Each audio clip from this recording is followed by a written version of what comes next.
The willow deity spoke, Shi Yi, while the sorceress remarked, "Brother Yu," and Yue Chan added, "I am your," followed by Yin Shi exclaiming, "Little thief Yu." Huo Ling'er exclaimed, "Elder brother Yi," and Qin Yi Ning said, "Hao'er calls.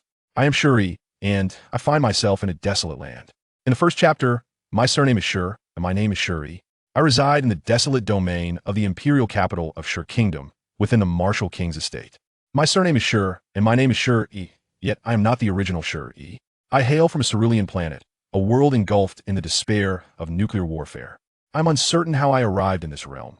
All I recall is the terrifying light and heat above me, with no time for reaction, and my consciousness faded in an instant. When I opened my eyes once more, I beheld a small boy with a towering ponytail, tugging at my clothes and calling me brother, imploring me to play house with him. Shi Yi, expressionless, gazed into the reflection of his two pupils upon the water's surface, realizing he had transformed into a supporting character, perpetually overshadowed by his younger brother. Just as Shi Yi was lost in contemplation, a small boy with a lofty ponytail burst through the door, bouncing towards him, his bright, unblemished eyes fixed upon him. "Elder brother, Yi, the lady has sent me to urge you. You've been washing your face for ages." The boy, whose surname is Shi and given name Shi Hao, is Shi Yi's cousin. Their fathers are cousins, and their grandfathers are brothers, making them first cousins thrice removed. "I understand," Shi Yi said, ruffling Shi Hao's ponytail. The light in his jungtong sparkled, and in a single glance, he discerned the resplendent supreme bone nestled within his cousin's chest. Unlike the original Shi Yi, this incarnation remained silent. The existence of Shi Hao's supreme bone was a secret unknown to all, and without the jungtong, it was nearly impossible for an average person to perceive it. "Elder brother Yi, you seem somewhat unhappy." Shi Hao, still quite young, was around 3 years old, barely reaching Shi Yi's waist. Now 6 years of age, Shi Yi had blossomed into a spirited young lad. "Happy? How could I possibly be happy when I am subjected to daily boiling?" The corners of Shi Yi's mouth twitched involuntarily. He was constantly cast into the cauldron under the pretense of medicinal bathing, enduring until his body turned crimson and the concoction was absorbed, only then able to leap out from the cauldron. This ordeal was far from enjoyable. It was a torment that made one wish for death. In his previous life, Shi Yi was not one of resolute will. The beautiful schemes of the 36 stratagems, if employed against him, would invariably succeed without a second thought. In summary, Shi Yi could not endure even the slightest hardship. Yet at the tender age of 6, he was not the future immortal King Shi Yi, incapable of resisting the affection of his younger cousin's mother, who was also his own mother. Though termed affection, this love was exceedingly profound. She wished to bestow upon him all the beauty of the world, to the point of reaching a pathological degree. Shi Yi harbored no doubt that if he dared to reveal the existence of the supreme bone within Shi Hao, this obsessive mother of his would undoubtedly act in the absence of Shi Xiling and his wife. "Although we share the same name, I am not the same as him, dear brother.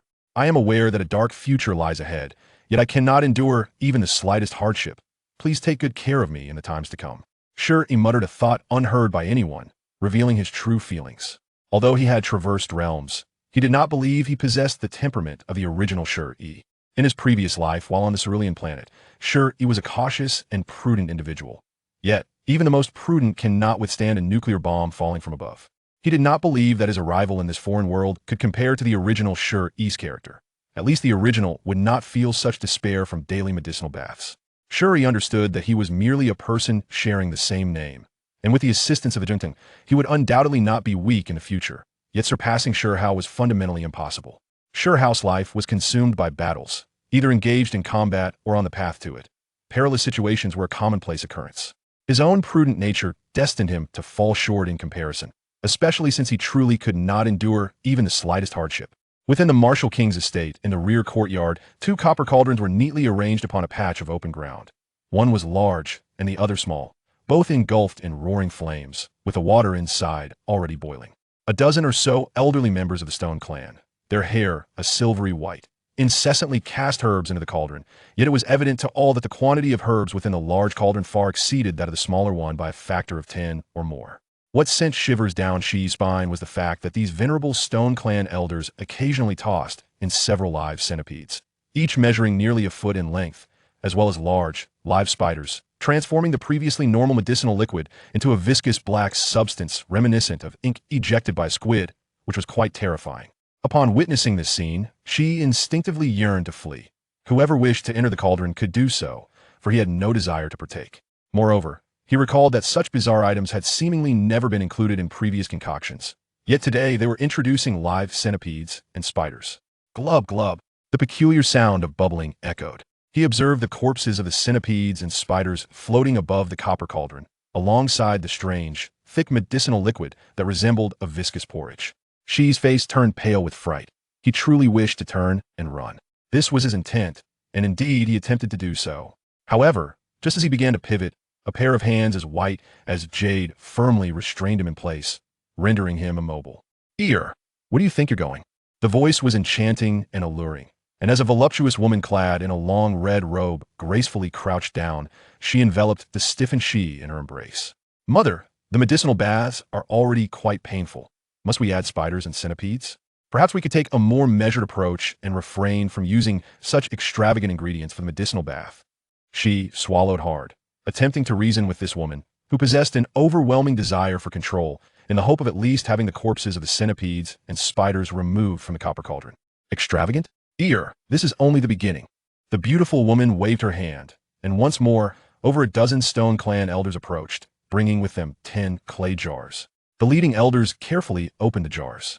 They poured the crimson liquid from 9 of the jars into the large copper cauldron, while the liquid from the final jar was poured into the smaller cauldron. This crimson liquid was blood, harvested from the ferocious beasts that had been hunted. In this world, any creature deemed a ferocious beast was either pure blood or a hybrid. Pure blood ferocious beasts predominantly reside in the ancient divine mountains or the upper realms, with ancestors that are at least celestial beings. They are naturally powerful, and upon reaching maturity, their cultivation levels will effortlessly ascend to that of a revered one.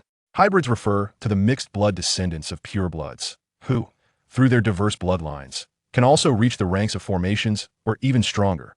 With sufficient fortune, it is not impossible for them to revert to pure blood ferocious beasts.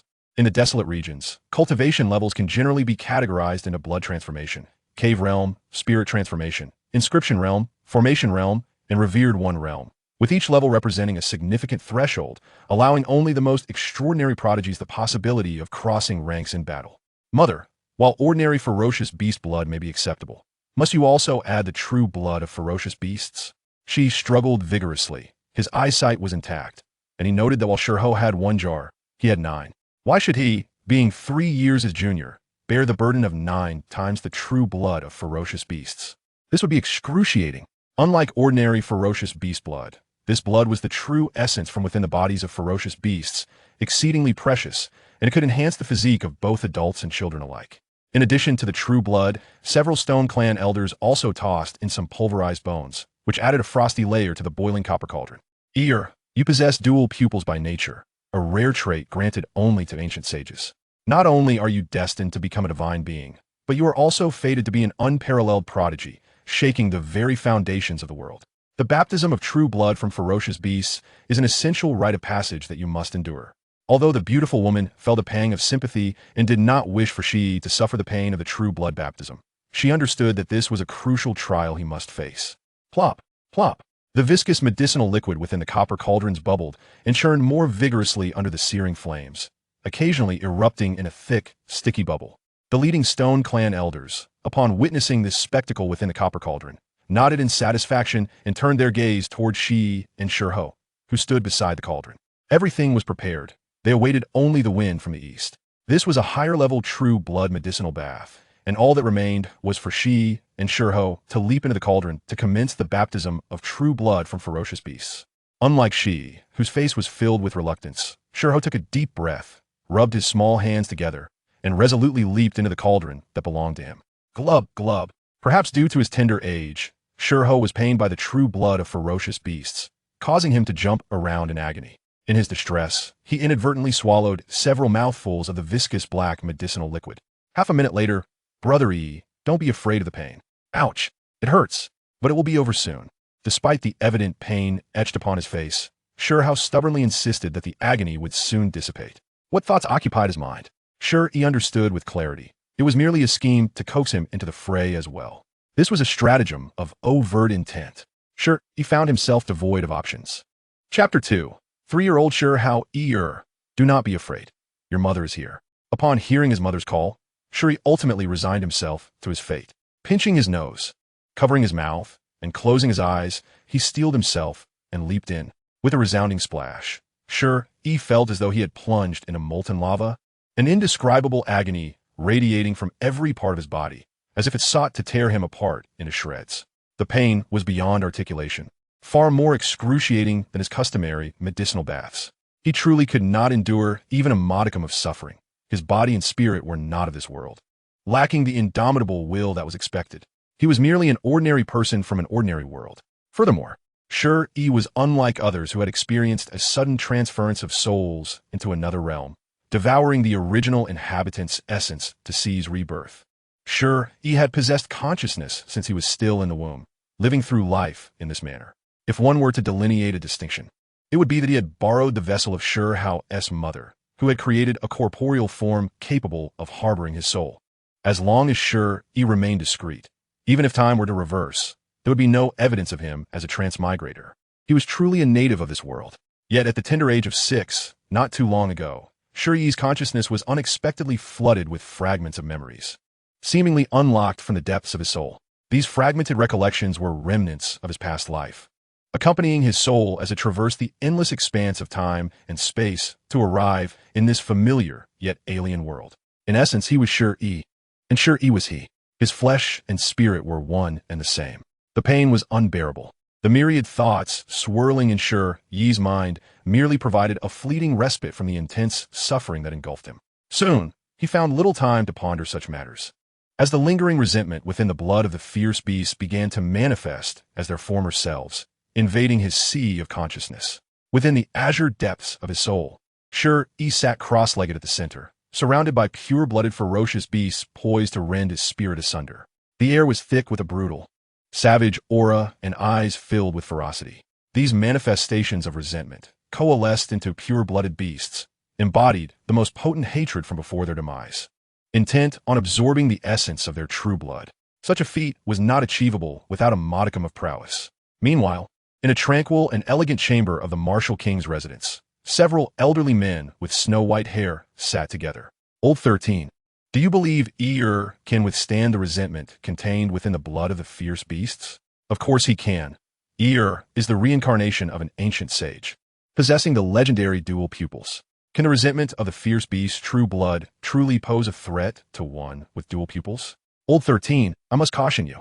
The blood you use for Hao'er is of a lesser lineage, but for Yi-gege, it is pure blood. The disparity between pure-blooded and lesser-blooded beasts is not something I need to elaborate on. I trust you understand.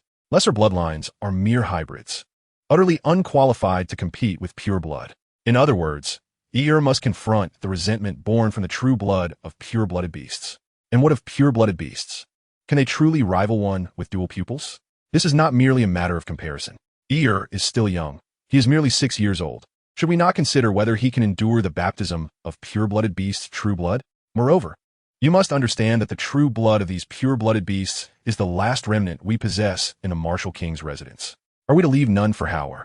Hao'er possesses but mediocre talent. How can he possibly compare to Yi-gege? Yi-gege is the future hope of the martial king's residence. Naturally, we must invest all resources in him. As the elders of the Shi clan engaged in heated debate, an equally white-haired elder made his entrance. This man was the martial king of the residence, a rare powerhouse of the revered realm. He was of the same generation as the current Shi emperor and had once been a formidable contender for the title of human emperor of the Shi kingdom.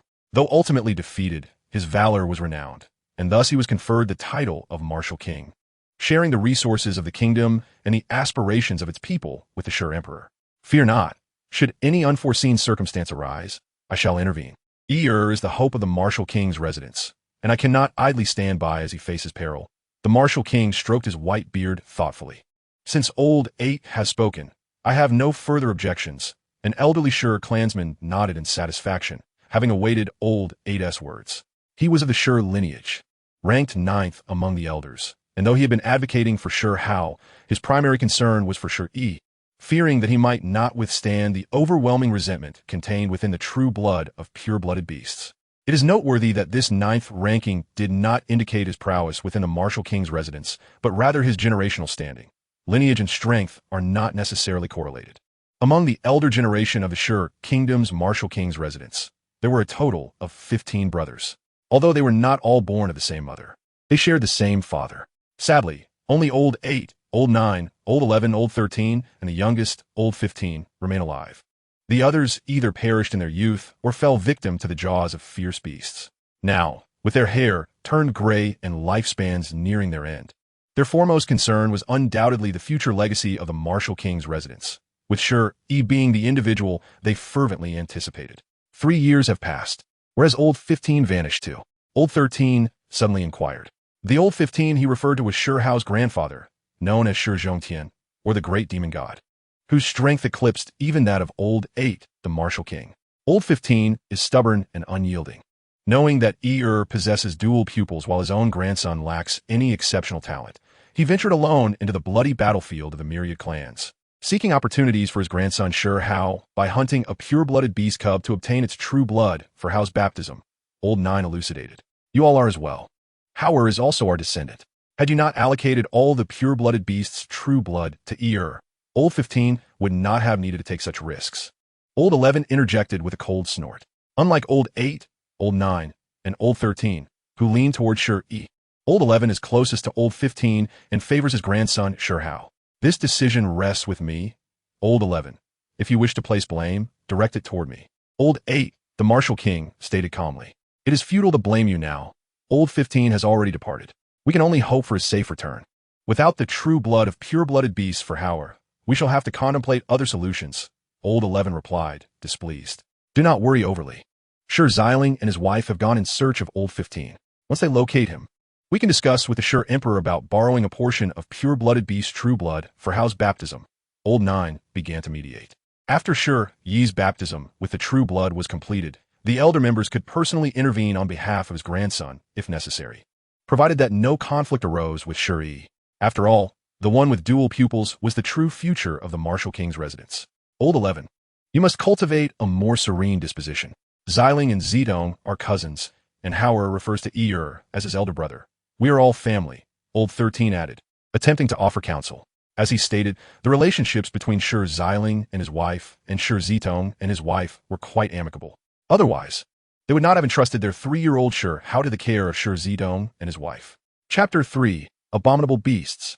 Within the confines of the Wu Wang mansion, Shi Yi remained utterly oblivious to the events transpiring around him. All he was acutely aware of was the excruciating pain that threatened to consume him. His flesh and sinews felt as though they were being stretched like elastic bands, trembling violently in a relentless frenzy, although each convulsion fortified his bodily strength.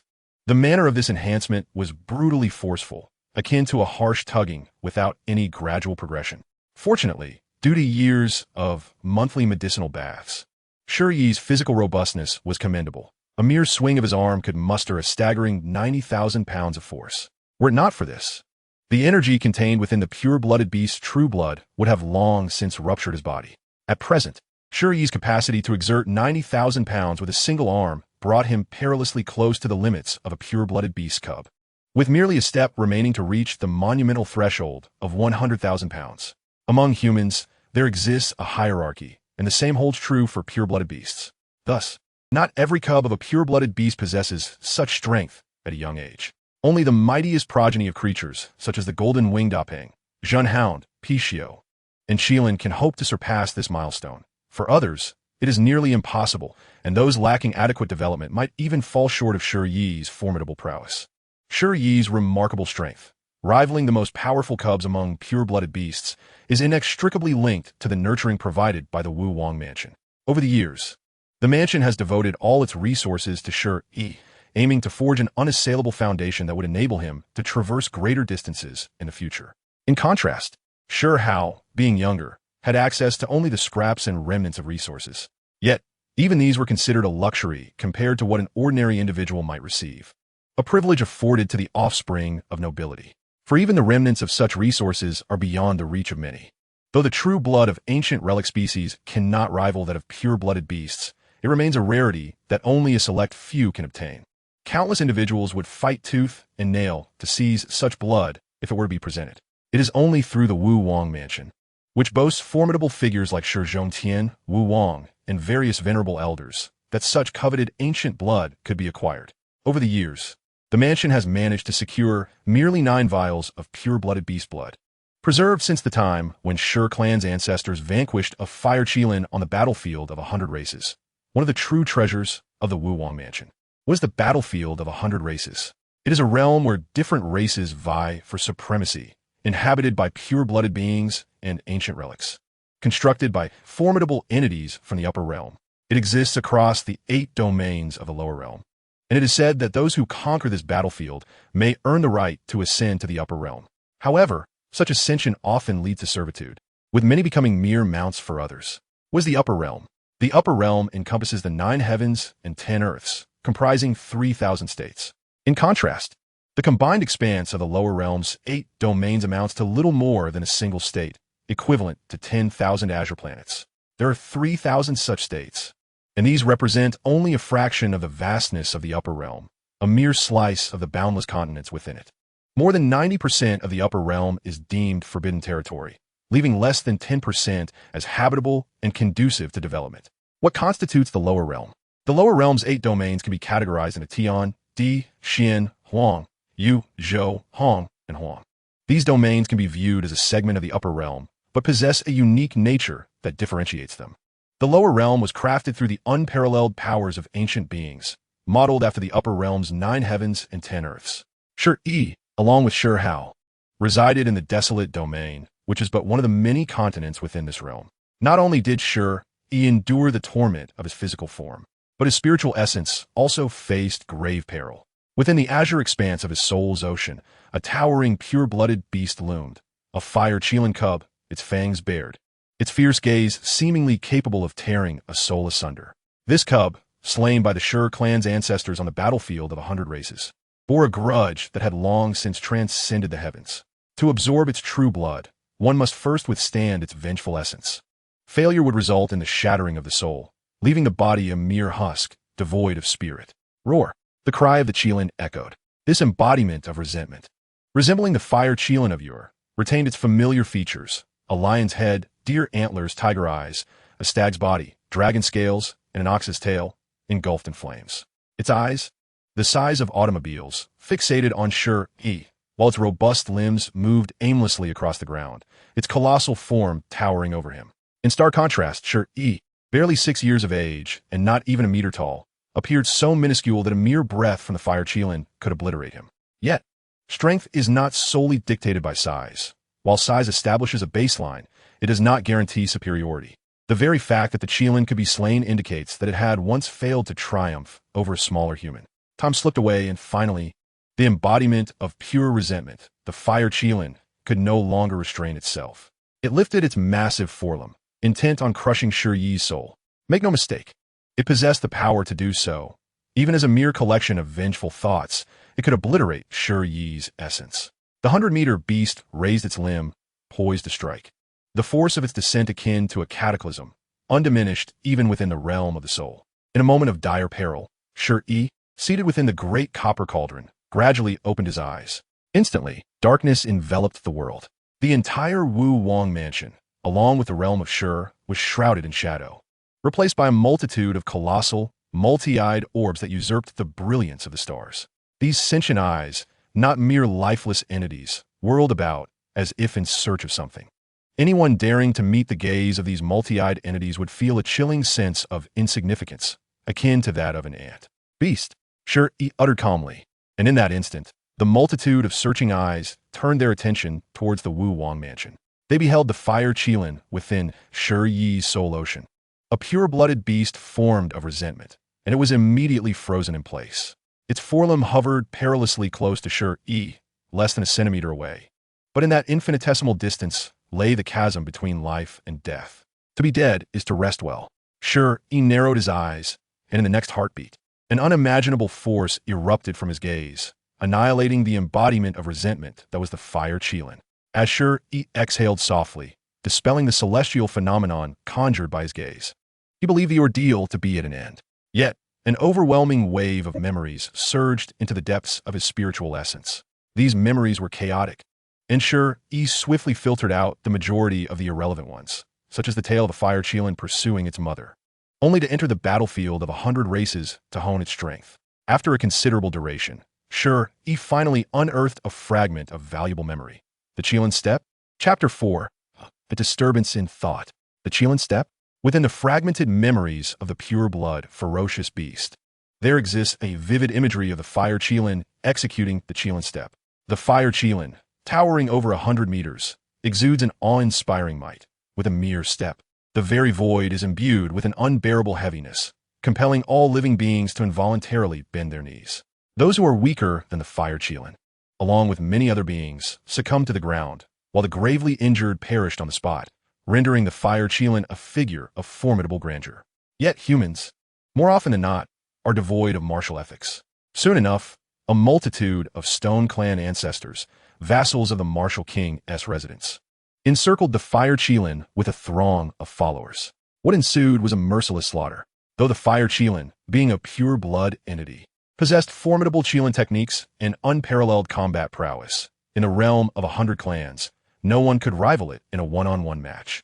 However, when besieged by shameless attacks, the fire Qilin gradually found its strength waning and, after 10 days of relentless assault, ultimately succumbed to exhaustion, its remains becoming trophies for the Stone Clan ancestors. Upon witnessing this, the heavy eyes of Shi Yi flickered momentarily. In an instant, the memory began to amplify infinitely. Shi Yi's mental consciousness seamlessly penetrated the imagery, probing into the bloodline inheritance of the opponent. This is one of the abilities possessed by the heavy eye, allowing him to perceive many things that elude others, rendering the world nearly transparent to him. For instance, the remnants of bloodline memories within the pure-blood ferocious beast's essence, or the resplendent supreme bone within Shi Yi's body, all lay bare before his heavy eye. As long as he desires and possesses sufficient strength, this world harbors no secrets. Could it be that I might pilfer the Qilin techniques from the pure-blood, ferocious beast? Regrettably, the Qilin was not slain by me, and the blood essence is incomplete. Thus, I can only glean the fragmented Qilin techniques, Qilin fist, Qilin step, and Qilin patterns, much to Shi Yi's dismay. Yet he understands that his abilities are already extraordinary. Not only can he glimpse memories through blood, but he can even learn techniques from others. However, the Shi Yi of today is not the same as the former. He is a person who finds contentment in simplicity. Incompleteness is merely a facet of beauty. Most importantly, had the complete Qilin techniques existed, powerful beings from the upper realms would have long descended to seize them. The Qilin, being one of the 10 great fiends of the primordial era, wields techniques of extraordinary nature, capable of shaking the heavens and the earth. Yet, should the techniques be incomplete, those mighty beings from the upper realms would reconsider the cost of descending. At that moment, as Shi Yi was clandestinely learning the Qilin step, Shi Hao, having completed his medicinal bath, leaped out of the small bronze cauldron. After the maidens adorned him in his garments, he bounced joyfully towards Shi Yi's mother. "Auntie." It just got dark, and so many terrifying large eyes appeared in the sky. Shi Hao's little face was filled with astonishment, his small hands dramatically illustrating the enormity of the eyes. "Those are Yi-ger's heavy eyes. My son Shi Yi possesses the demeanor of a sage," replied Shi Yi's mother proudly. Hailing from the Rain clan, she was neither a prodigy nor particularly accomplished, her strength merely average. Yet, she harbored one pride, a desire to bestow upon her son all the world's finest treasures. This person was undoubtedly Shi Yi. "Brother Yi's heavy eyes are truly formidable. I feel as though he can see right through me," Shi Hao remarked, scratching his head, his eyes gleaming with envy but devoid of jealousy. At that moment, Shi Yi's mother seemed to recall something. She crouched down and earnestly advised Shi Hao, "Hao'er, you must listen to Yi-ge from now on. Your brother Yi will protect you." In her eyes, Shi Hao could never measure up to her son Shi Yi, but for Shi Yi's future, he needed a dependable companion and subordinate, and Shi Hao, being his cousin, was the perfect candidate. Frankly speaking, Shi Hao didn't resent his aunt's words. It is only natural for an elder brother to protect his younger sibling. Yet, recalling Shi Yi's usual laziness, he could only frown in displeasure. "Auntie, I also wish for brother Yi to protect me, but he often tells me to grow up and protect him instead." Shi Hao sighed, his little face scrunching up. "Yi truly said such a thing?" Shi Yi's mother questioned incredulously, though she often felt her son lacked resilience. She never imagined he could be so brazen as to utter such words. The idea of a younger brother protecting an elder brother? Unless she knew Shi Hao would not lie, she would scarcely believe such a notion. It seems brother Yi did say that. Shi Hao hesitated, wearing a forlorn expression. He longed to be protected, but some individuals, unable to endure even the slightest hardship, readily discarded such burdensome thoughts. At this moment, deep within the martial king's residence. A disturbance in Yi-gege's thoughts had arisen. Indeed, a significant issue had emerged. Yi-gege typically struggled with hardship, complaining of pain during his medicinal baths. If his mindset is not corrected in a timely manner, it will be difficult for him to become a paragon of excellence. A rigorous trial must be arranged for Yi-gege. How could a scion of the Stone Clan possess such a weak character, lacking ambition?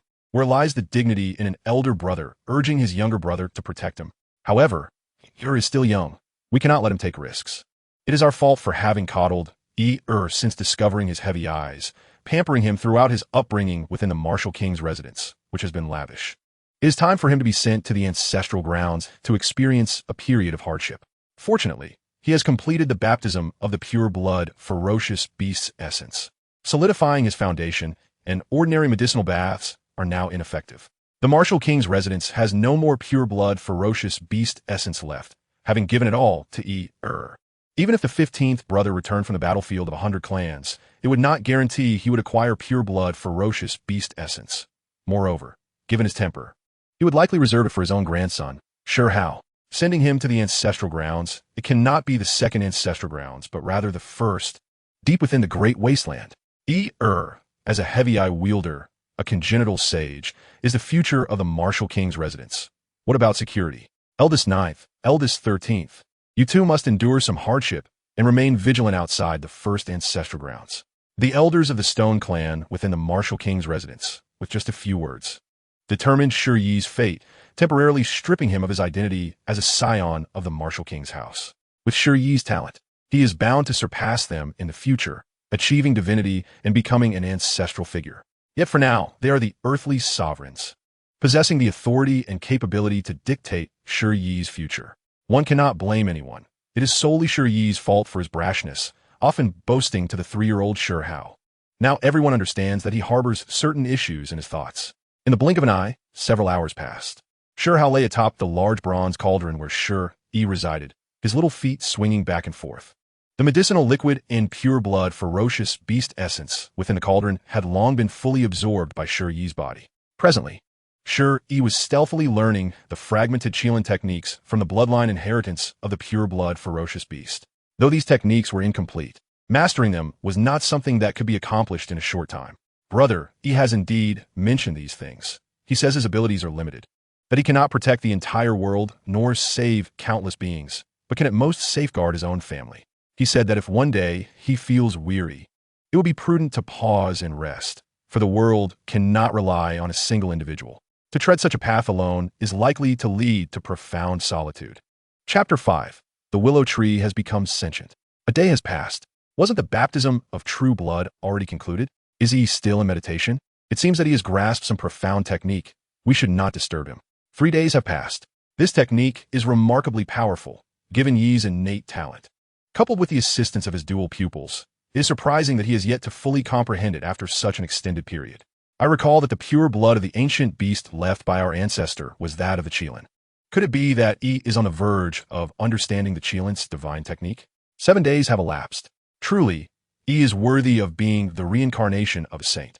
At merely 6 years of age, he is capable of such prolonged meditation. It appears that he has at least grasped the incomplete Qilin technique. Lao Zhu, you and Lao Shi should escort Yi to the first ancestral land immediately. If he awakens, he may be reluctant to endure hardship, which could lead to complications later on. The elders of the martial king mansion are all formidable beings of the revered realm, supreme among mortals. Unless the emperor of humanity harnesses the royal dragon aura of the Stone Kingdom, it can be said that they are virtually invincible among mortals. Especially notable is Shi Hao's grandfather, Shi Zhongtian, known as the Great Demon God, who during his prime could contend equally with those possessing the royal dragon aura. It is precisely for this reason that Shi Zhongtian dared to tread into the blood-soaked battlefield of the 100 clans, vying for a portion of pure blood from a fierce beast for his grandson, Shi Hao. Otherwise, he would merely be entering the battlefield to serve as nourishment for the ancient primordial beings, filling their bellies. The battlefield of the 100 clans is a perilous forbidden zone, one that only the supreme beings among mortals dare to enter. Without sufficient power and backing, Shi Zhongtian would not venture recklessly into the bloody expanse of the battlefield. Half a month later, in the great wilderness, at the first ancestral land of the Shi clan, lies Shi village. Nestled within the vast Kangmang mountain range, surrounded by towering peaks, the wilderness is teeming with ancient beasts and primordial creatures, making it the most primitive and desolate sanctuary for life. It is now midnight. The night is deep and dark, yet amidst the Kangmang mountains, it is anything but tranquil. Beasts roar, shaking the mountains, while the trees tremble and leaves flutter down in disarray. Countless grotesque figures dart through the shadowy landscape, where slaughter occurs almost incessantly.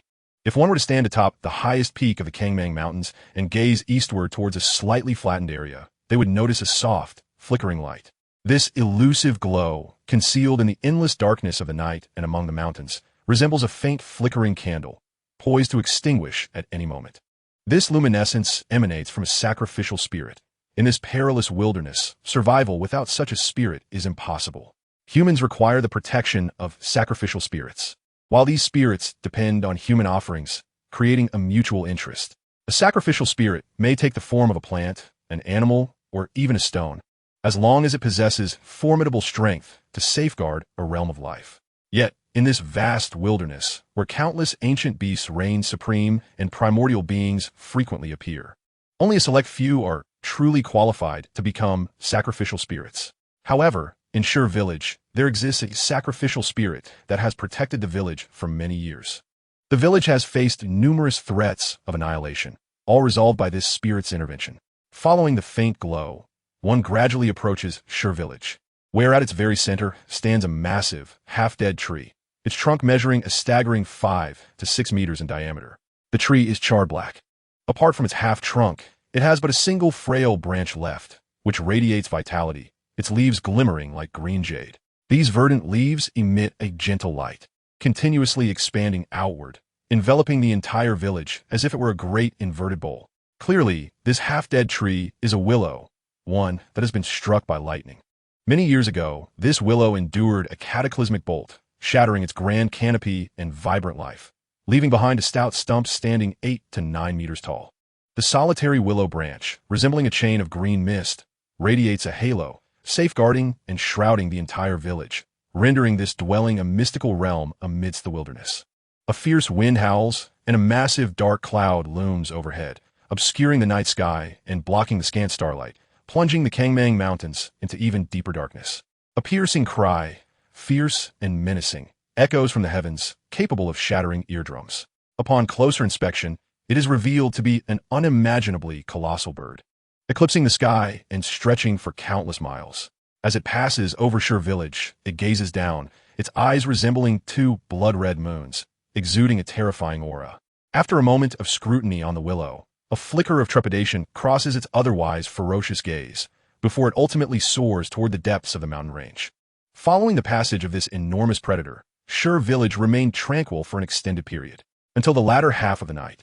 The earth trembled as a shadowy figure approached from afar, matching the height of the mountains. An aura of dread permeated the air, plunging the valleys into an eerie silence. Beasts and predators alike lay in wait, too frightened to make sound. Approaching closer, one could discern a humanoid creature of immense terror, towering like a mountain, entirely hairless and covered in glistening golden scales that shimmered like gold. This formidable being bore no facial features. Between its brows lay a singular crimson vertical eye that opened and closed like a golden lightning bolt, captivating and chilling all who beheld it. Its sanguine aura surged like an ocean, akin to a divine fiend. As it passed through the area, it too glanced down at the willow at the heart of Shi village, and in that moment, it unexpectedly detected two ominous presences lurking nearby. Casting a furtive glance at the two revered elders concealed around Shi village, it lingered briefly before hastily retreating, its footsteps resonating through the mountains and causing the peaks to tremble violently. This night was restless and tumultuous. Fortunately, the villagers of Shi village had grown accustomed to the chaos that erupted beyond their borders at night. As long as they remained within the village, they felt secure. At dawn, as the sun began to rise, the soft golden rays warmed the villagers, who emerged from their homes, ready to embrace a new day. At this moment, at the center of Shi village, beside the willow, Shi Yi, who had been meditating within a great bronze cauldron, gradually awakened. He had fully inscribed the incomplete Qilin technique, known as the Qilin step, into his very soul, granting him initial mastery over this divine art.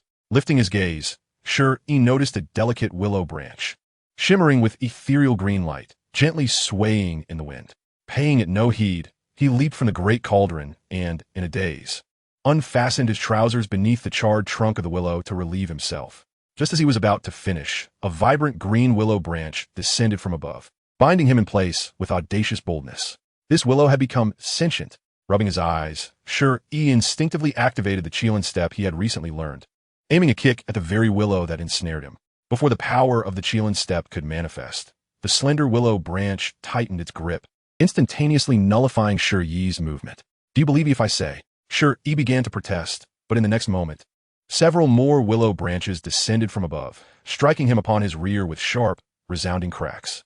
Finally, Shi Yi complied. "Elder, I was mistaken. Chapterci, destruction, uri. I am weary. Yet, it is futile to admit one's faults, and calling for one's senior is too late." Shi Yi, audacious and reckless, today dared to unleash water upon its her true form. Who knows what further audacity he may display in the future, perhaps even daring to mount at her. This colossal and dilapidated willow tree, its branches radiating a luminous green glow, still held Shi Yi captive, binding him tightly, akin to a human-shaped zongzi, suspended in midair. Before long, in the central area of Shi village, a group of children emerged in the clearing before the great willow tree, ranging from 4 or 5 years of age to their teenage years, numbering approximately 20 to 30. In the village square, they embraced the dawn, rhythmically exhaling and inhaling as they exercised their bodies. Huff, puff, huff, puff, huff, puff. These children, both boys and girls, bore cherubic faces, flushed with effort, revealing their earnest dedication. There was no hint of apathy or laziness among them. To survive in this wilderness teeming with savage beasts, the people here understood the paramount importance of every moment of diligence, rendering idleness an impossibility. In front of these youngsters stood a robust middle-aged man, as powerful as a tiger or leopard, clad in animal skins, his skin a deep bronze, with long black hair cascading down. At this moment, he surveyed each child before him with keen, penetrating eyes, providing them with earnest guidance. As the sun rose, heralding new beginnings, brimming with the vigor of life. Though we cannot feast upon the essence of the heavens like the legendary Tao Tai, greeting the dawn to strengthen our bodies offers immense benefits, replenishing our vitality and aiding in our physical development. The day's plan begins at dawn. Rising early and striving diligently daily fortifies our bones and invigorates our blood. Only thus can you possess the means to survive in this vast mountain range. Otherwise, the moment you step beyond Shi village, you risk being snatched away by savage beasts. Having spoken, the middle-aged man boomed. "Do you all comprehend?" "Yes." The children responded loudly, their voices resonant with energy. As they spoke, various ferocious beasts continued to roam outside Shi village, with the occasional massive wings casting ominous shadows over the village below, just as the middle-aged man had articulated. Without formidable strength, surviving even a single day in these mountains, rife with savage beasts and ancient relics, would be impossible. One could be whisked away in an instant. However, there is no need to worry about being captured by ancient relics. They look down upon ordinary humans, often merely trampling them underfoot as one would an insignificant ant while passing by. At that moment, 100 meters away, Shi Yi, suspended and immobile, felt a chill run down his spine upon hearing the name Shi village. A fantastical version of extreme makeover? Had he not merely indulged in a life of ease and comfort, relishing the privileges of being served? How could those ancient beings have cast him into such a harsh and frigid land? Why could his younger brother continue to enjoy indulgence at the martial king's residence while he, the elder brother, was condemned to endure this harsh training? Was he indebted to his brother from a past life? As Shi Yi pondered, he noticed the willow tree beside him, a dreadful thought suddenly striking his mind. The willow tree? The willow deity? Oh no, I have become the younger brother. I have become Hao'er's substitute. A wave of despair washed over Shi Yi. At just 6 years old, his small face paled in horror. What kind of absurdity was this? Who was the fool that sent him to Shi village? Moreover, it seemed he had offended the willow deity. In that moment, Shi Yi felt an overwhelming sense of injustice.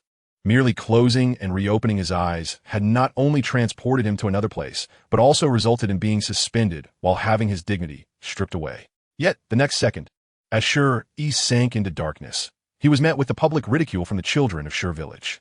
Look, the sacrificial spirit, no, the willow deity. It seems to have bound a person and hung him in midair. Indeed, wasn't he the boy who had been abandoned mere days ago? Had he truly awakened after sitting in that great bronze cauldron for so long? How impressive to remain in a meditative state for days without food or water, yet still exhibit such vitality.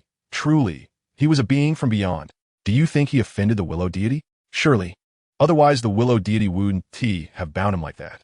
Look at his backside. His pants are torn, clearly from being lashed by the willow branches. These children of Shi village would never comprehend the profound psychological anguish inflicted upon Shi Yi by their innocent words. In that moment, he possessed but one thought. Children, remain here and watch over him. I shall inform the clan leader. With that, the middle-aged man departed, hurrying towards a courtyard in the eastern part of Shi village, needing to promptly report the news of Shi Yi's awakening to Shi Yunfeng, the village chief and clan leader of Shi village. Watching the man leave, Shi Yi closed his eyes. This public humiliation had marked him with a badge of disgrace. For the remainder of his life, he could never escape the legacy of being beaten by a willow tree. Destruction, hurry, I am weary. Shi Yi could already envision the moment he returned to the martial king's residence, including his parents, his numerous relatives, and even that troublesome little Shi Hao. They would incessantly inquire about the details of his being beaten by the willow tree. Yi, mother shall inform your father, and let the Shi clan, the Yu clan, and the magic spirit lake join forces to level the willow tree that tormented you. Yi, you are a bearer of the dual pupils, a reincarnation of an ancient sage. This humiliation shall one day be avenged. Brother Yi, you are already so formidable. How could you be beaten by a willow tree? Could it be that this willow tree is exceptionally powerful? In the eastern part of the village, within the clan leader's modest abode, the interior was quite spacious. With only a stone bed covered in animal skins and a few simple stone pots and dishes, much like the name of Shi village itself. These utensils were fashioned from stone. Clan leader, we have not ventured into the mountains for some time.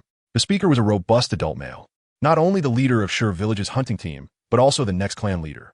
His name was Shi Ling'er, a towering figure standing 2 meters tall, with a broad back bearing a massive sword weighing over 300 pounds. He resembled a human bear, his bronze skin rippling with muscles like serpents in motion. However, things have been rather unsettled lately. The nights are not the only concern. Throughout the day, many savage beasts and even ancient relics have been roaming near Shi village.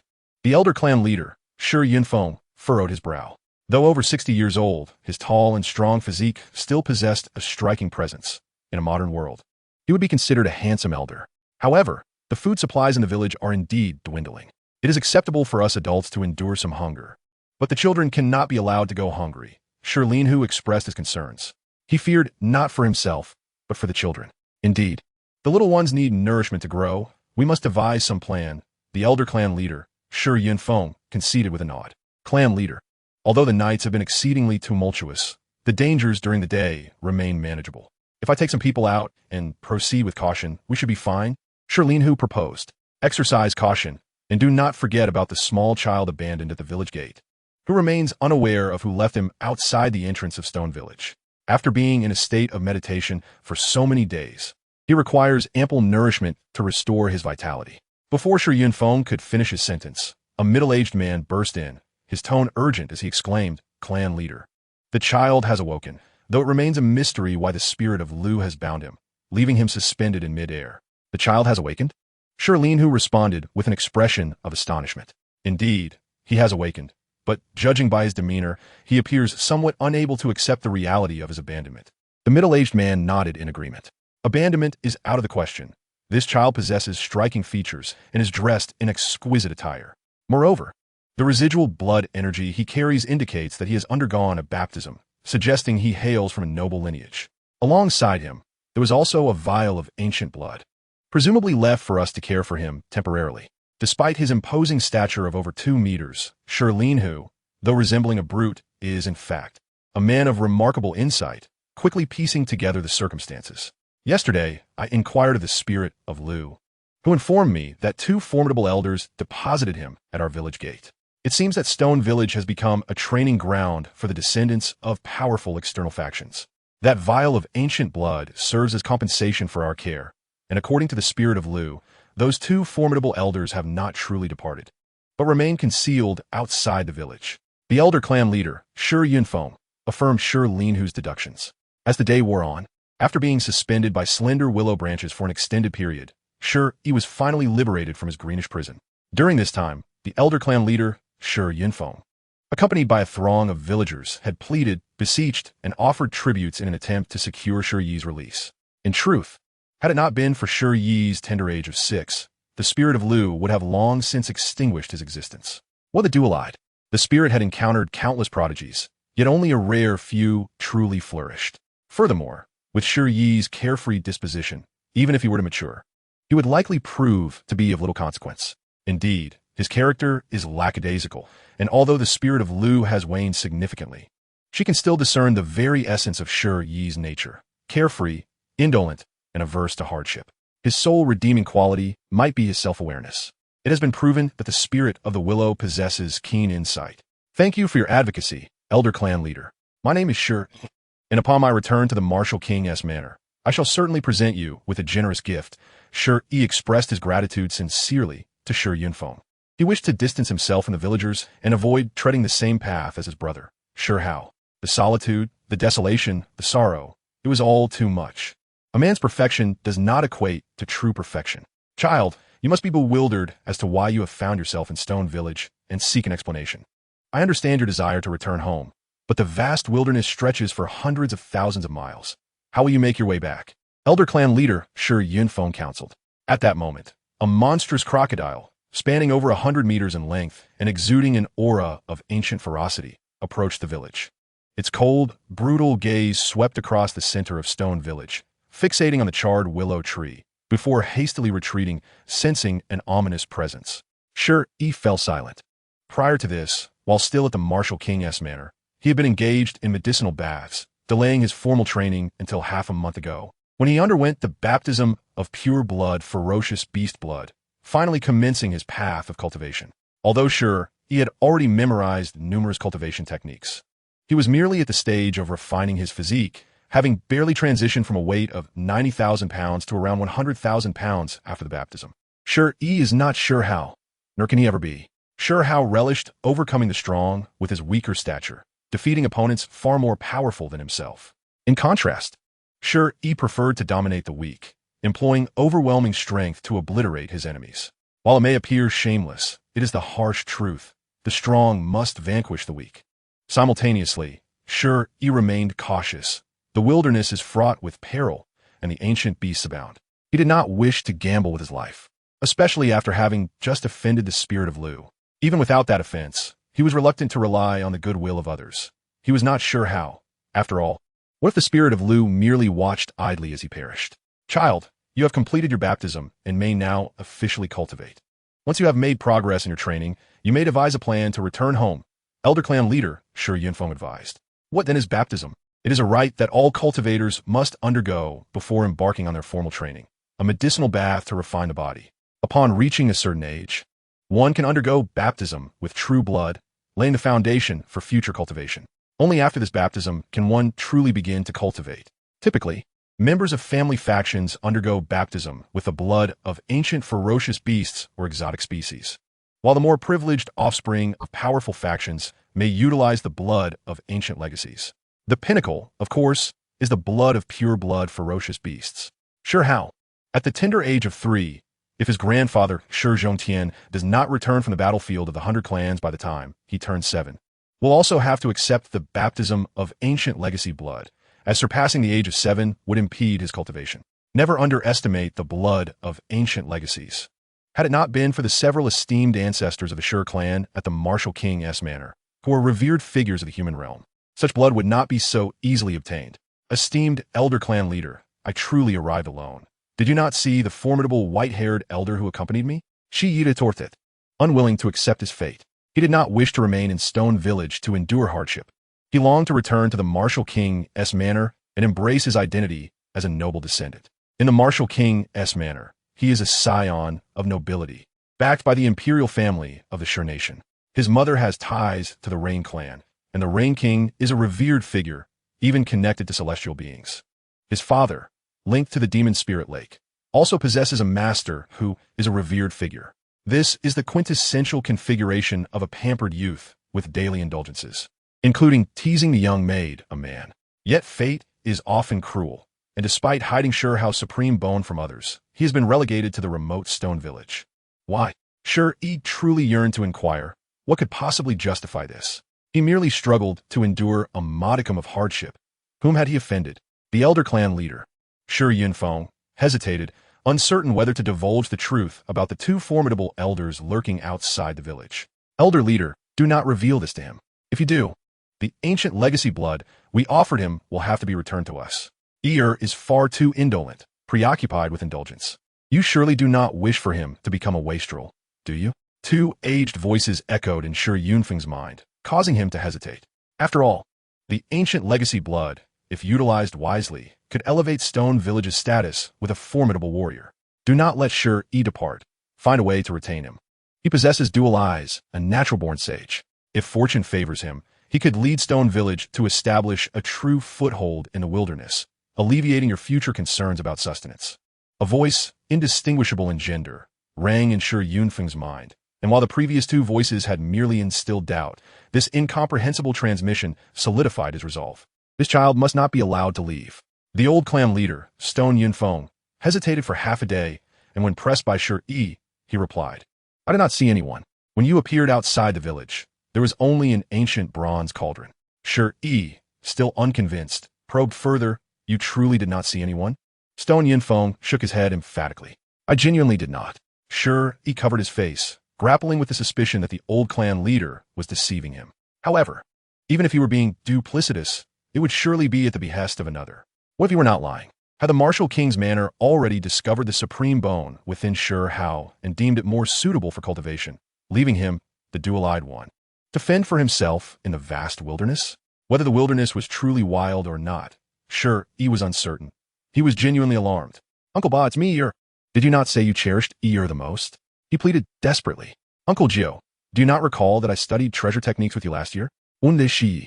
I know you favor my younger brother, Shi Hao, but I'm also your grandson. Though not by blood, merely an adopted grandson. There is no need for you to treat me so harshly. Uncle Shi-san, I swear that I can endure hardships and will no longer tease Sister A-Man. If you happen to hear me, please, out of kindness, take me back. His pleas fell on deaf ears. Shi Yi shouted into the wilderness for an eternity, drawing the attention of some passing ferocious beasts and aberrations, yet eliciting no response from anyone. Uncle Shi Wu, if you hear me, please hurry back from the battlefield of the 100 clans. Those 4 old geezers have cast me aside in a wilderness teeming with ancient remnants. This declaration indicated that Shi Yi had reached his breaking point. In his exasperation, after cursing and receiving no reply, he finally recognized the grim reality of his abandonment. At that moment, old clan leader Stone Yunfeng cautiously retrieved a bone from his bosom. This bone gleamed with a pearlescent sheen, reminiscent of a palm-sized piece of exquisite jade, exuding an indescribable clarity and purity. Though the bone was not large, it was etched with an intricate array of symbols, the whispers of celestial beings and divine demons seemingly emanating from it, stirring the very blood within him. Child, do not be disheartened. While Stone Village holds little value, I possess this bone, inscribed with symbols so profound that merely gazing upon it could make one bleed. No one in Stone Village dared to look at it, fearing severe repercussions. However, with nothing else to offer, it was all that remained. If you choose to observe it, exercise utmost caution. Old clan leader Stone Yunfeng felt a deep sense of guilt for deceiving Shi Yi, having misled him for the sake of the ancient blood essence.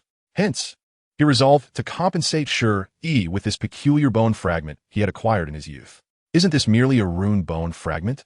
Shi Yi murmured, his dual eyes brightening as the words primal true understanding reflected in his pupils. Chapter 8. My heart is like iron, unyielding and indomitable. Old clan leader, how did you come into possession of this rune bone fragment? The knowledge inscribed upon it is not trivial, Shi Yi remarked, sensing the significance of the primal true understanding. Though he could not discern its true depth, this was not entirely his fault. Despite being a transmigrator, one who had crossed over from the womb, awakening memories of his past life at the age of 6, it did not imply he possessed comprehensive knowledge of the perfect world. In his previous life, on the Azure planet, a global nuclear war had erupted, obliterating all under the harrowing shadow of nuclear radiation, leaving the entertainment industry in utter disarray. Survival became a struggle, with some mutated and others perishing. Although sure he had watched the anime adaptation of Perfect World, he could only recall the general plot and main characters, lacking familiarity with its intricate details. It would not be an exaggeration to claim he was utterly oblivious to the specifics of the Perfect World. including the rune bone fragment inscribed with the primal true understanding. Of course, it is not simple. It descended from the heavens, a divine gift. Old clan leader Stone Yunfeng spoke with palpable excitement, his voice trembling as he occasionally cast glances at the massive, charred willow tree behind Shi Yi. Is it connected to that? Shi Yi pondered aloud.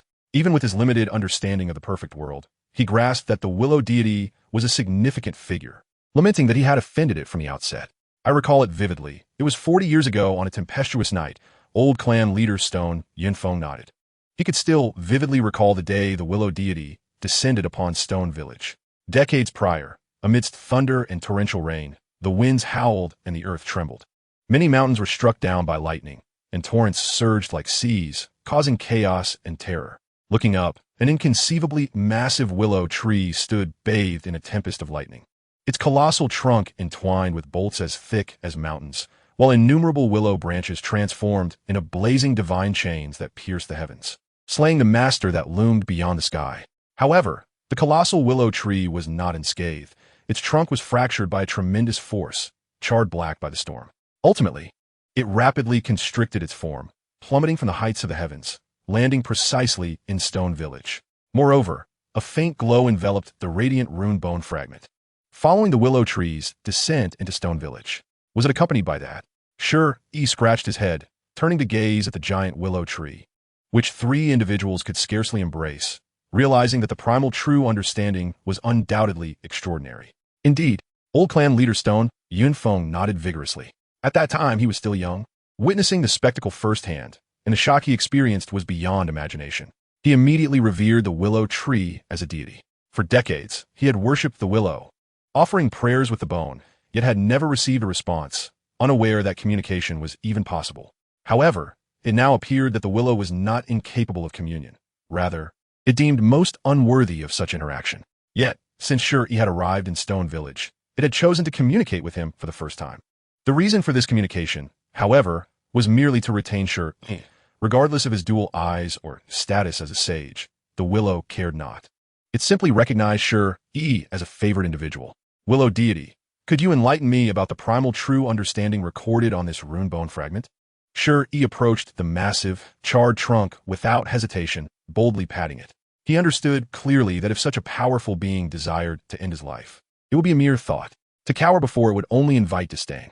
The willow remained silent, unresponsive. Its thick, blackened trunk stood like an immovable monolith, undisturbed by Shi Yi's touch. Willow deity, do not be so stingy. I acknowledge my fault. I have offended you. I have received your blows. Please forgive me and reveal the essence of the primal true understanding. Shi Yi was not one to cling to pride. With such a powerful figure before him, he could afford to be shameless. If the willow did not respond, he would persist in his inquiries until it was willing to answer. In the blink of an eye, half an hour passed. Perhaps feeling vexed, a luminescent green willow branch emerged from the void, delivering a sharp crack to Shi's behind. As he writhed in pain on the ground, the grand willow tree, embodying the spirit of the willow deity, radiated a hint of delight. Shortly thereafter, a voice, indistinguishable in gender, resonated within Shi's mind. You shameless rogue, have you truly no sense of decency? Shi, eager for guidance, implored the willow deity. Might you enlighten me on the true path to mastering the original truth? He hastily rose to his feet, though he had endured another lash. The willingness to engage in dialogue was a good sign. A lack of communication would imply he had irreparably offended the deity, while a willingness to converse suggested there remained room for redemption. For a mortal to comprehend the original truth, one must lay the most solid foundation. In youth, within the blood transition realm, one must possess the physical strength to lift 100,000 pounds of divine iron, akin to the cubs of ancient, ferocious beasts, and hone one's mental fortitude to be harder than iron. As for the former, you have already achieved the 100,000 pounds of divine strength. However, for the latter, you still have a considerable distance to cover. Perhaps due to Shi's sincere attitude, compounded by his tender age of 6, the willow deity's thoughts conveyed a subtly feminine gentleness. My heart is as hard as iron, unyielding, Shi instinctively declared. Your 8-character description is quite accurate. I did not expect you to possess such eloquence. Yet, I sense you are incapable of embodying those words. Having inadvertently revealed a fragment of her true gender, the willow deity ceased to hide, speaking in her most authentic voice, which was indeed melodious. Are you suggesting that I cannot cultivate and comprehend the original truth? Shi Yi's youthful face was marred with disappointment. He was all too aware of his own limitations. Despite wielding the power of the Zhongtong and possessing incomplete divine skills, he was merely an ordinary individual with formidable strength. Ordinary individuals lacking indomitable mental fortitude could not possibly grasp the original truth. To force the understanding would only result in backlash from the runes inscribed upon the bone fragments, leading to minor injuries or, in severe cases, sudden demise. However, you, as a Zhongtong wielder, have the advantage. You can utilize your Zhongtong to interpret the runes above. The Willow deity's words opened a gateway to a new realm for Shi, yet he was not reckless. He sought to understand if such shortcuts bore unacceptable costs. So, that can be done, but does it come at a price? At least you possess self-awareness. Indeed, shortcuts carry a cost. The greater your strength, the harder it becomes to control it. To master your power perfectly, you must diligently refine your mental fortitude. Refining mental fortitude. Does that imply self-torment? How can one elevate oneself without enduring hardship? I feel I'm not so inadequate. Do you know why you've been sent here? The Willow deity's retort silenced Shi, leaving him speechless. In the following days, Shi resigned himself to his fate, settling into life in Stone Village. Here, there were no charming maidens like Almond to tease him, no enchanting mother to rouse him from slumber, nor the indulgent lifestyle of a noble heir, where every need was catered to. Everything depended on his own efforts: cooking, sleeping, training, washing clothes, and occasionally joining the village hunting party to procure food. Though his life was plain, it was also simple, and Shi gradually adapted to this unadorned existence. Perhaps his perception of simplicity differed from that of others, yet his days were undeniably fulfilling. Each morning, he would visit the Willow deity to seek her favor, engaging in light-hearted banter, for at his age, such moments were fleeting and precious. Due to the nature of their exchanges, which lacked substance, the Willow deity did not always attend to Shi. However, it was evident that her subsequent thoughts became increasingly gentle, as if she unconsciously regarded him as a junior. The crying child receives milk. This adage proved true. While cultivating the original truth, even with the assistance of the Zhongtong, Shi encountered myriad troubles. Whenever difficulties arose, he quickly sought the Willow deity for guidance. Though she occasionally found him bothersome, her inherent femininity concealed a nurturing spirit, for without it, she would not have responded to him at all. Given their established bond and her lack of aversion toward him, Shi found solutions to his challenges in understanding the original truth through her assistance.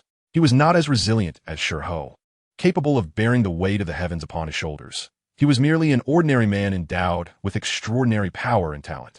Shi understood his limitations, never overestimating himself as the legendary figure of Dragon Ao'er. He remained humble and cautious, never risking his life or future recklessly. Perhaps this aspect of Shi rendered him somewhat immature, yet the feeling of being needed by another brought an inexplicable comfort to the Willow deity, leading her to gradually engage with his whimsical banter. 3 years later, in the heart of the Stone Village, Shi exclaimed, "Willow deity, your voice is so enchanting. You must be extraordinarily beautiful." "Not all. I'm quite hideous, charred and dilapidated." "Is that truly the case? I find it hard to believe, unless you show me your true form." "Shi, you are still young. Do not become overly fixated on physical appearances." "I'm not fixated, Willow deity. Since you've mentioned that human form aids in cultivation and facilitates the comprehension of the Tao, why must you remain in your willow form?" "Shi, what I imparted to you was to help you understand the human form and the reasons other races choose to take on such shapes, not to have you use it to challenge me." Shi's jibe had no effect on the Willow deity. She had lived for countless eons, her disposition unshakable. She would not yield to his provocations merely to gratify his desire to witness her true form. As for the so-called true form, it referred to the human shape. Whether ancient relics or pure-blooded ferocious beasts, they could transform into human form if they desired, without altering their essence. Yet, most ancient relics and pure-blooded beasts deemed it beneath them to adopt human form, viewing humans merely as fodder, unworthy of such a transformation. My point is that if the Willow deity can assume human form, there is no need to maintain your original appearance. Is the assertion that the human form facilitates the understanding of the Tao merely a fallacy? As Shi sensed the futility of his pursuit, realizing he would not achieve his goal of glimpsing the Willow deity's true form, he resorted to the 15th stratagem of the 36 stratagems, the method of provocation. "A fallacy?" A soft, ethereal voice echoed. It must be said that Shi's provocation was remarkably effective, though it was also a failure in certain aspects. The success lay in the fact that the willow deity indeed manifested her true form, revealing her authentic self. Before Shi Yi's astonished gaze, a breathtakingly beautiful figure emerged from the void. The woman, barefoot and with delicate, snow-white feet, gracefully traversed the emptiness. Her presence was akin to a divine maiden descending from the heavens, and the azure and white robe she wore clung to her exquisite form.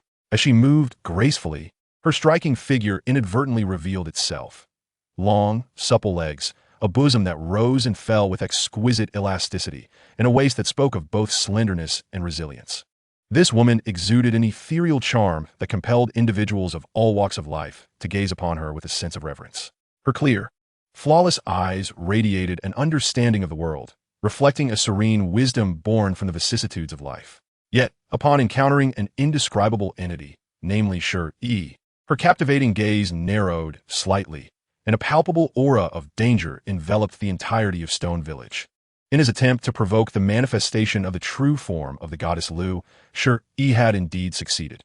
Yet he bore the heavy price of utilizing such a tactic. Provocation, an eloquent rhetorical strategy, demands a keen awareness of the audience, the environment, and the conditions at hand. It must not be employed indiscriminately. When wielding such a technique, one must find the delicate balance. To act too hastily is to invite failure, while being overly cautious leads to inertia. Sure, he had triumphed, yet he had also faltered. 3 years had elapsed. Shi Yi, you have matured, and 6 celestial realms have been unlocked. It is time to venture forth, for under my wings, you shall never truly grow. The goddess Liu, with her bare feet suspended in midair, maintained a sacred distance of merely 1 centimeter from the ground, her delicate, porcelain-like feet appearing both sanctified and untouchable. As she proclaimed, 3 years had passed. The 9-year-old Shi Yi had blossomed into a young man, shedding childish innocence for a burgeoning youthful vigor, his striking features igniting the hearts of the maidens in Stone Village. He possessed a handsome visage, beneath brows as sharp as a sword. His eyes sparkled like a galaxy. His noble nose rose majestically, reminiscent of a finely carved jade sculpture. The lips beneath, curved like a bow, traced an exquisitely perfect line. Any longer, and they would appear too coarse. Any shorter, and they would seem too delicate. Such was the balance of perfection. A fraction too much would render him too rigid. A fraction too little would make him unduly soft. At approximately 1.60 meters in height, he was devoid of any muscular bulges. His golden ratio physique, complemented by flawless abdominal contours, revealed a harmonious structure. His long, raven-black hair cascaded down to his waist, while his resolute and handsome features imbued him with an air of scholarly elegance, devoid of any semblance of weakness. Just as Liu's words trailed off, she appeared before Shi Yi in a flash, her hand, crafted as if from white jade, resting upon his shoulder, instantaneously sealing his form. As Shi Yi's eyes darted in confusion, a spatial vortex opened before him, and the jade hand propelled him into its depths. This troublesome boy had been incessantly chattering for 3 long years. Now, at last, he could enjoy a moment of peace. Liu clapped her hands, and her ethereal form vanished, while the enormous willow tree at the center of Stone Village remained unchanged, unnoticed by anyone who had witnessed its brief disappearance. Outside Stone Village, chaos ensued. Oh no, old 13. Hao'er has been taken away by that peculiar spirit of the willow tree using some mysterious spatial force. An elderly man with graying hair, his slender frame agitatedly paced in circles like a spindly bamboo stalk. Hao'er is the future of the martial King's manor and the destined ruler of the wildlands. We cannot afford to lose him. We must find him at once. Another elder, equally gray-haired but rounder, with a belly resembling that of a Mithra Buddha, stood in stark contrast to his lean companion. Logically, as supreme beings of the mortal realm and top-tier combatants, their physiques should not exhibit such a drastic disparity. Their forms ought to be well-proportioned. This discrepancy arose from the distinct natures of their cultivated techniques, which had sculpted their vastly different physiques, one slender, the other stout. In the Kingdom of Stone, their reputations paled in comparison to Old 15, Shi Hao's grandfather, Shi Zhongtian, known as the Great Demon God. Even the Emperor of the Stone Kingdom held him in profound respect, as the 9th and 13th elders of the martial King's manor. Although both revered beings in their own right, they would struggle to match the strength of Shi Zhongtian alone. However, before Shi Zhongtian attained the title of Great Demon God, they too bore a rather inconspicuous moniker, the Plump Elder and the Lean Elder. How do we find him? The willow tree spirit of Stone Village is a deity, including Hao'er, The villagers revere it as the willow god. You know that those who dare to call themselves gods are rarely ordinary beings. And we currently have no idea where Yi-gege has been taken. Old 13 patted his round belly, feeling an impotent frustration. He yearned to act but found himself utterly powerless. As one of the 5 great ancestors of the martial King's manor, known as the Plump Elder, he possessed the strength to lift mountains with ease. Upon hearing the term god, Old 9 also regained his composure, his slender frame collapsing onto the dust-laden ground as if drained of all strength. He too was among the 5 great ancestors, known as the Lean Elder, capable of devouring countless treasures yet never satiated nor gaining weight, a peculiar anomaly. Their apprehensions were not unfounded. The term god is not one to be used lightly. It connotes omnipotence and supreme authority. In ancient times, our forebears held beliefs, revering deities with great solemnity, convinced of their existence and the ability to invoke them for protection in critical moments. Thus, the spirits were born. In truth, as later generations delved deeper, it was revealed that those revered by tribes were actually formidable beings, such as the True Hound, the Qilin, and the purest bloodline of the Pishio, all regarded as pure-blooded creatures, also known as pure-blooded fierce beasts. In those distant epochs, the ancient ancestors worshipped these pure-blooded fierce beasts, offering sacrifices and reverence, and indeed, they had once received their protection. However, as humanity grew in strength, with ancient kingdoms rising one after another, human ambition became increasingly evident. In their quest for power, humans began to hunt ancient remnants and even the young of pure-blooded fierce beasts, using their true blood to baptize their offspring. Consequently, most pure-blooded fierce beasts and ancient remnants turned against humanity, and many of those whose young were hunted retaliated with vicious slaughter, leading to the devouring of countless lives. Yet, these pure-blooded fierce beasts were not true deities. The humans dwelling in the vast wilderness discovered the genuine gods, those immortal teachings that passed down from the heavens. The true gods behind the great sects of longevity and immortality. The mountain of eternal life, the mountain of the celestial gods, the ancient divine mountains, the pavilion of mending the heavens, and the pavilion of severing the heavens. Our ancestors were fortunate enough to witness the might of the gods behind these immortal sections. These gods possessed the terrifying power to reshape the very fabric of existence. Thus, in the eyes of Old 9 and Old 13, any being that dared to claim the title of God must possess extraordinary strength, capable of obliterating entire ancient kingdoms with a mere gesture. The power and majesty of God are unfathomable, far beyond what mere mortals such as themselves could ever hope to confront. The supreme being of the mortal realm ultimately remains a mere mortal, and humanity shall forever trail behind the divine. In Shurtsuan, the withered and charred willow tree, on the brink of death, is referred to as the willow deity, and it appears to harbor no fundamental objection to this appellation. The spirit itself's acquiescence to being called a god, in a certain sense, speaks volumes. Anyone with a semblance of intellect would comprehend its implications. Given that the ancient human race has long since fallen out with the pure-blooded beasts, many of the beings serving as spirits in the human realm are intricately linked to the upper realms, thus connected to the divine. These spirits, as descendants of the deities from the upper realms, are particularly wary of such titles. Without igniting the divine flames, they would never dare to exalt themselves as gods, adhering strictly to a hierarchy that is exceedingly rigid. The fact that this nearly dying willow dares to embrace such a title indicates its formidable power. It has likely defied the heavens and is unconcerned with these conventions. Therefore, it is plausible that this willow tree in Shurtsuan is an ancient deity, now in its twilight years, lingering in the mortal realm to enjoy its remaining days, a conjecture put forth by Lao Jiao and Lao Shi. However, they did not dare to voice their thoughts openly. There is no need to worry about Shi Yi. As a fledgling, he must learn to fly on his own, and cannot remain sheltered under your wings indefinitely. He will return, whether in a month or a fortnight. A voice, indistinguishable in gender, resonated in Lao Jiao and Lao Shi's minds, startling them into prostration before the willow tree in Shurtsuan. They obeyed the divine oracle. In the vast wilderness, deep within the Kangmang Mountains, it seemed that they were not at a loss. The willow deity truly possessed an ethereal beauty.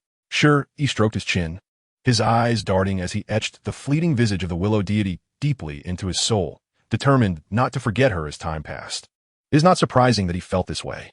He himself harbored little interest in bloodshed, were it not for the harsh reality of this world. Where the weak are akin to ants without formidable power, he might not have endured even the minor hardships of tempering his body through medicinal baths.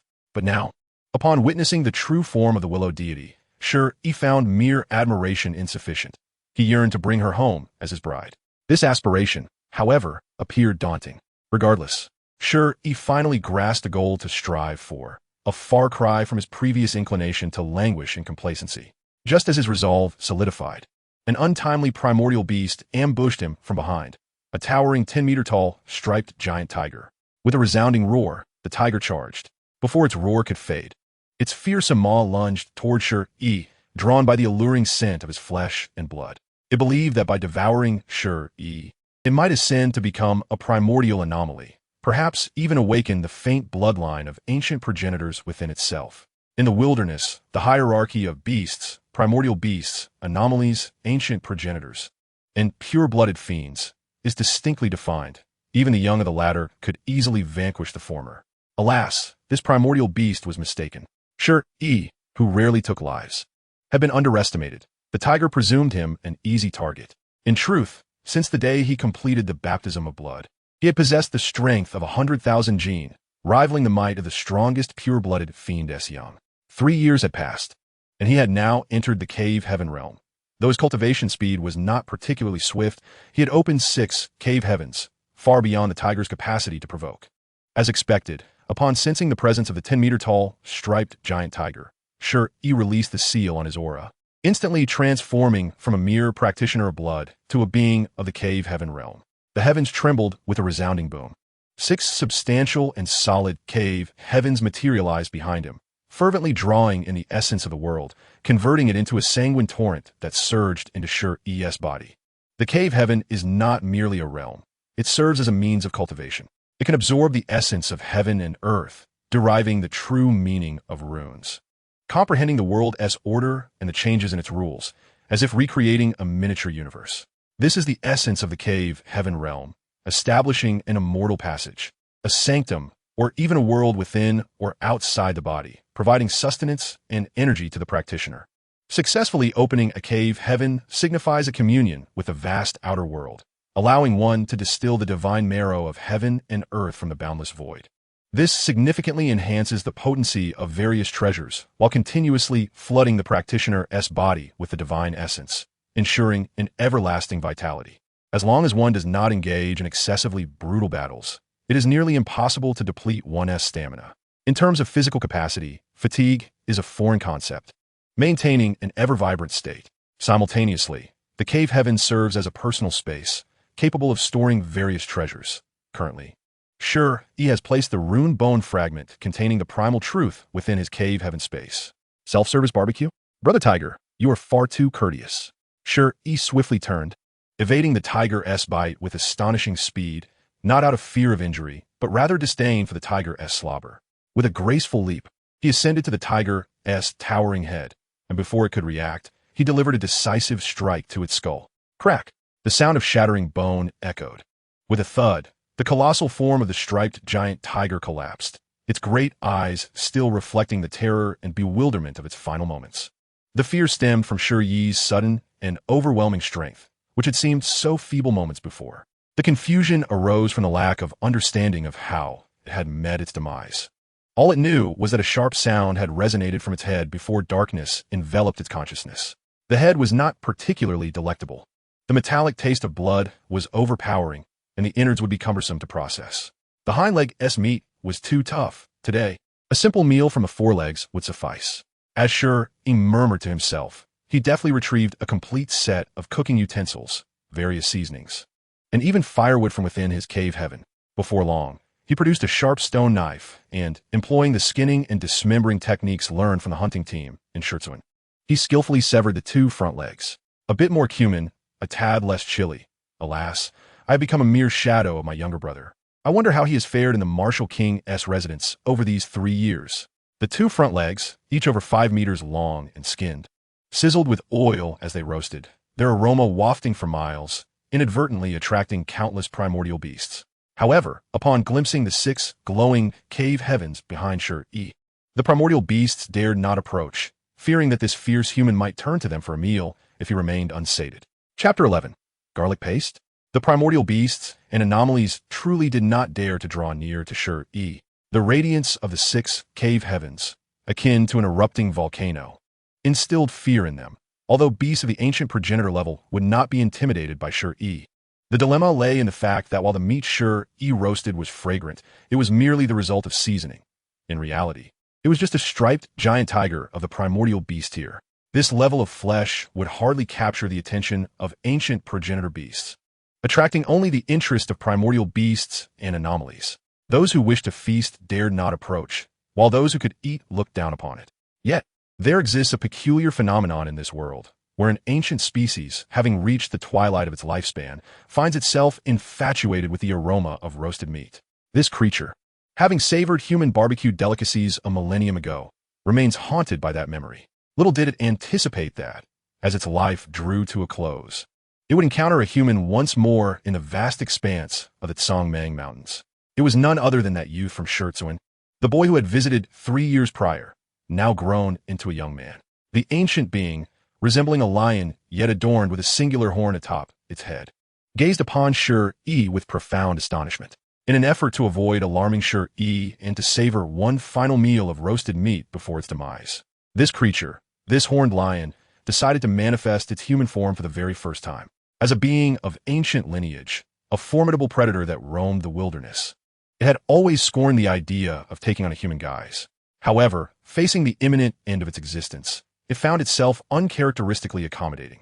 In the blink of an eye, the creature's towering 100-meter frame began to diminish, and in mere moments, an elderly man with flowing white hair stood in its stead. A few minutes later, the old man chuckled heartily. "Ah, young friend, what a fortuitous encounter in this vast wilderness. As fate would have it, I have not dined today. Might I implore you to share a meal of roasted meat with this old man?" The sudden voice caused Shi Yi to tilt his head in confusion, caught off guard by the appearance of the white-haired elder.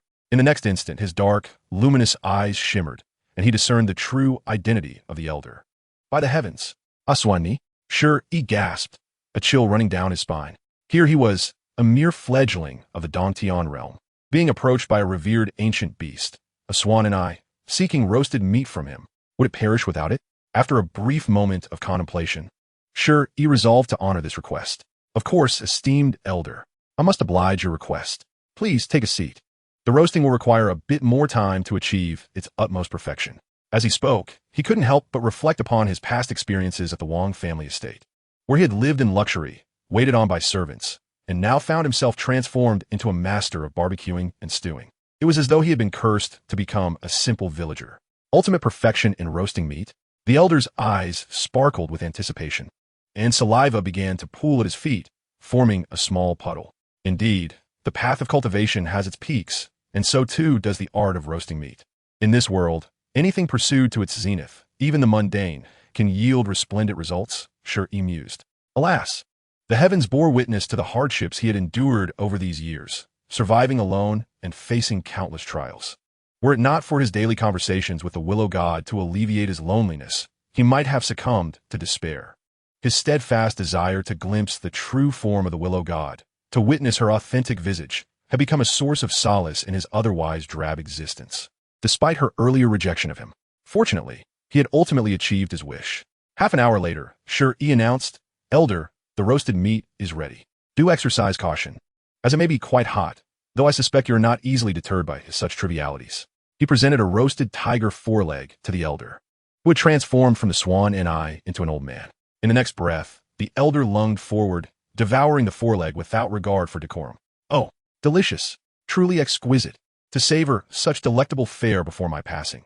What more could an old man desire?" Tears glistened in the elder's eyes, a testament to the overwhelming joy of tasting such divine sustenance. Observing this, Shi Yi felt a pang of uncertainty. Had he unwittingly slaughtered the offspring of a pure-blooded beast? Or did that striped tiger possess some extraordinary lineage? How could something he deemed ordinary be so utterly delightful? What Shi Yi failed to grasp was that the seemingly mundane roasted meat he presented was, in fact, the culmination of 3 years of meticulous mastery over the art of roasting, honed by his unique perspective as a wielder of dual pupils.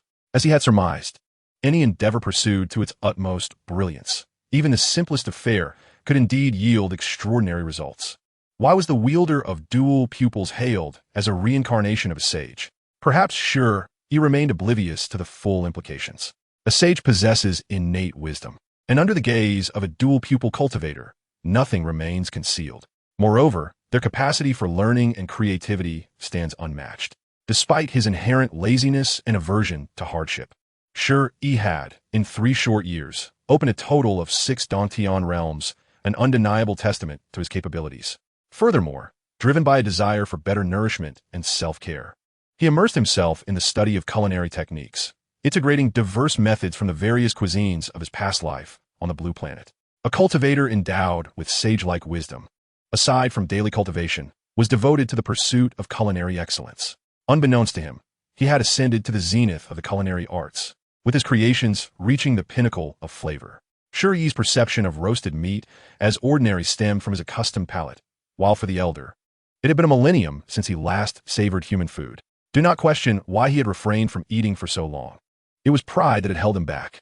As a noble ancient species, how could he indulge in the food of mere mortals?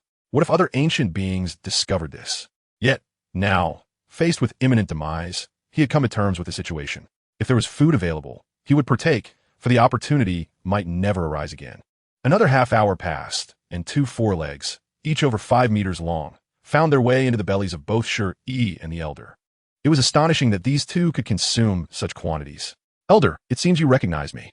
Shi Yi reclined on the ground, rubbing his round belly. The willow tree of Shurtsuan, renowned throughout the wilderness, had subdued countless ancient species and pure-blooded beasts, and the elder had entered their awareness 3 years prior when he was brought to this place. The white-haired elder did not deny this. He understood that the moment Shi Yi had laid eyes upon him, he had recognized his true identity. "Are you suggesting that, as long as I do not court disaster, no one in the wilderness would dare to lay a hand on me, out of respect for the willow god?" Shi Yi inquired with curiosity. "In theory, yes," the elder replied, shaking his head. "However, not every ancient species or pure-blooded beast holds her in the same regard." Chapter 12. Has Yi-gege gone missing? The encounter between Shi Yi and the white-haired elder was but a minor interlude. While the elder bore no ill will toward Shi Yi, he also had no intention of aiding him. Shi Yi had been forcibly expelled by the willow god for training, and without her permission, no creature or being in this vast wilderness would assist him in returning to Shurtsuan. The venerable old man, known as the Swanina, had no desire to linger around Shi Yi for his roasted meat any longer. After sharing a brief conversation with Shi Yi, he dragged his body, heavy with the weight of impending mortality, away from the young man's side. It wasn't that he had grown weary of the meal. Rather, some experiences, particularly first encounters, possess an inherent beauty that one hesitates to tarnish. A fleeting taste is undoubtedly the wisest choice. In the month that followed, Shi Yi wandered alone through the vast desolation of the wilderness, seeking a path either to escape or to return to Stone Village. Yet the boundless expanse of the great wilderness, stretching for countless miles, rendered both routes elusive. The old patriarch, Shi Yinfeng, had not so much deceived Shi Yi as he had merely revealed the limits of his journey. Covering hundreds of thousands of miles was already a remarkable feat in truth. The wilderness spanned far beyond mere millions of miles without a discernible direction, and relying solely on his physical endurance to traverse it was a futile endeavor, especially for someone of his cultivation level. Gradually, Shi Yi found himself disoriented, increasingly unable to discern his way. It is often said that when a person is pushed to the brink, they can unleash extraordinary strength. Over the course of this month, Shi Yi engaged in fierce battles with ferocious beasts, blood spilling across the expansive wilderness. However, this 10,000-mile stretch was but a fraction of the vast wilderness. In reality, it was scarcely 1/10,000th of its entirety. Shi Yi felt akin to a grain of sand adrift in an ocean, struggling desperately to survive in the desolate expanse. Perhaps it was all preordained. The beasts he encountered during his skirmishes were slightly stronger than him, yet not overwhelmingly so. They could not kill him with a single blow. As long as Shi Yi unleashed his full potential, it was invariably the beasts that met their demise. Through the crucible of blood and fire, Shi Yi's once frivolous and languid demeanor gradually transformed into one of steadfast reliability, acquiring an aura that inspired trust. The great wilderness lay 5 million miles from Stone Village, within a cave where the air was arid.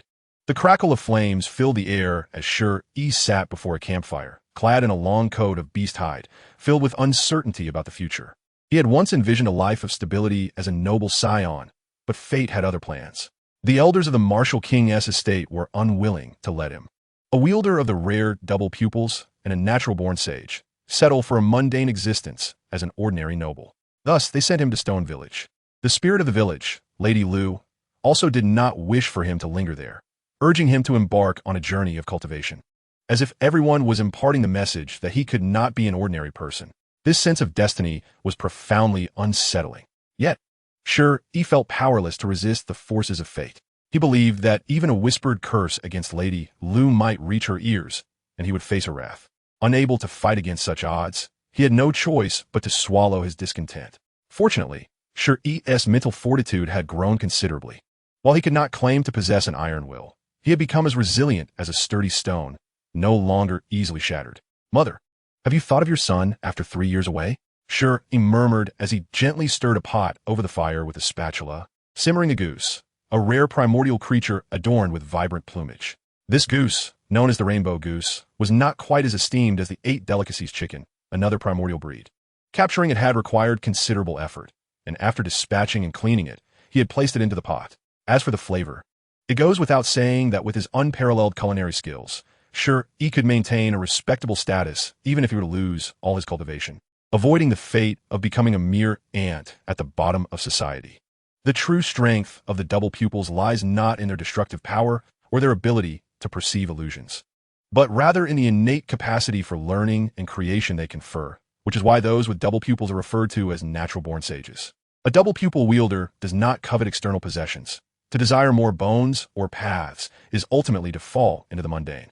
Only through profound enlightenment from the cycle of life and death can one discard what does not belong to them, allowing for a promising future rather than being anchored in place by externalities. As Shi Yi reminisced about his mother, 2 figures returned to the martial king's estate, a couple who were eager to find Shi Hao upon their arrival. In the back courtyard of the martial king's estate, a woman adorned in a splendid red robe, upon seeing the 6-year-old Shi Hao, could not contain her tears of joy at their reunion. "Mother?" Hearing her voice, Shi Hao turned, rubbing his eyes in disbelief. The woman before him bore a striking resemblance to the figure etched in his memories. "Xiao Hao, I am your mother. Do you not recognize me?" 3 years prior, just a month before Shi Yi's ceremony, this woman had entrusted Shi Hao to Shi Yi's mother before departing with her husband to seek out Shi Hao's grandfather, Shi Zhongtian. Clearly, this woman in the resplendent red robe was Shi Hao's biological mother, Qin Yi Ning, and also Shi Yi's aunt, who had now returned successfully. "Mother." The 6-year-old Shi Hao, living a life of comfort in the martial king's estate, was unlike his brother Shi Yi, who endured hardship and wore beast skins. Appearing akin to a wild mountain dweller, Shi Hao was clad in fine silks, his cherubic face glowing with health, his bright eyes indicating a life of ease. In stark contrast to Shi Yi, who was confined to a cave. "Seeing that you are well brings me great satisfaction, my dear Xiao Hao. In just 3 years, you have grown so chubby and fair that I could scarcely recognize you." Qin Yi Ning gently embraced Shi Hao, her fair hands caressing his small face, seemingly gauging just how much he had changed in her absence. "Mother, any treats?" Xiao Hao very well. However, after brother Yi disappeared 3 years ago, Annie often seemed forlorn when alone. Nestled in Qin Yi Ning's embrace, Shi Hao, while well cared for by Shi Yi's mother, could not help but yearn for the warmth of his own mother, much like Shi did. "Ear has also gone missing?" Qin Yi Ning's brows knitted in concern. She was bewildered by the seemingly cursed fate of the martial king's estate. Her husband, Shi Xiling, had vanished for 3 years, and just as they finally caught wind of his whereabouts, another pivotal figure, Shi Yi, had also gone missing. She understood that Shi Yi, born with double pupils, was the future of the martial king's estate, an irreplaceable existence. Now, their plans to enlist the help of esteemed elders from the estate to locate Shi Xiling were rendered moot, as they would likely be too preoccupied searching for Shi Yi. Meanwhile, "Xiling, what did you just say? You have news of the 15th? A white-haired elder abruptly stood, his gaze fixed intently on Shi Xiling, who knelt below. "Yes, 8th uncle. My father successfully hunted a pure-blood Pishio cub in the battlefield of the 100 Clans, obtaining its true blood. However, as he attempted to exit the battlefield, he was discovered by an adult Pishio guarding the perimeter. My father sustained grave injuries from the fierce creature, and he is not its match. He is still being pursued and requires your assistance, esteemed elders," Shi Xiling concluded, bowing deeply. At this moment, the only individuals capable of rescuing his father were the elders present. Chapter 13, what do you know? Xiling, what are you saying? The 15th is our brother. Our flesh and blood. Can we simply stand by and watch him come to harm? The martial king stood resolutely, filled with determination. With a gentle wave of his hand, a formidable force surged forth, causing the body of Shi Xiling to rise uncontrollably from the ground, akin to a marionette manipulated by strings. This exemplified the overwhelming power of the supreme being of the mortal realm, a formidable force at the revered level. It was not merely the ability to overturn everything with a flick of the wrist, but at least for the moment, Shi Xiling possessed no capacity to resist such a magnitude of strength. Among us, the siblings numbered 15, with the youngest, the 15th, being the most impulsive. Yet, when danger loomed, we could not simply stand by and watch him face peril. The ancestral elder of the Shi clan from the martial king's mansion, the 11th elder, also rose to his feet. He shared a close bond with the martial king's 15th son, the great demon god, the youngest Shi Hao'er's grandfather, and Shi Xiling's father, Shi Zhongtian. Thank you, Uncle Ba, and Uncle Shi. Shi Xiling respectfully bowed. Your Uncle Jiao and Uncle Shi-san have gone to protect Yi-gege during his trials. The adult pure-blood Pishio possesses formidable combat prowess. We must enlist several more revered ones to ensure we can rescue the youngest. The martial king spoke with great caution. Soba. Could it be that the royal family of the Shi kingdom is willing to intervene? Shi Xiling inquired curiously. Regarding Shi Yi's trials, upon returning to the martial king's mansion, Shi Xiling had already learned from the martial king and the 11th elder that, unlike Qin Yi Ning and Shi Hao, who were unaware that Shi Yi, who appeared to be missing, had actually been sent to the Shi clan's ancestral land, Shi village, for his trials. In reality, most individuals in the martial king's mansion believed Shi Yi was lost. Only Shi Xiling's generation, the direct bloodline of the second generation, was privy to the truth that Shi Yi had been dispatched for training, while the younger generation, akin to Shi Hao'er's cohort, remained oblivious to Shi Yi's whereabouts. The royal family of the Shi kingdom was virtually out of the question. The sovereign of the Shi kingdom would never agree to it and would not dare to provoke these pure-blood beings openly. Only the Rain clan, with whom we maintain amicable relations, and the demon spirit lake behind Yi-gege's father would offer us assistance. The martial king shook his head. Although the human race in this desolate domain was in a better state compared to the past when they were subjugated, they still dared not openly offend the pure-blood beings. The actions of the martial king's mansion would only represent them, while any action by the royal family of the Shi kingdom would signify the stance of the entire kingdom. And the ancestral beings behind those pure-blood entities could well unleash a bloodbath upon the Shi kingdom. In the following days, through the martial king's efforts, the martial king's mansion successfully allied with the Rain clan and the demon spirit lake, each providing 2 revered ones to support the great demon god, Shi Zhongtian.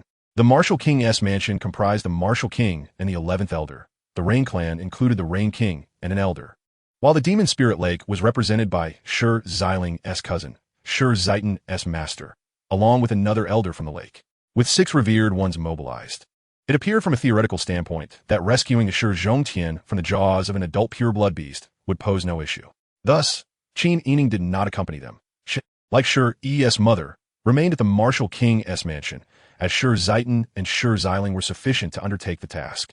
It was not that these revered ones deemed women as a hindrance, although Shi Yi's mother was of common lineage. Qin Yi Ning was no ordinary individual. She hailed from the revered Mount Bulow in the upper realm. However, their objective this time was far from simple, should the opportunity arise.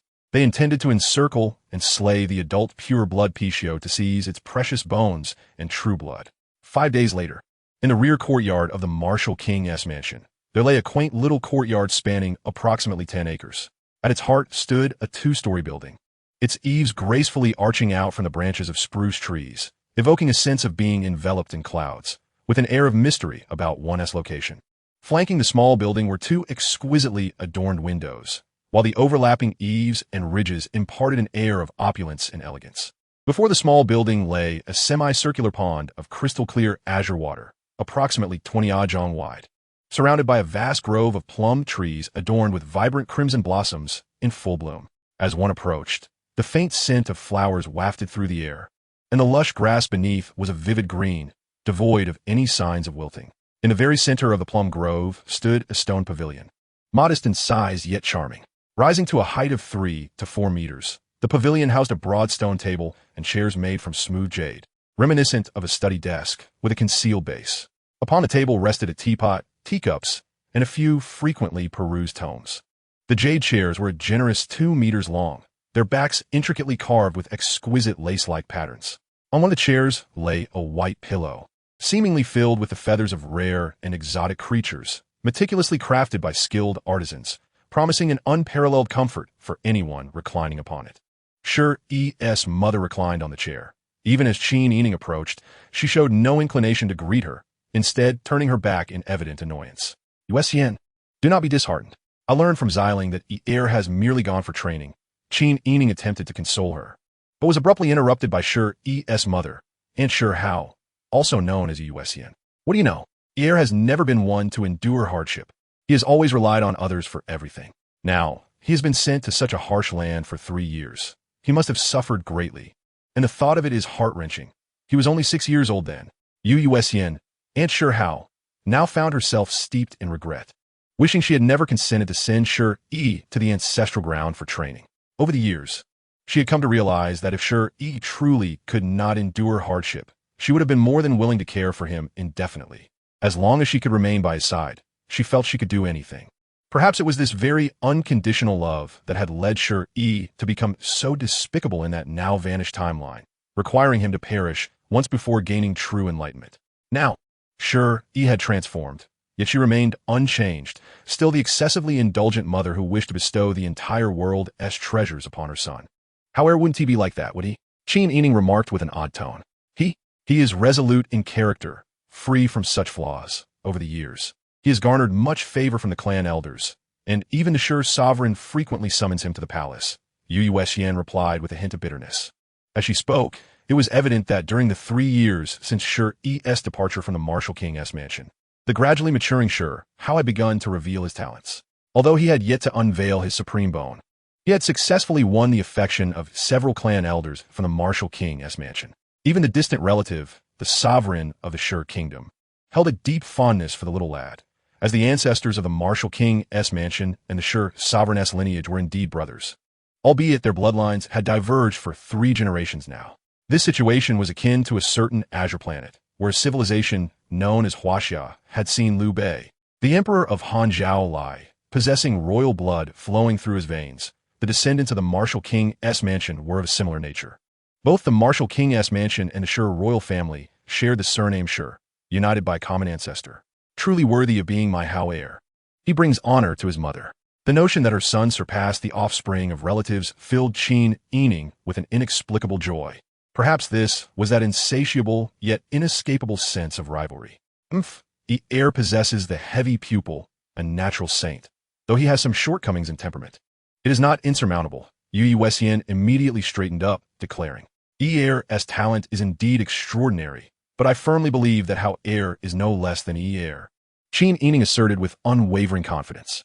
She, too, was unsure where this confidence stemmed from, yet she felt assured that Shi Hao would undoubtedly rival Shi Yi, convinced that her child would not be outshone by their relatives.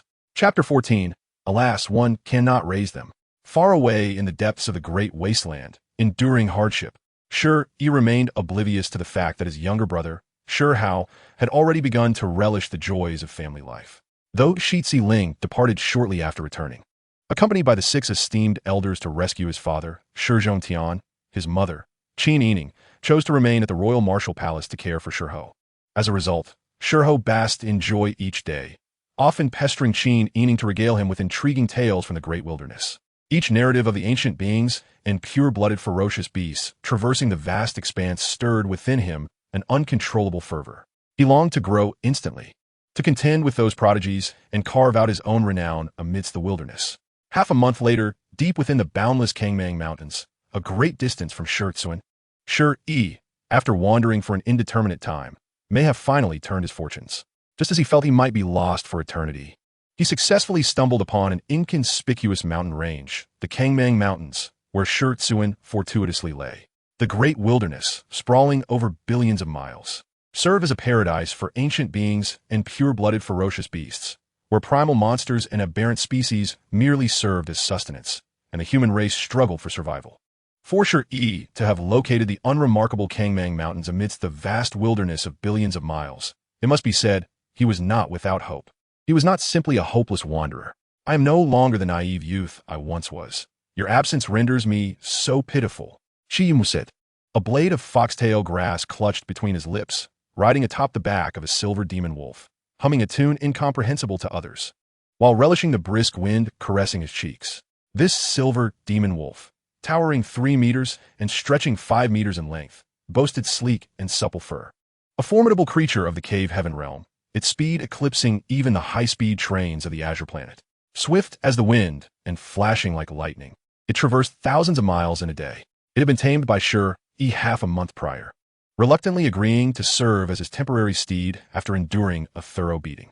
At that moment, the silver demon wolf, sensing some dreadful danger, suddenly came to a halt, its long limbs embedding deeply into the earth. The immense inertia propelled Shi Yi into the air. However, he grasped the nape of the silver demon wolf's neck, preventing himself from being thrown off. In an instant, a thunderous roar erupted, shaking the mountains and valleys. The ancient trees surrounding Shi Yi shed their leaves in disarray. The entire realm suddenly turned frigid, a terrifying aura sweeping through like a deluge. In that fleeting moment, the forest transitioned from tumult to silence. Fierce birds and beasts ceased their cries, trembling in fear, no longer daring to roar, while the silver demon wolf tucked its tail between its legs in sheer terror. Witnessing this scene, Shi Yi had little to say, were it not for the silver demon wolf's instinct to preserve its life. Taming it as a temporary steed would not have been so simple. His eyes shone with a peculiar light, and nothing within a myriad of miles could evade the gaze of his unique sight. Under his scrutiny, a robust black figure emerged in the distance, akin to a formidable demon descending from the heavens, exuding an overwhelming ferocity that rendered the mountains and valleys, along with countless fierce beasts, utterly silent. Before him stood a fearsome ape, its fur exceedingly dense, half a foot long and gleaming ominously, enveloping its entire form and imparting an indescribable peculiarity, though not particularly large. Standing just over 2 meters tall, less than the silver demon wolf, its size belied its extraordinary nature. This vile ape bore a pair of black, fleshy wings upon its back, granting it the ability to fly. Shi Yi's keen sight discerned that this beast had descended from an unfathomable height. Upon its head rested a pair of black horns, thick and menacing, as if it had emerged from the depths of hell, shrouded in black mist, emanating a chilling aura suggesting it had slaughtered countless beings. An ancient being of the demon ape variety, Shi Yi recalled the yellowed ancient texts he had perused at the Royal Martial Palace, which classified ancient beings and pure-blooded ferocious beasts. With the innate wisdom and sensitivity characteristic of a seer, he swiftly recognized the creature's lineage based on its form and features. My, what a remarkable specimen, he thought, realizing this was no ordinary demon ape but a noble, royal-class demon ape, for it would not possess the capability of flight without such lineage. Shi Yi felt a twinge of astonishment. A creature of this caliber was beyond his ability to contend with, as it stood at the same level as the venerable elder, Swan and I. As Shi Yi contemplated, the royal-class demon ape propelled itself from the ground with a resounding crash, leaping 1,000 meters high before diving rapidly towards a peculiar-looking ancient beast. This creature, a 10-meter-tall bear, bore the physique of a bear, yet was adorned with a pair of sculpted wings, a rare ancient species indeed, far more formidable than the silver demon wolf Shi Yi had subdued. To put it bluntly, despite its unappealing appearance, it could easily rend the silver demon wolf to shreds. Yet, at this moment, it quivered in terror, paralyzed on the ground. Old fool, your end is nigh. From this day forth, I shall reign over this mountain range. The royal-class demon ape sneered, slowly raising its head to survey the depths of the Kangmang Mountains. It then leisurely extended its dark claw, striking the giant bear atop its head with a resounding crack, shattering its skull. With effortless ease, the royal-class demon ape peeled back the massive cranial cavity, revealing the pale, steaming substance within, and a sinister grin spread across its countenance. With a casual flick of its paw, it devoured the bear's flesh, which emitted a mournful cry in its final moments. Yet it dared not move, paralyzed by the overwhelming ferocity emanating from the royal-class demon ape. Survival of the fittest. How cruel and merciless.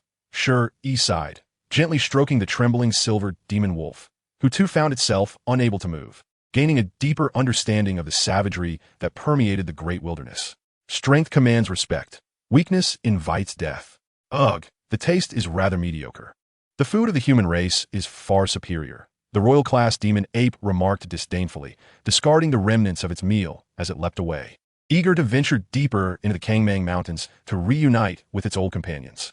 Having departed, the 10-meter bear's lifeless eyes dimmed, collapsing to the ground, its carcass swiftly consumed by the surrounding feral beasts. All is well, it has left. Fear not. Shi Yi reassured the silver demon wolf, which cautiously rose to its feet.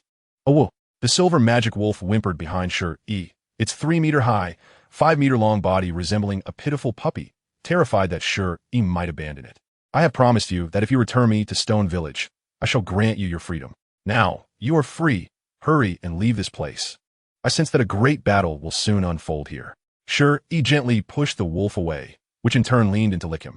Though he was unfamiliar with many parts of the great wilderness, the Tsangmang Mountain Range was a territory he knew intimately. Stone Village lay nestled within this very range, and during his 3 years there, he had frequently accompanied the village's hunting team, becoming thoroughly acquainted with the area.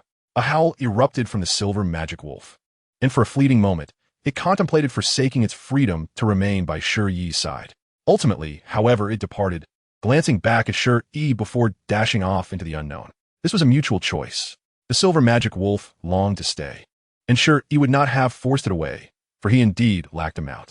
Yet, its yearning for freedom ultimately eclipsed its desire to remain. Alas, I truly lack the charisma of a leader. If my insufferable younger brother were here, perhaps it would have chosen to follow him willingly, Shi Yi lamented, shaking his head in resignation. He reflected on the days gone by, realizing that aside from the initial display of force during its subjugation, he had treated the wolf quite kindly.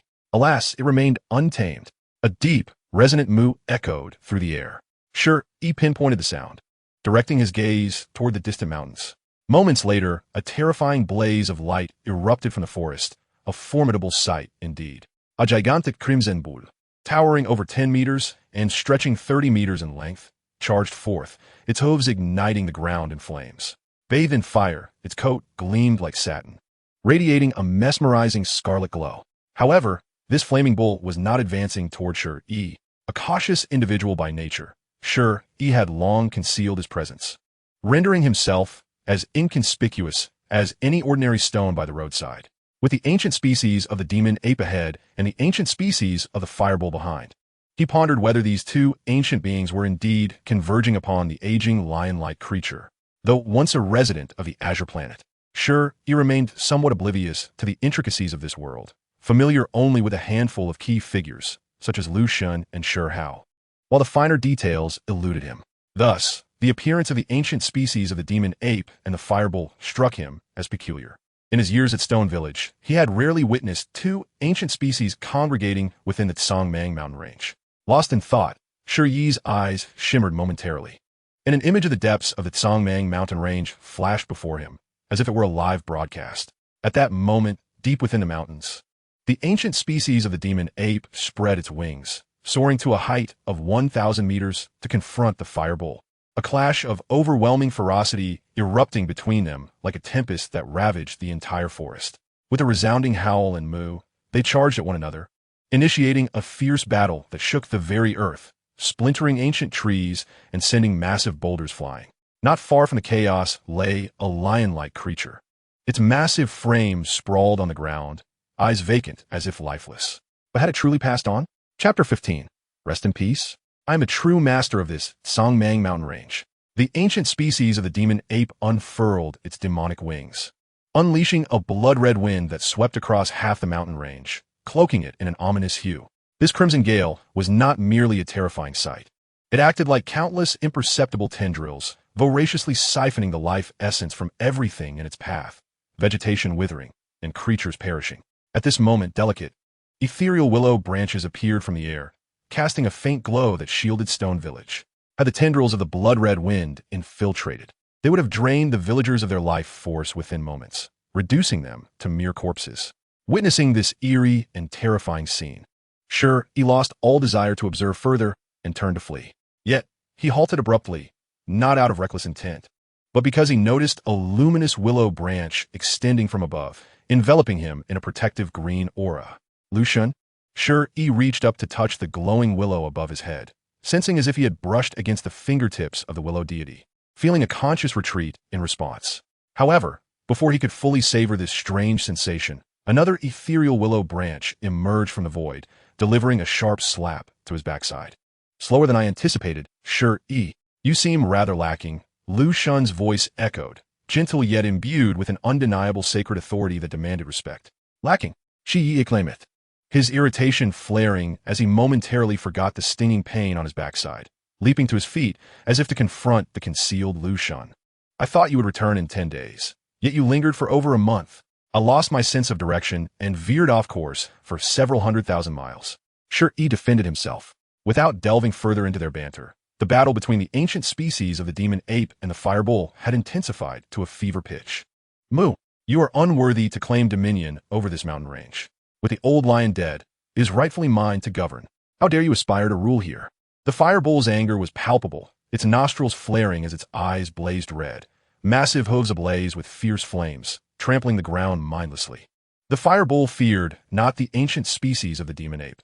It was engulfed in a tempest of flames that illuminated half the sky, successfully countering the encroaching blood-red wind. Heaven and earth, the fire of the south, thunder and wind intertwine, mountains and marshes breathe together. Water and fire cannot merge. Fire can incinerate all that exists.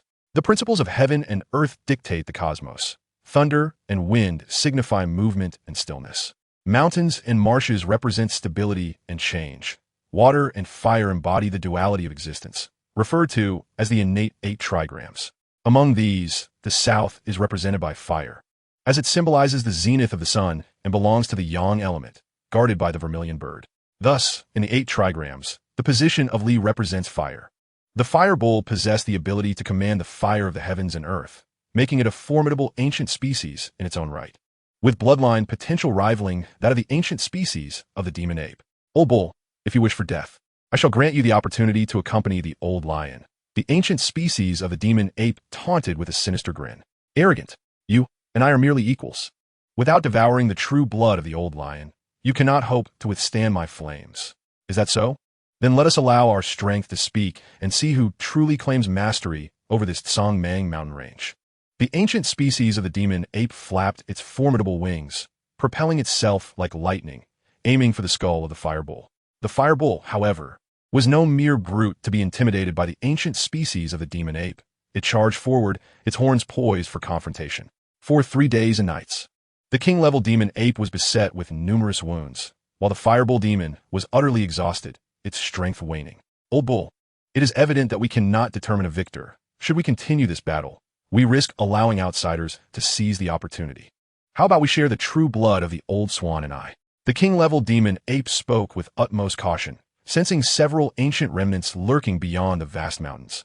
Their auras slightly weaker than its own. I have no objections, but what will you do about the Kangmang Mountains?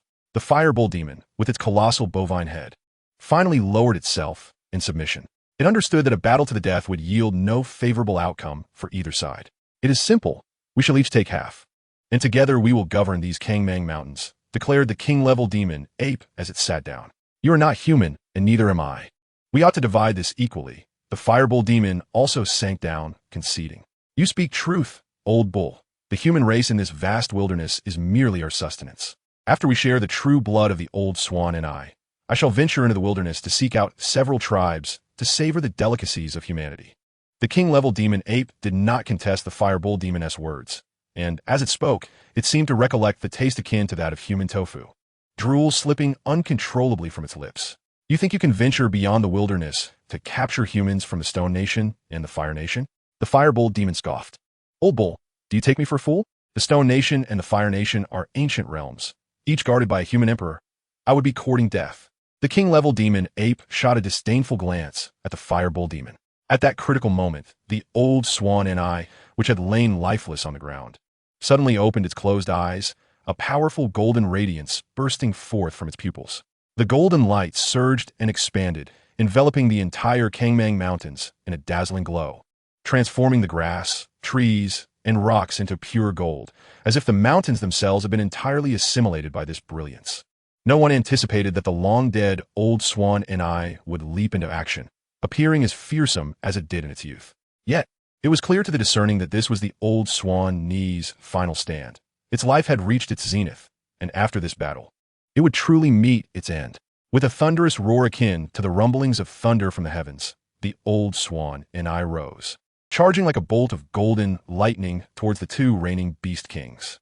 The king-level demon ape and the fireball demon, now rendered blank, could scarcely comprehend how the deceased old swan and I had suddenly revived. Moreover, its vigor seemed to rival that of its prime, when it had roamed the wilderness. The true sovereign of the Kangmang Mountains. In a flash, the old swan and I darted past with astonishing speed. Although the king-level demon ape had regained its wits, it was still weakened from its prolonged struggle with the fireball demon.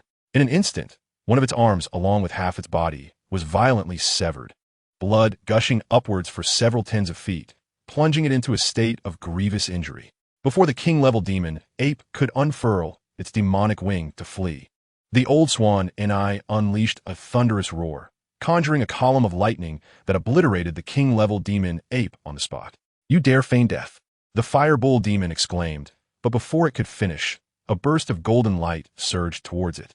The next moment, the fireball demon, engulfed in flames, had its massive horns torn from its head, along with significant portions of flesh, revealing stark white bones beneath. The old swan and I showed no mercy, striking down once more to shatter the fireball demon's skull. This sudden turn of events left not only the surrounding beasts and birds in shock, but also rendered them paralyzed with fear upon witnessing the brutality. Under the shelter of a willow tree, Shi Yi could not help but gape, astonished by the decisiveness and ferocity of the old swan's actions. Indeed, a worthy lesson for me to learn, Shi Yi mused, feeling somewhat like a war correspondent, realizing he had strayed from his path. While his combat skills were mediocre, he was quite adept at watching the spectacle unfold.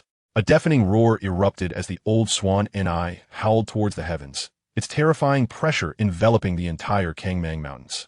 All the beasts and birds that had been secretly observing this bloody conflict fled, save for Shi Yi. If the old swan and I could feign death once, it could do so again.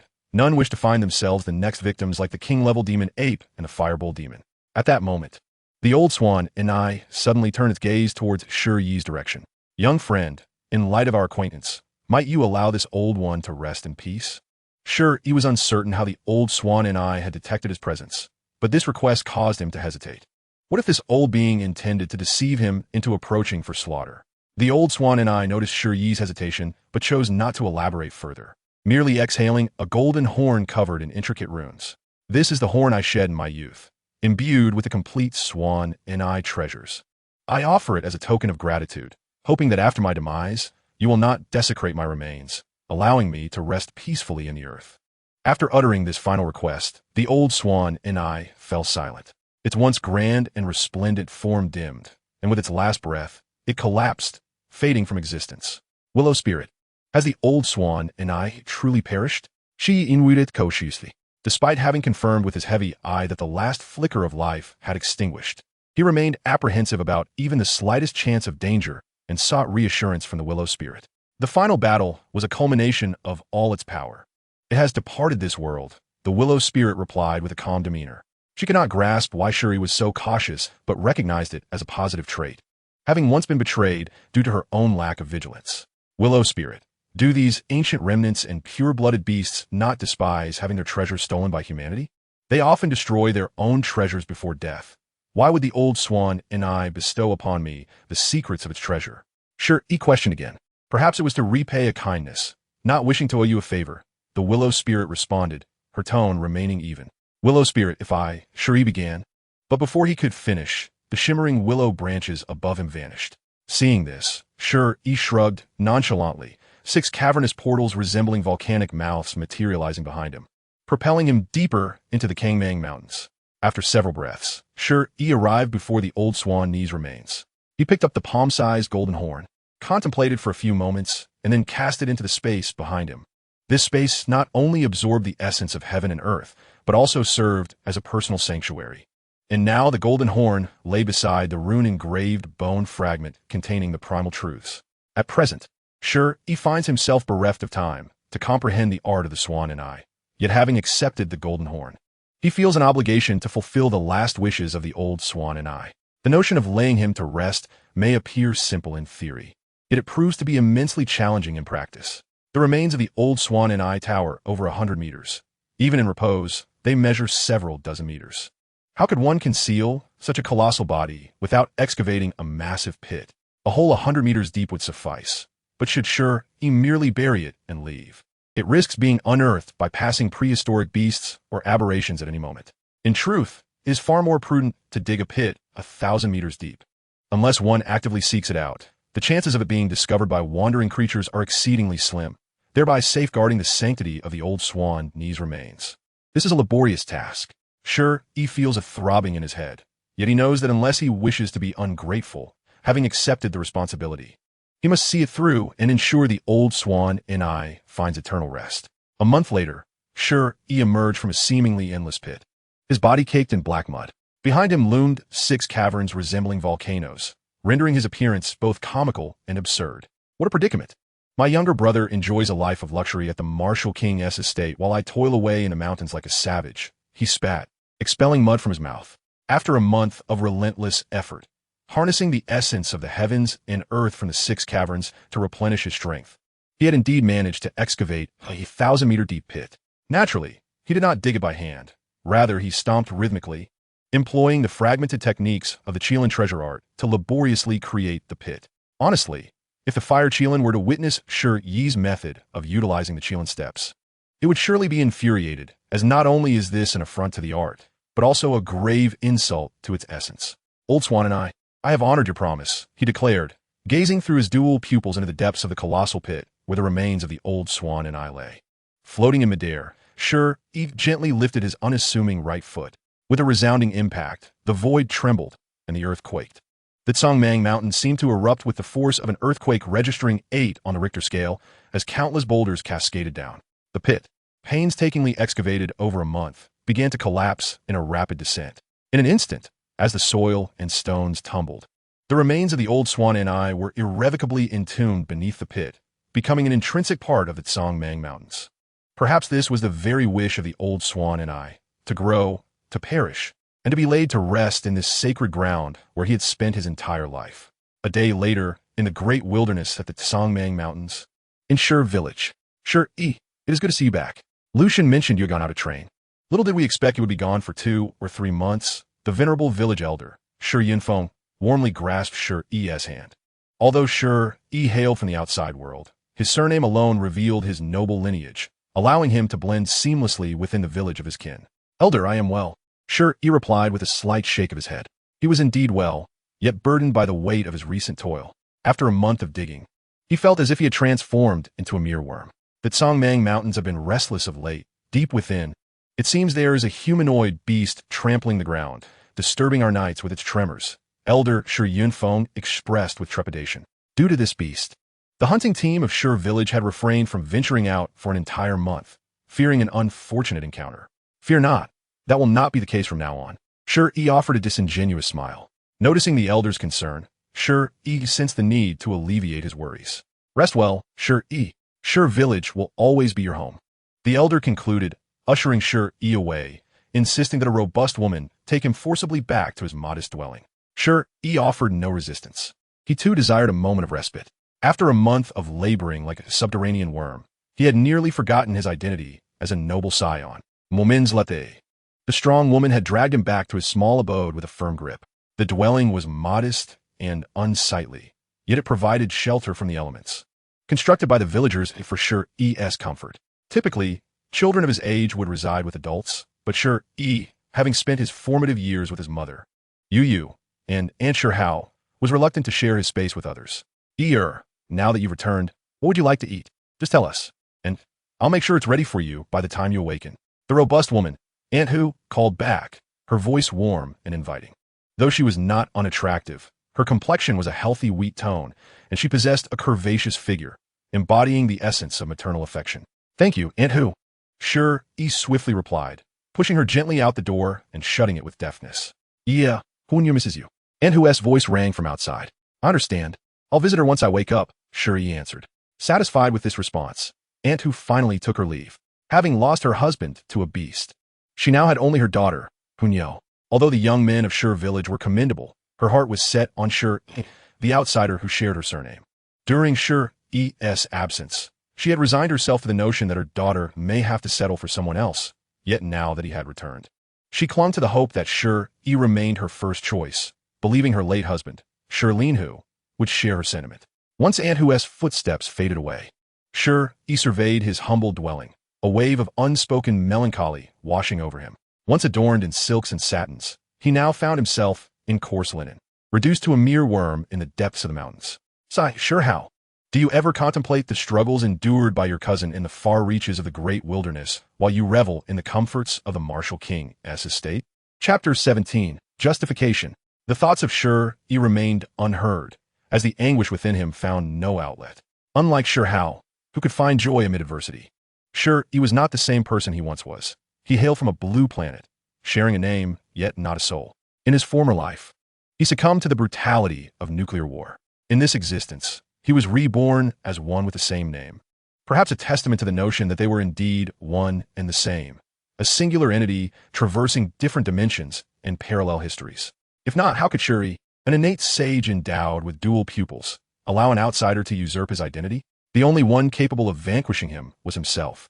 The following day, beneath the willow tree in Shi village, Shi Yi, after sending away Huo, found solace beneath the great willow that housed Liu Shen's true form. Lacking many virtues, his sole redeeming quality might be his audacity.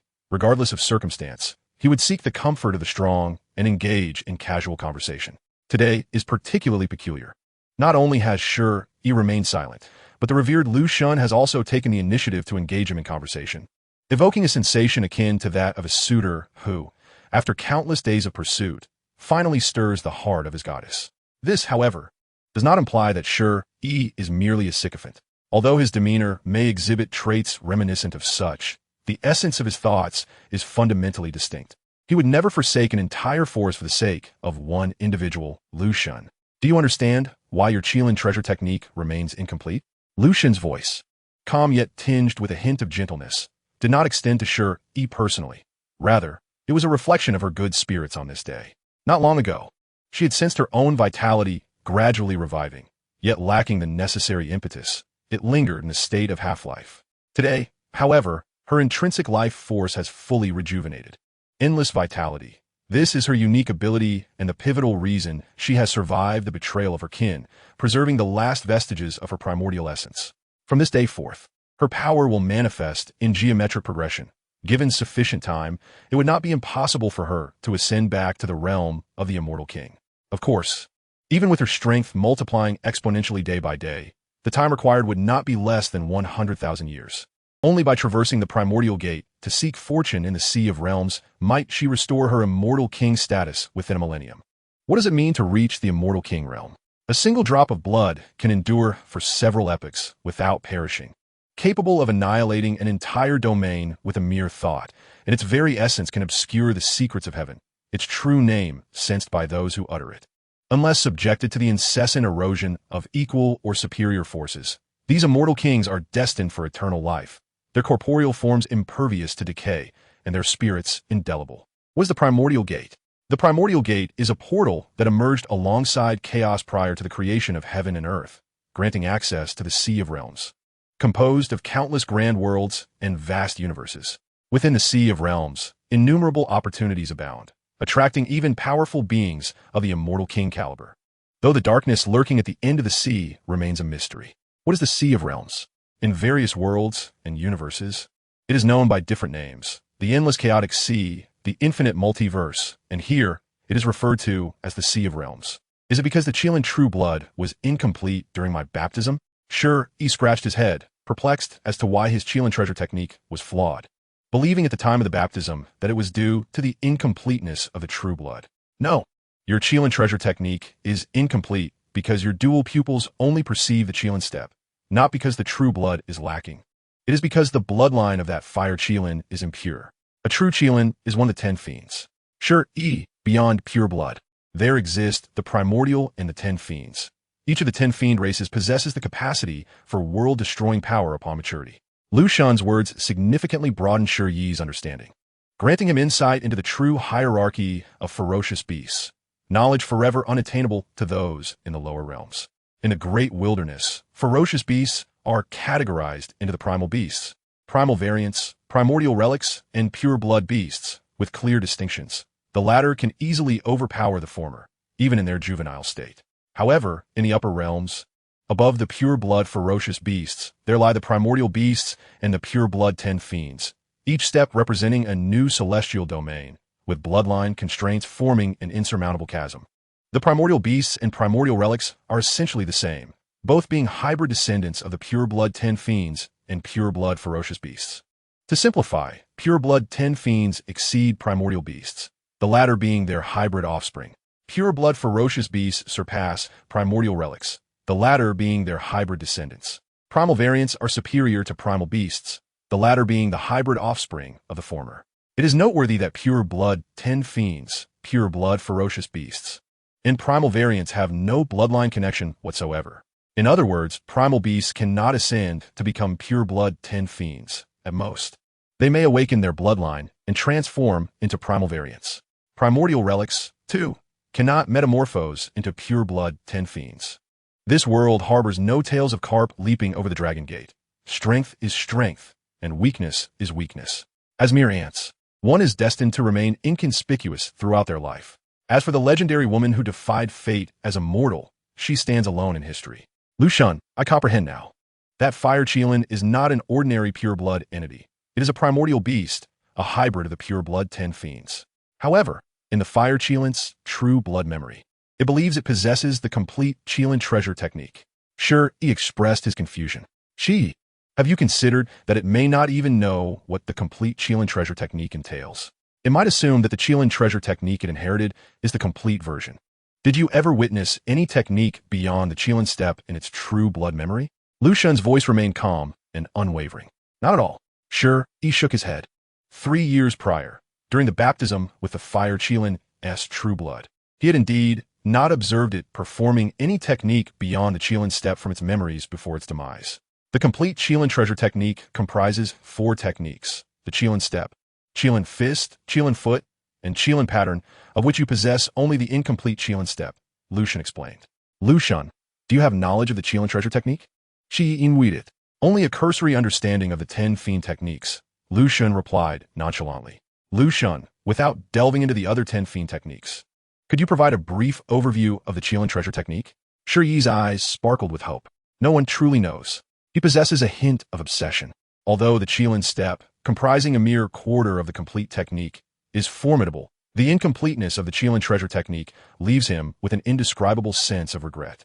Regarding this matter, Liu Shen fell silent for a moment, and just as Shi Yi began to feel disheartened, her voice once more resonated in his mind, succinctly elucidating the essence of the Qilin treasure technique.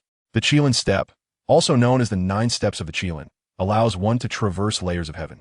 With 9 steps, one can shatter the entire great wilderness. However, with your current strength, you can only manage 2 steps at most, which is already your limit.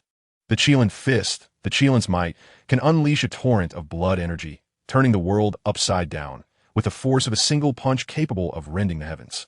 The Qilin foot, the Qilin stride, can cover vast distances in an instant, leaving no trace behind. One with the intent to flee would be beyond pursuit. The Qilin pattern, the Qilin's tattoo, is indestructible, impervious to all forms of attack, placing one in an inherently invulnerable position. Shi Yi, do not expect me to impart the complete Qilin treasure technique. I can only provide a brief overview. The entirety of the Qilin treasure technique can only be acquired from a pure-blood 10 fiend Qilin. Upon reaching this point, noticing Shi Yi's eager expression, Liu Shen continued. Shi Yi, you need not inquire where to find a pure-blood 10 fiend Qilin, should fortune favor you. You will inevitably encounter the true pure-blood 10 fiend Qilin in the future. When opportunities arise, encounters will follow. Without such fortune, they remain elusive. With Liu Shen's words, Shi Yi refrained from pressing further, realizing that to do so would not foster goodwill, but rather provoke annoyance. Liu Shen, could you temporarily restore your human form? Shi Yi shifted the subject. Reason? Liu Shen was concise with her words. Your kindness towards me, teaching me the original truths and revealing the secrets of the upper realms. I, Shi Yi, am not one to lack gratitude and have long sought an opportunity to express my thanks to you. Shi Yi felt no embarrassment, bowing deeply to Liu Shen as if performing a premarital bow. Your heart is commendable. Liu Shen's voice carried a hint of warmth. A warmth that was uniquely reserved for Shi Yi. As she had stated, she requires neither the veneration nor gratitude of others. The offerings presented by Shi over the years hold no intrinsic value for her. Yet, the sincerity behind those gestures brings her satisfaction. The same applies to Shi Yi. Her assistance in nurturing his growth, imparting the primal truths of cultivation, and revealing the secrets of the upper realms stemmed from her perception of him as an intriguing individual, devoid of any unpleasantness. In Chapter 18, Brother Yi, you're so fierce. Merely possessing good intentions is insufficient. I have captured both the Fireball Demon and the King-class Demon Ape, intending to prepare a sumptuous feast as a token of gratitude for the goddess Liu. Shi Yi patted his chest with fervor, his emotions palpable. At the tender age of 9, he brimmed with youthful ambition, his spirit unparalleled. Had it been anyone else, the goddess Liu might have disregarded them entirely. However, witnessing Shi Yi's earnest gesture piqued her curiosity about the culinary prowess that had garnered the old lioness approval. I do not wish to eat roasted meat, proclaimed the goddess Liu. She was aware of Shi Yi's skill in roasting, which even the old lion praised. Yet since he intended to show his gratitude, it would not suffice to repay her with the same roasted delicacies. Not a problem, Shi Yi replied, his confident smile radiating assurance. What could he not master in the art of cooking? Today, we shall not roast meat. Today, we will have hot pot. Before long, Shi Yi opened his 6 chambers of the cave and unveiled the remnants of 2 ancient species at the heart of Shi, the King-class Demon Ape and the Fireball Demon. The former, standing around 2 meters tall, appeared rather ordinary, while the latter, towering over 10 meters in height and stretching for dozens of meters, was indeed imposing. Although a month had elapsed since their demise, being ancient species, their flesh remained uncorrupted for millennia, making them appear as if they had just recently perished. The remnants, torn apart by the old lion, continued to ooze blood. Is this the ancient species? The King-class Demon Ape and the Fireball Demon. 2 kings that often roamed the outskirts of the Kangmang Mountains? Shi Yi, have you hunted these ancient species? The elder clan leader, Shi Yunfeng, was the first to recognize the identities of the King-class Demon Ape and the Fireball Demon. In his youth, he traversed the vast wilderness and held a fundamental understanding of certain ancient species. The great wilderness is not solely populated by small villages like Shi, but also by grand clans and tribes, housing millions within its boundless expanse. Akin to the sands of the Ganges, the human race reproduces at an astonishing rate, leading to population explosions every few decades. This is the reason why pure-blood beasts are perpetually unable to satiate their hunger in the present-day wilderness. Humans consume beasts, and beasts, in turn, consume humans, creating a cycle of life where the weak are devoured by the strong, a natural law, irrespective of its cruelty. No, I merely salvaged their remains. Shi Yi shook his head in response. Shi Yi, do you truly possess the essence of our clan? The elder clan leader, Shi Yunfeng, hesitated, wanting to articulate his thoughts. Indeed, elder, you still do not regard me as family. I have preserved the true blood, ready to be used for the baptism of Tiger Girl and the monkey. Shi Yi revealed 6 volcanic-like chambers that erupted with several barrels towering in height, filled with the true blood of the King-class Demon Ape and the Fireball Demon. The so-called true blood, also known as heart blood, must be extracted from the hearts of ancient species and pure-blood beasts, and its quantity is limited. These barrels contained all the true blood source from the hearts of the King-class Demon Ape and the Fireball Demon. At that moment, a girl, about Shi Yi's age, leaped onto his back like an ornament clinging to him. Brother Yi. Although the girl was young, she was already on the cusp of blossoming into a beauty, her long, jet-black hair cascading down to her waist, failing to conceal her alluring figure. Tiger Girl, stop causing mischief and get off me. Shi Yi attempted to pry her off, bewildered by the early maturity of her physique. Was it possible for girls to reach full development in their early teens? No. Tiger Girl vigorously shook her head, her tiger-like features firmly clinging to him, leaving Shi Yi with no chance to escape. Get down, and I promise to treat you to hot pot. Shi Yi coozed. Hot pot. I remember it being the red, spicy, and oily kind we had last time. Upon hearing the words hot pot, Tiger Girl's mouth watered profusely, her saliva dripping down Shi Yi's neck, leaving him at a loss for words. Don't hit. If you do, I'll cry. Right, just get down. Shi Yi would get. Brother Yi, you're so fierce. Tiger Girl's eyes brimmed with tears, her expression filled with innocent grievance. Tiger Girl. Actually, Shi Yi's mouth twitched as he hurriedly comforted the little troublemaker, wishing to prevent her from causing a scene that could disrupt his grand plan.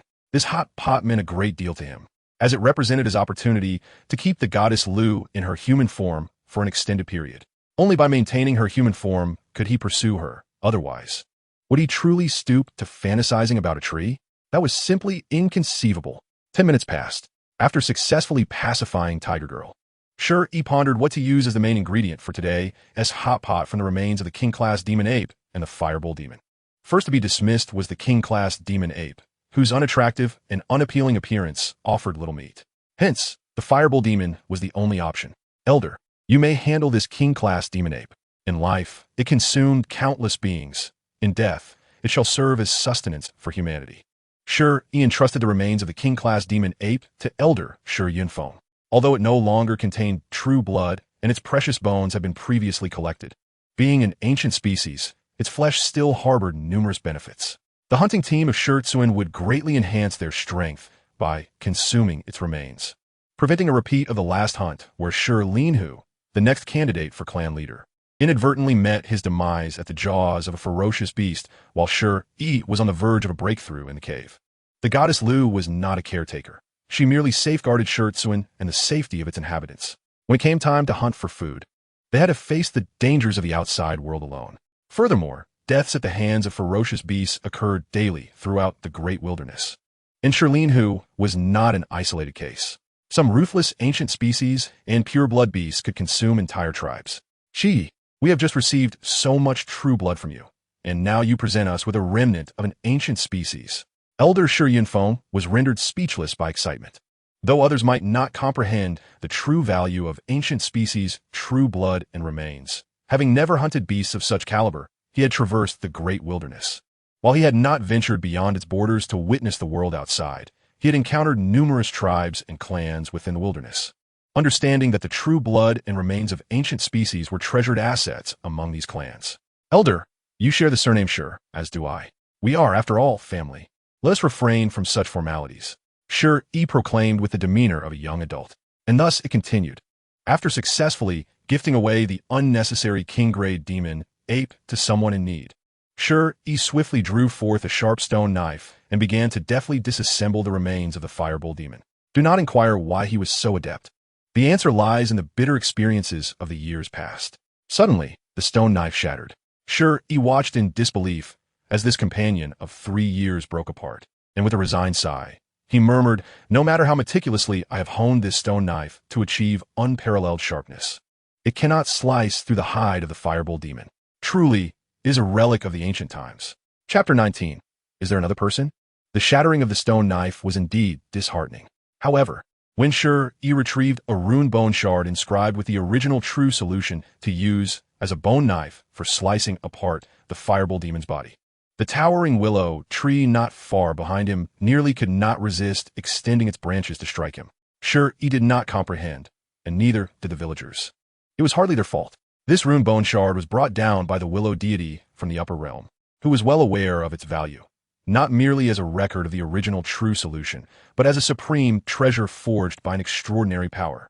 Currently, the rune bone shard in Shi Yi's possession, like his Qilin treasure technique, was also incomplete, representing only 1/3 of the treasure. The remaining 2/3 of the rune bone shard were lost to the unknown. The only one capable of impressing the willow deity with their prowess was the emperor. Above the immortal kings, there existed the immortal emperors. Regrettably, the immortal emperor was but a legend from ancient times, rumored to conceal the opportunity to ascend from king to emperor on the other side of the realm sea, yet its veracity remains shrouded in mystery to this day. These notions were far too distant for the present Shi Yi, and the willow deity believed that with his disposition, he would find it difficult to even become an immortal king, let alone an immortal emperor. Shi Yi, oblivious to the inner thoughts of the willow deity and unaware that he was close to receiving another lash, eagerly wielded the rune bone shard as a bone knife to carve into the remains of the fireball demon. Remarkably, the material of this rune bone shard was astonishingly sharp and indestructible. The ancient relic of the fireball demon crumbled before it like tofu. As Shi Yi grew more engrossed in his task, the unique voice of the willow deity suddenly resonated. "Shi Yi, do you understand the true value contained within that rune bone shard you hold?" Value? Shi Yi looked at the rune bone shard with a puzzled expression. He had already inscribed the original true solution recorded upon it deep within his soul through his zhongtong. At present, its sole value lay in serving as a substitute for the stone knife. This rune bone shard was the only surviving copy of the original true solution, containing the first part of the divine guiding chapter. Various esteemed sects of the upper realm, including the Unending Path and the Longevity families, possessed their own copies, which could be cultivated to the pinnacle of humanity. Beyond that lay the realm of immortals. Alas, the second part of the original true solution, the Transcendent chapter, which pertains to becoming an immortal, has yet to surface, and no one has ever obtained it, let alone the third part, the ultimate chapter. As the Willow deity spoke, a hint of regret colored her tone. If she could acquire the third part of the original true solution, she was confident that she could ascend from king to emperor without venturing into the Realm Sea. The Realm Sea is fraught with peril, encompassing infinite worlds and universes, where even an immortal king faces a substantial risk of demise. If it were not absolutely necessary, she would not willingly take such a risk. The Willow deity was neither afraid of the Realm Sea nor apprehensive of the unknown. For a seeker of the Tao, death is acceptable if one grasps the path. Yet, to deliberately seek death in the Realm Sea when there exists a safer method to ascend from king to emperor would be a manifestation of folly. The only surviving copy? Shi Yi regarded the ruined bone shard in his hand. He recalled that in his previous life, while watching the Perfect World anime, he had been so engrossed in the female protagonist that he failed to notice this object was indeed the only surviving copy. A few minutes later, "What are the only surviving copy?" Shi Yi muttered, continuing, "I have already memorized the original true solution's scriptures recorded upon it. If this ruined bone shard were to accidentally break, so be it. When this world is truly eternal and unbreakable. Moreover, if it is so easily broken, it must not be that remarkable." Having said that, Shi Yi resumed using the ruined bone shard as a bone knife to cut apart the remains of the fireball demon, entirely oblivious to the fact that this shard was the only surviving copy of the first part of the original true solution's divine guiding chapter. Little did Shi Yi know, although the first part of the original true solution was widely available in many sects of the upper realm, as a unique copy, it might still harbor undiscovered hidden scriptures.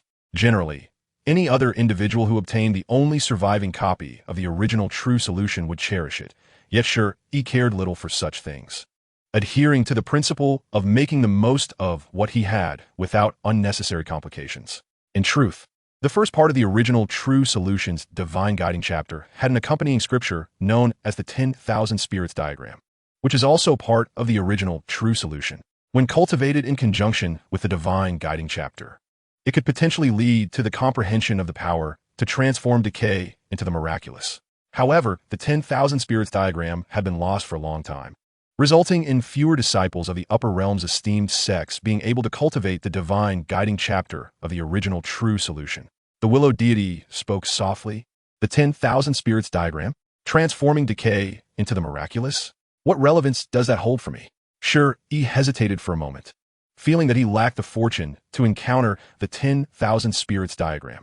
It was better to focus on the present and continue using the runebone shard.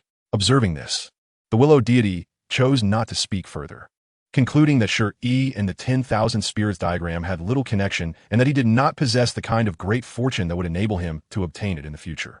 However, she overlooked the fact that Shi Yi's acquaintance with her and the 3 years spent getting to know her was, in itself, a stroke of great fortune. Perhaps having descended into the mortal realm for too long, even she was nearing the point of forgetting her own former nobility. She was not a god. She was an immortal, and immortals exist above gods. Gods will eventually meet their demise, while immortals possess endless lifespans. Several hours passed.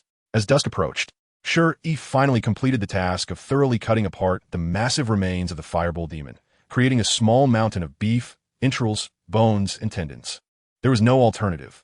The fireball demon was a colossal creature standing over 10 meters tall, while Shi Yi was but a small figure wielding a rune bone shard the size of a palm. Even though the rune bone shard sliced through the fireball demon's remains with the ease of cutting tofu, it was no simple feat naturally.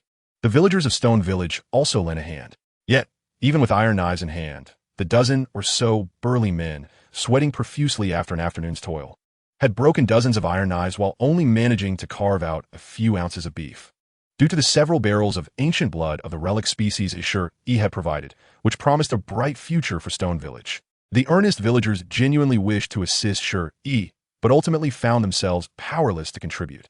Nonetheless, they held confidence that as long as the next generation of Stone Village underwent the baptism of this ancient blood, their village could develop and evolve into a prominent tribal family within the vast wilderness.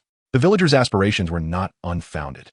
The current great tribes in the wilderness often boasting populations in the millions, trace their origins back to small villages in ancient times. For the next generation of Stone Village, undergoing the baptism of the ancient blood to break through to the cave heaven realm would not be an insurmountable challenge, but rather as effortless as eating and drinking. Stone Village may be small, yet holds hope. Now, the elderly patriarch Shi Yi likely comprehended the reason the willow deity had urged him to retain Shi Yi. It turned out that this youth from the outside world could indeed reverse the harsh reality of Stone Village's impoverished state. Although the enigmatic and formidable Liu Shen never intervenes in the affairs of their village, the path to development necessitates venturing beyond its confines rather than languishing in idleness. Basking in the protection bestowed by Liu Shen, the vast wilderness, the boundless mountain ranges, and the Stone Village, under the cloak of night, a multitude of eyes emerged outside the village, drawn by the ancient blood scent emanating from within, as well as the tantalizing aroma of the remnants of ancient beings. Yet, gazing at the central Liu tree of Stone Village, the owners of those eyes could only suppress their bloodthirsty urges, lest they become the next victims of the willow's wrath. Their arrival was inevitable. Previously, the true blood and remains of the ancient beings had been contained within Shi Yi's cave abode, their essence undetected. Now, laid bare at the heart of Stone Village, they were irresistibly tempted to rush in. Though they harbored impulses to do so, they had all met their demise. To the east of Stone Village, beside a modest stream, there stood a small house. The sound of bubbling water echoed within. A small iron pot simmered over fire, oil splattering as the water bubbled, with vibrant red chilies, verdant green peppercorns, and an assortment of mushrooms floating in the oil. The presence of these spices was not unexpected. Akin to the mythical creatures of this world, Qilin, Pishio, Phoenix, Yue-gege, whose existence is also chronicled on the Azure Planet, not to mention that these spices are merely mundane items. For instance, if rice and wheat thrive on the Azure Planet, why would other worlds and universes lack such crops? Indeed, countless realms are interconnected. The key lies in one's ability to discern the utility of these crops. Brother Yi, the water is boiling. Can we eat now? Huo sat beside Shi Yi, adeptly wielding chopsticks, saliva nearly dripping from her lips. There's another person? Sure, he shook his head. Huo's eyes widened in confusion. Chapter 20, Senior? Just as Huo pondered this, a series of knocks resounded at the door. Gumin, upon Shi Yi's invitation, the door swung open gently, revealing a woman significantly older than Huo, who entered barefoot. Exquisite and divine in her beauty, she was beyond description, rendering all words of praise inadequate. Huo felt an involuntary sense of inferiority, as if she were mere dust in the presence of such magnificence. Isn't she afraid of sharp stones on her feet? Was Huo's immediate thought. However, as her feelings of inadequacy surged, she dared not meet the woman's gaze. Fortunately, Shi Yi, perceptive to the nuances of emotion, patted Huo's small hand, reassuring her that she need not be so anxious before stepping forward to greet the Liu Shen, now manifest in human form. Liu Senior, you have finally arrived. Noticing Liu Shen's slight shake of her head, Shi Yi hastily restrained himself, the term senior escaping his lips as he tentatively extended his hand. Shi Yi, this is a one-time occasion. You ought to understand. Liu Shen gracefully evaded his outstretched hand, never denying her allure, particularly the attraction it exerted on someone as emotionally unstable as him. Over countless years, she had encountered innumerable prodigies, their resolve as steadfast as rock. The trivialities of romantic entanglements were of no concern to her. The term Tao companion was but a distant aspiration. Her agreement to join Shi Yi for this meal stemmed solely from her perception of him as not entirely unpleasant. Do not underestimate this assessment.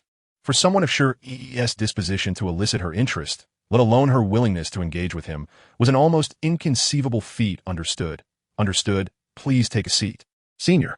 Shi Yi exhibited no sign of embarrassment, his composure unwavering as he swiftly arranged a stone stool for Liu Shen, preparing utensils for her. Senior? Huo discreetly nudged Shi Yi's waist with her elbow, believing her actions unnoticed, though every movement was keenly observed by Liu Shen seated beside her. I was merely out training for a few months. Thanks to Senior's care, I returned unscathed. This meal is to express my gratitude, Shi Yi explained. Wishing to conceal her true identity from Huo, Liu Shen could only allow Shi Yi to weave a half-truth regarding the origins of her human form. So that is how it is, Huo exclaimed, dawned with understanding. Initially, she had assumed Liu Shen held a closer relationship with Shi Yi, perhaps even as a childhood bride. The term childhood bride typically refers to a spouse raised from a young age. often older than the male counterpart by several years or even decades. This was not an impossibility. The former clan leader, Shi Yi, had mentioned that for boys of Shi Yi's age, having a childhood bride was commonplace. In the vast wilderness, many tribes sought to ensure the continuation of their lineage, with young fathers emerging as early as their teenage years. A bit spicy, but the flavor is decent. I didn't expect your cultivation to be mediocre, yet possess such proficiency in the culinary arts. Liu Shen elegantly swallowed a piece of beef, noting the subtle spice. Offering her critique, the food that Shi Yi painstakingly prepared was merely tolerable to her palate. It was not that Shi Yi lacked skill. Rather, her preferences did not align with such earthly delights.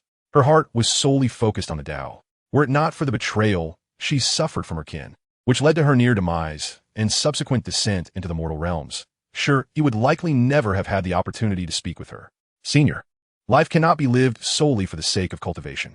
If one cultivates to the point of solitude, gazing back to find no one behind them, what profound loneliness that would entail, Shi Yi reasoned, having refrained from any further attempts to breach physical boundaries despite Liu Shen's proximity, maintaining a respectful distance of less than 10 centimeters. Strength often brings solitude. If you aspire to be a strong individual, you must learn to appreciate solitude as well.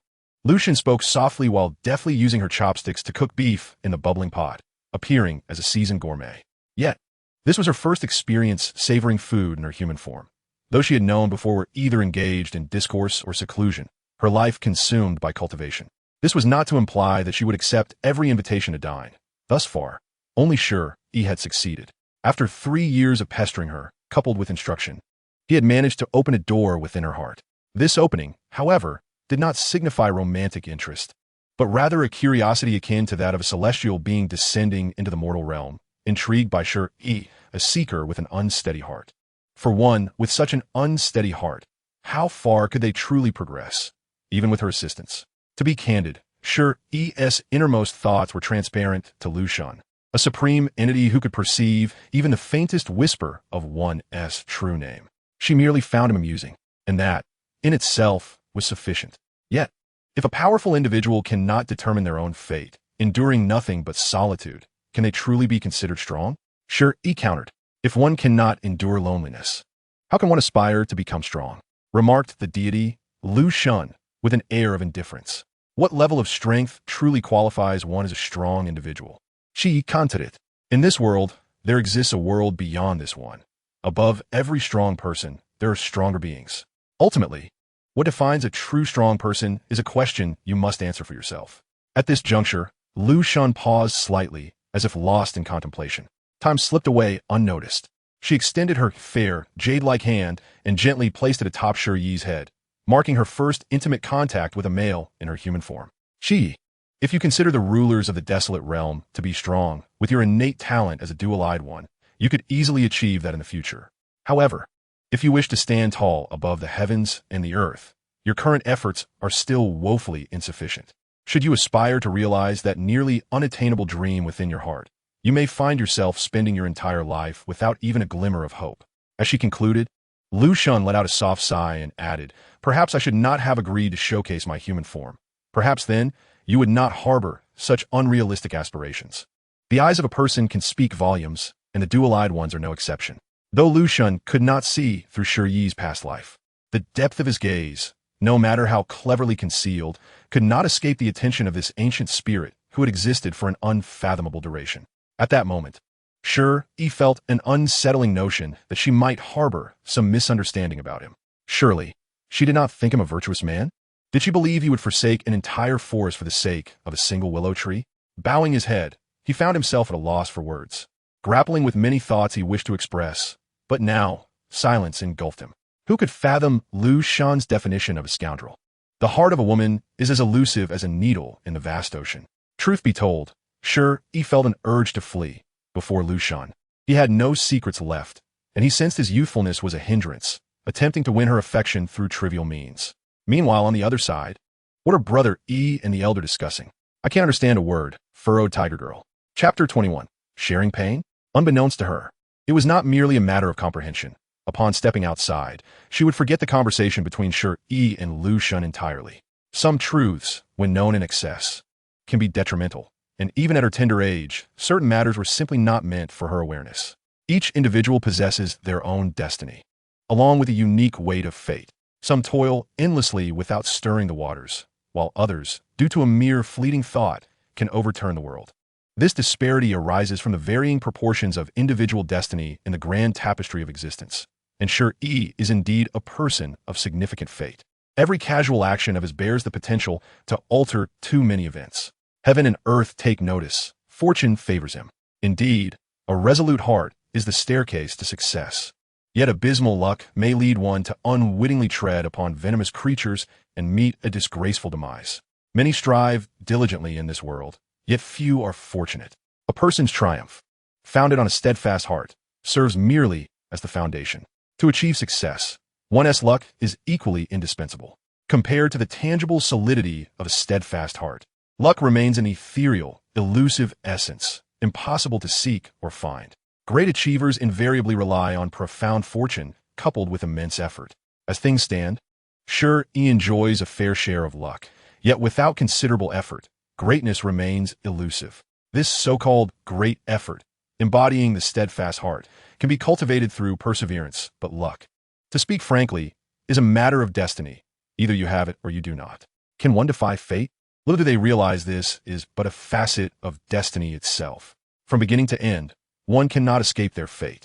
For those capable of altering their destiny, most often, there is no need to do so, while those without such capacity will find themselves unable to change their fate.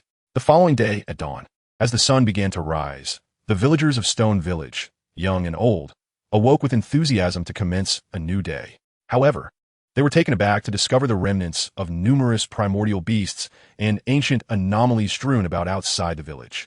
Looking up, they beheld a towering willow tree at the center of Stone Village, its vibrant green branches emanating a gentle glow. Clearly, many ferocious creatures had attempted to invade the village the previous night in pursuit of the ancient blood and flesh, only to meet their demise outside its borders. The entire village, in collective gratitude, offered thanks to Liu Shen for her protection.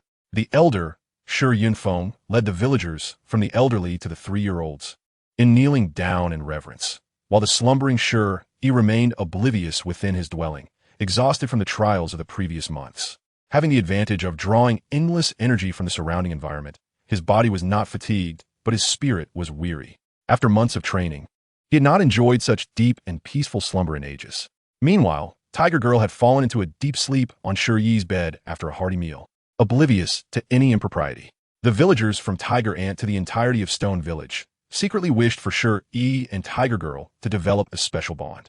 Alas, Shi Yi had yet to reach that age, and even if he had the desire, he was restrained, especially with Liu Shen nearby.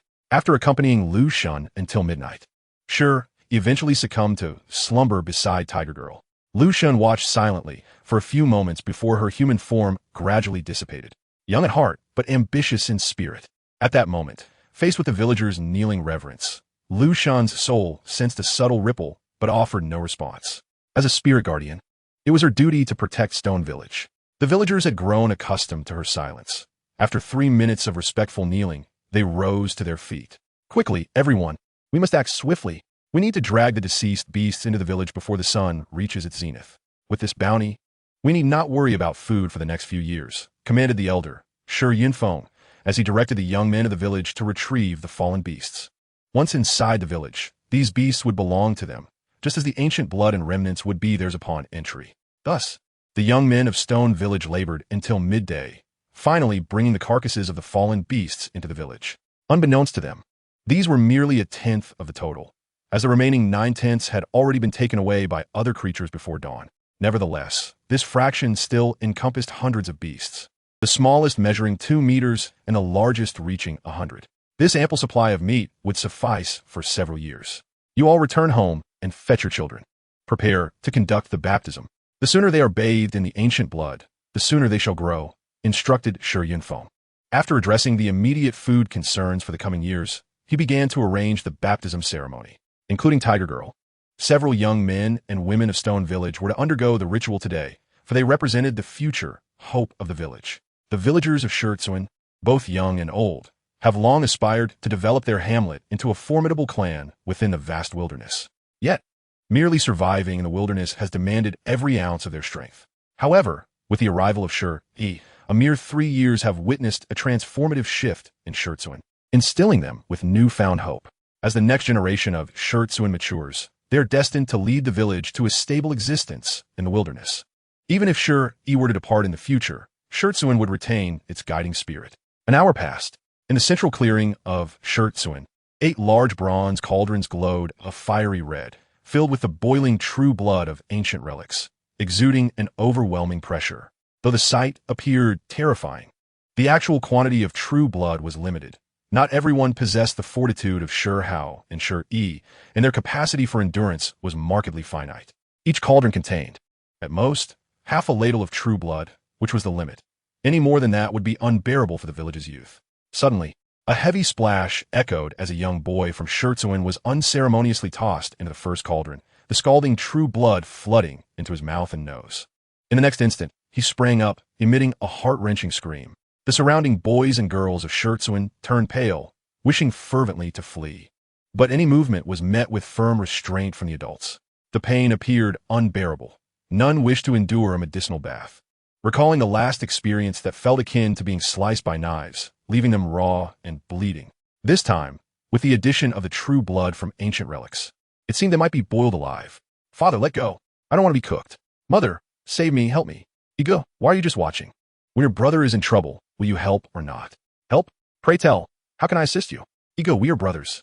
Let us enter together and share the pain of the true blood. Share the pain? I cannot endure even the slightest hardship. Shi Yi reclined beneath a willow tree, a blade of grass between his lips. His legs crossed as he savored the spectacle of the boys and girls undergoing the torturous baptism of the true blood of ancient relics. Witnessing others suffer similarly, he felt an unexpected sense of comfort. Though this behavior bore an air of schadenfreude, is that not the essence of humanity? He recalled half an hour prior, when Antu burst through the door and seized Hunyeo, rousing him from slumber. It was then he learned of the impending baptism for the village's youth.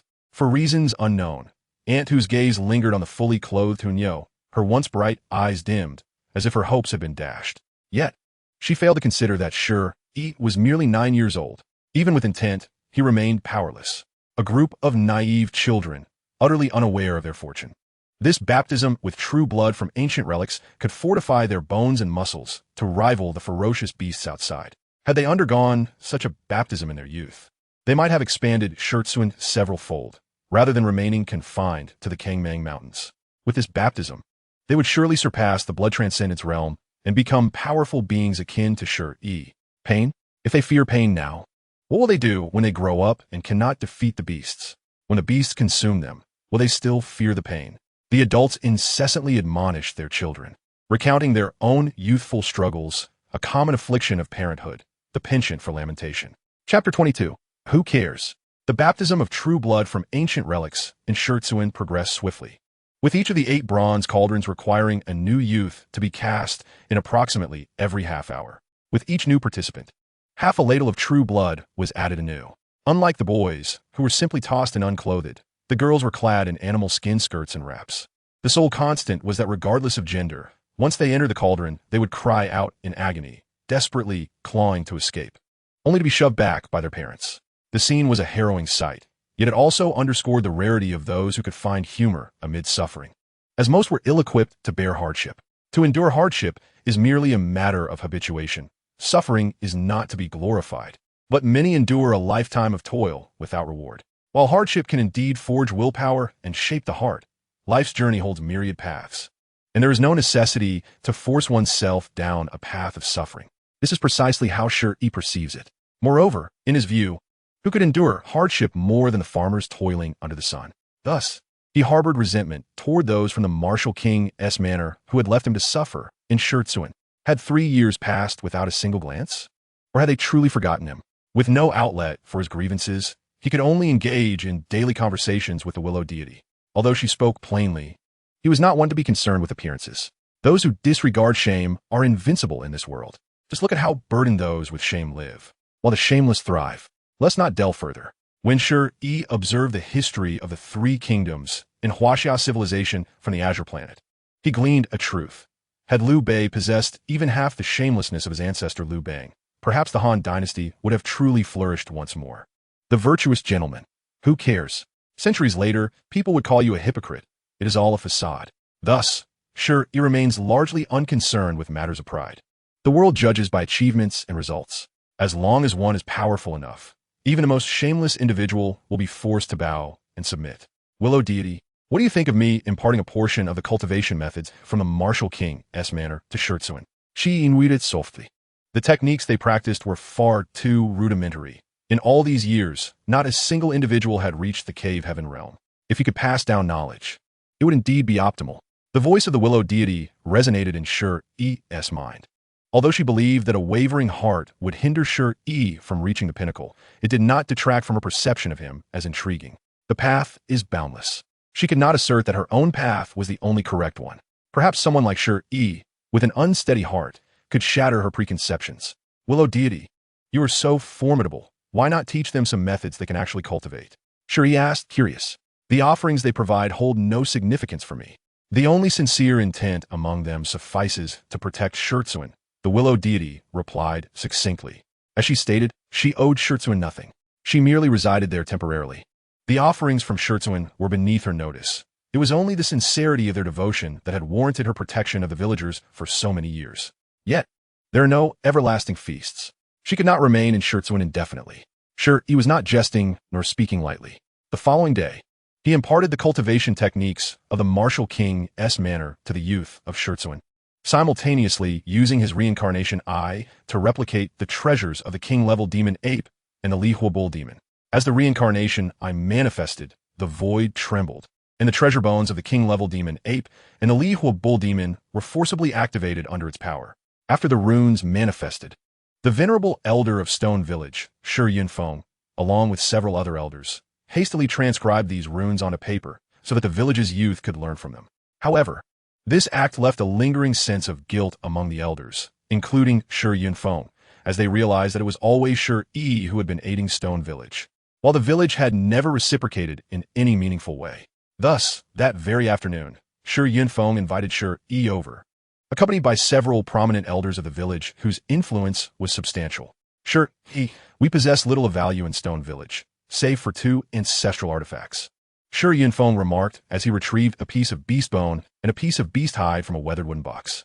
The beast bone and arm bone, and the ancient hide, stained with patches of blood, both exuded a formidable aura. Any knowledgeable observer would recognize these 2 artifacts, spoken of by Shi Yunfeng, as rare treasures even in the higher realms. Should one manage to fully unleash the power of these artifacts, the slaying of gods would not be beyond reach, indicating that these artifacts were indeed the true foundation of Stone Village. By willingly presenting these 2 artifacts before Shi Yi, Shi Yunfeng had essentially acknowledged him as part of the village family.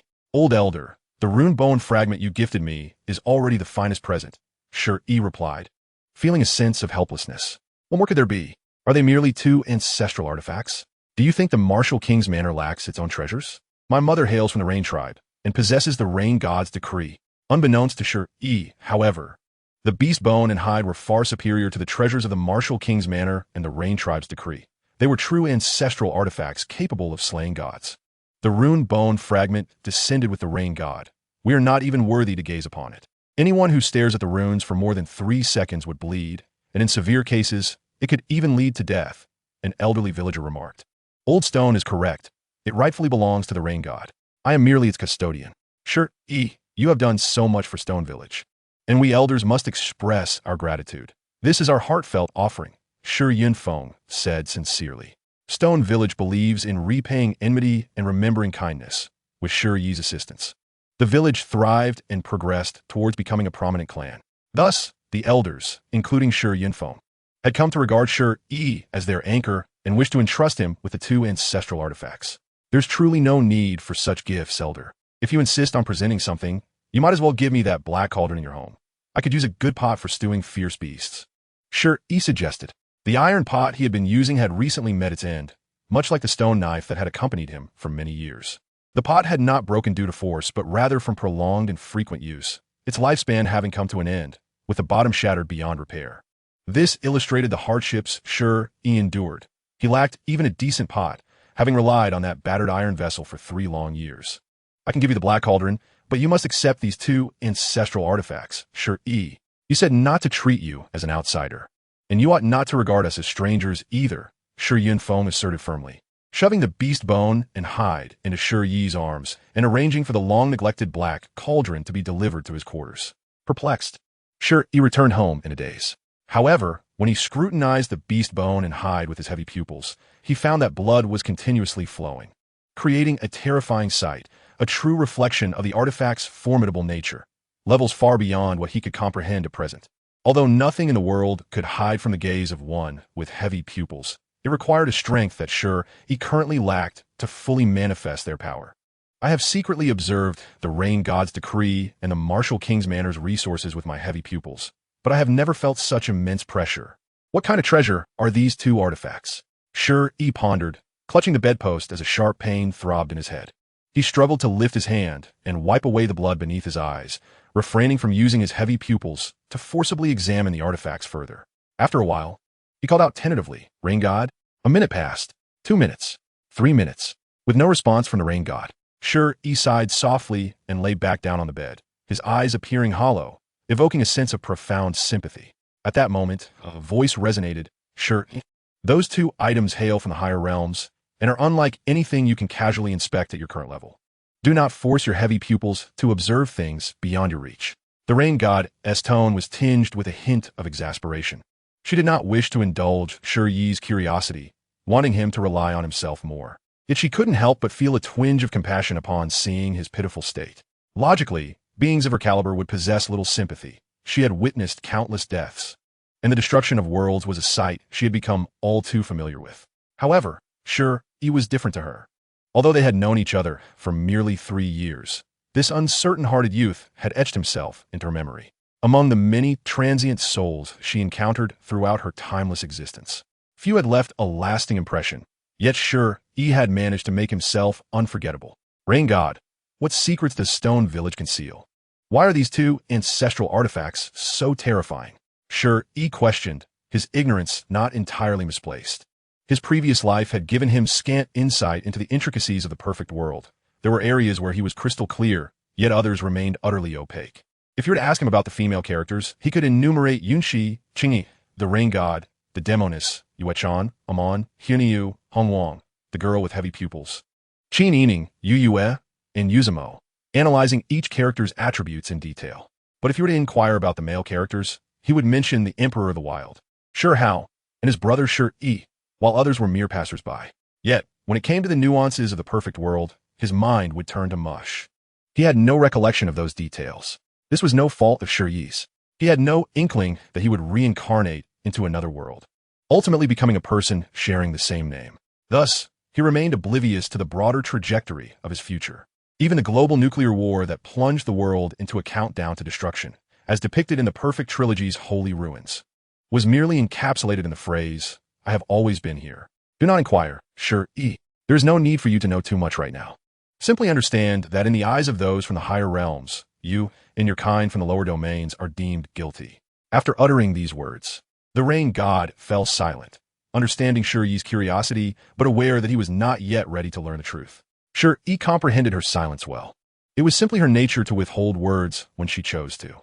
Time slipped by unnoticed. Stony, having found no fruitful results in his research on beast bones and hides, summoned 6 celestial realms and discarded the beast remains beside the runic bone shards, proceeding to rummage through his possessions.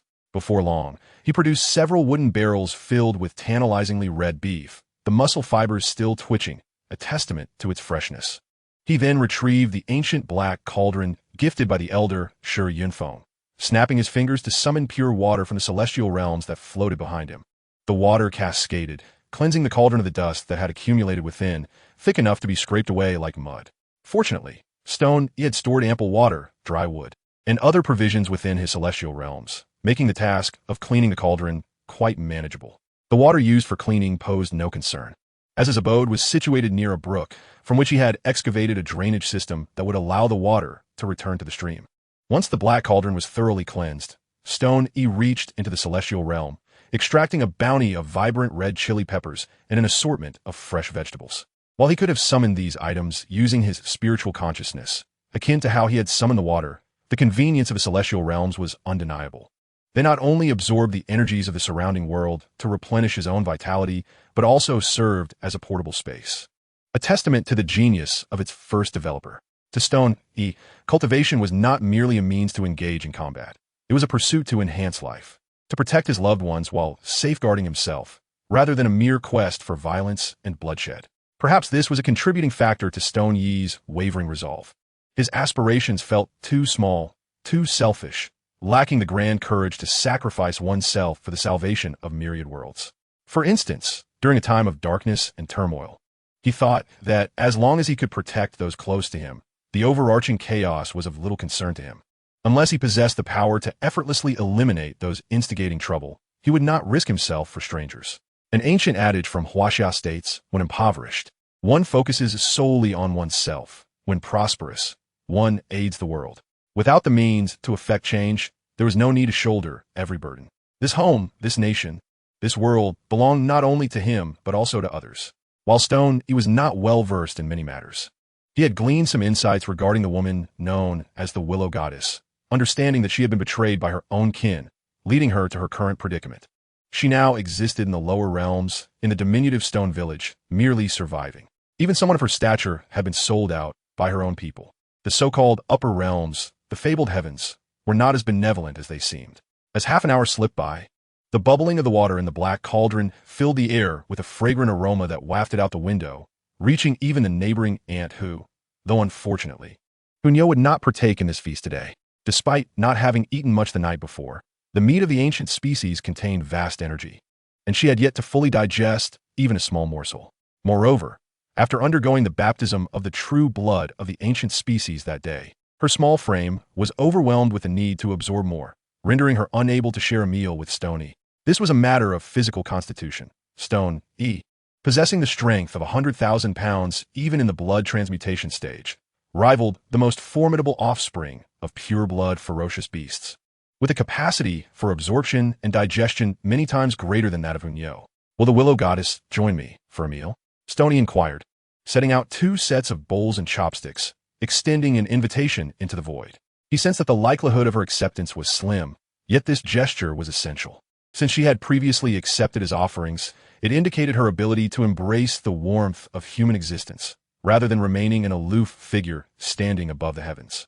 In essence, while the Willow Goddess was not obliged to accept, Stone Yi felt it imperative to extend the invitation.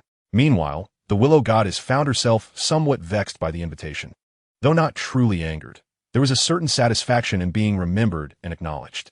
Had Stone Yi forgotten her, merely utilizing her, she might not have felt the annoyance, but would have grown distant in her heart. Once, she had fought valiantly for this world, for the countless lives behind her, instilling fear in the hearts of foreign kings, rendering them reluctant to approach the celestial realms. Yet, who truly appreciated her sacrifices? Now, a child with an uncertain heart, despite harboring unrealistic fantasies, was someone who exhibited gratitude, stirring a different sentiment within her previously tranquil heart. After a few breaths, the grand willow tree at the center of Stone Village shimmered with a vibrant green light, soon becoming hollow, leaving only the empty, hollowed-out willow wood. Next time, use fewer chilies. Without any elaborate knocking, the humanoid form of the Willow Goddess appeared beside Stone Yi, calmly taking up the bowls and chopsticks, and began to prepare the beef in the cauldron for a hot pot. Understood.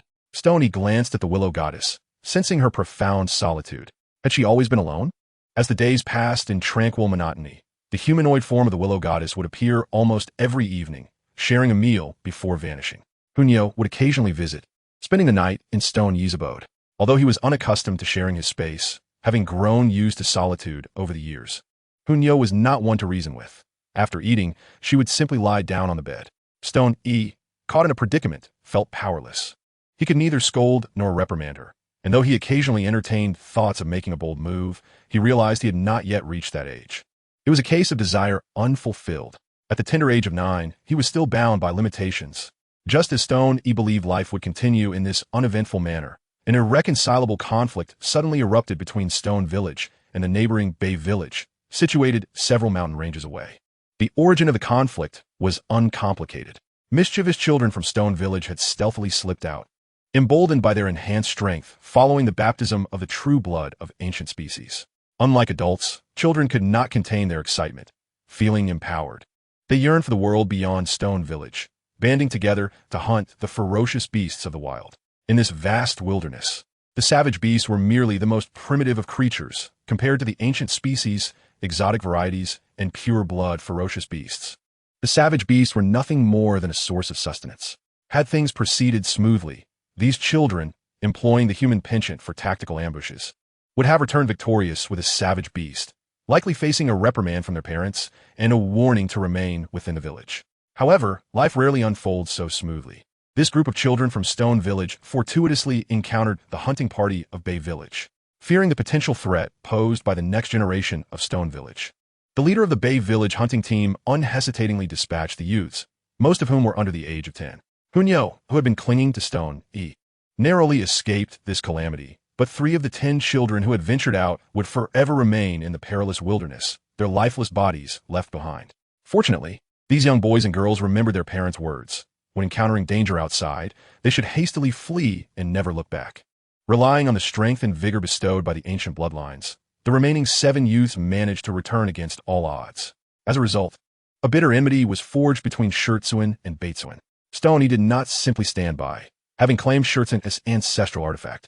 He had no intention of being a mere observer, and thus took action himself, utilizing the Qilin step to subdue the formidable, sacrificial spirit of Baitsuan. It became evident that Baitsuan was no match for Shurtsuan, leading to the slaughter of the entire village, including the elderly, the weak, and women and children. Over 100 bloodied heads were heaped within the ruins of Baitsuan. In a mere decade, it seemed as if the village had never existed at all. While this may sound cruel, it epitomized the harsh reality of the vast wilderness. The strong survive while the weak perish.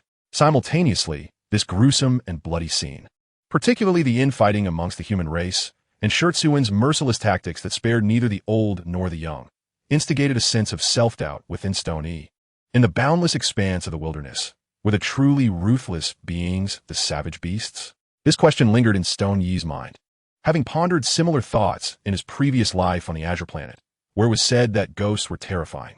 However, ghosts often harmed others merely in pursuit of vengeance. In contrast, humans could kill one another without a second thought, and their intelligence and cruelty far surpassed the malevolence of any specter. Of course, the Azure Planet lacked ghosts, being merely a realm of technological advancement, yet it was also tragically devoid of justice, leaving the wronged without even the chance to seek revenge in the afterlife.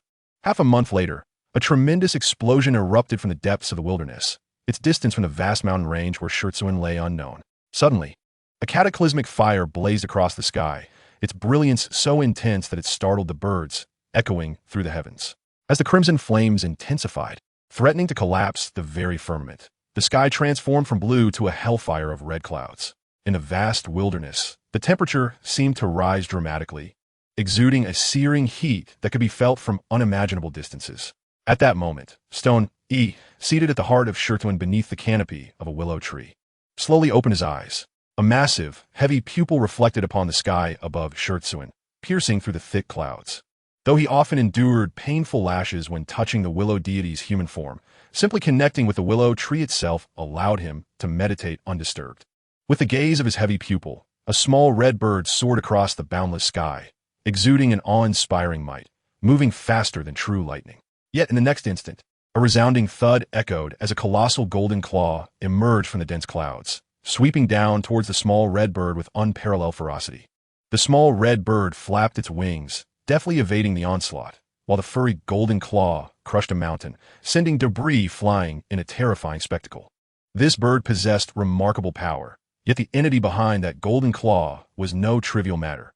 Stone Yi narrowed his eyes, his heavy pupils phantom mirroring the same scrutiny. The golden claw descended once more, its momentum staggering, forcefully dispersing the crimson flames, leaving one to wonder about the enormity of its true form. Merely the claw itself loomed above the clouds, suggesting a height of at least 10,000 meters. The small red bird flapped its wings, reigniting the previously scattered crimson flames, which surged back into the sky, heralding a cataclysmic omen of impending doom. Thus, in the deepest recesses of the wilderness, an intense battle commenced, reminiscent of a mythic descent. Each strike of the overwhelming golden claw shattered mountains, while the valiant red bird unleashed torrents of magma, transforming the earth into rivers of red, connecting heaven and earth. Yet, these were merely the aftershocks. The true battle raged within the heavens. Stone Yi, with his heavy pupil, observed with clarity. The crimson bird, no longer than a palm, boasted feathers as red as fresh blood and an indomitable spirit, plunging into the thick clouds to confront the formidable creature behind the golden claw. It was undoubtedly a pure-blooded ferocious beast, and clearly, both these pure-blooded beasts stood at the pinnacle of the wilderness and the entire desolate realm. Stone Yi felt a profound conviction and was stirred by the cataclysmic power above, evoking an indescribable sensation within him. Having questioned his purpose after the massacre of Baitsuan, he now yearned solely for strength, sensing the blood within him boiling with fervor. On the Azure Planet, a man's romance lay in guns, cars, and cannons, symbols of speed and passion. In this savage world, a man's romance resided in power, the dominion over forces capable of annihilating existence itself.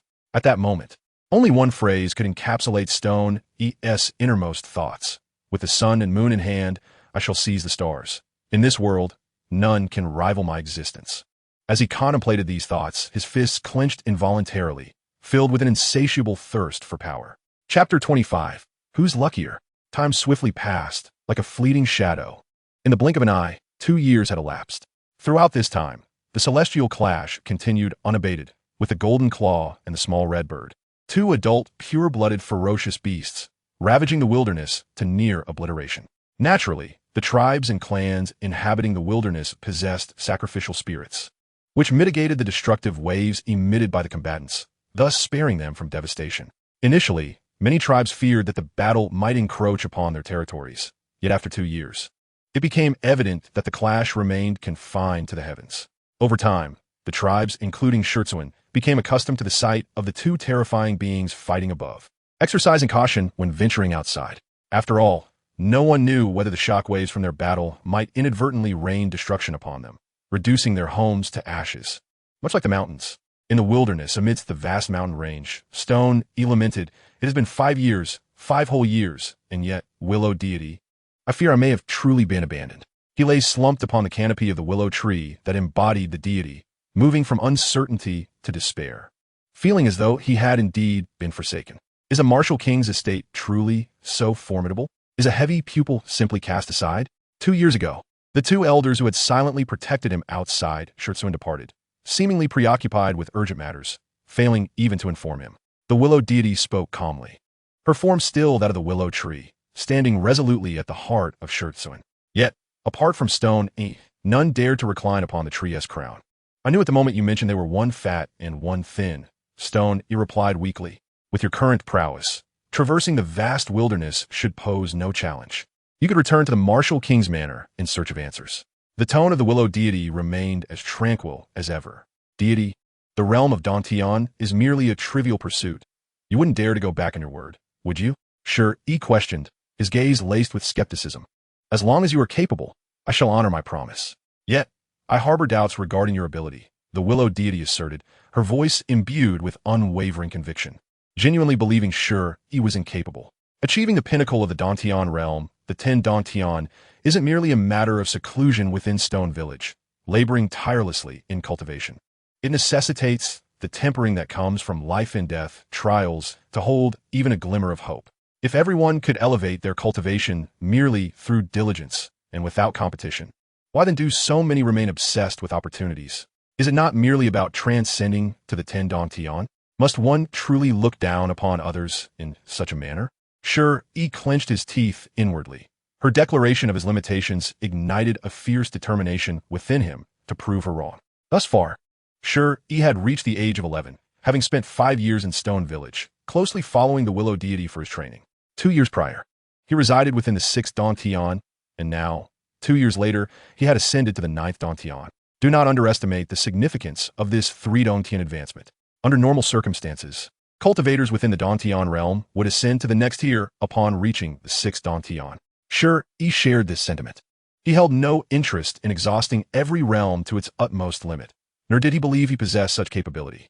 His strategy was simple: rely on a higher realm to dominate those of lower standing, intending to break through at the 9th Dantian, with no need to forcibly attain the 10th Dantian.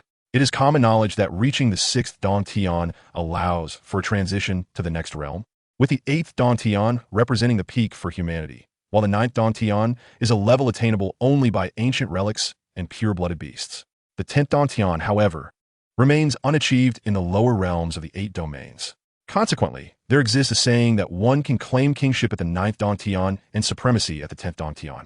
If the blood mobilization realm merely tempers the body to endure the onslaught of celestial energies, preventing catastrophic consequences during future cultivation, then the Dantian realm lays the groundwork for potential, allowing one to glimpse into another's future based on the number of Dantian realms they have opened.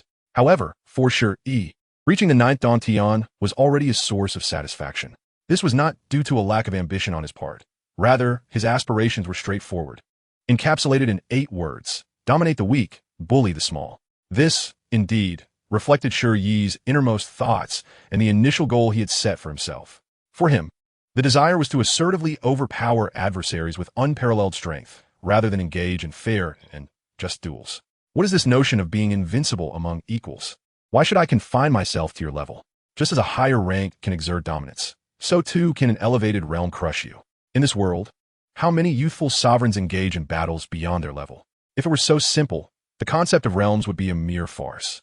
Thus, in Shi Yi's perspective, as long as he maintained a lead of 1 or even 2 realms over his opponent, he could easily subdue them. If, by misfortune, he encountered a youthful sovereign battling beyond their level, he would simply refrain from fighting or retreat when necessary, avoiding a life-and-death struggle. Instead, he would bide his time, preparing to strike back when the opportunity presented itself. Unfortunately, the Willow deity held a different view. In her quest to ensure Shi Yi laid a solid foundation for a hopeful future, one that might allow him to stand beside her. She promised that should he break through to the 10th Dantian, he would have the genuine opportunity to engage with her true form, rather than merely gazing up from the treetops in wistful yearning. Yet, the Willow deity underestimated Shi Yi's unwavering determination, particularly in certain aspects. Over the course of 2 years, Shi Yi had ascended to the 9th Dantian through relentless effort, devoid of any external opportunities or medicinal aids, diligently honing his skills day and night. This promise compelled him to suppress his desire to break through to the next realm, adamant about proving, in front of the Willow deity, that he too could attain the 10th Dantian. Shi Yi, achieving the 9th Dantian through your own efforts without any external assistance is commendable. However, breaking through to the 10th Dantian is far from simple. Even in the upper realms, the 10th Dantian represents true youthful supremacy, the Willow deity remarked, her tone calm and steady, making it difficult for one to discern the emotions beneath her serene exterior. Donotist, I am a wielder of the rebirth eye. The 10th Dantian is but a trivial challenge. I shall break through and demonstrate my capabilities to you. Shi Yi responded, his voice brimming with unwavering resolve. He was unaware of the nature of his own will, but he could not accept her assertion that he was incapable. Was it not simply a matter of determination? I shall show you my resolve. Though the 9th and 10th Dantian realms differ by merely 1 Dantian, the distance between them is vast. Shi Yi, I believe you understand this principle well. In truth, the Willow deity was somewhat astonished. According to her estimations, Shi Yi's diligent training, devoid of competition, would have peaked at the 8th Dantian, as the 8th represents the pinnacle for humanity, making it improbable to surpass this without fortuitous opportunities. Yet as 2 years passed, Shi Yi shattered her preconceived notions through his actions, revealing that rigorous cultivation could indeed yield fruitful returns, contrary to her expectations. It was no wonder the Willow deity was surprised. The very concept of opportunity is fraught with peril. Opportunities equate to danger. Many who believe they have encountered fortune often find themselves meeting their demise. The greater the opportunity, the higher the likelihood of fatality, and even the strongest are not exempt. In essence, opportunities boil down to gambling with one's luck. It is a matter of who has the better fate. If one's fortune is lacking, even the grandest opportunity is irrelevant, potentially leading to unforeseen calamities, ultimately rendering one a stepping stone for those favored by fate. At this juncture, discussions of will and effort become inconsequential. What truly matters is luck. Yet, conversely, a stance of non-competition and desirelessness is equally untenable. Even for someone as steadfast as Shi Yi, achieving a state of complete indifference is impossible. As long as one exists in this world, unless truly isolated from society, one cannot escape the clutches of competition. The nature of what is sought may differ, but the struggle remains. Whether it be for women, resources, or power, life is perpetually filled with such conflicts. However, Shi Yi would never stake his life on the whims of fate for the sake of so-called grand opportunities. nor would he gamble with his existence, relying on chance. He has never been fond of gambling. From a young age, he preferred legitimate transactions. If a trade was not agreeable, he would resort to seizing what he desired. Life is singular. Why gamble it away? In a certain sense, the 10th Dantian is indeed a gamble. The 9th Dantian represents the limits of existence. Even pure-blood beings cannot surpass this threshold. To reach the 10th Dantian, one must gamble their life, challenging whether they can transcend the limits of the 9th Dantian through life and death trials, ascending to the 10th Dantian. 9 signifies the utmost limit, while 10 is a defiance of fate. To defy the heavens, one must wager their very life, awaiting the opportunity granted by the heavens themselves.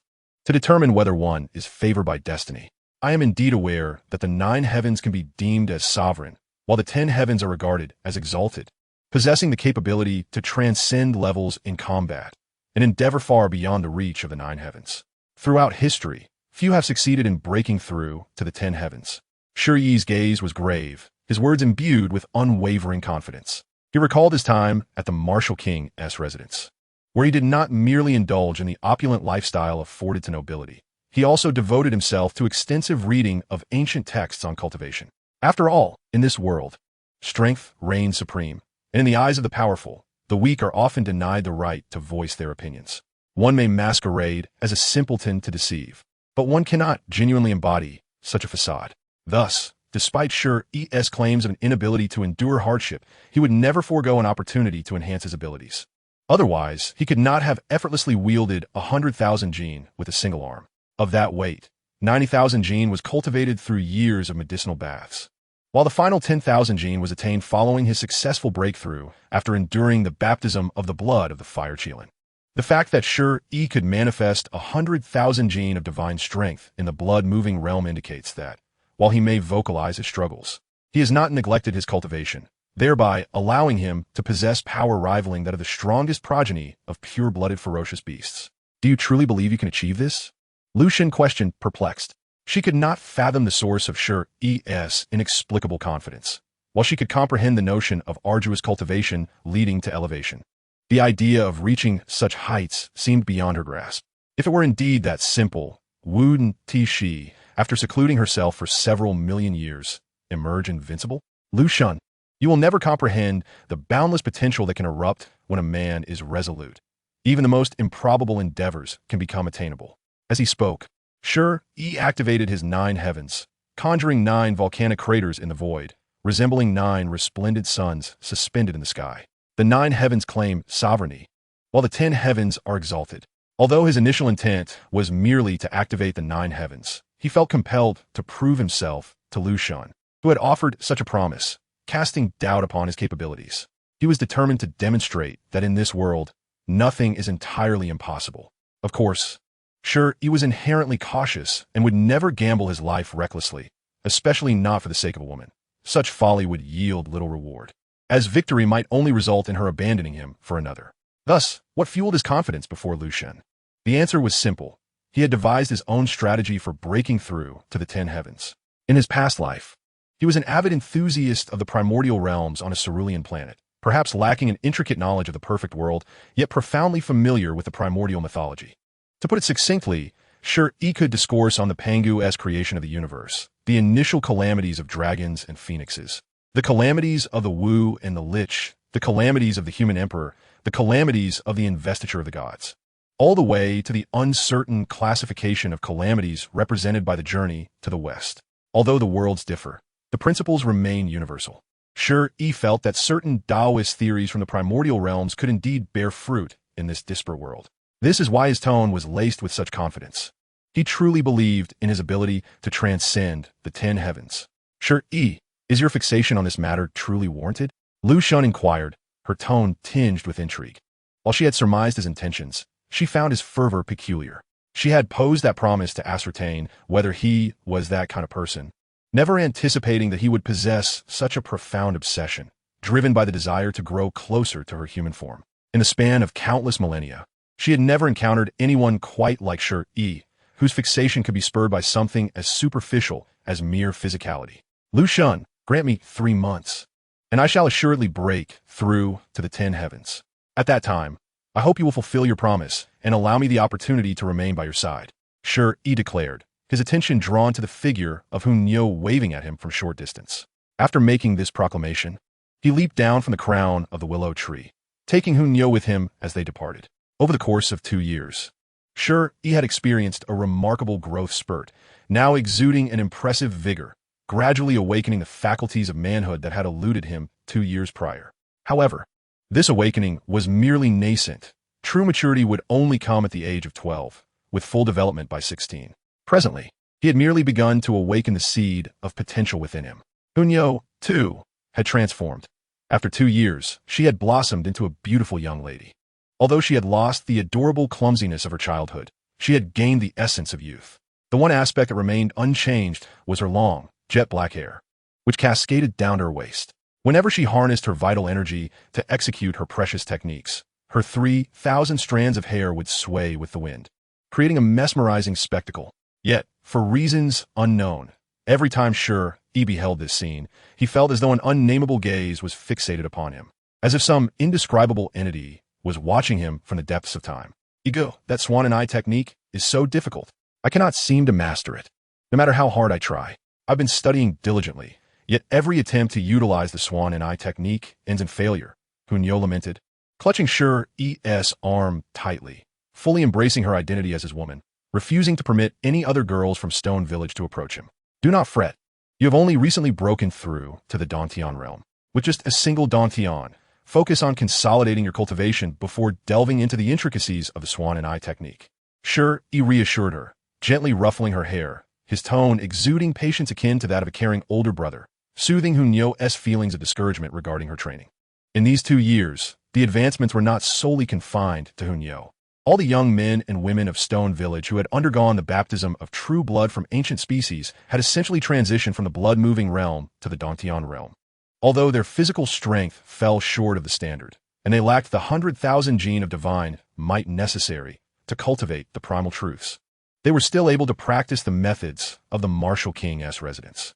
Shi Yi believed that teaching someone how to fish was far more beneficial than simply providing a fish.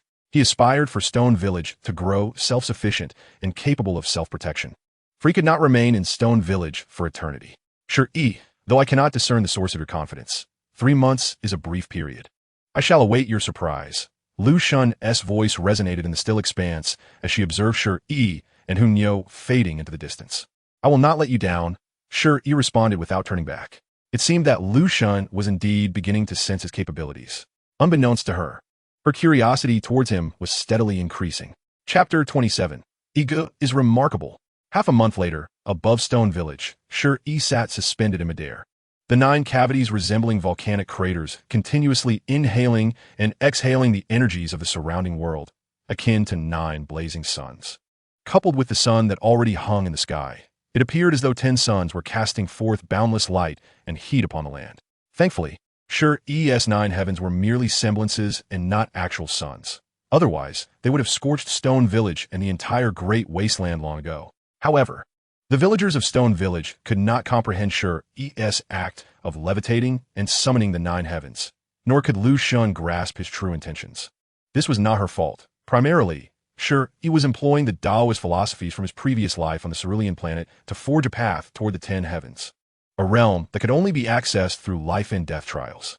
While Taoism advocates for tranquility and non-action, the prevailing philosophy of cultivation in this world revolves around relentless combat and slaughter, seeking breakthroughs through constant strife. This is the blind spot of the goddess Liu. Accustomed to fierce combat that instills dread in foreign lands, she finds herself unable to grasp the tranquil and effortless principles of Taoist philosophy. Yet, should she truly comprehend these Taoist teachings, and even integrate the ideologies of another world, transcending from a king to an emperor would not be an impossibility. However, the current Shi Yi is merely beginning to reacquaint himself with the Taoist principles from his past life, making it difficult for Liu to derive substantial insights from him at this moment.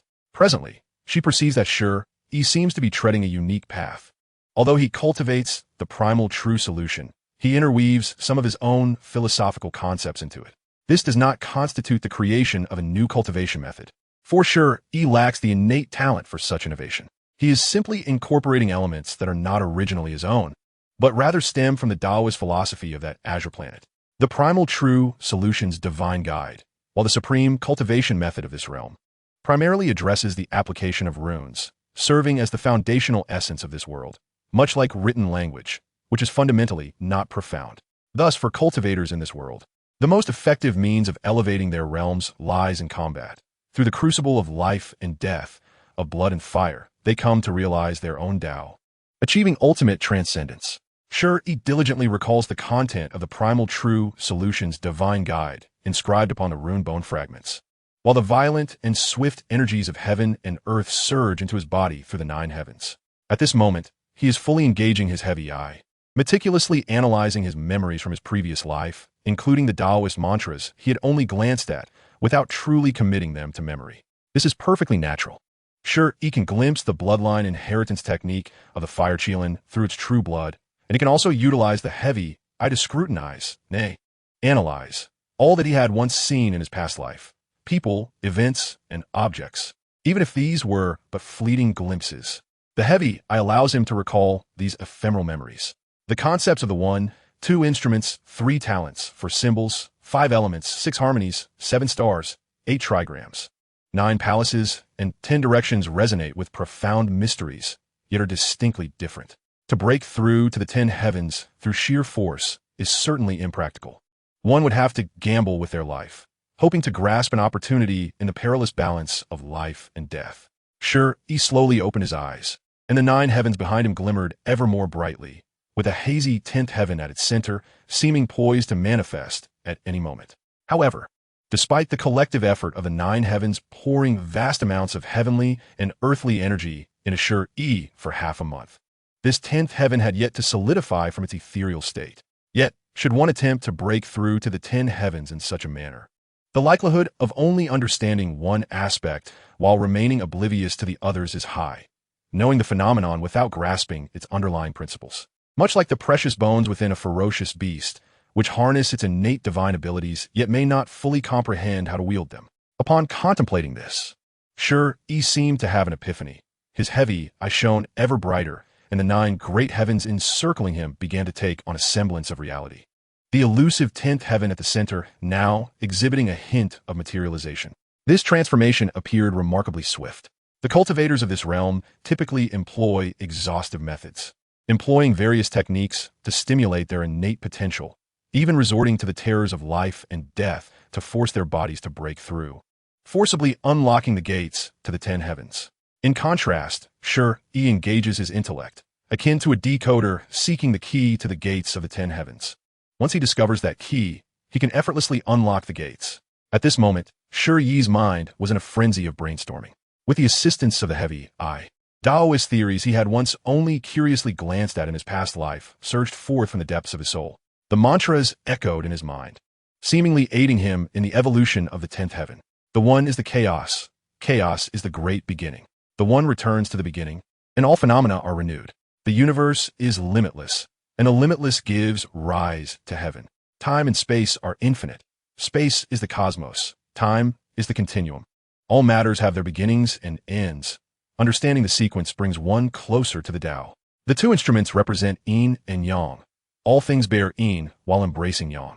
1 yin and 1 yang is called the Tao. Yin and yang are the 2 instruments. The dual energies of yin and yang arise from chaos, where pure energy ascends to become heaven, and turbid energy descends to become earth. From the utmost yang, yin is born. From the utmost yin, yang is transformed. This is the supreme Tai Chi. The 3 talents denote heaven, earth, and humanity, with the dual energies of yin and yang giving rise to the world, nurturing humanity. The 3 talents emerge, embodying the ways of heaven, humanity, and earth, collectively illuminating the 3 talents and the 3 luminaries, the sun, moon, and stars. The 4 symbols arise from the Tai Chi, giving birth to the 2 instruments, which in turn manifest the 4 symbols, clear distinctions of yin and yang, Xiao Yang, Xiao Yin, and Yin. The 4 symbols correspond to the 4 divine beasts, the azure dragon of the east, the white tiger of the west, the vermilion bird of the south, and the black tortoise of the north. Each divine beast possesses its own spirit and attributes. The azure dragon is wood. The white tiger is metal. The vermilion bird is fire, and the black tortoise is water, representing the elements of earth, water, fire, and wind, collectively known as all things in the world. The 5 elements, metal, wood, water, fire, and earth embody benevolence, wisdom, faith, righteousness, and propriety, known as virtue. There are 5 origins: the essence of origin, the spirit of origin, the primal essence, the primal emotion, and the primal vitality. The cosmos is encompassed within the 5 elements. The 6 harmonies comprise body, mind, intention, energy, essence, and spirit. The body harmonizes with the mind. The mind aligns with intention. Intention unites with energy. Energy merges with essence. Essence connects with spirit, and spirit resonates with emptiness. Each of these 6 is indispensable. Humans possess 6 desires: life, death, hearing, sight, speech, and smell. The 7 stars, the celestial pivot, the celestial sphere, the celestial marker, the celestial authority, the jade balance, the opening sun, and the shining light, represent the 7 stars of the Big Dipper. The celestial pivot, greedy wolf, the celestial sphere, giant gate, the celestial marker, fortune keeper, the celestial authority, literary star, the jade balance, honest virtue, the opening sun, martial star, and the shining light, breaking army. Humans experience the 7 emotions: joy, anger, worry, contemplation, sorrow, fear, and surprise. As the Taoist sounds reverberated, Shi Yi's soul trembled. 7 of the 9 heavens behind him were quaking violently, akin to the tumult within his own soul, as if undergoing an unimaginable transformation. The 8 trigrams, Qian, Kuan, Qin Li, Zhen, Jin, Sun, and Dui, represent heaven, earth, water, fire, thunder, mountain, wind, and marsh, respectively. The innate 8 trigrams, Qian in the south, Kuan in the north, Li in the east, Qin in the west, Dui in the southeast, Zhen in the northeast, Sun in the southwest, and Jin in the northwest. Humans possess 8 gates: the rest gate, the birth gate, the injury gate, the closing gate, the scenic gate, the death gate, the fright gate, and the opening gate. As the 8th Taoist sound resonated, the 8 heavens behind Shi Yi trembled fiercely, as if on the verge of disintegration. Simultaneously, an innate 8 formation diagram emerged beneath his feet, instantly enveloping the entirety of Stone Village. As time passed, this innate 8 formation diagram showed no signs of receding. It rapidly expanded to encompass the entire Kangmang mountain range before finally halting its outward expansion. Such a remarkable phenomenon even caught the attention of the golden giant claws and the little red bird, who had been battling for 2 years high in the skies. As they curiously gazed toward the Kangmang mountain range where Stone Village was situated. Meanwhile, the goddess Liu observed this astonishing spectacle, somewhat perplexed. Wasn't Shi Yi attempting to break through the 10 heavens? Yet, judging by this commotion, it felt as though he was on the verge of re-evolving his 9 heavens. What, indeed, was he attempting to manifest? Could Yi-gege truly be human?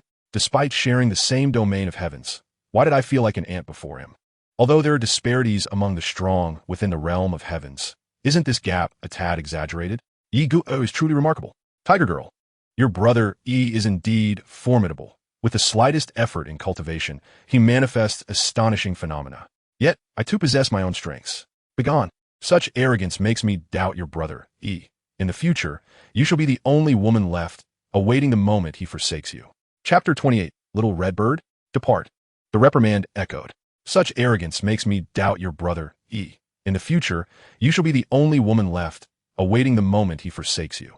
Before the words could settle, the long, dark hair of Tiger Girl, cascading down to her waist, began to swirl, her gaze unwaveringly fixed upon the youth before her, who was of similar height and age. He dares. Tiger Girl glanced upward at the figure of Shi Yi in the sky. A fleeting flicker of complex emotion, incongruent with her youth, darted through her eyes, 3 parts murderous intent and 7 parts deep-seated melancholy. Yet, in an instant, her expression reverted to the initial innocence and confusion. Her gaze towards Shi Yi now imbued solely with pure affection. I merely speak the truth. Your brother, he cannot possibly be such a person. The youth felt an inexplicable dread surge within him, his legs trembling involuntarily, as if Tiger Girl were a humanoid beast, capable of devouring him whole in an instant. This devouring was meant in the literal sense, an unambiguous consumption, as in the act of devouring a person entirely. Meanwhile, Shi Yi was oblivious to the whispers of the youth and maidens of Shurtsuan regarding him. His 9 great heavens erupted in resplendent light, akin to 9 nuclear bombs on the verge of detonation. At this critical moment, the 9th incantation resonated. The incantation, like silent rain, was audible only to Shi Yi himself. for it was a sound he formed through the analysis of his past life as soul memories, fused with the primal truths of runes, resonating deep within his soul. 9 palaces, Kvian Pelis, Kan Pelis, Gen Pelis, Zhen Pelis, Central Pelis, Xun Pelis, Li Pelis, Kun Pelis, Dui Pelis. The first palace, Qin North. The second palace, Kuin Southwest. The third palace, Zhen East. The fourth palace, Sun Southeast. The fifth palace, Central Center. The sixth palace, Qian West. The seventh palace, Dui Northwest. The eighth palace, Gen Northeast. The ninth palace, Li South. With the invocation of the ninth incantation, the 9 great heavens behind Shi Yi continued to emit dazzling light, but seemed to have entered a state of equilibrium. The endless light and heat settled. After undergoing the baptism of Taoist mantras, the strength of the 9 great heavens had elevated to an unprecedented level, and even the forces of yin, yang, the 5 elements, and the 8 trigrams began to gestate within them. Yet Shi Yi sought more than this. He aspired to open the 10th heaven. From chaos arises Taiji. From Taiji arise the 2 forms. From the 2 forms arise the 3 talents. From the 3 talents arise the 4 symbols. From the 4 symbols arise the 5 elements. From the 5 elements arise the 6 harmonies. From the 6 harmonies arise the 7 stars. From the 7 stars arise the 8 trigrams. From the 8 trigrams arise the 9 palaces. Shi Yi extended his hand, summoning the 9 great heavens to whirl rapidly, aided by the innate 8 formation diagram beneath his feet, as if transforming into a gluttonous maw, endlessly consuming all in its vicinity. All returns to the 10 directions. 10th heaven arise. A crisp sound resonated from a void, as if the previously ethereal 10th heaven had been shattered by an immense force. From the mirrored realm, it emerged into reality. Unlike the previously manifested 10th heaven of youth supremacy, the 10 heavens aligned sequentially, forming a circle. Shi Yi's 10th heaven was an independent realm, situated at the center of the circle formed by the 9 heavens, and it surpassed their combined size. From a distance, the 9 ordinarily sized heavens revolved around the colossal central heaven, exuding an aura of terrifying power capable of annihilating heavens of equal rank. Such invincibility was unparalleled. Indeed, it transcended mere invincibility, as normal heavens seemed as fragile as tofu, while Shi Yi's extraordinary 10th heaven resembled a creation of alloy. A mere touch would shatter it. Such a peculiar obsession has truly succeeded? The goddess of Willow, her beautiful eyes flickering. Indeed, she had honored her promise, transforming into a human form. Yet to avoid unnecessary trouble, she had cast a minor secret spell upon herself. The sole purpose of this spell was to conceal her existence. Henceforth, unless confronted by a similarly powerful being, or if she chose to reveal herself, only Shi Yi could perceive and touch her corporeal form. To claim that the goddess of Willow is exclusively Shi Yi's forbidden treasure is an exaggeration. However, he remains the sole individual capable of seeing and touching her. Furthermore, the goddess of Willow had entirely transformed into her human form, devoid of any hollow willow-wood semblance, half human, half entity. The immense charred willow tree at the very heart of Shi was an artifact she had summoned through her powers from elsewhere. The goddess of Willow's thoughts were straightforward. Since Shi Yi so cherished her human form, yearning for close contact, she would have him serve her daily. This servitude was literal. Despite Shi Yi's successful ascension to the 10th heaven, which had even evolved into a superficially familiar, yet fundamentally distinct realm, the goddess of Willow would not be swayed or fall for this brash youth. Such a notion was simply improbable, reminiscent of the scenarios found in mindless novels. Even if Shi Yi, with his wavering resolve, accomplished feats that left her in awe, she had encountered too many prodigies in her lifetime. To her, Shi Yi was merely marginally noteworthy. Thus, this servitude was indeed servitude, a responsibility to cater to her daily needs. After all, Shi Yi insisted on her human form. As a willow, she would have required no such care. In the eastern part of Shi, by a babbling brook, 2 figures sat side by side. The stream flowed gently, crystal clear, shimmering with bluish-green ripples, meandering gracefully through the forest like a delicate ribbon, its elegance poetic and picturesque. Goddess of Willow, it has been 5 years. I wish to return and take a look.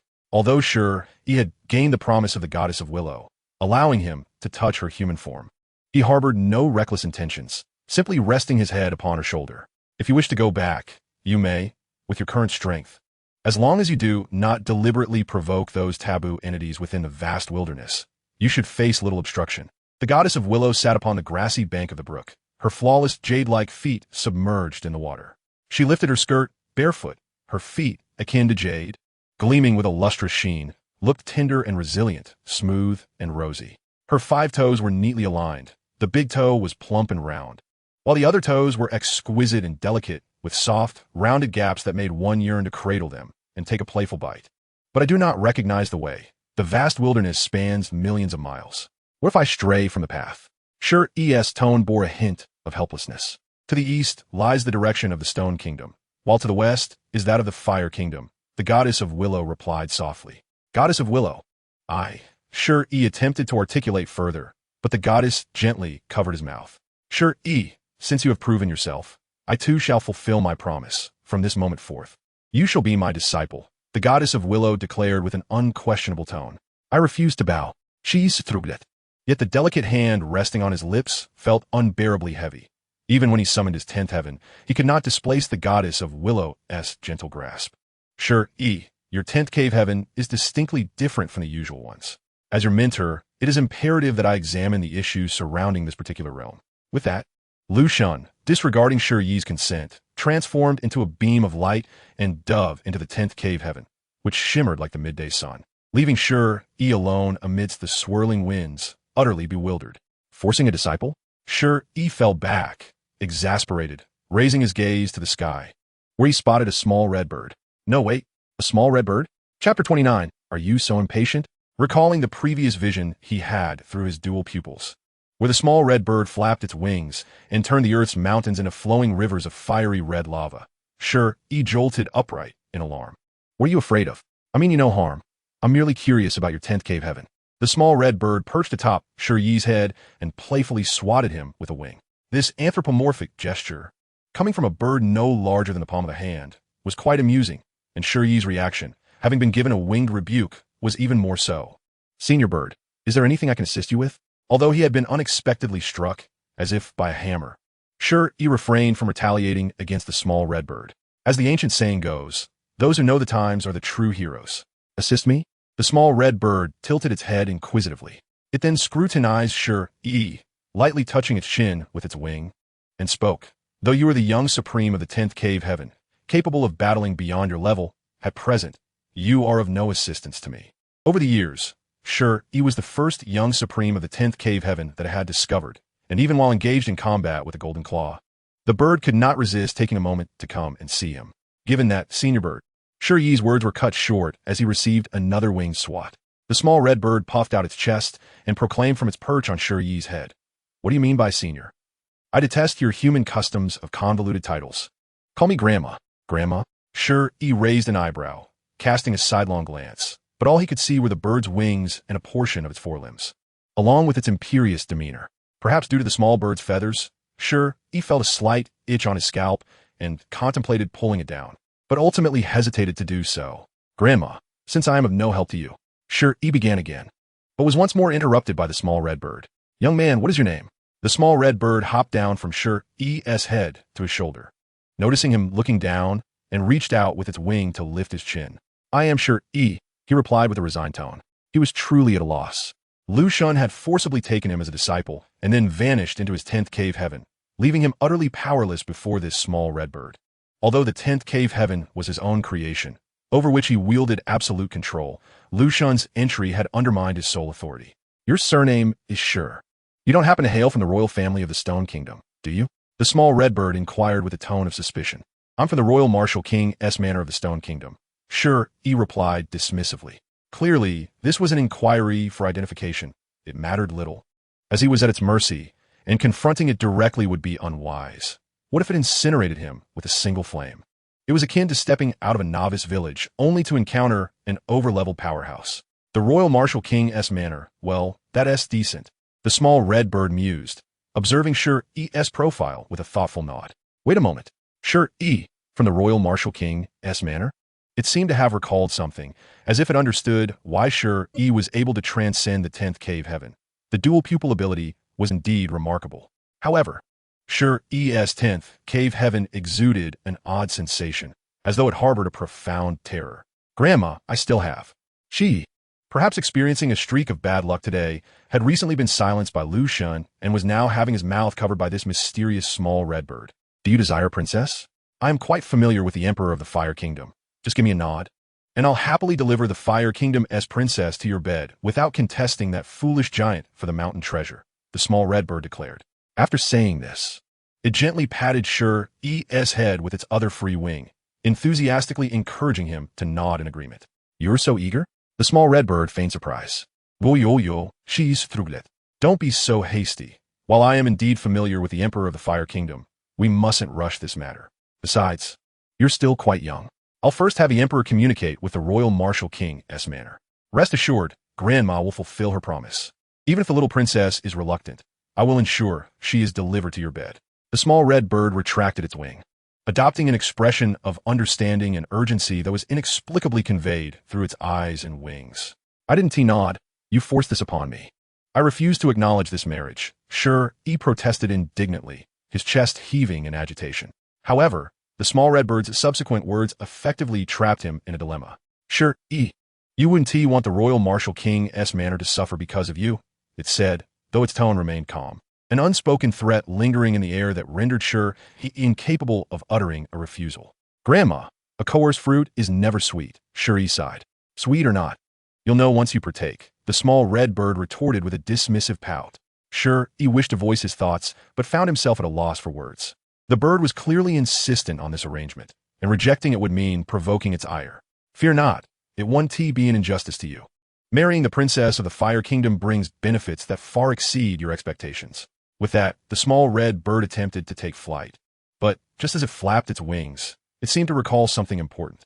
A crimson feather fell from its tail, landing precisely atop Shi Yi's head. Shi, Grandma still holds some clout in this vast wilderness. Wielding my feather will grant you dominance here. As soon as the words left its beak, the small red bird shot off like a bolt of red lightning, disappearing into the western sky. The terrifying entity behind the golden claw merely cast a glance at Shi Yi, refraining from descending from the heavens. It turned out that Shi Yi, the dual-pupil wielder, had been sent to the ancestral land, and those at the Royal Martial King's manor truly had hardened hearts. The Emperor of the Stone Kingdom believed the young Supreme had encountered an unfortunate incident. As for the mountain treasure, he could forego it, since she had departed.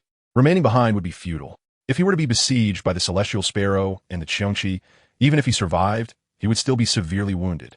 It would be wiser to return and inquire with the Emperor of the Stone Kingdom about any suitable princesses for marriage, lest this young Supreme of the 10th Cave Heaven be ensnared by the Fire Kingdom. The creature speaking was entirely golden, possessing 3 heads and 6 arms, resembling a monkey, and exuding boundless majesty. Over the past 2 years, it had laid waste to the towering mountains. It was the terrifying force behind the Golden Claw, ruling the wilderness with ease, akin to a stroll in its own backyard. Thus, after 2 years of terrorizing the skies, all fearsome beings departed from the vast wilderness. It was worth noting that their incessant squabbles likely stemmed from mutual disdain. Had they truly fought over the so-called mountain treasure, they would never have engaged in battle before its emergence. What if they ended up mutually annihilating each other, allowing a later arrival to reap the spoils? Half a day passed. Shi Yi, regarding your 10 caves of heaven, there exists both good news and bad news. Which would you prefer to hear first? The voice of Lady Liu was gentle, akin to the soft patter of rain and the whisper of the wind. Yet in that moment, Shi Yi felt utterly speechless, overwhelmed by the dual impositions he had endured that day, being compelled to take on an apprenticeship and to enter into an arranged marriage. The events of a single day had been exceedingly tumultuous, leaving him fatigued. He could only lean into Lady Liu's embrace, seeking a flicker of warmth. However, the moment he felt his ear being pinched, he begrudgingly lifted his head. Chapter 30. No way. Shi Yi, I permit you to engage with my true form, but you must not disregard your teacher's counsel. Lady Liu spoke softly. Her tone was gentle, yet her grip was firm. Do you not see? Shi Yi could only reluctantly pull his head away from her comforting hold, unable to continue basking in the warmth that was uniquely his. Yes, he replied obediently, realizing that with his ear caught in her grasp, he was hardly in a position to rebel. Concerning your 10 caves of heaven, Shi Yi, do you wish to hear the good news or the bad news first? Lady Liu continued to inquire. The good news, Shi Yi responded without hesitation. The good news is that your 10 caves of heaven is truly unparalleled, a phenomenon without precedent or successor, encompassing the elemental forces of earth, water, fire, wind, as well as the duality of yin and yang, and even the chaos of the cosmos. Lady Liu marveled. And the bad news? Shi Yi asked. his tone laced with hesitation. Somehow, he harbored an unsettling premonition that his string of misfortunes was far from over.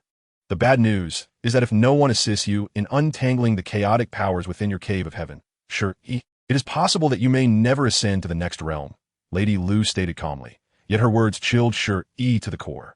But immediately after, teacher, you cannot abandon your student. I am your cherished apprentice, he implored. Now that you have acknowledged our master-student bond, I may assist you. But remember, Shi Yi, I am your teacher. Henceforth, do not entertain any inappropriate thoughts. True strength comes from a resolute heart, and one must remain distant from worldly desires, eschewing fixation on mere physicality. Lady Liu's hand, as delicate as the finest willow, gently brushed against the back of Shi Yi's head, pausing momentarily upon encountering the crimson feather atop it. This feather, gifted by the little red bird, seemed to have taken root in Shi Yi's very being. No matter how he tugged, it would not yield, as if it had firmly established itself. Though Lady Liu possessed the ability to remove it, she refrained. For the notion of distancing oneself from carnal distractions is easier said than accomplished. She was in no rush. She could afford to wait. Until the day Shi Yi grew weary of such entanglements, he would naturally become indifferent to them. Whether it took a millennium or 10,000 years, time was merely a number to her. Teacher Liu, I understand, Shi Yi replied with a tone of resignation. It is often said that those with unwavering hearts shun worldly desires, born for battle and perishing within it. Yet he felt his path was entwined with women, even to the extent of shattering his previous complacency. Shi Yi had once intended to settle for the 9 caves of heaven, advancing directly to the next realm. However, in order to avoid being looked down upon by Lady Liu, he had, through sheer willpower, forged his way to the 10 caves of heaven.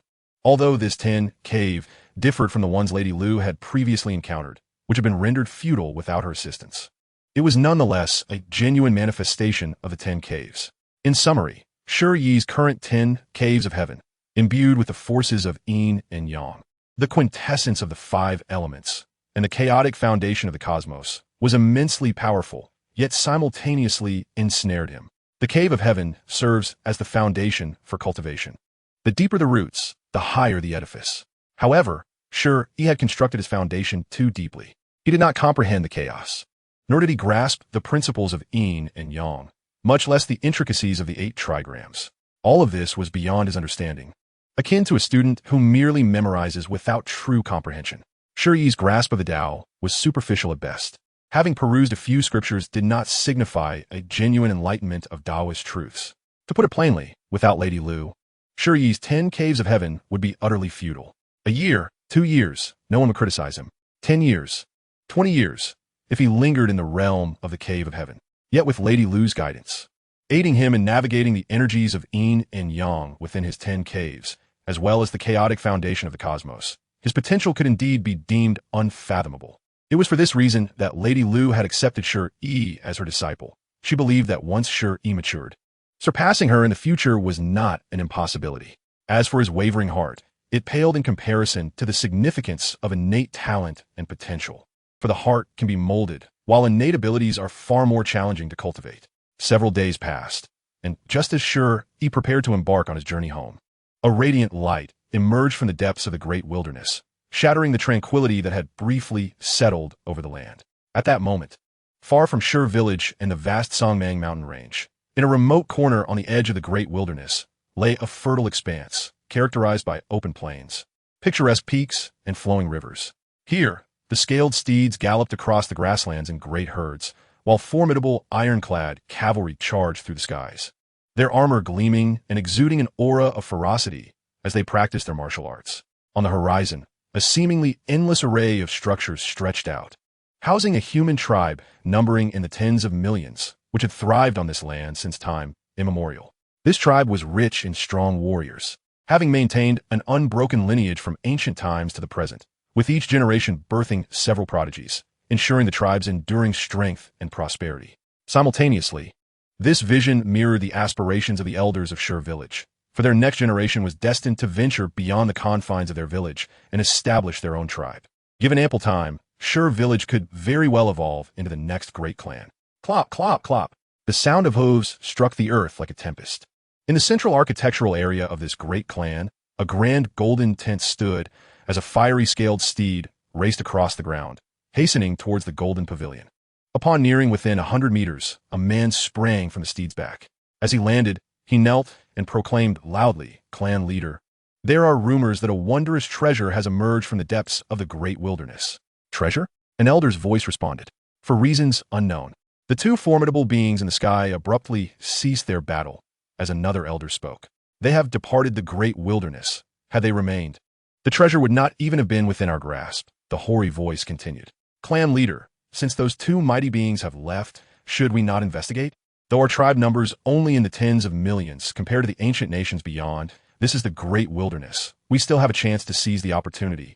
One of the powerful elders suggested, emerging from the golden tent. "Do not take risks. There are many powerful tribes within the great wilderness, far more than just us. Bring along a few talented youngsters to broaden their horizons, but under no circumstances may you act without my command." Another elder stepped forth from the golden tent, his stature imposing, with flickers of golden lightning sparking in his eyes, exuding immense authority. "Understood." The gathered crowd responded in unison. In another part of the great wilderness, a vast lake shimmered, its azure waters rivaling the sea, the scenery breathtaking. Central islands dotted the lake, a cluster of them amidst the surging waves. A group of children is astride a magnificent dragon, occasionally plunging into the serene lake and soaring into the azure sky, where clouds and mist swirl, and the dragon's scales shimmer with radiant brilliance. On one of the islands, before a grand palace, a gathering of formidable figures gazes upon them indulgently. "Children, cease your frolicking. Soon, your uncles will take you on an expedition to witness the wonders of the outside world and perhaps catch a glimpse of the soon-to-be-born mountain treasure, in hopes of acquiring it. Ho mea mediocrities." Last time, they proclaimed to be extraordinary geniuses, yet they were vanquished by us. Had it not been for their frantic escape into a fiery cavern, we would have captured them as mounts. Once again, vast landscapes stretch far away. This great tribal clan boasts a population in the tens of millions, with towering cities rising majestically. These colossal cities are built from adamant rock, resembling a black mountain range that looms over the horizon, instilling a profound sense of oppression. Within the grand city, a bustling scene unfolds with a constant flow of people, creating an atmosphere of vibrant prosperity. At the heart of the city stands yet another palace, its grandeur akin to a celestial realm descended to earth, lofty and imposing, adorned with golden splendor and intricate carvings, embodying unparalleled luxury and opulence. As the mountain treasure emerges at this critical juncture, why have two of the most formidable beings departed from the great wasteland? Within the resplendent palace, a voice, authoritative yet tinged with uncertainty, resonates from the elevated throne. The figure remains obscured, akin to a purple sun, radiating overwhelming brilliance that envelopes him entirely. His vitality emanates naturally, resembling a grand furnace or a dazzling deity bathed in purple light, evoking reverence and preventing close proximity. One can only gaze up in awe. Kneeling in the great hall is an individual. "Tribe leader, I too find it perplexing, but even if they have vacated the great wasteland, there remain two supreme beings in this realm, the sky-swallowing sparrow and the Qiongqi. This person is encircled by 7 celestial realms, absorbing the energy of the outside world, exuding a formidable presence. Do not underestimate the 7 heavens. Not everyone possesses the prowess of Shi Yi. The 6th heaven can lead to breakthroughs into the next realm. The 8th heaven represents the pinnacle for humanity, while the 9th heaven is a domain only accessible to ancient relics and pure-blood ferocious beasts. As for the 10th heaven, it is a realm so unattainable for the clans in the great wasteland that they dare not even dream of it. Among the 4 great ferocious beasts of the great wasteland, vermilion bird, Zhu Yan, Qiongqi, and sky-swallowing sparrow, Zhu Yan and the vermilion bird maintain close ties with the Stone Nation and Fire Nation beyond the wasteland, while Qiongqi and the sky-swallowing sparrow are solitary. Could it be that this mountain treasure harbors some dire peril? The authoritative voice from the throne reverberates, causing the purple sun to quiver, a terrifying aura enveloping the hall, shaking its very foundations. Meanwhile, deep within the great wasteland, the emergence of the mountain treasure and the simultaneous flight of its guardians raises questions. This monstrous avian, stretching thousands of miles, harbors an intense hatred for humanity, having once decimated tribes in the wasteland, consuming countless souls. In the same depths of the great wasteland, Zhu Yan and the vermilion bird have also fled. Could there be treachery afoot? This beast, with a tiger's body and bull's horns, wings sprouting from its back, is as colossal as a mountain, its azure eyes resembling lakes, exuding a tone of caution. At this moment, in the great wasteland within Stone Village, Shi contemplates the opportunity before him. Do you dare to seize it? Liu Shen gazes at Shi. Teacher, can I decline? Such opportunities are perilous, Shi counters. Are you afraid? Liu Shen's tone remains calm. Over the years, she has come to understand Shi's temperament, knowing precisely the words to incite this uncompetitive individual to take action. Teacher Liu, you wouldn't just stand idly by while your disciple encounters danger, would you? Certainly not. In Chapter 31, The Cycle of Life, with Liu Shen as his safety net, Shi feels emboldened. The mountain treasure, is it? Let's seize it. Consequently, Shi alters his plans. Upon exiting Stone Village, he does not head eastward, the direction of the rising sun. The great wasteland lies in the northern reaches, encompassing a vast expanse, a habitat for pure-blood beings and ancient relics, where humanity serves merely as sustenance. The eastern and western sectors are occupied by the Stone Nation and Fire Nation, respectively, while the southern expanse is dominated by the formidable forces of the Demon Spirit Lake. This is merely the wasteland. In the lower realms, the 8 domains, heaven, earth, mystery, yellow, universe, cosmos, flood, and wasteland, of which the realm where Shi resides is but the least significant. Deep within the great wasteland, amidst a towering mountain, a white beam of light pierces heaven and earth. Within this beam rests a black sphere, densely inscribed with peculiar runes. This sphere is the so-called mountain treasure. Though not the only one, every few decades, strange artifacts inexplicably emerge from the depths of the great wasteland. The reason is simple. The lower realms are not merely a simplistic domain. They are part of the upper realms of 9 heavens and 10 earths. However, due to the uniqueness of the lower realms, they do not belong to the 9 heavens and 10 earths. The 8 lower realms were crafted from the essence of ancient powers using unparalleled magic, forming a miniature world. The lower realms harbor countless secrets and opportunities. So much so that even deities from the upper realms frequently descend to seize opportunities, rendering the lower realms far from ordinary. Typically, in the lower realms, even a blade of grass from the upper realms is an unimaginable treasure. Yet, certain opportunities and extraordinary prodigies within the 8 lower realms evoke envy from the upper realms. 700,000 miles away from the mountain treasure, atop a mountain range, stand a young boy, appearing around 11 or 12, and a woman, seemingly in her 30s. Teacher, you followed me out. What about Stone Village? Stone Village is safeguarded by the formations I left behind, as long as they do not step beyond its bounds. My absence or presence is inconsequential. Teacher, does this mean I've abducted you? I belong to no one. They revere me, and I protect them. I am not the property of Stone Village. Am I yours? Do not entertain such thoughts. I am merely your teacher. Clearly, the pair is Liu Shen and Shi, preparing to claim the mountain treasure deep within the great wasteland. Ordinarily, Liu Shen would not accompany Shi. She desires for him to grow independently, gaining the capability to stand on his own. However, Shi's tenacity in grasping her hand wore her down until she ultimately relented and followed him out of Stone Village. Nevertheless, Liu Shen made her intentions clear to Shi beforehand. Unless faced with a life-threatening predicament, she would not intervene. She would merely observe as Shi faced his trials. Liu Shen's rationale is straightforward. Do not presume that bringing her along grants one the freedom to act recklessly in the great wasteland.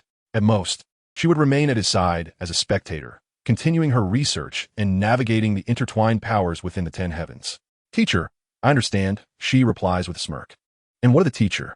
Do you think your presence can dispel my ambitions? Do not even entertain the thought.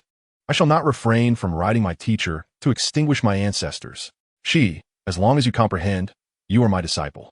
From this day forth, you shall not only cultivate the original true understanding, but also my secret technique. Henceforth, there must be no trace of negligence. The goddess Liu perched upon Shi's shoulder, one delicate arm resting atop his head while her fair, tender, jade-like foot dangled gracefully over his chest, exuding a faint, ethereal fragrance. From a distance, Shi appeared akin to a humanoid steed, with her as a sovereign. Fortuitously, to avert unnecessary troubles, the goddess Liu had cast a special secret technique upon herself, rendering her invisible and untouchable to others, thus sparing Shi from the fear of being seen or ridiculed. What secret technique? Shi inquired. At the age of 11, he was in excellent physical condition. Though not particularly tall, he was robust enough, with shoulders narrow yet ample for Liu to perch upon. This is a secret technique of my own creation, devoid of a name, encapsulated in 4 characters. Endless life. If one were to insist on a name, you may refer to it as the Liu Divine Method. The goddess Liu gently tapped Shi's brow, and the profound, intricate runes of the technique instantly manifested. She imparted not the entirety of the Liu divine method, but rather a portion suited for Shi's current realm of understanding. For the complete technique was far beyond his present capabilities. With the Liu divine method of endless life, so long as he is not instantly vanquished, death would be a distant concern. Shi paused to deeply fathom the essence of the Liu divine method flooding his mind, particularly the invigorating force of endless life, making even the thought of demise seem a formidable challenge. As a wielder of dual pupils, a natural-born sage endowed with innate wisdom, Shi's acquisition of treasures and techniques was far less arduous than that of others. Once he comprehended the runes of a treasure, he could adeptly replicate its use. In essence, as long as Shi so desired, any treasure in existence could be wielded proficiently, provided he could grasp its essence at a glance. Of course, the efficacy of such employed treasures was not guaranteed. Understanding and mere usage were distinctly different from mastery. Devote yourself earnestly to this secret technique. The treasures of the mountains are not easily obtained, and you may soon face an unrelenting series of fierce battles. After uttering these words, the goddess Liu, seated upon Shi's shoulder, transformed into an imperceptible point of light, delving into the depths of Shi's brow, hidden within the mysterious 10 caverns, to further study the peculiarities of his inner realm. In the ensuing days, the goddess Liu did not re-emerge, only occasionally joining Shi for meals and casual conversations, yet devoting the majority of her time to diligently researching the intricacies of Shi's 10 caverns. Shi traversed the desolate wilderness alone, drawing ever closer to the location of the mountain treasure, sensing the brewing tempest at that site. Unlike 2 years prior, when Shi was thrust into trials by the goddess Liu and had to battle ferocious beasts intent on devouring him, he now needed no such effort. The crimson feather upon his head allowed him to traverse the wilderness unimpeded.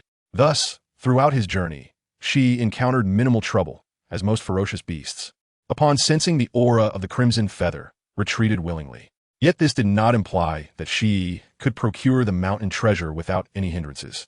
Beneath the calm surface of the lake lurked terrors that instilled a sense of dread within him. The little red bird was no stranger to Shi.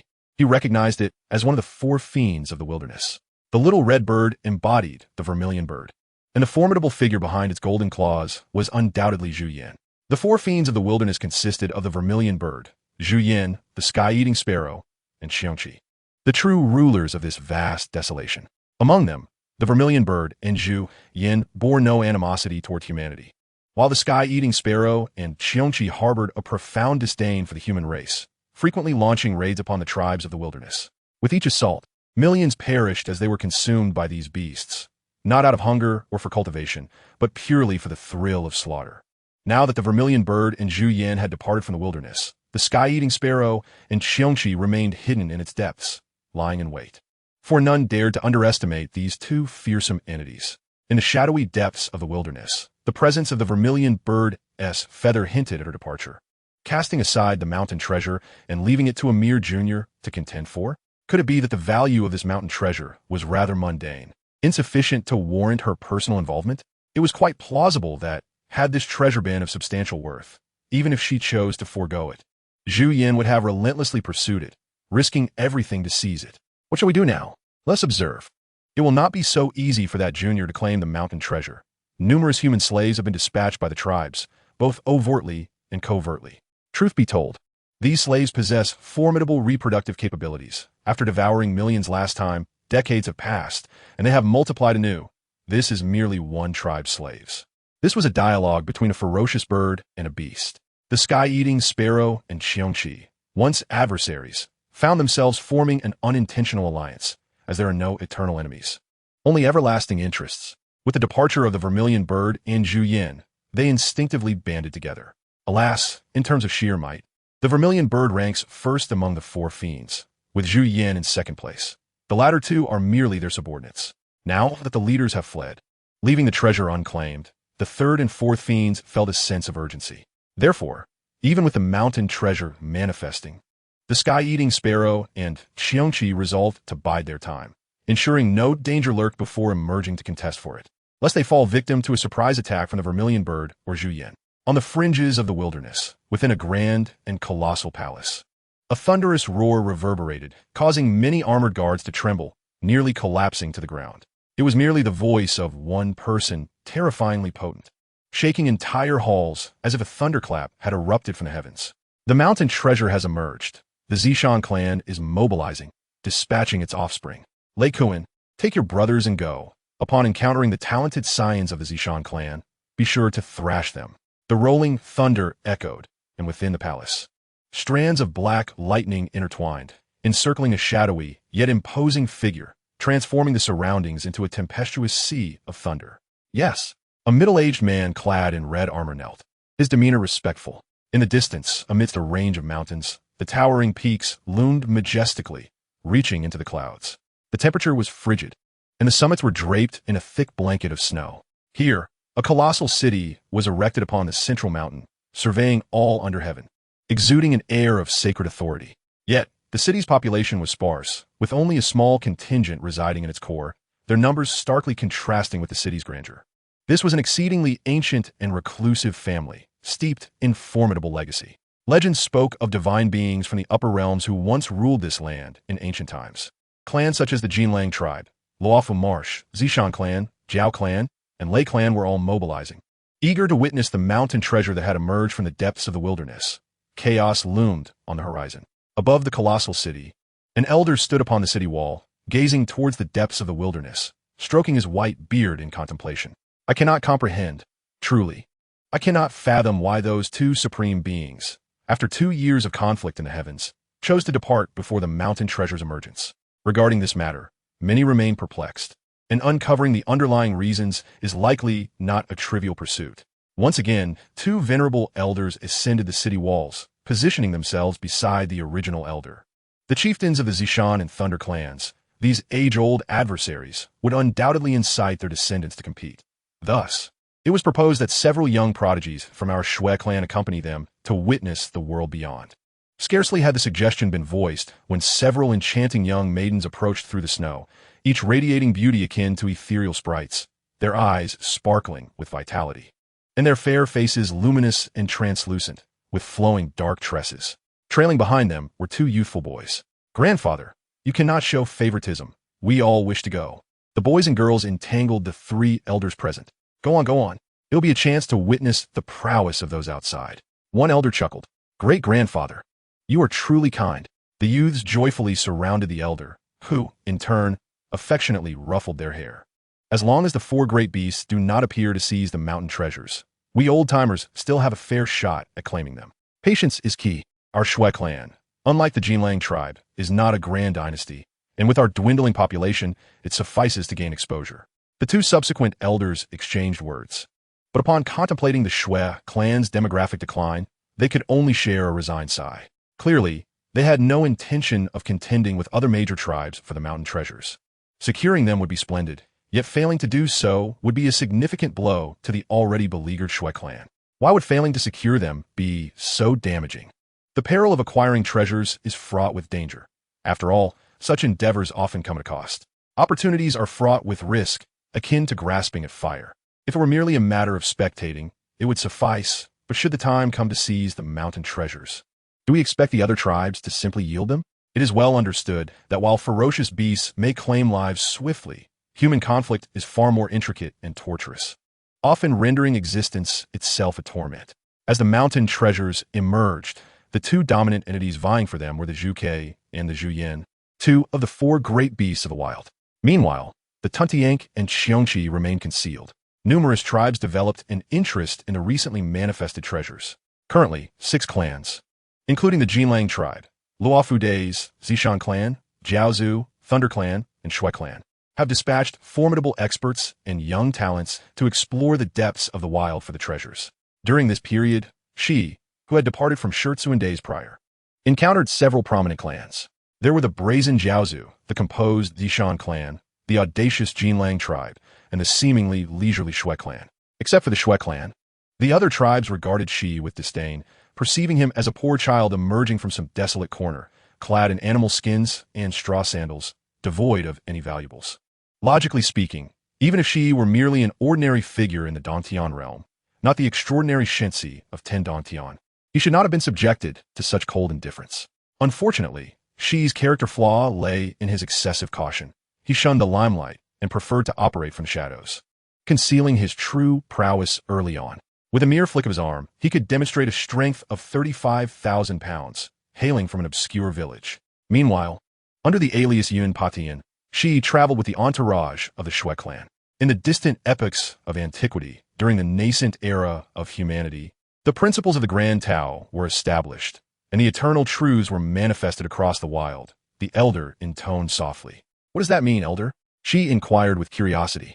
The elder glanced at him, replying coolly, "In that ancient time, which belonged to the dawn of mankind, the essence of the grand path was laid, and the order of truth was inscribed in nature. All things in existence possess a spirit. Some enlightened races favored by the heavens, such as humanity, epitomized this truth in its most vivid form." Before the elder could finish, several charming maidens from the Shui clan tugged Shi away. "Brother Tian, you might as well stay with us and join our Shui clan. We can be your brides. Indeed, if one is not enough, we can share." The lovely young maidens, one on each side, pulled Shi along, oblivious to the envious glances of the Shui clan's young men. Their enthusiasm was understandable. Prodigious talents like Shi, capable of such strength, typically advanced through the Dantian realm with ease, potentially ascending to elder status within their tribes. One must not underestimate the significance of 35,000 pounds in the realm of blood-moving strength. Not everyone possesses the extraordinary talents of Shi and Shirho, who were born as prodigious youths. In the lower realms, the majority of individuals exhibit strengths ranging between 30 and 50,000 pounds, while 6 to 90,000 pounds are typically reserved for ancient breeds and pure-blooded beast progeny. A strength of 100,000 pounds among pure-blooded young beasts signifies exceptional prowess, making one the strongest cubs. It is akin to being born into a family of billionaires. Extravagant spending becomes second nature, rendering thousands or even millions insignificant. Meanwhile, countless others toil tirelessly, struggling to earn a mere 10,000 over an entire year, perpetually striving for survival. There is a profound distinction between mere existence and living. As the saying goes, if you are born in light, you might presume the world is entirely illuminated. Shi and Shirho, one endowed with dual pupils and the other with supreme bones, are no ordinary individuals. They are born as youthful sovereigns. However, even in the esteemed Shurtsuan, few among the myriad tribes in the wild have surpassed 50,000 pounds of strength in the blood-moving realm. True geniuses hover around 30,000 pounds, while the majority linger between 10 and 20,000. "Grateful for your favor, but my heart belongs elsewhere," Shi gently declined, subtly distancing himself from the enchanting maidens, who pouted in disappointment. He acknowledged their beauty and was indeed tempted by their offer, yet at 11 years old, he felt somewhat overwhelmed. "Let us revisit this conversation in 2 years. I assure you, you will be utterly satisfied." Such thoughts remained unspoken, and the young men of the Shui clan, witnessing Shi's prudence, silently nodded in agreement, deciding to refrain from confronting him for the time being. Thus, Shi accompanied the Shui clan, leisurely riding upon their tamed giant bird, soaring through the skies toward the depths of the wild. After several hours, as they traversed a mountainous region, they fortuitously stumbled upon a small town. The town, modest in size and nestled against the mountains, housed a few thousand inhabitants and was located deep within the wild, rarely encountering outsiders. In this vast world, the territory stretches endlessly, with forests sprawling infinitely, particularly in the great wilderness, teeming with ferocious beasts and venomous creatures. Unlike the Stone Kingdom and the Fire Kingdom beyond the great wilderness, which enjoy the protection of the human emperor and the flourishing of humanity, the populace of these two nations lives in peace and prosperity. In contrast, the human tribe residing within the depths of the great wilderness is nomadic, scattered among the vast primordial mountain ranges, isolated from one another and finding it exceedingly difficult to communicate with the outside world. For decades, this small town, nestled deep within the great wilderness, had not seen a single visitor from outside. The inhabitants believed themselves to be the last remnants of humankind in this world. However, today, outside Lonely Mountain Town, the sounds of human voices and neighing horses echoed as a gleaming troop of armored riders approached. They traversed the endless mountains, breaching the territories of various ferocious creatures, and ultimately arrived here unscathed. These formidable riders were mounted on scale horses, while a select few at the center rode upon magnificent mutant steeds, adorned with a single horn and shimmering silver scales, exuding an extraordinary aura. At the forefront rode a middle-aged man, his long black hair flowing freely, with golden rays shimmering in his eyes, his pupils nearly transforming into a pale golden hue. When this man opened his eyes and gazed toward the town, beams of golden light shot forth from his pupils, a sight both awe-inspiring and terrifying. Seated atop another couple of mutant steeds were two youthful boys and a girl. The boys appeared astute and perceptive, while the girl possessed a delightful beauty. Yet, in comparison to the ethereal maidens of the Snow Tribe, she lacked a touch of their grace and charm. Just as this group entered, a second wave of visitors arrived. Their presence formidable. A colossal serpent, measuring over 20 meters in length, forged a path ahead, its scales glimmering brilliantly. With wings unfurled, it soared through the air, casting a vast shadow upon the ground below. On the serpent's back sat an elder alongside 3 children, all in their teenage years. Their remarkable bearing suggesting they possessed extraordinary bloodlines. Yet, the influx of outsiders to this small town had not yet reached its conclusion. Several prominent clans and tribes were en route. Outside the town, within the primordial forests, lay an enormous beast bone, measuring 6 to 7 meters in length, its origin unknown. Radiating a luminous white glow, adorned with intricate runes that flickered vibrantly, hovering a foot above the ground with an ethereal grace. Upon this beast bone stood several figures, led by an elder clad in feathered garments and a golden crown, enveloped in wisps of purple chi, exuding an indescribable air of authority. Beside this elder stood a youth, brimming with vigor, and a young girl, whose beauty seemed to have stepped straight out of an exquisite painting, accompanied by 2 small boys, their large eyes sparkling with life.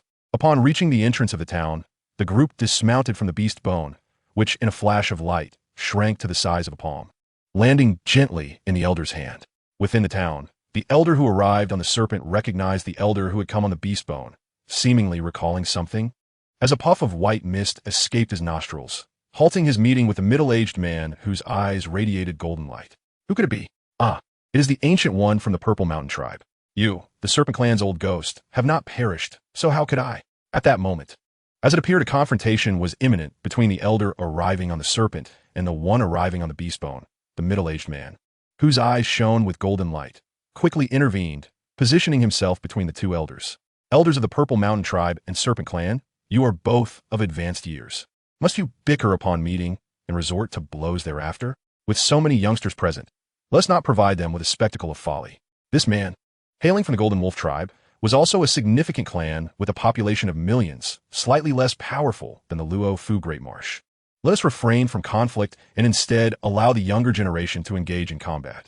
I am curious to see if your Serpent Clan's next generation can rival our Purple Mountain Tribe's esteemed youth, the elder enveloped in purple chi retorted, the disdain evident on his face as he regarded his rival. At that very moment, a thunderous roar echoed from beyond the town, reminiscent of celestial thunder, alerting the 3 factions present, who cautiously turned their gazes toward the outskirts of the town. Do you wish to duel? My Thunder Clan relishes such opportunities. How could we possibly miss out? From the dense forest outside the town, an ancient beast skin adorned with runes flickered, hovering 3 feet above the ground and extending several meters in length, exuding an aura of antiquity and timelessness, reminiscent of a primordial creature resurrected, instilling a sense of trepidation. The beast skin carried several individuals, an elder and a few children, both male and female, their bodies crackling with black lightning, the sound of thunder resonating from afar, shaking the very ground beneath them. I possess precious blood that could serve as a wager. Old relics of the Purple Mountain Tribe, ancient ones of the Serpent Clan, and the youth of the Golden Wolf Tribe. Do you dare to send forth your descendants to duel with those of my Thunder Clan? As soon as the words left his lips, a flash of light occurred. The beast skin, positioned far outside the town, shimmered and traversed several hundred meters in an instant, bringing the elder and children to the heart of the town. This duel cannot take place without our Luo Fu Great Marsh's participation. We shall not acquiesce. Furthermore, do not present anything but the blood of ancient relics for this contest. We cannot afford to lose face. A middle-aged man strode forward with a commanding presence, accompanied by a throng of youths. From a distance, he appeared formidable, donned in a robust steel lion helmet, clad in gleaming silver armor, and cinched with a golden belt featuring a beast motif. His bronze breastplates adorned both front and back, complemented by a crimson floral robe and sturdy leather boots. He appeared to be nearing 50, with a mane of jet black hair interspersed with strands of white, his towering and muscular frame reminiscent of a small mountain. His short hair standing erect like steel needles, and his piercing gaze exuding an aura akin to that of an ancient deity. It is noteworthy that the blood of ancient relics is not true blood. True blood refers to the heart's blood, exceedingly precious, while the blood of relics is merely that which flows through the veins, vastly inferior in value to true blood. Our generation has fought for many years. It is time for the younger ones to spar. A resonant voice echoed from the heavens. Upon hearing this, the middle-aged man from the Golden Wolf tribe, the elder from the Serpent clan, the elder from the Purple Mountain tribe, the elder from the Thunder clan, and the middle-aged man from Luo Fu Great Marsh all simultaneously lifted their gazes toward the sky, where they beheld an enormous ice-blue bird. Upon the back of this colossal bird stood a venerable elder, flanked by 2 striking youths and several beautiful young maidens. Among these maidens was a boy clad in beast skin. Wait, that boy, dressed in beast skin and wearing grass sandals, appears as though he hails from a humble mountain valley. How did he suddenly find himself among the haughty Snow tribe? Amidst their confusion, the formidable figures from the various clans suddenly sensed the aura emanating from the beast skin boy, which was evidently tenfold stronger than when they first encountered him. Has he been concealing his strength? How fortunate we are that the once proud and disdainful Snow tribe has undergone a transformation. As they had surmised, Shi Yi's initial display of power had been far too meager, rendering him virtually invisible, akin to an ant passing by. It was only when he reluctantly enhanced his strength that he successfully integrated himself into the ranks of the Snow tribe. His cautiousness was entirely justified. The deity of the Willow has proclaimed that a fierce battle is imminent, indicating that he will be the first to make a bold move for the mountain treasure and will undoubtedly face repercussions. It would be wiser to first infiltrate these tribal clans, observe the situation, and see if there is an opportunity to benefit from the chaos. A fierce battle? As one who prefers to operate from the shadows, how could I so readily plunge into open conflict? Those who resort to mere brawling are but brutes. The essence of existence lies in the intellect.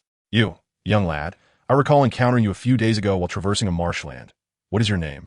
The middle-aged man from the Golden Wolf tribe spoke with a hearty tone. Although he did not look down upon Shi Yi upon their first meeting, he also paid him little heed, for who would intentionally scorn an ant scuttling beneath their feet? Now, however, Shi Yi has exhibited remarkable talent and strength, and he has earned the right to declare his name with pride. Chapter 34.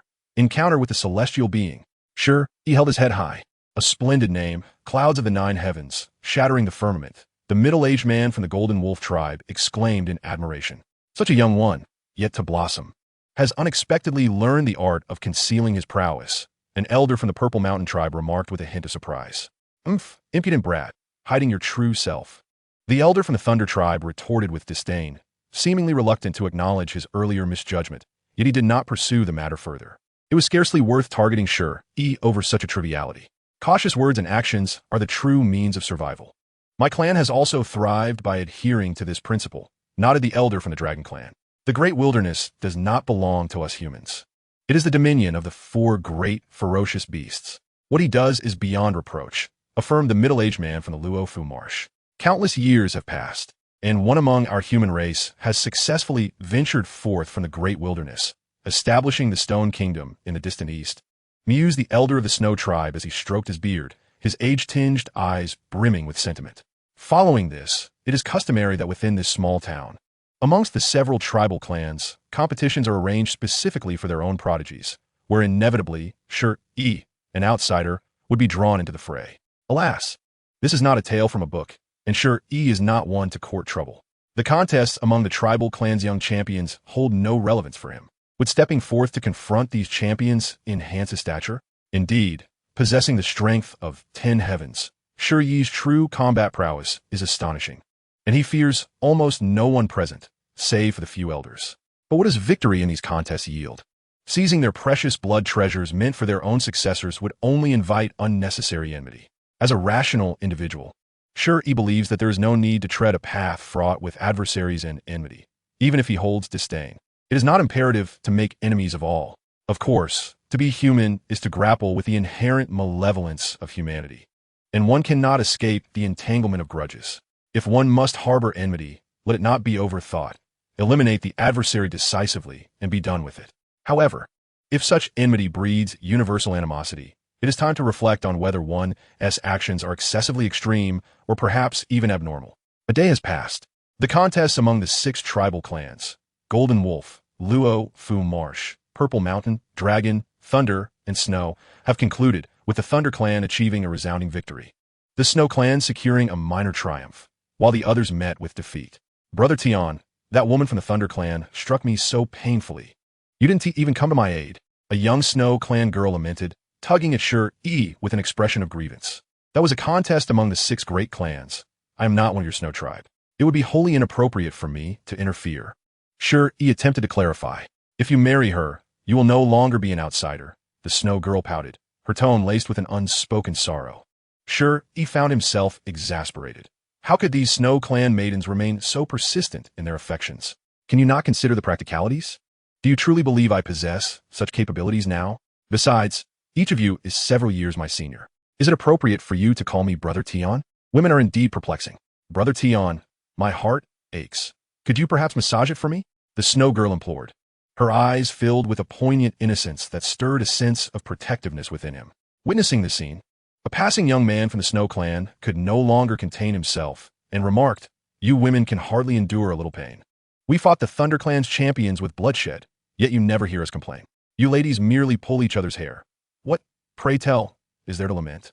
No sooner had he spoken, the previously aggrieved Snow girl, hands on her hips, retorted with fiery spirit, "Mind your own business. If you disrupt my affairs." Mid-sentence, she seemed to realize her loss of composure and cleared her throat, reverting to her earlier pitiful demeanor. Brother Tian, I was simply a bit flustered. I assure you. I'm not usually like this, she said, fidgeting with her dress, presenting a picture of meekness. Shi Yi, raising an eyebrow, chose not to elaborate further. The small town, nestled deep within the great wilderness, had thrived under the protection of the spirit, remaining tranquil and harmonious. Yet, ever since the arrival of powerful clans from the outside world, this nameless town has lost its erstwhile serenity. The indigenous inhabitants were filled with trepidation at the sudden influx of strength, rendering them uneasy. Yet the weak have no power to refuse the strong and must submit to their will. Fortunately, the 6 clans within the town were merely temporarily stationed here. They scorned the town as offerings, even its provisions, and would soon depart. At the entrance of the town, known as Lonely Mountain, a young man from the Thunder Clan mused, "I wonder if the spirit is a mountain?" With idle time on his hands, he wandered to the town's entrance and chanced upon a green stone tablet inscribed with 2 large characters, Lonely Mountain. Gazing beyond the tablet into the town, he realized that the entire settlement lay on the mountainside, and this mountain served as the town's protective spirit. Within the town, a young boy from the Dragon Clan, unwilling to accept defeat, stood atop the spirit, oblivious to the native inhabitants around him. He boldly confided in an elder of the Dragon Clan, "Grandfather, this is a sentient stone mountain, likely long revered and offered numerous sacrifices of ferocious beasts. Its depths may harbor true blood comparable to ancient relics. You must slay this spirit promptly. I wish to refine my body with its true blood. It will surely be of great benefit." Upon hearing this, the native residents were struck with horror. To slay their protective spirit would be tantamount to condemning all within the town to death, for without the spirit's protection, they would have long perished to the jaws of ferocious beasts. Thankfully, the elder of the Dragon Clan admonished him sternly, "Jiao Peng, if you dare to speak such nonsense again, I shall send you back. Let your father teach you a lesson. It's not like we haven't killed before." There was a spirit in a village that had been revered for many years, and its true blood yielded remarkable results. The young boy, Jiao Peng, dismissed the elder's warning. No sooner had he finished speaking than an invisible pressure descended from the heavens, a heavy weight that forced Jiao Peng to spit blood, already injured from the contest. This terrifying force nearly overwhelmed him. Silence. The elder of the Jiao tribe possessed eyes that sparkled like twin bolts of lightning, glaring fiercely at him as he proclaimed, "The spirits of the mountain and stone cannot be trifled with. They are backed by true deities." Having uttered these words, he pressed the head of the young Jiao Peng, down against the ground with resounding thuds, before kneeling upon the cold earth himself. "O spirit of the right, please do not hold the childishness of our young ones against them." After half an hour had passed, the elders sensed the invisible pressure gradually dissipate, allowing the bloody Jiao Peng to rise once more. Remember, in this vast wilderness, one must not judge based solely on appearances. While some villages or tribes may seem weak, the spirits they venerate could be beyond your reckoning. Meanwhile, in a tranquil courtyard at the heart of the town, an elderly man, the spiritual guardian of Gushin Town, knelt before Shi, or rather, before the luminous willow branch that Shi held, bowing to the deity of the willow behind him. Chapter 35, I truly wish to speak. She waved his hand dismissively. "Indeed, The elderly man did not elaborate further, slowly rising from the frigid ground. This town lies deep within the wilderness, quite close to that mountain range. How many are vying for the treasure of the mountain? She inquired. Oui, mortal. The mountain where the treasure has emerged has descended into chaos, a veritable maelstrom of monstrous beasts and human factions embroiled in conflict. It can be said that corpses litter the fields, the elderly man replied with deference, although he regarded Shi's strength as mediocre and not a match for him. The reality of Shi's formidable backing, which far surpassed his own, was undeniable. As for Shi's backing, the elder's own lineage traced back to the first spiritual guardian of the Stone Kingdom, who was once merely a stone before ascending to divinity. Thus, all mountain and stone spirits today are its descendants, which is why they are not to be disrespected, for deities stand behind them. Have the prominent clans in this town dispatched individuals to seize the mountain treasure? Shi continued his inquiry, clarifying that he was not referring to the mere handful of townsfolk, but rather the powerful clans that might be involved in the fray. O immortal, the people of this town merely brought their descendants out for exposure and training. The true experts have long since ventured deeper into the wilderness. The elderly man stated with utmost seriousness, revealing what he knew. Elder, as one who has attained enlightenment through stone, do you comprehend what the so-called mountain treasure truly is? She asked, perplexed. The elder fell silent, seemingly grappling with an unspeakable secret. Just as she presumed that the elder was unable to speak further, he spoke in a measured tone. O immortal, the mountain treasure is merely artifacts passed down from the upper realms, many of which lie buried within the endless wilderness, concealed from sunlight, requiring special means to uncover. Every few centuries, one or two treasures may surface. What she did not realize was that the elder's earlier silence was not due to any hidden secrets, but rather a lack of understanding as to why she would pose such questions about matters well known in the upper realms. Nevertheless, despite Shi's apparent ignorance in this regard, the elder harbored no doubts about his identity. The luminous willow branch in Shi's grasp was sufficient for him to act with impunity in the realms below. With the emergence of the mountain treasure, do the four great beasts of the wilderness not seek to claim it? She queried, confused. O immortal, since the departure of the vermilion bird and Zhu Yan, the celestial sparrow and Xiongqi have remained dormant, yet they have been keeping a watchful eye on the mountain treasure, the elder explained. I understand. Thank you for your efforts. Elder, she refrained from pressing further, recognizing that to do so would be impolite. He waved his hand, allowing the elder's spiritual form to return to his true self. The spiritual form differs from the incarnate form. The latter is a non-human entity taking on a human guise, while the spiritual form is a manifestation of one's essence. Spiritual forms are primarily nurtured through caves, typically possessing strength one realm below that of their origin. Generally, only upon reaching the status of a worldly supreme, or the realm of the respected, can one possess sufficient power to cultivate a spiritual form, allowing it to navigate the mortal realm and avoid uncontrollable dangers.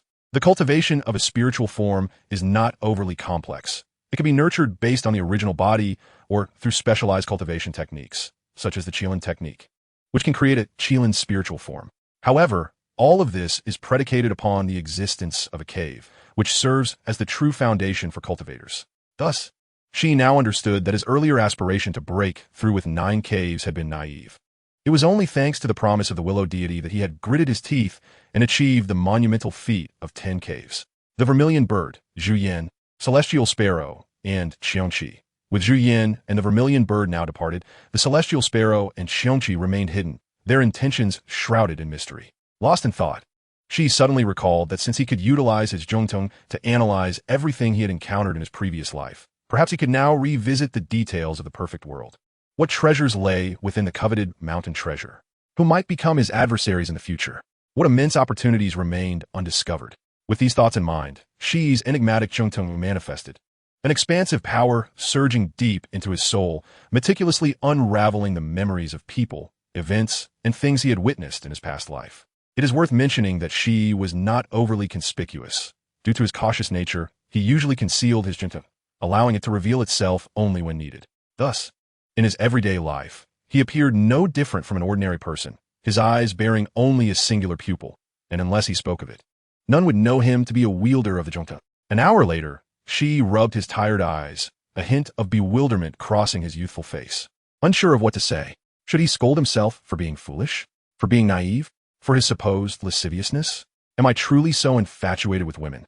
In truth, Shi felt an overwhelming urge to slap himself, to bash his head against the ground until he made a few holes.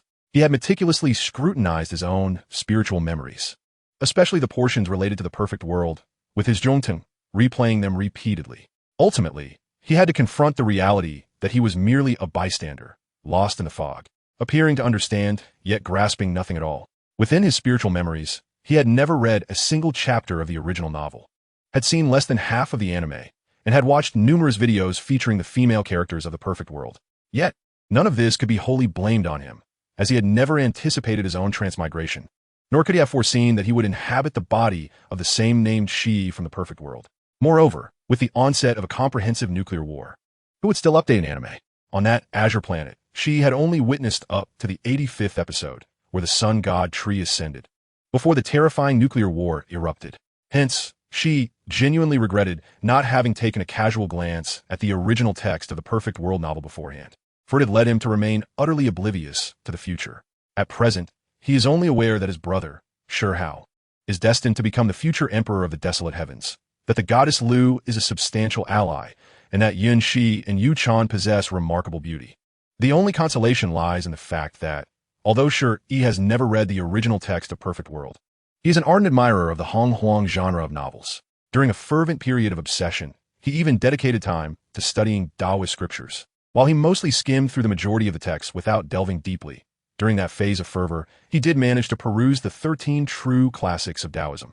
However, once the fervor subsided, Shi Yi could only barely recall 6 words. The Tao that can be spoken is not the eternal Tao. Yet now, Shi Yi is no longer the same individual he once was, with his newfound dual pupils.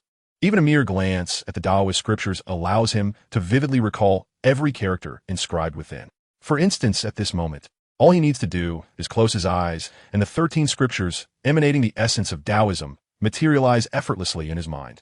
Tao Te Ching, Nan Hua Jing, Chong Su Jing, Tong Xian Jing, Dong Ling Jing, Chong Qing Jing, Huang Ting Jing, Tai Ping Jing, Du Ren Jing, Yu Huang Jing, Yin Fu Jing, Xin Jing, Zhu Yi, Zhan Tong Ji.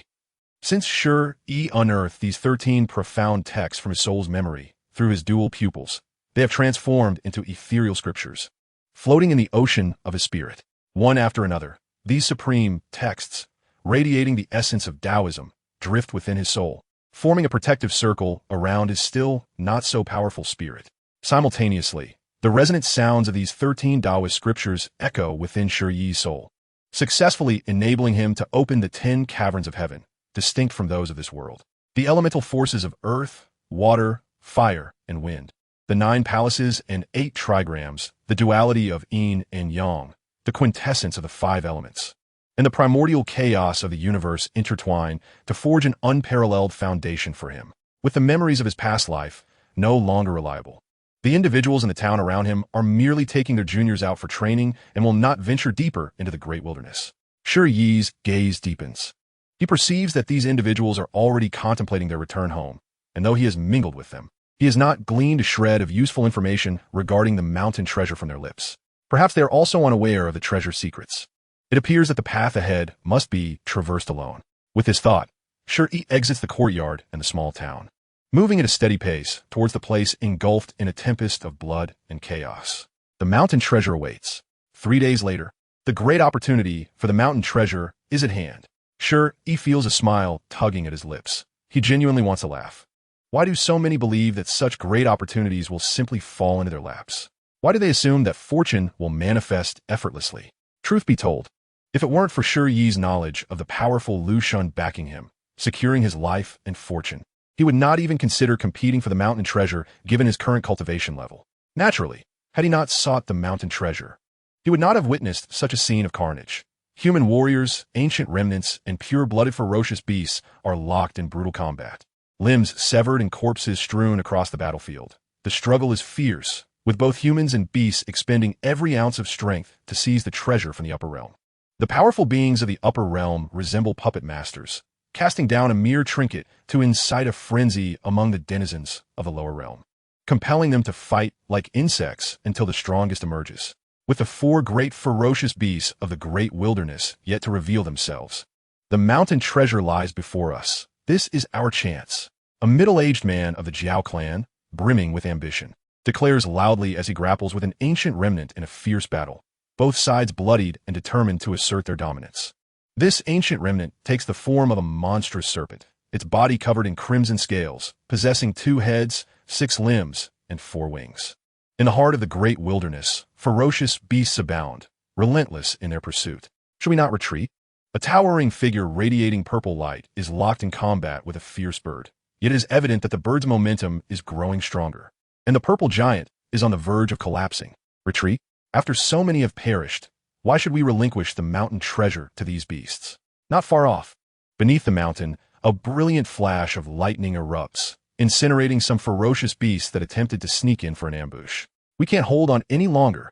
Old ghost of the Purple Mountain clan, retreat with the Luo Fu Marsh. Even if the 4 great ferocious beasts do not emerge, we are no match for these ancient remnants and pure-blooded beasts. A man of imposing stature declares, and as he speaks, the ground beneath him collapses, allowing him to soar into the sky, leading a group in retreat. With the 4 great ferocious beasts absent, our tribes have already lost nearly half our numbers. The situation is dire. It is wise to retreat. Men of the Golden Wolf tribe, follow my lead. A blood-soaked, middle-aged man calls out, not looking back as he crushes a 10-meter-long giant python that lunges from behind, urging his kin to withdraw. You are all cowards. The ferocious beasts are not mindless. They fear death as well. At this critical moment, you choose to falter?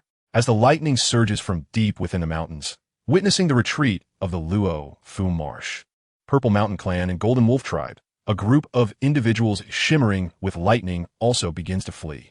At that moment, a colossal beast, towering at 100 meters, emerges at the center of the battlefield. Its form resembles that of a tiger or leopard, with long, robust limbs, a dragon's head, and a dragon's tail. Its scales glinting with hues of gold and jade. A pair of wings adorn its shoulders, and a single horn protrudes from its dragon-like head. This is a Pishio, a pure-blooded ferocious beast, now in its adult form. The adult Pishio has clamped its jaws around a prominent middle-aged man, who was fiercely battling an ancient remnant until he was struck down by the sudden appearance of the Pishio. Thinking of fleeing? You humans are forever so arrogant, believing we are nothing but mindless beasts. The adult Pishio speaks languidly, chewing on its bloody meal, its crimson eyes devoid of emotion, coldly observing the fleeing tribes. Being intelligent beings themselves, they cannot fathom why humans hold themselves in such high regard, looking down upon their intellect. Just recently, while pursuing a creature that had slain its kin, a swarm of humans emerged, not only failing to flee, but attempting to encircle and slay it to seize its true blood. And what was the outcome? They were all slaughtered one by one, reduced to mere sustenance. The intelligence of humanity? It is little more than this. For reasons unknown, as Shi Yi, who had remained hidden in the shadows, gazes upon the adult Pishio for the first time, he is overtaken by an overwhelming sense of sorrow, as though he has lost a cherished family member. What is happening to me? Shi Yi clutches his chest, feeling an intense pang of grief. Confounded, he kneels upon the ground, his fists clenched tightly. In this moment, the sudden appearance of this adult Pishio has left the Gold Wolf tribe, the Luofu Marsh, the Zishan clan, the Jiaozu, and the Thunder clan completely devoured. Aside from the Snow clan, which remains steadfast in its principles and refrained from participating. All other tribes have seen their strongest warriors transformed into blood offerings for this pure-blooded Pishio. However, as the human warriors perish one by one, the figure of Shi Yi, concealed in the shadows, began to shine like a beacon in the eyes of the adult Pishio. A human boy? How could one so young find himself in such a perilous place? A glimmer of confusion flickered in the Pishio's large eyes, unable to comprehend why a youth like Shi Yi would appear amidst a den of ferocious beasts. Calmly, the adult Pishio surveyed the surrounding beasts and proclaimed, "The great wilderness has never adhered to the notion of sparing the young. However, I am not a despicable human, and I do not condone the strong preying upon the weak. You may feast upon him." With those words, hundreds of ferocious beasts surged toward an area devoid of any presence or matter, driven by the Pishio's will. At that moment, upon realizing his hiding spot had been discovered, Shi Yi could hardly ponder the sorrow that gripped him. He gently pressed his hand against his heart and staggered to his feet. In the next instant, Shi Yi emerged in an empty space, as if he had materialized from another realm. This was the ancient lineage of the king-level demon apes, a rune-based treasure that allowed him to conceal his presence and form within the crevices of space. Yet, once his position was revealed, the surrounding space would become chaotic, expelling him from the interstice. In essence, This treasure could not be observed. Once noticed, it would unveil his form. When confronted by a wielder of the second sight or a higher-level powerhouse, this bloodline technique of the king-level demon ape will be rendered virtually ineffective. Of course, those with the second sight are few and far between, historically numbering only a handful, thus not entirely useless. In the presence of greater powers, the efficacy of the treasure becomes inconsequential. However, it remains quite effective against adversaries of equal standing. Roar, hiss, sand. One fearsome beast after another lunged at Shi Yi from all directions, intent on tearing apart and devouring the 11-year-old boy. In the next heartbeat, a thunderous boom resounded as 10 suns blazed across the sky, shaking the very heavens. Kill! Shi Yi took a casual step forward, his long arms extending outward, as the 10 heavens spun into a frenzy, voraciously absorbing the energies of the world around him. Before the beast could react, an endless deluge of thunder descended from the skies, each bolt as thick as a barrel, exuding an utterly terrifying aura. The Swan and I treasure, imbued with the runes of the Thunder Tao, allowed the practitioner to command the myriad thunders of heaven, transforming into lightning and bathing in a sea of thunder. This was Shi Yi's first time unleashing the Swan and I treasure with full force since activating the 10 heavens. Boom! Boom! The thunder's roar echoed as lightning bolts rained down, obliterating the charging beasts. Soon, the area within 100 meters of Shi Yi had been scorched black, devoid of any surviving creatures. The 10 heavens? Even in the upper realms, such a feat would mark one as an unparalleled prodigy. A youth of such caliber would not be alone. The adult Pishio scanned its surroundings warily. Shi Yi's strike had undoubtedly exceeded the realm of the 10 heavens. Yet it felt no fear, only concern regarding the guardians that might lie hidden behind this 10 heavens youth. After observing for some time, the adult Pishio discerned a crimson feather atop Shi Yi's head, instantly realizing his true identity. He was, in fact, a messenger of the vermilion bird. If I have caused any offense, I beg your forgiveness. Just as humans have distinctions of rank and status, so too do the ferocious beasts. Among the pure-blooded beasts, the vermilion bird, Zhu Yin, the devouring bird, and Xiongqi stand as the pinnacle of the great wilderness. The adult Pishio had no desire to provoke trouble. My fate is intertwined with the mountain treasure. Shi Yi, disregarding the Pishio's overtures of goodwill, gazed towards the depths of the mountain where a pillar of white light, the size of a fist, pierced the heavens. Young man, leave at once, and do not overstep. This treasure is beyond your reach, the adult Pishio warned coldly. Indeed, while the adult Pishio feared the vermilion bird, Zhu Yin, Xiongqi, and the devouring bird, it did not fear the yet immature Shi Yi. It merely wished to avoid conflict. It understood all too well that the 4 great ferocious beasts of the great wilderness were not mere legends, but entities forged through bloodshed. Shi Yi, adorned with the crimson feather bestowed by the vermilion bird, was unmistakably signaling to all that he belonged to her. And any aggression towards him would necessitate weighing the repercussions of inciting the vermilion bird. Should you wish for me to relinquish my pursuit, you are welcome to try. Shi retorted defiantly. Though he was cautious and reluctant to place himself in danger, the presence of the Liu god within his 10 heavens emboldened him. He would not retreat even in the face of the mightiest. You are too domineering, vermilion bird messenger, the adult Pishio observed, its heart racing at Shi Yi's unyielding stance. It worried that the vermilion bird, or perhaps an even more formidable guardian, might be lurking in the shadows. In a direct confrontation, it would not stand a chance against the vermilion bird, easily succumbing to defeat, especially considering Shi Yi's status as a 10 heavens prodigy, who undoubtedly had a guardian backing him. The mountain treasure is destined to be connected with me. Shi Yi, with the 10 heavens behind him resembling 10 blazing suns, radiated boundless light and heat as he advanced towards the location of the mountain treasure. Wait! The adult Pishio swiftly positioned itself in front of Shi Yi, its enormous eyes fixated intently on him.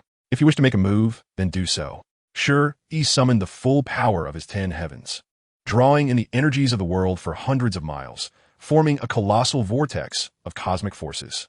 This display of might had long surpassed the realm of spirit transformation, emanating an aura akin to that of a ray formation. Bloodline, 10 heavens, spirit transformation, inscription, array formation, sovereign. These were the 6 realms of humanity. The sovereign stood as the pinnacle among mortals, hence the title.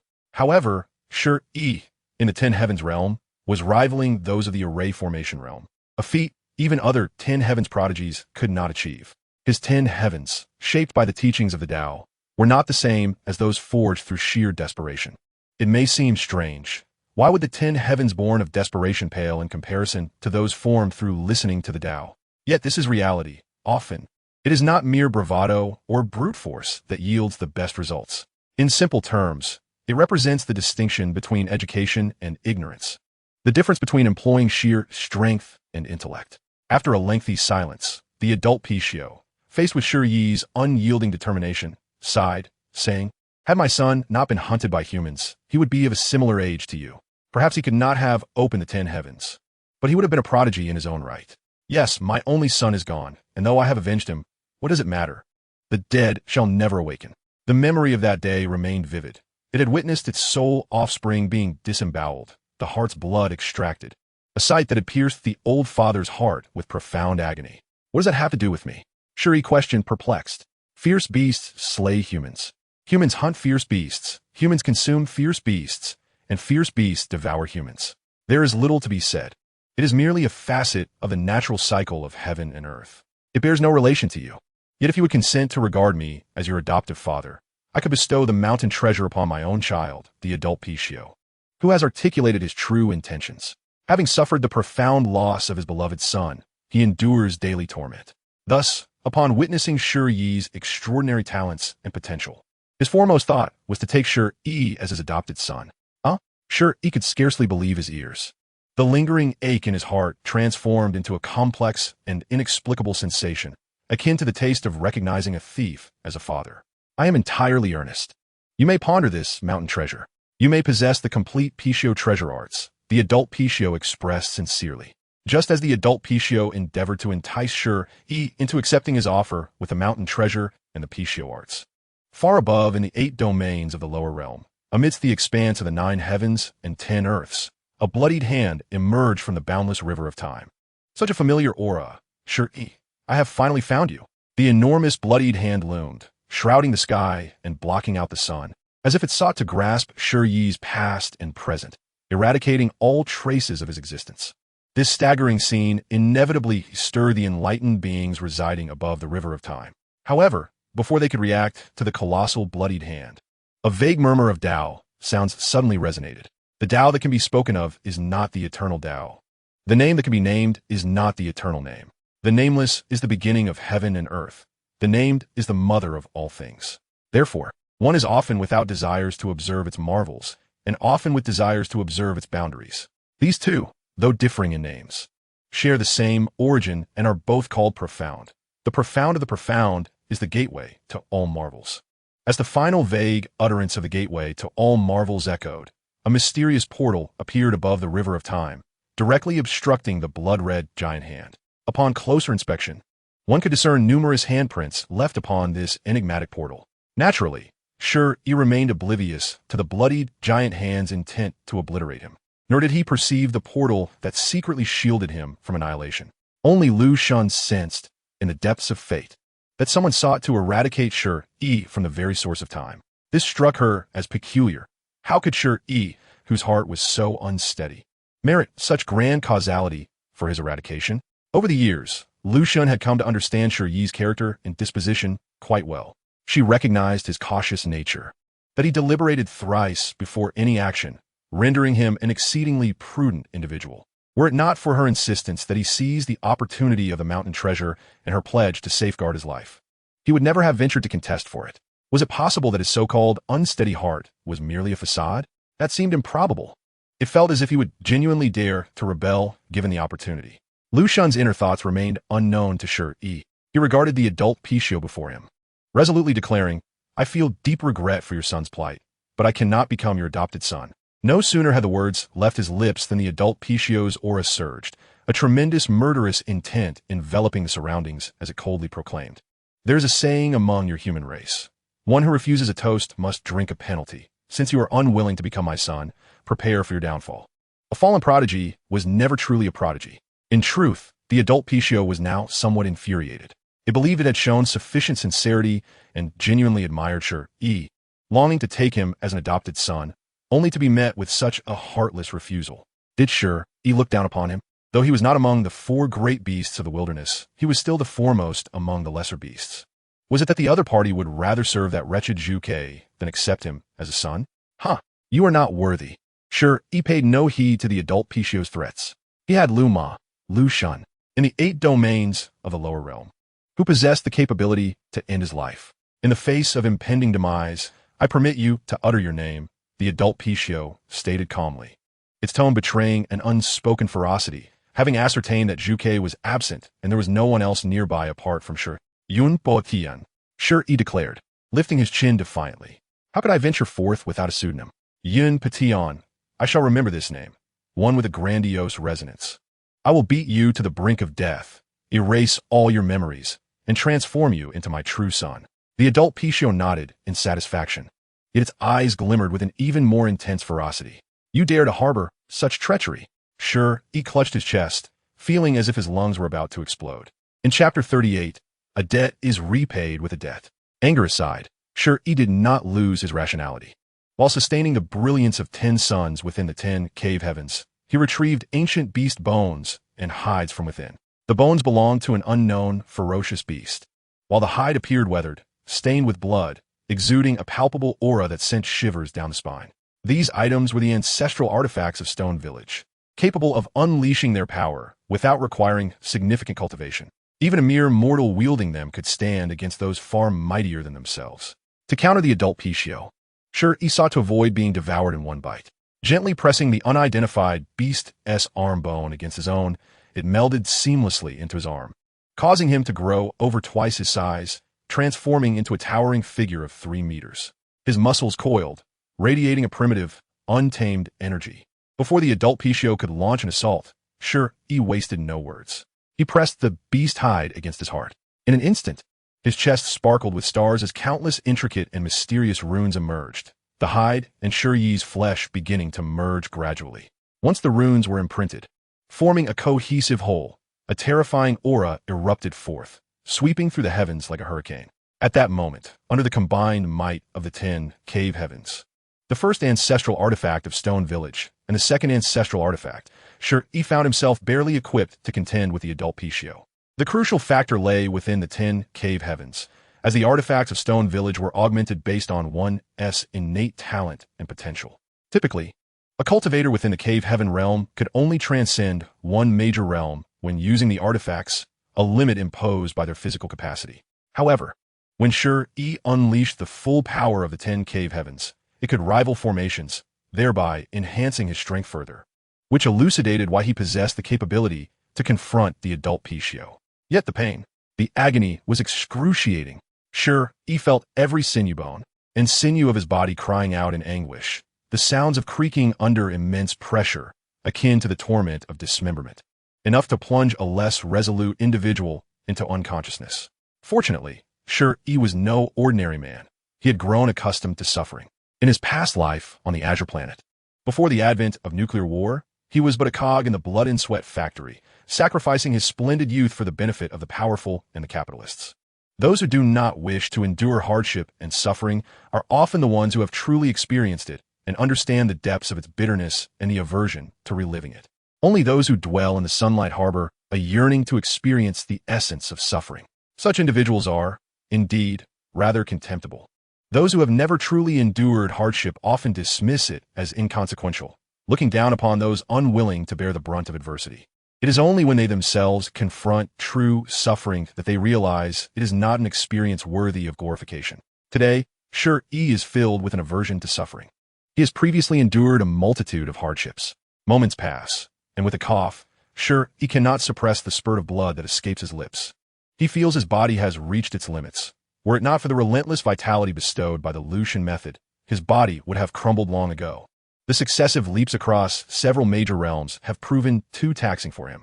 Fortunately, Shi Yi has always exercised caution. He has diligently studied the Liu Shen method imparted to him, ensuring that he did not approach it with nonchalance, thereby harnessing this continuous vitality to forcibly stabilize his body on the brink of collapse.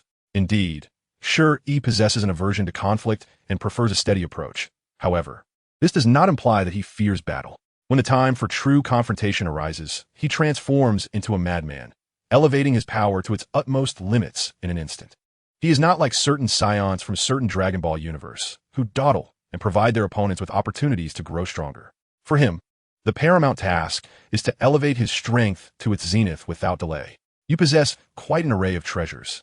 Yet the manner in which you enhance your power leaves your body unable to endure for long. The adult Pishio sees through Shi Yi's current strength, recognizing that it is entirely augmented by treasures, not reflective of the true capabilities Shi Yi should possess. Kill. Shi Yi has no interest in engaging in feudal banter with the adult Pishio, who clearly seeks to buy time, hoping to wait until Shi Yi can no longer maintain his endurance, and then easily overpower him. Step. A vague silhouette of a Qilin quietly materializes behind Shi Yi, lifting its formidable hoof high before delivering a forceful stomp towards the adult Pishio. The space around them is sealed, and time slows. Looking up, one can only behold an immense and boundless foot descending upon the adult Pishio. Though Shi Yi's Qilin technique is incomplete, possessing only the Qilin step, evasion is not an option. The adult Pishio must withstand this blow. Thankfully, the Qilin technique is merely a fragment of its former self. Otherwise, there would indeed be a risk of the adult Pishio suffering a catastrophic downfall today. Yet, despite such astonishment, Shi Yi's strike has already begun to inflict harm upon himself. The adult Pishio does not succumb to arrogance. Instead, it adopts a composed defensive stance. The single horn on its head, tilted backward, emits a dazzling spectrum of colors, transforming into a radiant barrier that envelopes its body. Boom! The Qilin's hoof crashes down, causing the very earth to tremble for miles, yet the colorful barrier remains unscathed. Witnessing this, Shi Yi does not falter. Gritting his teeth, he steps forward once more. Second step. The Qilin's silhouette solidifies slightly, appearing less ethereal, and its power doubles compared to the first step. Regrettably, the colorful barrier remains intact. Third step. Liu Shen once remarked that, at Shi Yi's strength, he could manage a maximum of 2 steps.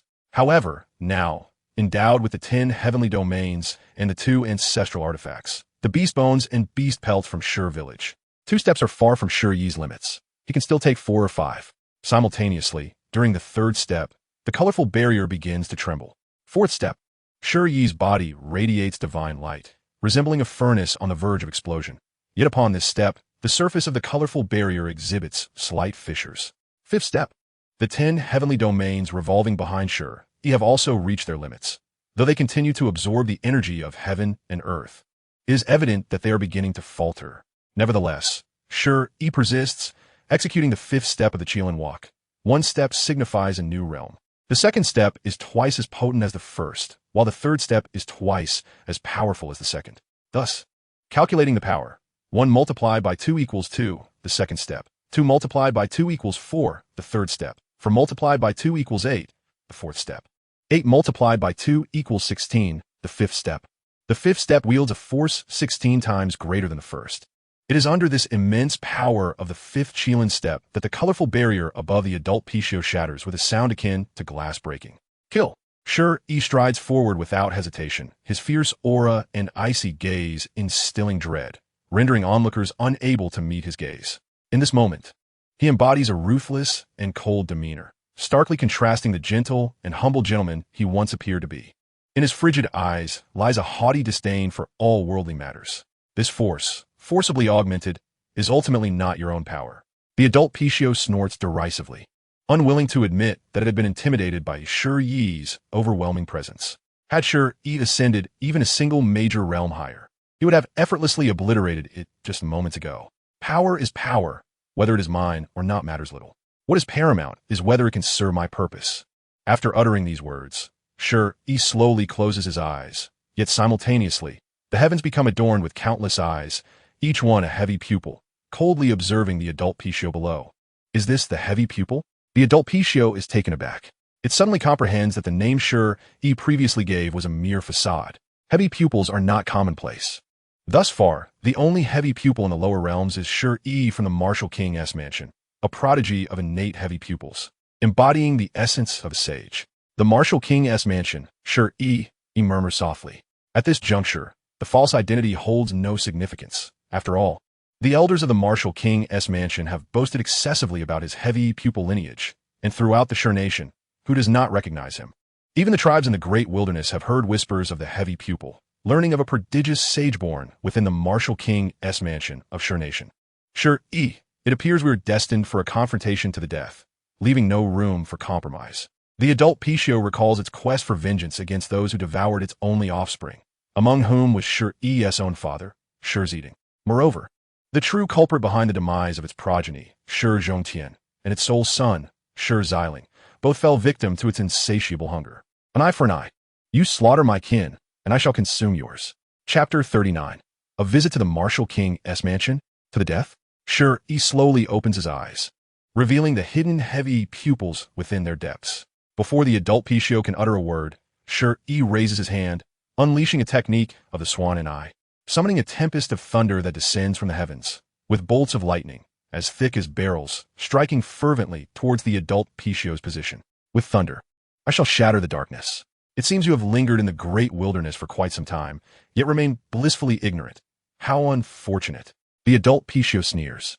The lightning columns, capable of instantaneously annihilating the majority of primordial beasts and aberrations, pose little more than an itch to it, lacking any substantive threat. Nonetheless, the very nature of a lightning, with its paralyzing and impactful force, significantly hampers its movements, leaving it unable to keep pace with Shi Yi, who deftly maneuvers amidst the tempest of thunder. I do not comprehend your intentions.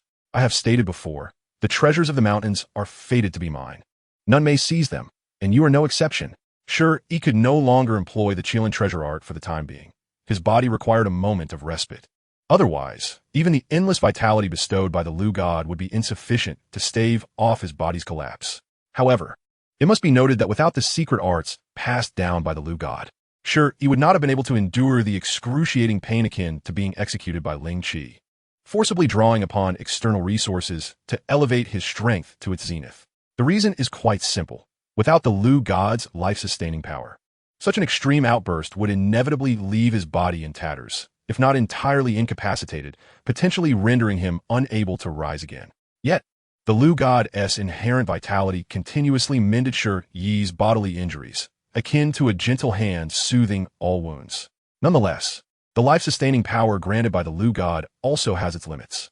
At present, Shi Yi had only recently begun his training and had yet to reach the stage of blood rebirth, let alone the fact that the Liu God's teachings he practiced were incomplete.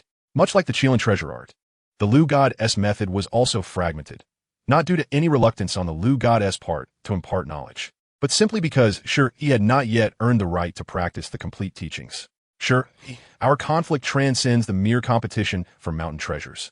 The adult Pishio swiftly evaded the descending bolts of lightning, moving with a speed that rendered it nearly invisible, having grown accustomed to the rhythm of the lightning strikes. Moments later, it seized the opportunity to slip behind Shi Yi, extending a claw to strike forcefully against his back, sending him plummeting from the sky like a meteor or a falling star. In the next instant, a cacophony erupted as mountains crumbled and the earth trembled. Shi Yi's body crashed through a towering mountain range, embedding itself deep within the earth. Fortunately, the fortification provided by beast bones and skins, combined with the Liu God's life-sustaining power, constantly repairing his injuries, spared him from being crushed outright. However, in the next moment, 10 orbs of light resembling scorching suns ascended into the sky, while countless eyes above illuminated with an eerie brightness. Being scrutinized by innumerable gazes invoked an indescribable sensation of impending doom within the adult Pishio. It felt as though life itself hung by a thread, and it could not allow the weight of those eyes to linger any longer. Meanwhile, Shi Yi, blood streaming from the corners of his eyes, bore a visage rendered eerily enchanting by the crimson hues staining his cheeks, exuding an air of unfathomable mystique. Yet, this was merely a consequence of his overexertion of the heavy gaze. The strain on his ocular power was not for mere amusement. He sought to discern the fatal weakness of the adult Pishio, aiming to deliver a decisive blow. But he could not see it. Its lifeline remained elusive. Indeed, the forcibly augmented strength was merely that, strength devoid of the profound insight requisite for this realm, marking him as an outsider. It was akin to a child wielding a firearm. While it may possess lethal potential, it could hardly be compared to a battle-hardened soldier. In a true confrontation, the chances of victory would be infinitesimal. In Shi Yi's perspective, the world was awash in a riot of colors, interwoven with lines of causality, lines of fate, and lines of life. Every entity in existence was tethered to its own thread. Severing these lines would, in turn, sever all connections. By cutting the line of causality, causation would cease. By severing the line of fate, fate would vanish. Similarly, To sever the line of life would extinguish life itself. Little ghost, though I am uncertain of your intentions, I will not allow you to continue observing. The adult Pai Xiu dashed once more to Shi Yi's rear, its massive maw lunging to devour him whole, seeking to crush him and swallow him whole.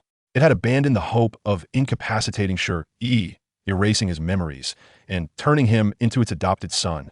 For one misstep could lead to its own demise. Regrettably, if only I had a bit more time, I might glimpse your lifeline, Shi Yi mused. Having learned from past encounters, Shi Yi did not allow the adult Pai Xiu to succeed in its ambush again. He unleashed the swan and eye treasure art, stuffing a radiant blue lightning orb into the creature's gaping maw. The adult Pai Xiu spat out the lightning orb and, with a powerful thrust of its limbs, surged after Shi Yi. Unfazed, Shi Yi beckoned forth a deluge of thunder, unleashing columns of lightning to crash down upon the creature. He fled and it pursued. He seemed as if he were caught in a web of lightning. Yet, Shi Yi had no intention of retreating.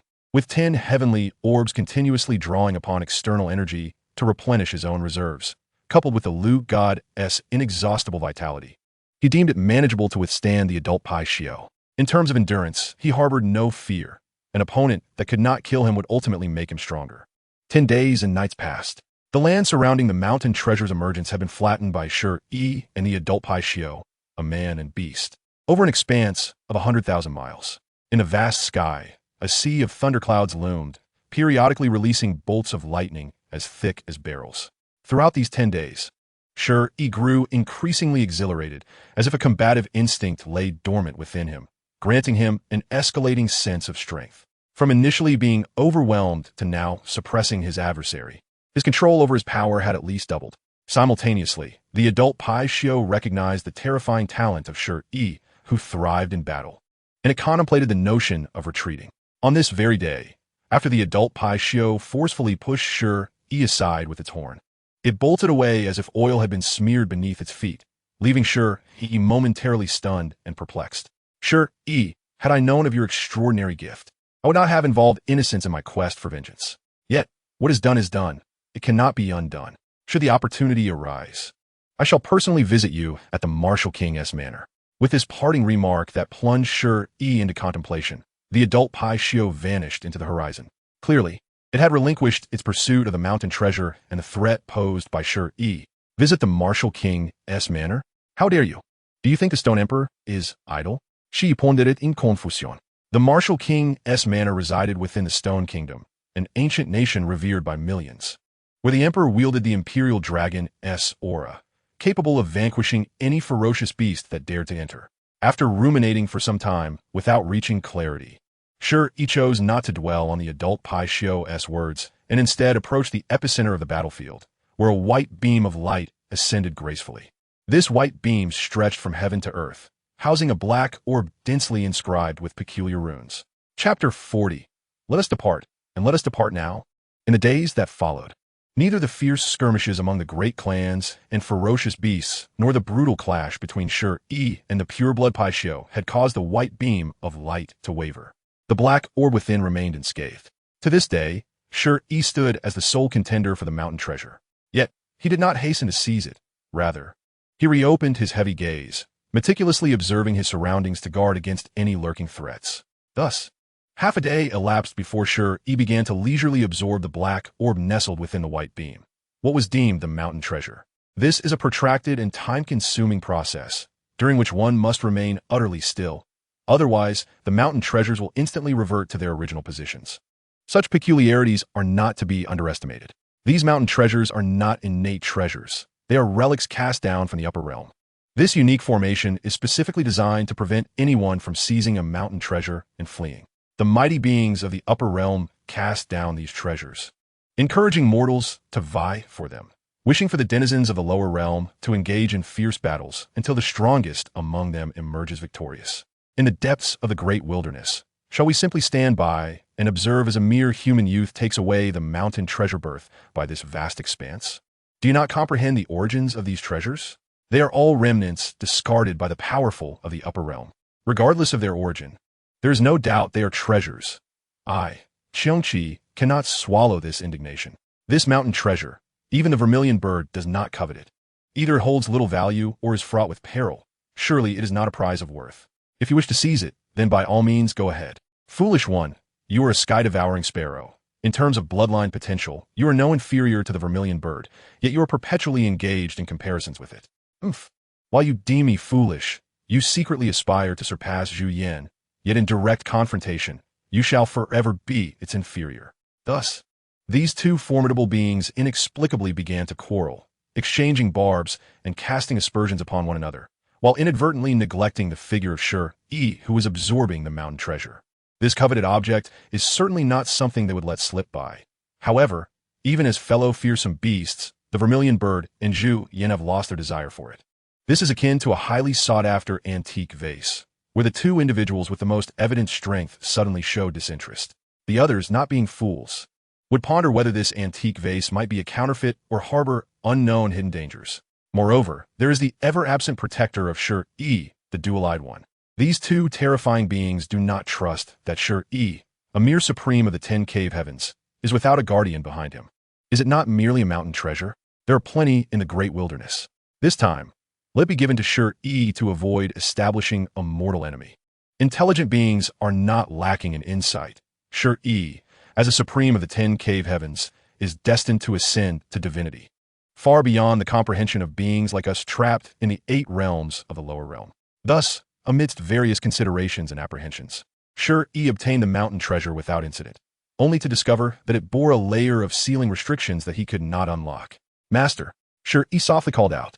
In the next moment, from the 10 cave heavens behind him, a luminous willow branch emerged, coiling around the mountain treasure before retracting, much like a reclusive individual swiftly retrieving their takeout.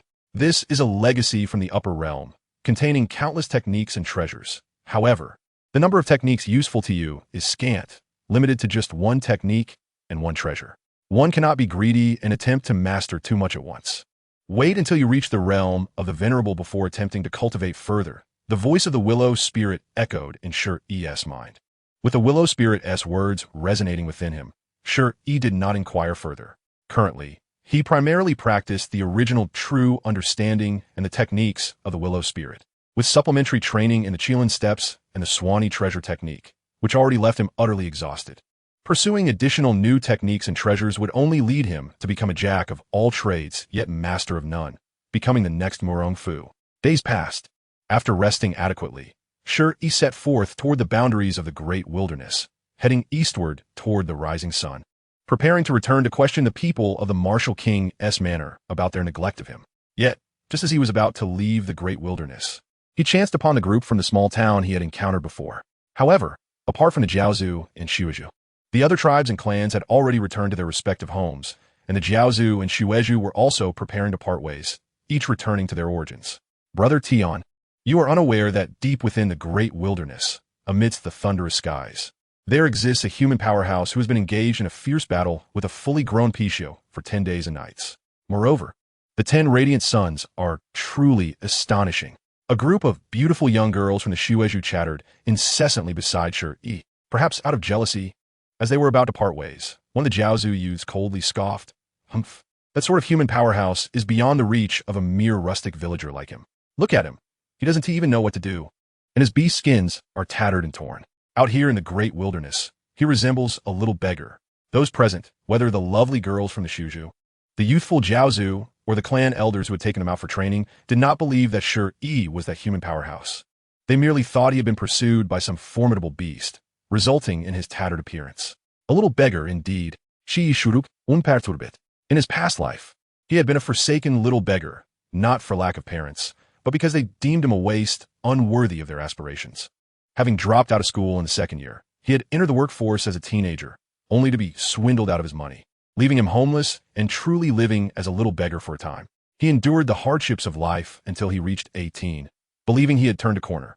However, the blood and sweat factories crushed him under their weight.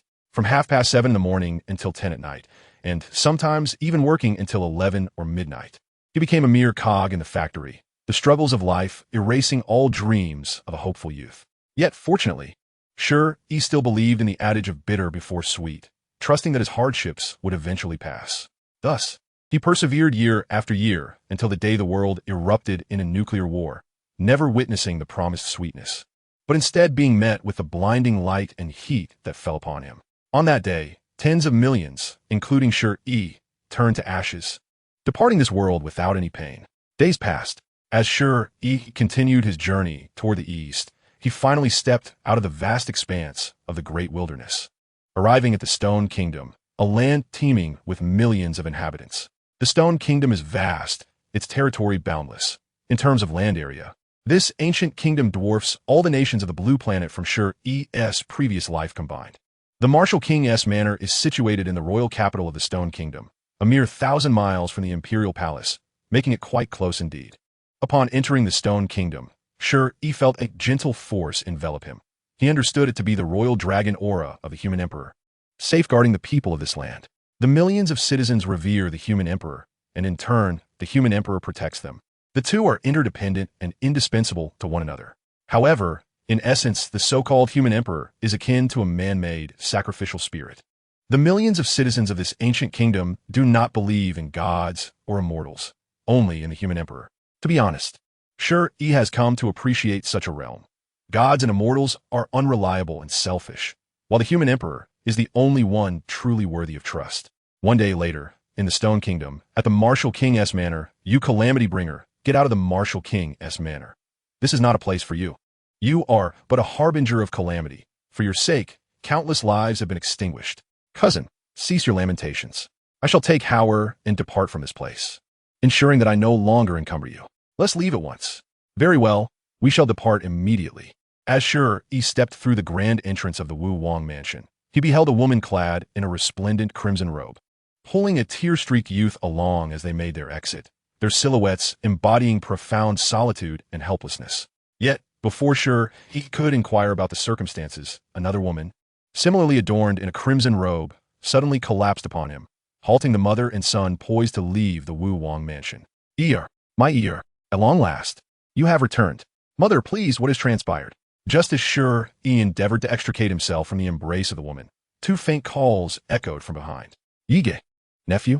Chapter 41. The Calabash Boy Rescues His Grandfather. In a fleeting moment, Shi Yi caught sight of the woeful expression on the young boy Shi Hao, whose tears flowed incessantly, as well as the mixture of unfamiliarity, grievance, and a glimmer of hope reflected in Qin Yi Ning's eyes. "Mother, aunt, brother, I have just returned, and am yet unaware of the events that have unfolded at home. Let us sit down and discuss this matter thoroughly." Gently patting the back of the woman in crimson, Shi Yi sought to soothe her distress, signaling Shi Hao and Qin Yi Ning to join him in a more composed discussion. "Yi-gege, I am sorry, it is all my fault." Shi Yi promptly interrupted Shi Hao, stating, "A true man should not dwell on apologies. Let us first ascertain the truth of the matter before any further discussions. Nephew, should it come to pass that one must depart from the Wu Wang mansion after you have learned the truth, I sincerely hope it is not Hao'er, for he knows nothing of this." Qin Yi Ning bit her crimson lip, her eyes brimming with desperation. As a mother, she could endure suffering herself, but she could not bear for a child to endure hardship. Is the situation truly this dire? Shi Yi began to grasp that unimaginable upheavals must have transpired within the Wu Wang mansion during his absence, for his beautiful aunt would not have spoken with such finality otherwise. "Yeah, my yeah, mother longs for you dearly." Yuin tightly embranjit Shi, oblivious to all sounds and sights. Her world revolved solely around him, her concern eclipsing even her own existence. Shi Yi was the beacon of light in her heart. Without him, the world felt engulfed in darkness, and on numerous occasions, she had attempted to escape into the wilderness, only to be retrieved each time. "Do not worry, mother. From this day forth, Ear shall not depart again." Shi Yi, unsure of what to say, continued to console his mother, Yue Chan, for he had no choice but to contend with a mother who lavished him with unrestrained affection. At that moment, a young maiden, perhaps in her teens, gazed at Shi Yi with astonishment. "Young master, he has returned?" She was Shi Yi's personal maid, who had remained by the side of Shi Hao's mother, Yue Chan, throughout the years of hardship endured during Shi Yi's absence from the Wu Wang mansion. "Amon, prepare some tea. Your master has traversed countless miles in the wilderness without even a sip of flavorful water." Though Shi Yi had been away for 5 years, he felt no trepidation upon returning home, confidently directing his personal maid. "Yes, young master Yi." Amon was not breathtakingly beautiful, yet she possessed an indescribable charm, a gentle allure that transcended mere physical beauty. In this ruthless world, If one were to seek a soul of genuine beauty, sure, he would undoubtedly think of his devoted maid, Amon first. This is not to say she was unattractive. Her features were quite pleasing. But she was the kind of woman whose appeal grew deeper with each passing glance. Approximately half an hour later, Shi Yi learned from his mother, Liu Shen, the grave circumstances that had unfolded. The situation was far from optimistic. The Wu Wang mansion, the Rain clan, and the Demon Spirit Lake had all suffered grievous losses, with several esteemed powerhouses falling, including the Wu Wang and the Rain King, as well as the revered figure behind the Demon Spirit Lake. The catalyst for these events was none other than the great demon god, Shi Yi, who, amidst the 100 clans battlefield, had slain a young Pishio and seized its true blood, intending to use it for Shi Hao's baptism. The cycle of life and death, man slaying beasts, and vice versa, is an unremarkable tale. However, Shi Yi, the father of Shi Xiling, never anticipated the cataclysmic chain of events that would follow. It began when Shi Yi found himself pursued by an adult Pishio, narrowly escaping its jaws on multiple occasions. It is only natural for a son to seek vengeance for his father. It was then that Shi Xiling and Qin Yi Ning, upon discovering that Shi Yi was being hunted by the adult Pishio, sought assistance from the Wu Wang mansion. As one of the forebears of the Wu Wang mansion, the great demon god, along with other ancestors, including the Wu Wang himself, shared a bloodline that bound them together. With the Wu Wang's efforts, the Wu Wang mansion successfully allied with the Rain clan and the Demon Spirit Lake. Together, they resolved to send 2 esteemed individuals from each faction to support Shi Yi. The Wu Wang mansion dispatched the Wu Wang and the 11th elder, while the Rain clan sent the Rain King and an elder, and the Demon Spirit Lake contributed Shi Xiling's cousin and an elder. With 6 esteemed warriors combined, they believed they could easily rescue Shi Yi from the jaws of the adult Pishio. Indeed, it seemed feasible. However, greed corrupted the hearts of men. They were not content merely to save the great demon god, but sought to slay the adult Pishio as well, intending to share its true blood and precious bones among themselves. Do humans require justification to slay beasts? Perhaps not. Thus, it began with the 6 esteemed warriors from the Wu Wang mansion, the Rain clan, and the Demon Spirit Lake, launching a relentless assault on the adult Pishio. After recuperating from his injuries, Shi Yi joined the fray against the adult Pishio. The original intention of saving a life had long been forgotten. The battle raged on, darkening the skies. If fortune favored them, the adult Pishio would meet the same fate as its juvenile counterpart, gutted and stripped of its true blood and bones. A quintessential display of nature's brutality. Yet, even a creature as formidable as the adult Pishio possessed allies, friends, and kin. Just as the adult Pishio found itself on the brink of annihilation, the legendary dragon offspring, Bian and Yi, arrived. Both Bian and Yi, imbued with true dragon blood, were far more powerful than the adult Pishio. Though they resided within the 8 domains of the lower realm, they hailed from beyond the wilderness. The 8 domains encompass heaven, earth, Xian, Huang, Yu, Zhou, Hong, and Huang. Bian and Yi, originating from the celestial domain, were close companions of the adult Pishio. Upon learning of the young Pishio's demise, they hastily journeyed from the farthest reaches of the celestial domain to the wilderness. Initially, they struggled to locate the adult Pishio, yet the chaos of the attack made it evident where it was. Witnessing the shameful ambush by humankind ignited their righteous fury. Indeed, no matter how much time passes, humanity remains ever so shameless. As the formidable creatures, Bian and Yi, joined the fray, the seemingly inevitable demise of the adult Pishio was dramatically averted. Sensing the peril, the esteemed elders of the Rain tribe and the Demon Spirit Lake sought to flee. Yet, akin to the besieged adult Pishio, their escape was thwarted. Bian and Yi were equally relentless in their pursuit of the blood of these exalted beings. The flesh of mere mortals paled in comparison to the sustenance provided by the elders. The first to fall was one of the 2 elders from the Demon Spirit Lake, including Shi's father, Shi Tong's master. At this juncture, the tide of defeat was undeniable. They were merely allies, and when calamity struck, self-preservation took precedence. Alone, the adult Pishio pursued the true instigator, the great demon god, Shi Yi, for it was he who had taken its only offspring. Meanwhile, Shi Ling, tasked with guiding the way, and his cousin Shi Tong became liabilities in this dire situation. Shi Tong could not abandon his beloved son, Shi Ling, to save himself. He could only fight alongside the adult Pishio. Ultimately, they were unable to prevail. Not only did Shi Tong meet his end, but Shi Ling also succumbed, both devoured by the adult Pishio. In this world, miracles are a rarity. it remains a truth that humans need no justification to slay ferocious beasts, and in turn, these beasts require no rationale to take human lives. Such is the nature of fairness. On another front, Bien and Yi relentlessly pursued the warriors of the Wuwang estate and the Rain tribe, claiming the life of one elder, yet they did not hasten to eradicate all. Rather, they awaited the victims' cries for help. At this moment, the two elder ancestors of the Shizu, standing guard outside Shizhuan, had no time to bid farewell to Shi, rushing to rescue their brethren. Whether it be the Wuwang or the great demon god, Shizhong Tian, or the other esteemed ancestors of the Wuwang estate, they were all brothers by blood. The same held true for the Rain tribe and the Demon Spirit Lake, where the elders were also kin, unwilling to stand idly by. In essence, it was akin to the tale of the Calabash brothers rescuing their grandfather. One after another met with ruin, leading to total annihilation. 2 years passed. The Demon Spirit Lake lay in ruins, conquered by Bien and Yi, while the remnants of the Rain tribe, in a bid for survival, were compelled to integrate into the Shizu, the very clan of the Wuwang estate. Theoretically, Shi Yi, being the eldest and a direct descendant, had ascended to the highest echelons of the Wuwang estate, his status unparalleled. In the span of 2 years, so much had transpired. In the spacious Wuwang estate, 3 individuals were currently seated. Shi occupied the primary position, with a man serving tea beside him, while Liu Shen, the ostensible head of the Wuwang estate, sat in the secondary seat. Below them were Shi and his mother, Qin Yi Ning.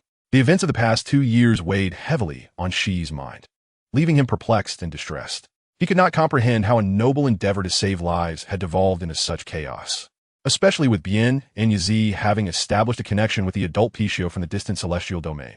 At this moment, Shi finally grasped the meaning behind the adult Pishio's insistence on a relentless pursuit, as well as its audacity to declare an intention to visit the Wuwang estate.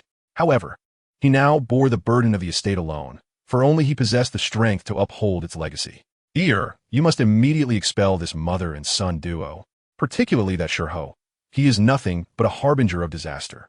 Those who understand the circumstances harbor nothing but resentment towards this calamity, Liu Shen exclaimed, her voice laden with frustration. Despite the integration of the Rain tribe into the Shizu and the Wuwang estate, affording her significant authority, her tolerance for Shi and Qin Yi Ning had reached its breaking point. Since your father is no longer, as the eldest son, it is your duty to take charge. She insisted. Shi gently placed a hand on Liu Shen's shoulder, guiding her back in her seat as he assumed control of her authority over the Wuwang estate. It was not a matter of distrust. Rather, she simply lacked the steadiness required for such a position. Though she had ascended to the role of head of the Wuwang estate through the backing of the Rain tribe, the younger generation of the Wuwang and Shizu would never acquiesce to an outsider. Only Shi, with his unique talent as a dual-eyed practitioner and his lineage, could firmly establish himself as the leader of the Wuwang estate. Mother, Shi is my brother, my kin. While I often jested that he would grow up to protect me, it is my duty as the elder brother to stand and protect him when necessary, Shi stated, taking a brief pause before continuing. As his words settled, he felt a small body collide against him. Glancing down to find Shi, his face streaked with tears. The misunderstandings from their kin, the accusations from outsiders, and the alienation from family had deeply wounded the young Shi. Thankfully, he still had one relative who did not shun him, who did not disdain his so-called calamity. Do not weep. If they label you a disaster, must you accept it? I declare you are not, Shi reassured him. He understood that Shi had merely suffered from an unjust fate. The Rain tribe and the Wuwang estate sought a scapegoat for the multitude of deaths. Yi-gege, is that truly the case? Shi lifted his tear-streaked face, his large eyes shimmering with hope. Indeed, it is true, Shi affirmed with a nod, gently tapping Shi's chest. Brother, do you know? You possess a bone of great potential within you, a bone worthy of reverence. The mention of the revered bone posed no issue. What mattered most was that Shi sensed Shi's underlying insecurity, as if he genuinely believed himself to be a disaster. He hoped that this revered bone would restore Shi's lost confidence. The revered bone? Qin Yi Ning, who had remained silent until now, suddenly interjected. Auntie, my brother possesses a revered bone, just as I do. We are both young supremes, Shi confirmed with a nod. To shed the label of disaster. It was insufficient for Shi to speak alone. Shi needed to demonstrate his talents to silence the naysayers within the Wuwang estate. Is the revered bone in excess? Shi abruptly halted his tears, feeling around his chest. Indeed, an excess, perhaps a case of bone hyperplasia, Shi replied dismissively. Then, rising from his seat, Shi approached his aunt, Qin Yi Ning, and spoke gently. Auntie, Do not worry too much. I now oversee the Wuwang estate. You and my brother can reside here in peace. This is your home, and none could drive you away." With a wave of his hand, he silenced his mother, Liu Shen, to prevent her from uttering anything that might stir emotions. Fortunately, Liu Shen, in her profound adoration for Shi Yi, would not refuse his words or actions. Shi Yi slowly approached the door, summoning his 10 heavens. 10 radiant suns illuminating him, as if a deity had descended upon the mortal realm, exuding an aura of both majesty and sanctity. In the next moment, the sky above the martial king's manor erupted with countless heavy pupils, all comprehending that the dual pupils' master, Shi Yi, had returned. Shi Yi has come back. Indeed, the dual pupils' master Shi Yi has returned. Cursed Bayan, cursed Yi, your day of reckoning will come. The Rain King and the Martial King will not have died in vain. The younger generation of the Shi clan, alongside the youth of the Rain clan integrated within the Martial King's manor, were all filled with excitement, regardless of gender. This was something Shi Hao could never achieve. After all, Shi Yi's mother hailed from the Rain clan, and the youth of the Rain clan would only bow to Shi Yi. All gather at the Martial King's training ground. I, Shi Yi, have an important announcement to make. His voice was neither too loud nor too soft, yet it resonated throughout the entire Martial King's manor. Meanwhile, in the imperial palace of the Shi Kingdom, a middle-aged man with a gentle demeanor and a flushed complexion sat regally upon a dragon throne, imbued with the essence of humanity. "Yes, your majesty. He has returned to the Martial King's manor," responded an elderly but robust attendant respectfully. Zhu Yin mentioned he has broken through to the 10 heavens, worthy of contemporary reverence, and specifically returned to inquire whether there are suitable princesses for him to wed, even offering him the treasures of the great wilderness mountain. The middle-aged man lamented. "Currently, the only suitable candidate may be the 16th princess," the elder attendant continued. "Little 16 is indeed a fitting match for Shi Yi." The middle-aged man nodded slightly. "Your majesty, it seems." The elder attendant hesitated. "I am aware. Yue-gege has even forcefully arranged a betrothal for Shi Yi," the middle-aged man stated solemnly. Alas, Shi Yi is unaware that the emperor of the Shi kingdom is orchestrating a match for him, while he currently floats high in the air, the 10 suns behind him resembling a vast and blazing sun, making it hard to gaze upon him. One must admit, the overwhelming pressure emanating from the 10 heavens is extraordinary, further amplified by Shi Yi's 10 heavens, which evolved from 13 scriptures, embodying the powers of yin, yang, chaos, the 5 elements, and the 8 trigrams, intensifying the sense of oppression. I, Shi Yi, the legitimate grandson of the Martial King's manor and descendant of the Shi clan, have tempered myself in the great wilderness for 5 years, achieving the 10 heavens. Upon my return home, I learned that all our ancestors have fallen to ferocious beasts. This news was indeed heavy. However, the Martial King's manor cannot remain leaderless for a single day. Shi Yi shall bear this responsibility and the burden of avenging our fallen. This vendetta shall be repaid. As his words echoed, both the youth of the Shi clan and the Rain clan present at the Martial King's manor knelt in reverence, expressing their willingness to submit to Shi Yi, the dual pupils' master. They believed in his capability to lead them in vengeance. Between the ferocious beasts and the human race, grievances had accumulated too heavily. There is no right or wrong, only enmity. Chapter 43, The Sutra of Salvation. After successfully calming the emotions of those in the Martial King's manor, Shi Yi found himself alone in the ancestral hall. The hall was modest yet solemn. At the top, offerings were made to the ancestors of the Shi clan, with the middle section dedicated to Shi Yi's grandfather's generation. Originally, there were 10 tablets, but now 5 new tablets stood beside them. Below them lay the tablets of Shi Yi's father's generation, numerous in number. No son of the Shi clan feared death, and the hall was filled to the brim with new tablets of fallen Shi clan men. These new tablets belonged to the brave sons of the Shi clan. They may not have been the most intelligent, but not a single one was a coward. Why is it the Martial King's manor and not the Shi King's manor? The reason is simple.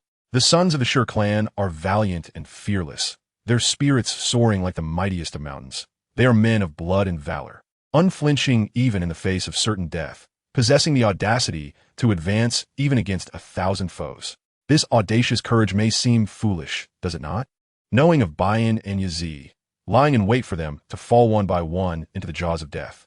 Yet, could one merely watch their parents and loved ones await death without intervening? Hence, the Martial King's manor has nearly been rendered desolate.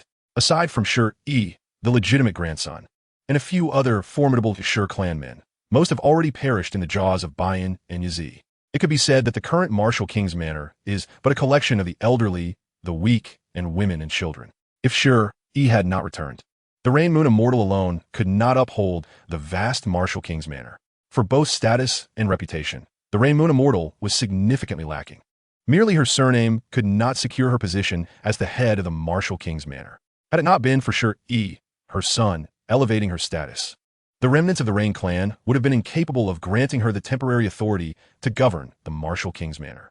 Now that Shi Yi has returned to the martial king's manor, as the legitimate grandson, he has successfully assumed control and stabilized the crumbling manor due to his status.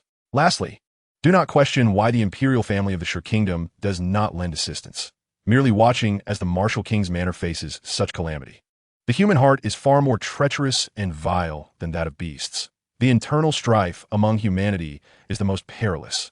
In the eyes of the emperor of the Shi kingdom, without these Shi clan ancestors, Shi Yi, the dual pupil's master, will naturally have to rely solely on himself.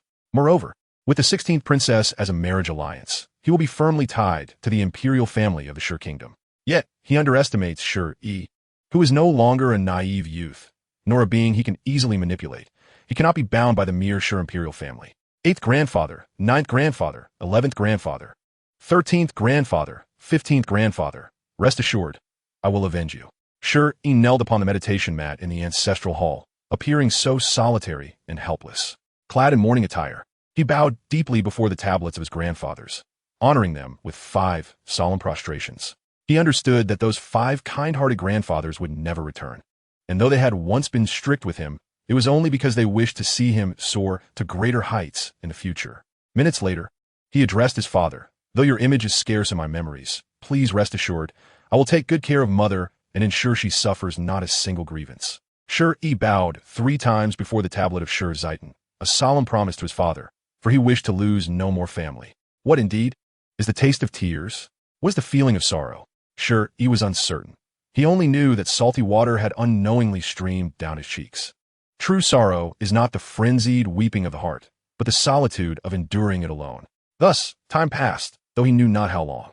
In the ocean of his soul, 13 scriptures radiating an ancient Taoist aura sensed Shi Yi's sorrowful emotions, and in that moment, one of the scriptures suddenly glowed. This scripture was a supreme text with 3 names, each of which could be considered its true name, the Sutra of the Infinite Salvation of Spirits, the Primordial Sutra of Infinite Salvation of Spirits, and the Supreme Sutra of the Profound Spirit of Infinite Salvation of Spirits. In short, it was known as the Sutra of Salvation. He wondered if this world possessed reincarnation or if people had past lives. If not, let the future me create the underworld and the 6 paths of reincarnation in this world. Shi's mind was completely immersed in the ocean of his soul's consciousness. He gazed quietly at the Durin Sutra, which emanated the essence of the Tao, and set a goal for his future self, one whose realization remained uncertain. Simultaneously, in the realm of reality, Shi transitioned from a kneeling position to sitting cross-legged, gradually reciting the sutra. Humanity is but fleeting. The celestial path is vast and obscure. The realm of spirits is joyous, yet it serves as the gateway of life. The celestial path cherishes existence, while the spirit realm values the end. The celestial path is often auspicious, while the spirit realm is frequently ominous. It is lofty, pure, and beautiful, yet the lament resonates through the cosmos. I earnestly wish for the celestial path to prevail and do not desire the human path to dwindle. In the northern capital's Quang Palace, where myriad spirits dwelled, the intent was to thwart human calculations and sever the gates of life. The incantation of demons and spirits was to subdue the 6 ghostly blades. The heavens reverberated, and my Tao flourished. Yet, Shi found his mouth seemingly obstructed, as if something prevented him from reciting the second part of the sutra. An unseen force appeared to hinder him from completing the recitation. Nevertheless, even the recitation of only a third of the sutra ignited unimaginable phenomena across the realms. At that moment, the Wuwang Palace, and indeed the entire Shirgua, was enveloped in a golden auspice, as a golden lotus of unfathomable size blossomed in the sky. However, Shi remained ensconced in the ocean of his consciousness, oblivious to the events unfolding in the external world. After realizing he could not recite the 2nd and 3rd sections of the sutra, he made no further attempts, instead silently and reverently repeating the 1st section. Each time he recited the 1st section, a golden lotus bloomed in his honor. On his first devout recitation, The deaf regained their hearing throughout Shurgwa. As the golden lotus opened, on his second recitation, the blind regained their sight, again due to the blossoming lotus. On his third recitation, the mute found their voices, all thanks to the lotus's emergence.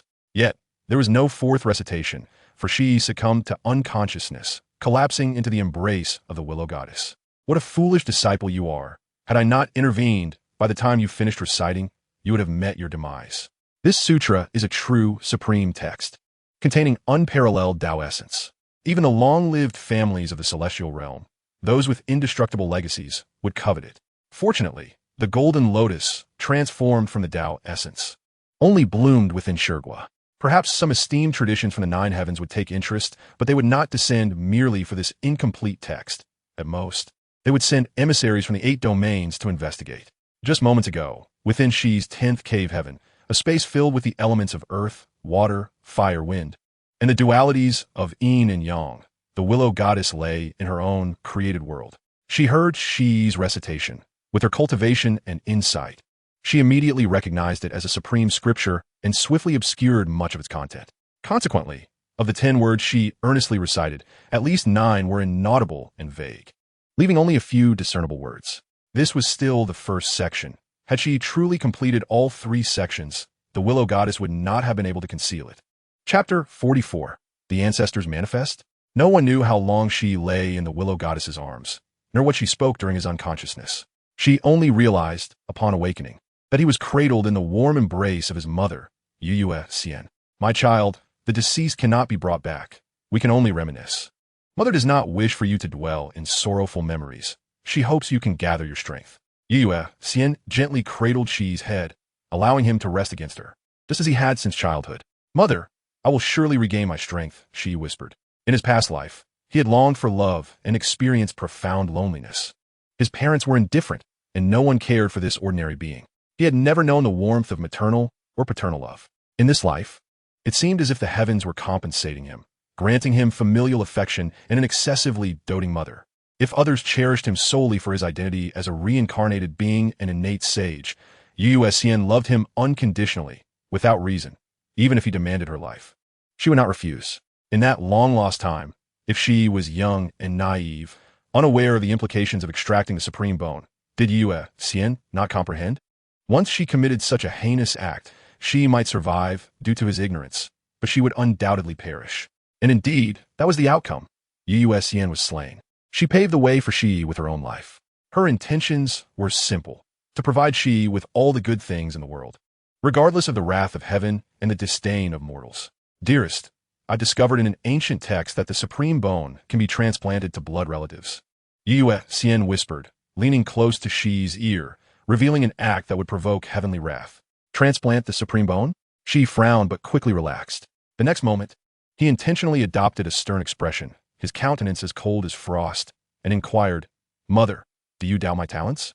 Or do you believe the dual pupils pale in comparison to the supreme bone? Seeing Shi's displeasure, Yue Chan grew anxious and hurriedly replied, My dear, what I mean is that more bones provide more pathways. There is no disbelief in your abilities, nor any disdain for your dual pupils. Her world was pure, centering solely around Shi. Shi's reaction pained her heart, and she felt deeply wronged. In that case, Mother, do not utter such things again, he stated. Rising from Yue Chan's embrace, ignoring her wounded expression, he turned away, his tone measured yet firm. The dual pupils are an invincible path. Why should one borrow the bones of others? His voice was resolute and powerful, and this statement utterly extinguished Yue Chan's thoughts of extracting the supreme bone. She did not wish for this matter to affect Shi's feelings towards her. In a refined villa within the Wuang Palace, Qin Yi Ning expressed her sorrow. This child has been away for 5 years. He has just returned home, yet such dreadful news has befallen him, even causing him to faint in the morning hall. Her voice hinted at compassion, and her fair, delicate face was etched with concern. Although she was not very familiar with Shi, having met him only a few times, she felt profound sympathy for him. At such a tender age, still a youth, he bore the weight of such a heavy burden. Mother, I was the first to discover Brother Yi unconscious in the morning hall, but I sensed that someone was with him, an invisible presence Hao'er shared, sitting beside Qin Yi Ning. In truth, he was correct. At that moment, the unconscious Shi lay in the embrace of the willow goddess, yet mortals could neither see nor touch her. It is the supreme bone within Shi Hao that allows him to faintly sense the presence of the Liu god, yet it remains merely a perception, with even he unable to ascertain its authenticity. Hao'er, do not speak nonsense. That place is one of the most significant locations within the martial king's mansion. How could there be outsiders? Even if someone were truly present, it would undoubtedly be the manifestation of the ancestors of the Stone Clan, Qin Yi Ning interjected. A manifestation of the ancestors? Shi Hao scratched his head in confusion. He merely felt something, lacking any tangible discovery or evidence. And perhaps it was indeed the ancestors of the Stone Clan that had manifested. Unbeknownst to both Shi Hao and Qin Yi Ning, the Liu god currently stood before them, observing. Shi Yi, Shi Hao, the dual supremacy of the heavy eye and the supreme bone. Who would have anticipated such an improbable occurrence unfolding before my eyes? Truly, the world is vast and filled with wonders. The Liu god harbored no particular feelings for Shi Hao. To her, he was merely a passerby. The sole individual she cared for, the only one she held dear, was Shi Yi alone. Furthermore, she was fully aware of the tribulations faced by several elders of the martial king's mansion, including Shi Yi's father, Shi Zitong, and Shi Hao's father, Shi Xiling, during their calamities, having witnessed it all unfold.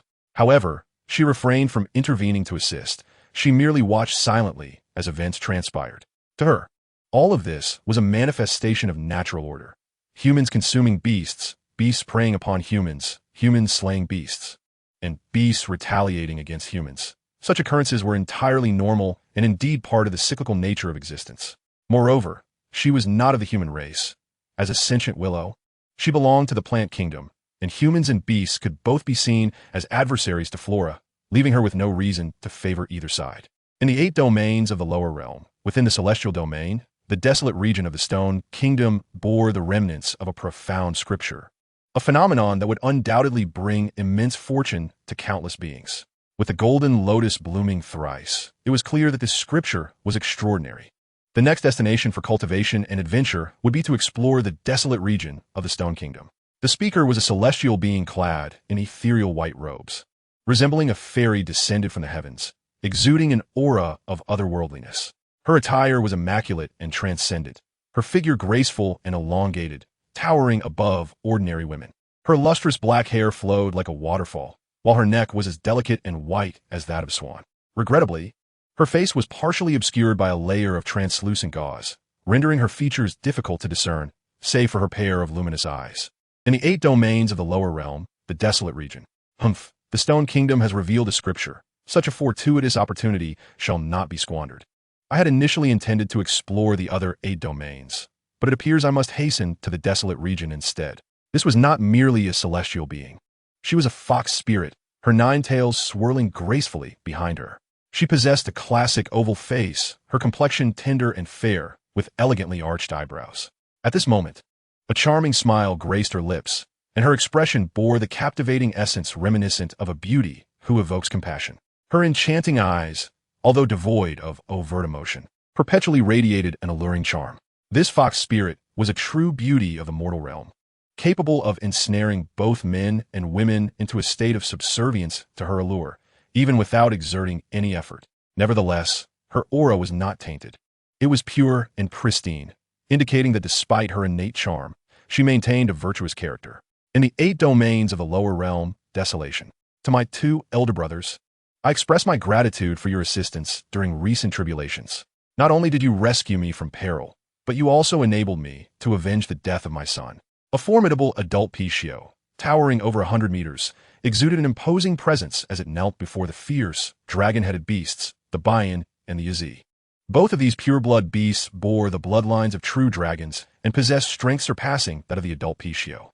They were not merely close friends, but had sworn brotherhood in their youth. Among them, Yi was the eldest, Bayan the second, and the adult Pishio ranked third. Third brother, we are brothers. It is only natural for me to stand up for you. Why such formalities? Bayan inquired, eyes wide as a small mountain. The Bayan, with the head of a tiger and the body of a dragon, was known for his sense of justice, often advocating for the oppressed during their time in the celestial domain. The incident where humans killed a young Pishio and attempted to encircle the adult Pishio had infuriated this compassionate beast, prompting him to unleash a wave of vengeance. Third brother, why are you kneeling? Stand up. Yi's voice thundered, echoing like the collapse of the heavens. Elder brother, I The adult Pixiu rose, its eyes filled with grievance. Yi ignored it, calmly stating, "Since humanity is so despicable and shameless, preferring to eradicate their foes, let us reciprocate in kind. An eye for an eye, a tooth for a tooth. They have brought this upon themselves. Were it not for the martial king's mansion being located in the imperial capital of the Stone Kingdom, I would not spare even the weak and helpless within." The Yi, with a fiery temperament and a penchant for bloodshed, believed that any act of kindness must be repaid and grievances must be avenged, often resulting in bloody retribution. "By the way, third brother, did you not go to seize a treasure from the mountains? What happened? Did you not succeed?" Bayan approached the adult Pixiu, whose towering form radiated an air of true dragon might, curiosity gleaming in his eyes. "An unforeseen circumstance prevented me from obtaining it." The adult Pixiu's thoughts drifted to Shi Yi, appearing somewhat disheartened. After 10 days and nights of bloodshed across the vast wilderness, he had been unable to seize the young supreme being who had forcibly enhanced his strength through external means. The vermilion bird and Zhu Yin have already departed. Among the 4 great beasts of the wilderness, only the Qiongqi and the Tunshin sparrow remain. Could it be that they have taken your treasure? Yi's eyes glinted with ferocity. Should the adult Pixiu nod, he would immediately set off for the wilderness to reclaim what had been taken. In the 8 domains of the lower realm, the realms of heaven, earth mysterious, yellow, universe chaos, though there was no official ranking, Yi held little regard for the 4 great beasts of the wilderness.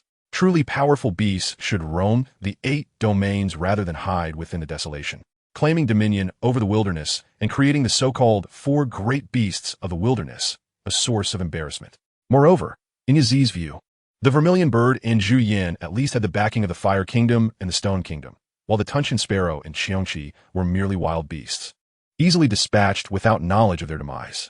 Elder brother, it was not them. They have remained concealed. Ultimately, the treasure was seized by a young supreme being from the 10th heaven. The adult Pixiu gently shook his head. A young supreme being from the 10th heaven? Could it be a prodigy from the upper realm? Bayan gasped in astonishment. His surname is Shi. The adult Pixiu softly remarked. Shi Yi, the one known as the Heavy Eye? Yi immediately thought of a person, a figure whose reputation had soared within the Stone Kingdom. It was no wonder he reacted so swiftly, for Shi Yi's identity as the Heavy Eye was well known throughout the Stone Kingdom. He was not only a prominent figure in the martial king's mansion, but also a source of pride for the Stone Kingdom. Though Shi Yi had vanished for 5 years, his absence had not rendered him obscure. Rather, many speculated that he was biding his time for a grand return. It is he, the legitimate grandson of the martial king's residence, the reincarnation of an innate sage, the dual-eyed Shi Yi, who not only succeeded in establishing the 10 celestial domains, but, with the aid of external forces, could contend with me on equal footing. The adult Pixiu, reluctant to admit his defeat, ultimately conceded that it was a close match, preserving his dwindling pride. This child, without a doubt, shall become a significant threat in the future. Yi declared without hesitation. It is not merely a future concern. If he can genuinely match my third brother, he is already a pressing danger. Bayan interjected. Brothers, this Shi exhibits a remarkable rate of growth. I fear that in a few years, I shall no longer be his adversary. The adult Pixiu had preemptively warned Yi and Bayan, sensing that in the next confrontation, he might indeed be outmatched by Shi. We have slain countless individuals, and Shi possesses many blood relatives, creating an inextricable situation. Yi bared his fangs, slowly raising his massive head to gaze calmly towards the east. He understood. The east is the direction of the Stone Kingdom. Yet, that is the realm of the Stone Emperor. We cannot storm in unless we can capture one of Shi's kin, which might lure him out for us to eliminate. Although Bayan is inherently righteous, he would not dither in the face of irreconcilable matters, instead displaying a clarity that surpasses the average. Brothers, I have a stratagem, the adult Pixiu suddenly proclaimed. Meanwhile, far away in the martial king's residence of the Stone Kingdom, Shi remained oblivious to the fact that he had become a significant concern in the eyes of others. He had transformed into a thorn in their side, a target to be swiftly removed, with conspiracies and schemes already in the making. Just as Shi prepared to cultivate, a willow branch emerged from the void, pulling him into a pitch-black chasm. In the next moment, Shi's vision spun, and upon reopening his eyes, he found himself before the willow deity. Master, where is this place? Shi swallowed hard, surveying his surroundings. This space, though merely 100 square feet, was picturesque with clear waters and lush trees. Yet outside it was rife with the elements of earth, water, fire, and wind. These elements symbolize all that exists in the world. It is said that when a grand world collapses, it transforms into the primal forces of earth, water, fire, and wind.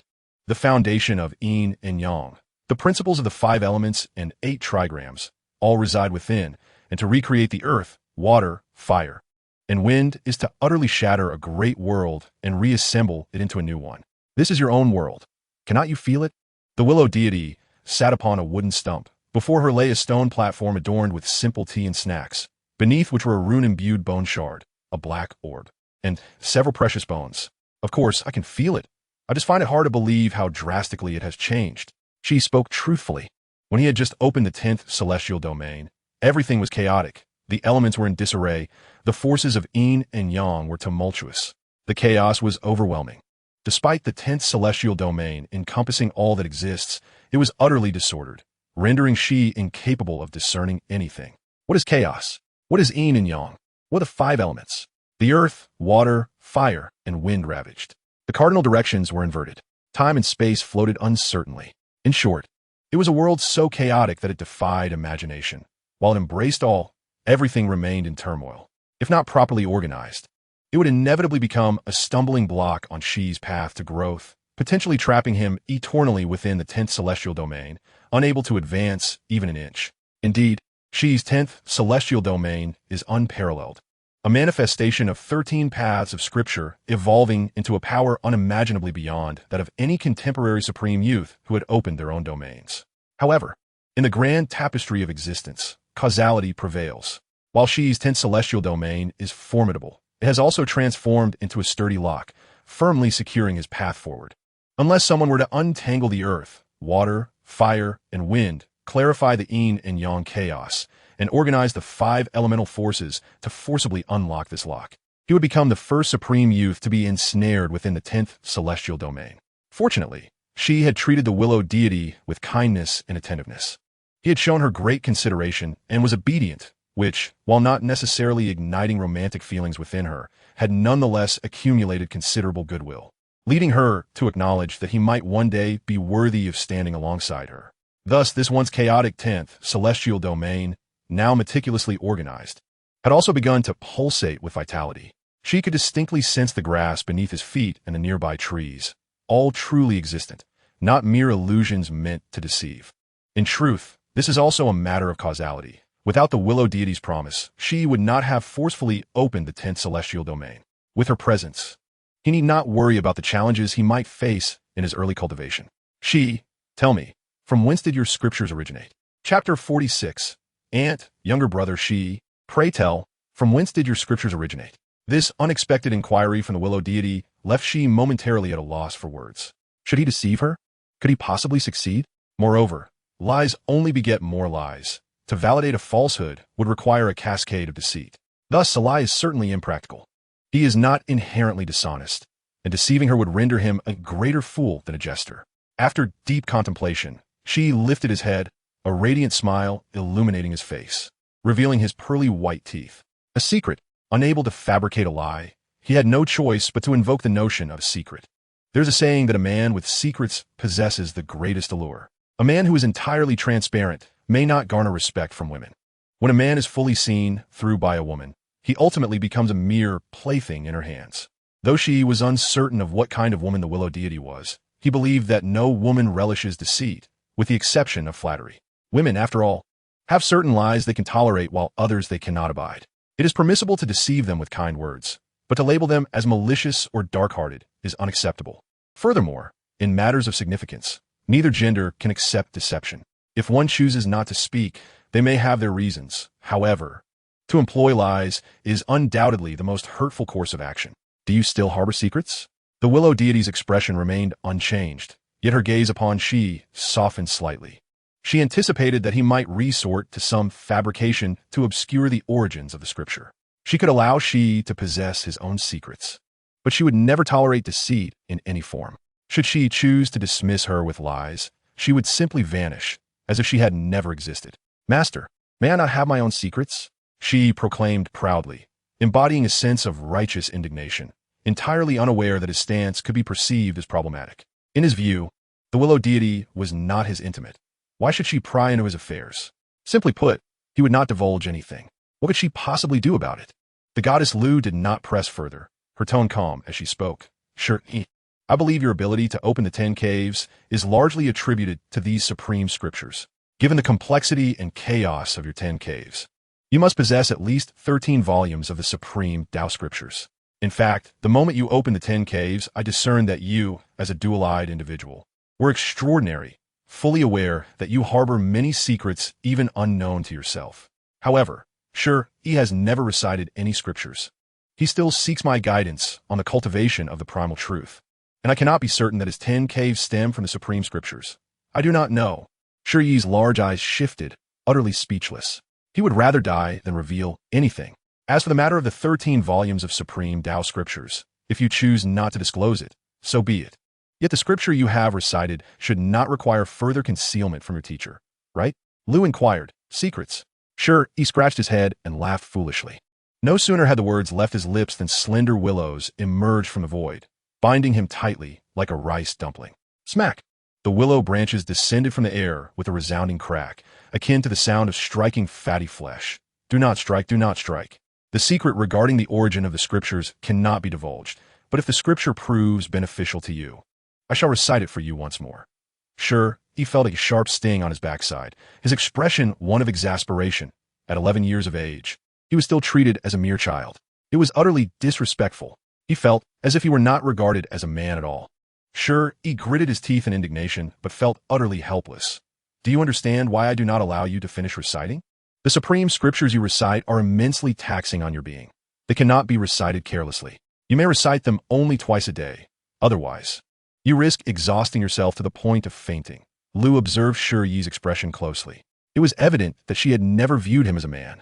To her, Shi Yi was merely an immature child, a small imp harboring foolish notions toward her. His chaotic and unrealistic thoughts amused her more than anything else. Thus, Liu's deliberate and proactive approach toward Shi Yi was not one of disdain, but rather a playful teasing of a child, particularly when witnessing Shi Yi's cute, yet helpless demeanor. Gritting his teeth in frustration, Liu found herself even more entertained. Admittedly, this behavior seemed at odds with her typically aloof personality, but individuals are unique and experiences vary. One surely interacts differently with family than with friends. Liu was no exception. She felt at ease and relaxed in Shi Yi's company, disregarding others entirely. Yet she would respond to even his most trivial prattle. Naturally, this was not unconnected to Shi Yi's relentless efforts. Having been away from home for 5 years, his greatest achievement was not merely the opening of the 10 caves, but rather the affection he had garnered from Liu. Now, Liu made no mention of the stone village, nor did she intend to return to her role as a sacrificial spirit. Instead, she embraced Shi Yi's 10th cave, a chaotic world filled with the elements of earth, water, fire, wind, and the yin-yang chaos, as her own home, even establishing a small world within it. As for the safety of the stone village, there was little cause for concern, not to mention the formations and restrictions left by Liu in the village.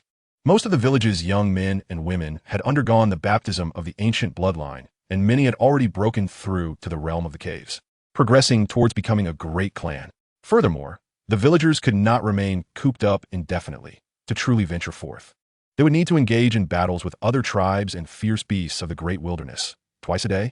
Teacher, would once a day not suffice? Shi Yi's face reflected reluctance. Without Liu stating it, he sensed that his recitation was unlike that of an ordinary person. Reciting too much truly drained his physical being. How to articulate it? The scriptures he recited manifested in reality. It was not as simple as mere recitation. The words spoken were as if a sage were uttering them, embodying the celestial decree. For an ordinary person, without innate talent, no matter how fervently they recited, they could not stir a ripple. Yet he was different. With each phrase he uttered, celestial phenomena would manifest, golden lotuses blossoming, guiding the world. Was he a reincarnation of a sage with dual pupils? Could this be the origin of it? No. The sages of this world, the ancient sages, were entirely different beings from those he had understood in his past life. There was no correlation between the two. Shi Yi rubbed his face vigorously, feeling that he was overthinking. There will be no negotiation, Shi Yi. From now on, you shall recite scriptures within your own cave world. Twice daily, and laziness is not an option, Liu declared with an unyielding tone. She understood Shi Yi well. His tendency towards laziness and aversion to hardship necessitated a more assertive approach from her as his teacher. If he continued down this path of indolence, When would he ever attain the capability and qualifications to walk alongside her? The path of the Tao is solitary and lonesome. If Shi Yi truly possessed the ability to stand by her side, there were some matters she might even consider. Thus, aside from the need to cultivate the primal truth and Liu's teachings, Shi Yi had now added the daily recitation of scriptures to his routine. Though this recitation occurred within the cave world and with Liu's company, it was by no means an easy endeavor for Shi Yi. The reason was simple. His recitation of scriptures differed from that of ordinary individuals. It was akin to a sage uttering the celestial decree, and the consumption was extraordinarily great. It is worth noting that previously, Shi Yi had, relying on Liu's teachings of perpetual vitality, endured a 10-day battle against an adult Pai Xiao without exhausting his stamina, even growing more vigorous as the battle progressed. Yet after reciting the scripture of deliverance 3 times, only 1/3 of it, he could no longer hold on and fainted. This illustrates just how extraordinarily challenging it was for Shi Yi to recite scriptures. Furthermore, aside from the scripture of deliverance, which he could not recite lightly, fearing that he might perish before completion, he was cautious even with the other supreme scriptures that lingered in the sea of his soul's consciousness. If reciting 1/3 of the scripture of deliverance could deplete him, then just a few words from the Tao Te Ching could likely exhaust him entirely. One must tread carefully in life. One must not be greedy or reckless. Shi Yi was deeply aware of the principle of survival, even while opening the 10 caves.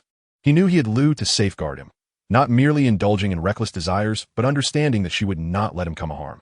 The only unexpected element was the 13 volumes of supreme Tao scriptures within the sea of his soul's consciousness. He truly had not anticipated that the unremarkable scriptures from his past life would transform into supreme scriptures, even opening up the immeasurable potential and value of the 10 caves for him. The next day, in the back garden of the King of Martial Arts residence. Aunt, Brother, Chapter 47. How much is a lot? Aunt, Brother, I forgot to tell you that while I was in the great wilderness, I encountered that adult Pai Xiao. Shi Yi sat between Qin Yi Ning, the gentle and beautiful widow on his left, and Shi Hao, the lively child with a spiky ponytail on his right. To be honest, Shi Yi did not quite understand Qin Yi Ning's aesthetic. Was her taste in beauty somewhat unconventional? To put it plainly, Shi Yi, at the tender age of 11, find himself 3 years senior to Shi Hao, who is now 8. Despite being at such a youthful age, Shi Hao still sports the rather whimsical hairstyle of a topknot, leaving one to wonder how he manages to forge friendships with others. Nephew, are you speaking the truth? Qin Yi Ning inquires, her tone tinged with excitement. The mention of the great wilderness ignites a smoldering fury within Shi Hao, as he silently vows for the strength to vanquish the adult Pai Xiao lurking in that treacherous land. Indeed, it is true. Not long ago, a treasure emerged from the depths of the great wilderness, and countless tribes and ferocious beasts within are clamoring to possess it, Shi Yi confirms, nodding as he gently pats Shi Hao's shoulder. At that moment, he felt the surge of vitality within his younger brother, akin to that of a pure-blooded beast cub. Such overwhelming vigor indicated that Shi Hao's physical strength had reached its zenith. A mere flick of his arm could easily exceed 100,000 pounds. This prowess stemmed from the supreme bone, which harnessed and honed his vitality, sculpting his physique to its utmost limits.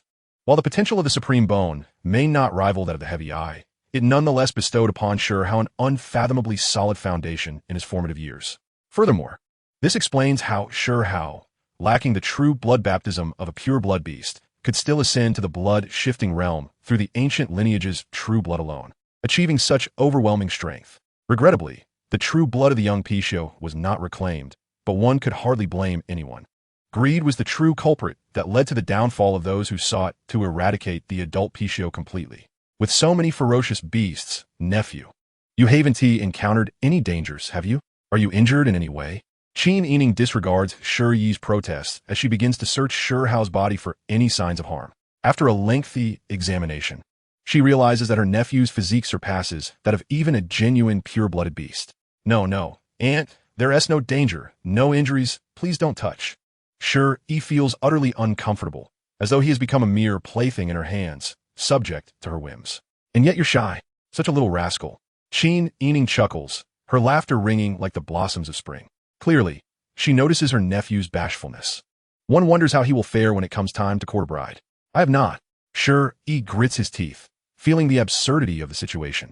In his past life, though he had not been entirely devoid of female companionship, he remained a mature young man who had never truly engaged in battle. Really?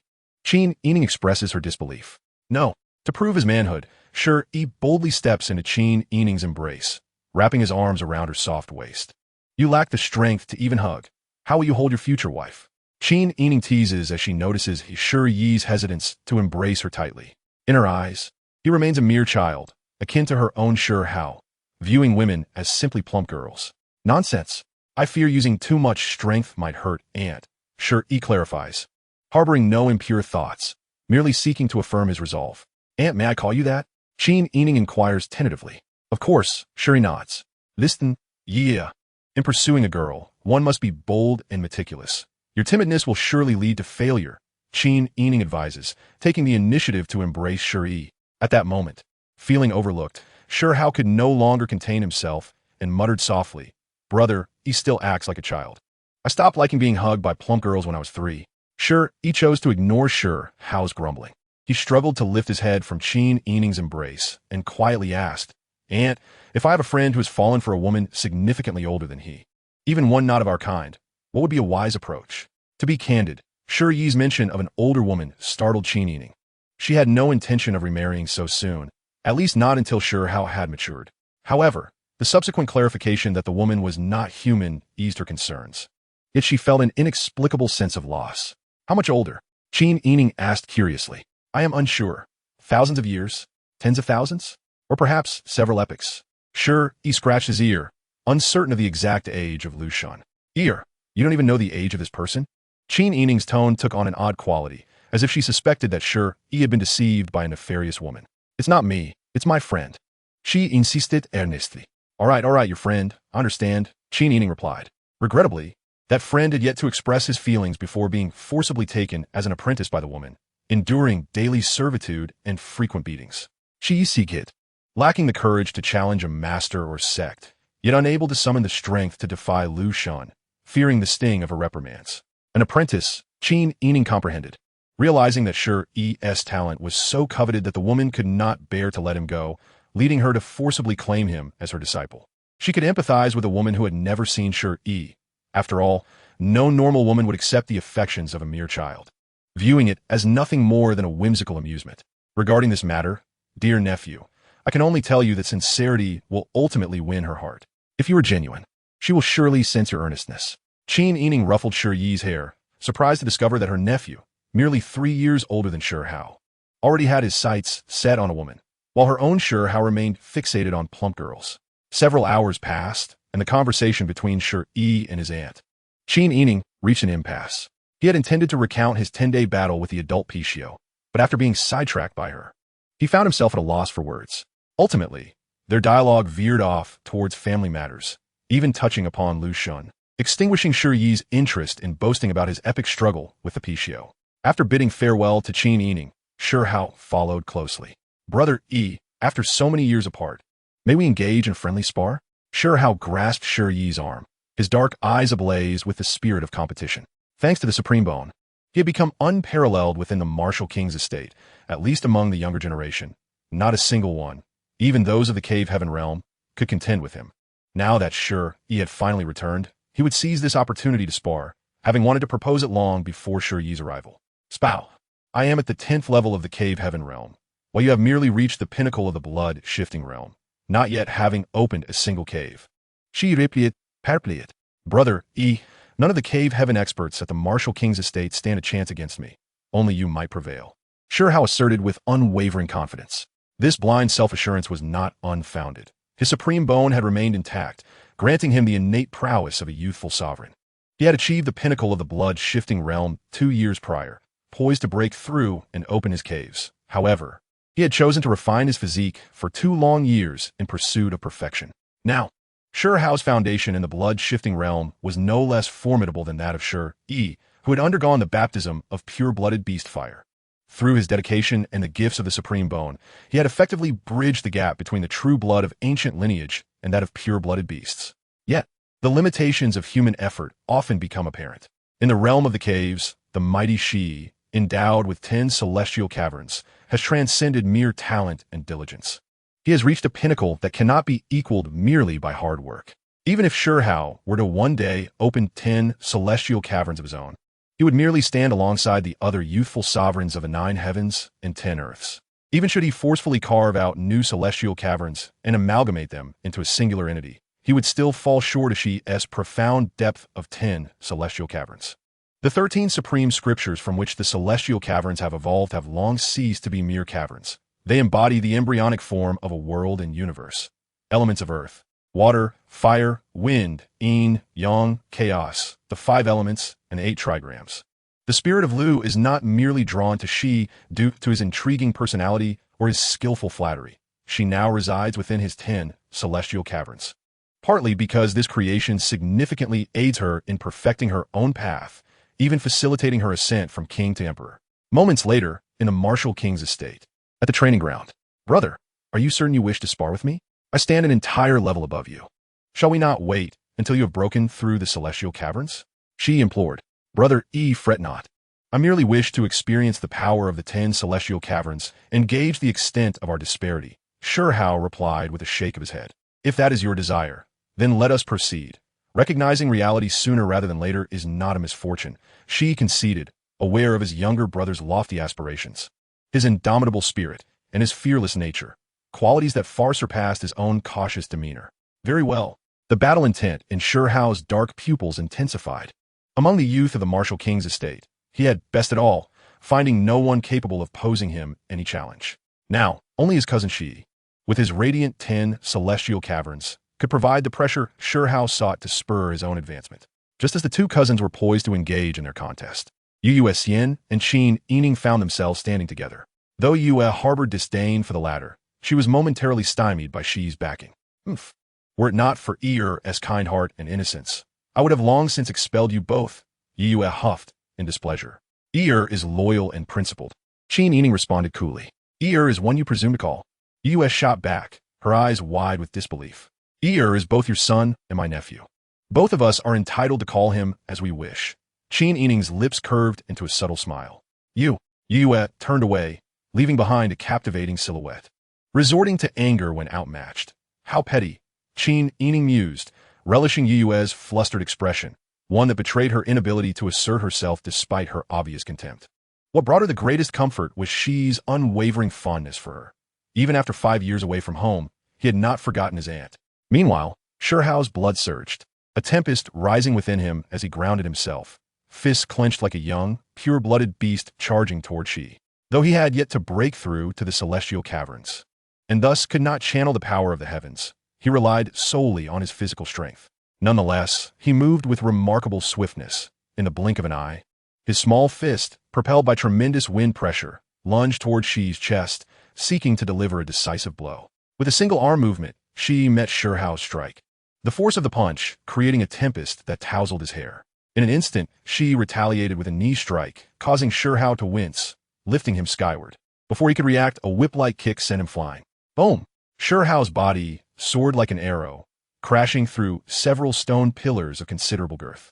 Yet in the next moment, he stood upright as if unscathed, his resilient physique, bolstered by the supreme bone, rendering Shi's mercy-fueled strike inconsequential. Brother Yi, please engage seriously, do not hold back. Hao exclaimed, his blood surging like thunder, golden radiance enveloping him, presenting him as a small golden figure from afar. Are you certain? Shi's gaze flickered toward the edge of the training ground, catching a slight nod from Qin Yi Ning. Without hesitation, he vanished from Hao's sight. Where'd he go? Hao's eyes widened, searching for Shi Yi. Yet, before he could locate him, Shi's fist landed heavily in Hao's abdomen, bending him like a cooked shrimp. How swift, how painful, how powerful. 6 words echoed in Hao's mind, marking his first encounter with Shi's terrifying speed and strength, so formidable that he barely had time to react. Is this the level of challenge you present? How do you summon the audacity to confront me? Shi pondered, bewildered by Hao's courage to challenge him. A youthful sovereign of the 10 celestial caverns, with his mere blood refinement. In terms of speed and strength, he was no match for his elder brother. The disparity in physical fortitude was insurmountable. Then let me unveil my cultivated treasures. Hao thought, clutching his abdomen, struggling to rise. He raised his hand, summoning a dark cloud spanning 100 meters, crackling with thunder, as lightning, thick as a child's arm, writhed within. Observing this, Shi's eyes gleamed with intrigue as he raised his own hand. In an instant, a tempest of thunder descended, with bolts as thick as barrels surging through the sky. In mere moments, Shi Yi's summoned cloud was engulfed by the deluge of lightning, akin to a trickling stream merging with an endless ocean, utterly inconspicuous. Such a formidable treasure. Shi Yi inhaled deeply, his eyes devoid of fear or trepidation. He recognized Shi's strength and glimpsed his own future, convinced that he would one day catch up to Shi. Yet, he was not one to resign himself to inaction. He still held the final card. Gritting his teeth, Shi Yi's chest trembled. The supreme bone within him resonated, shaking the very heavens. Before long, an indistinct beam of light cascaded from the ninth heaven, condensing into a hand that loomed before Shi, embodying the mysteries of celestial transformations. This hand, radiant as jade and inscribed with intricate runes, contained a terrifying power, as if it could obliterate everything, reaching slowly toward Shi's position. Chapter 49. Is this scheme truly feasible? It may appear slow, yet in truth, it is swift. A single hand could obscure the heavens. Indeed, Shi nodded in satisfaction. The supreme bone has given rise to the supreme treasure technique, the hand of heaven, which barely captures his attention, yet possesses the capability to inflict harm. Unlike the thunderous cloud technique previously unleashed by Shi Yi, which struck Shi Yi as mere child's play, devoid of any lethal force. It seemed ostentatious. However, for Shi Yi, ordinary treasure techniques could no longer inflict injury upon him. Even a lightning strike as thick as his arm would merely tickle him. Standing still, he could withstand the onslaught of the thunderous cloud technique without so much as a scratch. The disparity was insurmountable. The strength of Shi Yi's body, honed through 10 realms, was leagues beyond Shi Yi's limit at the blood mobilization realm, akin to the chasm between heaven and earth, with the latter unable to discern the former's speed. A younger brother remains merely a younger brother. The distance to surpass an elder sibling is still vast. Shi Yi raised a hand to shield half of his face and calmly closed his eyes. Just as the hand of heaven, capable of obliterating all, was about to grasp him, the uncovered half of his face suddenly opened its eyes, transforming his dark pupils into profound orbs. A great terror descended, an unparalleled dread. Light faded, and darkness enveloped. A heavy pupil, approximately the size of a moon, quietly manifested in the obsidian night sky, fixating intently on Shi Yi, instilling an indescribable sense of dread from afar. In an instant, the pristine, jade-like hand of heaven was forcibly immobilized by an invisible force, neither ascending nor descending. Trapped right before Shi Yi, without further ado, Shi Yi merely extended his hand to brush the air, and the immaculate, rune-laden hand shattered into nothingness, piece by piece. The power of the heavy pupil could seal time and space. This ocular force, akin to a universal power, allowed Shi Yi to accomplish anything he envisioned, as long as he deemed it attainable. This notion resembled an intent, a force birthed from a gaze, known as ocular power. In truth, even ordinary individuals possess ocular power, for it is merely an extension of consciousness. To illustrate, it is akin to the act of attempting to move an object with one's mind. One must first observe it with their eyes, then use their consciousness, gaze, and mental energy to exert an influence upon it. However, the ocular power of ordinary people is exceedingly feeble. At most, they can observe the myriad of things in the world, lacking the capacity to manipulate objects with their consciousness. Gaze, or mental energy. As a wielder of the heavy pupil, Shi Yi's ocular power is innately formidable. While he cannot claim to seal the entirety of the Stone Kingdom with the power of the heavy pupil, confining the spatial temporal realm of the martial king's residence is a trivial task for him. Perhaps, while the heavy pupil may not directly enhance physical strength to the extent of the supreme bone, in terms of learning, creation, perception of the world's essence, and the versatile power of the heavy pupil, it far surpasses the capabilities of a singular supreme bone. Although the supreme bone is said to undergo a rebirth, yielding an even mightier offspring, no ordinary person would irrationally excavate their own bones. The confrontation between Shi Yi and Shi Yi had concluded. Their simple exchange of techniques yielded a clear outcome. Currently, Shi Yi stands no chance against Shi Yi, even when employing his most potent treasure technique, the supreme treasure technique. The hand of heaven, it is no match for Shi Yi. The gap is indeed staggering. It seems that catching up to brother Yi is not an endeavor achievable in the near future. Shi Yi gasped for breath, feeling the immense pressure of utilizing the supreme bone to unleash the supreme treasure technique, the hand of heaven, especially as he was merely a practitioner of the blood mobilization realm at present. Keep striving, brother believes in you. Shi Yi encouraged, patting Shi Yi on the shoulder. Since departing from the martial king's residence, 5 years have elapsed. Shi Yi has undergone significant transformation, particularly in his mindset. Once, he harbored hopes that Shi would grow strong enough to protect him. Now, he feels entirely devoid of that necessity. Throughout these years, Shi Yi has pondered a singular question. Why does he require protection? Is it due to the adult Pishio? Or perhaps the Bayan? Or the Yazi? Clearly, none of these are the reasons. In fact, if Shi Yi were inclined to exact vengeance, he could easily enlist Liu Shen to eliminate these three adversaries. Future enemies? Yet, given his cautious nature, he would never provoke adversaries without cause, nor would he act out of a misguided sense of compassion to shield those he cannot protect. He would only attract foes whose interests conflict with his own. Indeed, while Shi Yi may be oblivious to the plot of the original perfect world, he is somewhat aware of certain events within the shadowed heaven narrative, albeit mainly through hearsay. The dark turmoil? The sacrifice of the populace? To him, the so-called dark chaos resembles a natural cycle, akin to sheep grazing while wolves prey upon them. Having a kind heart is commendable. Providing protection within one's means suffices. But sacrificing one's life for such causes? Sheep graze, wolves hunt. This is an inherent part of the natural order. Just as people consume meat, pork, mutton, beef, these beings are destined to be sustenance. This world is intrinsically dark. At every moment, lives are extinguished. Protection is futile. Salvation is unattainable. The dark turmoil, at its core, is merely wolves devouring sheep to satiate their hunger. Fundamentally, it embodies the survival of the fittest, where the weak are preyed upon by the strong. If someone willingly sacrifices themselves to save others, such acts are deemed noble. Yet they continue to feast on the flesh of chickens, ducks, fish, and cattle, claiming it as minor virtue, adhering to the cycle of nature. This is selective benevolence. Virtue does not differentiate between magnitude. Goodness is goodness. Those who genuinely wish to save lives should intervene when witnessing the slaughter of chickens and sheep, rather than invoking the cycle of nature. Shi Yi considers himself not overly benevolent. He would help if capable, yet if it meant risking his life, he would rather withdraw, delivering a swift rebuke in the face of danger. The darkness or light of the world bears no consequence for him, as long as it does not encroach upon his own existence. The identity of those inciting the dark turmoil is irrelevant. No one can morally compel him to rescue the masses. Thus, why does he require protection? Shi Yi remains perplexed by this question.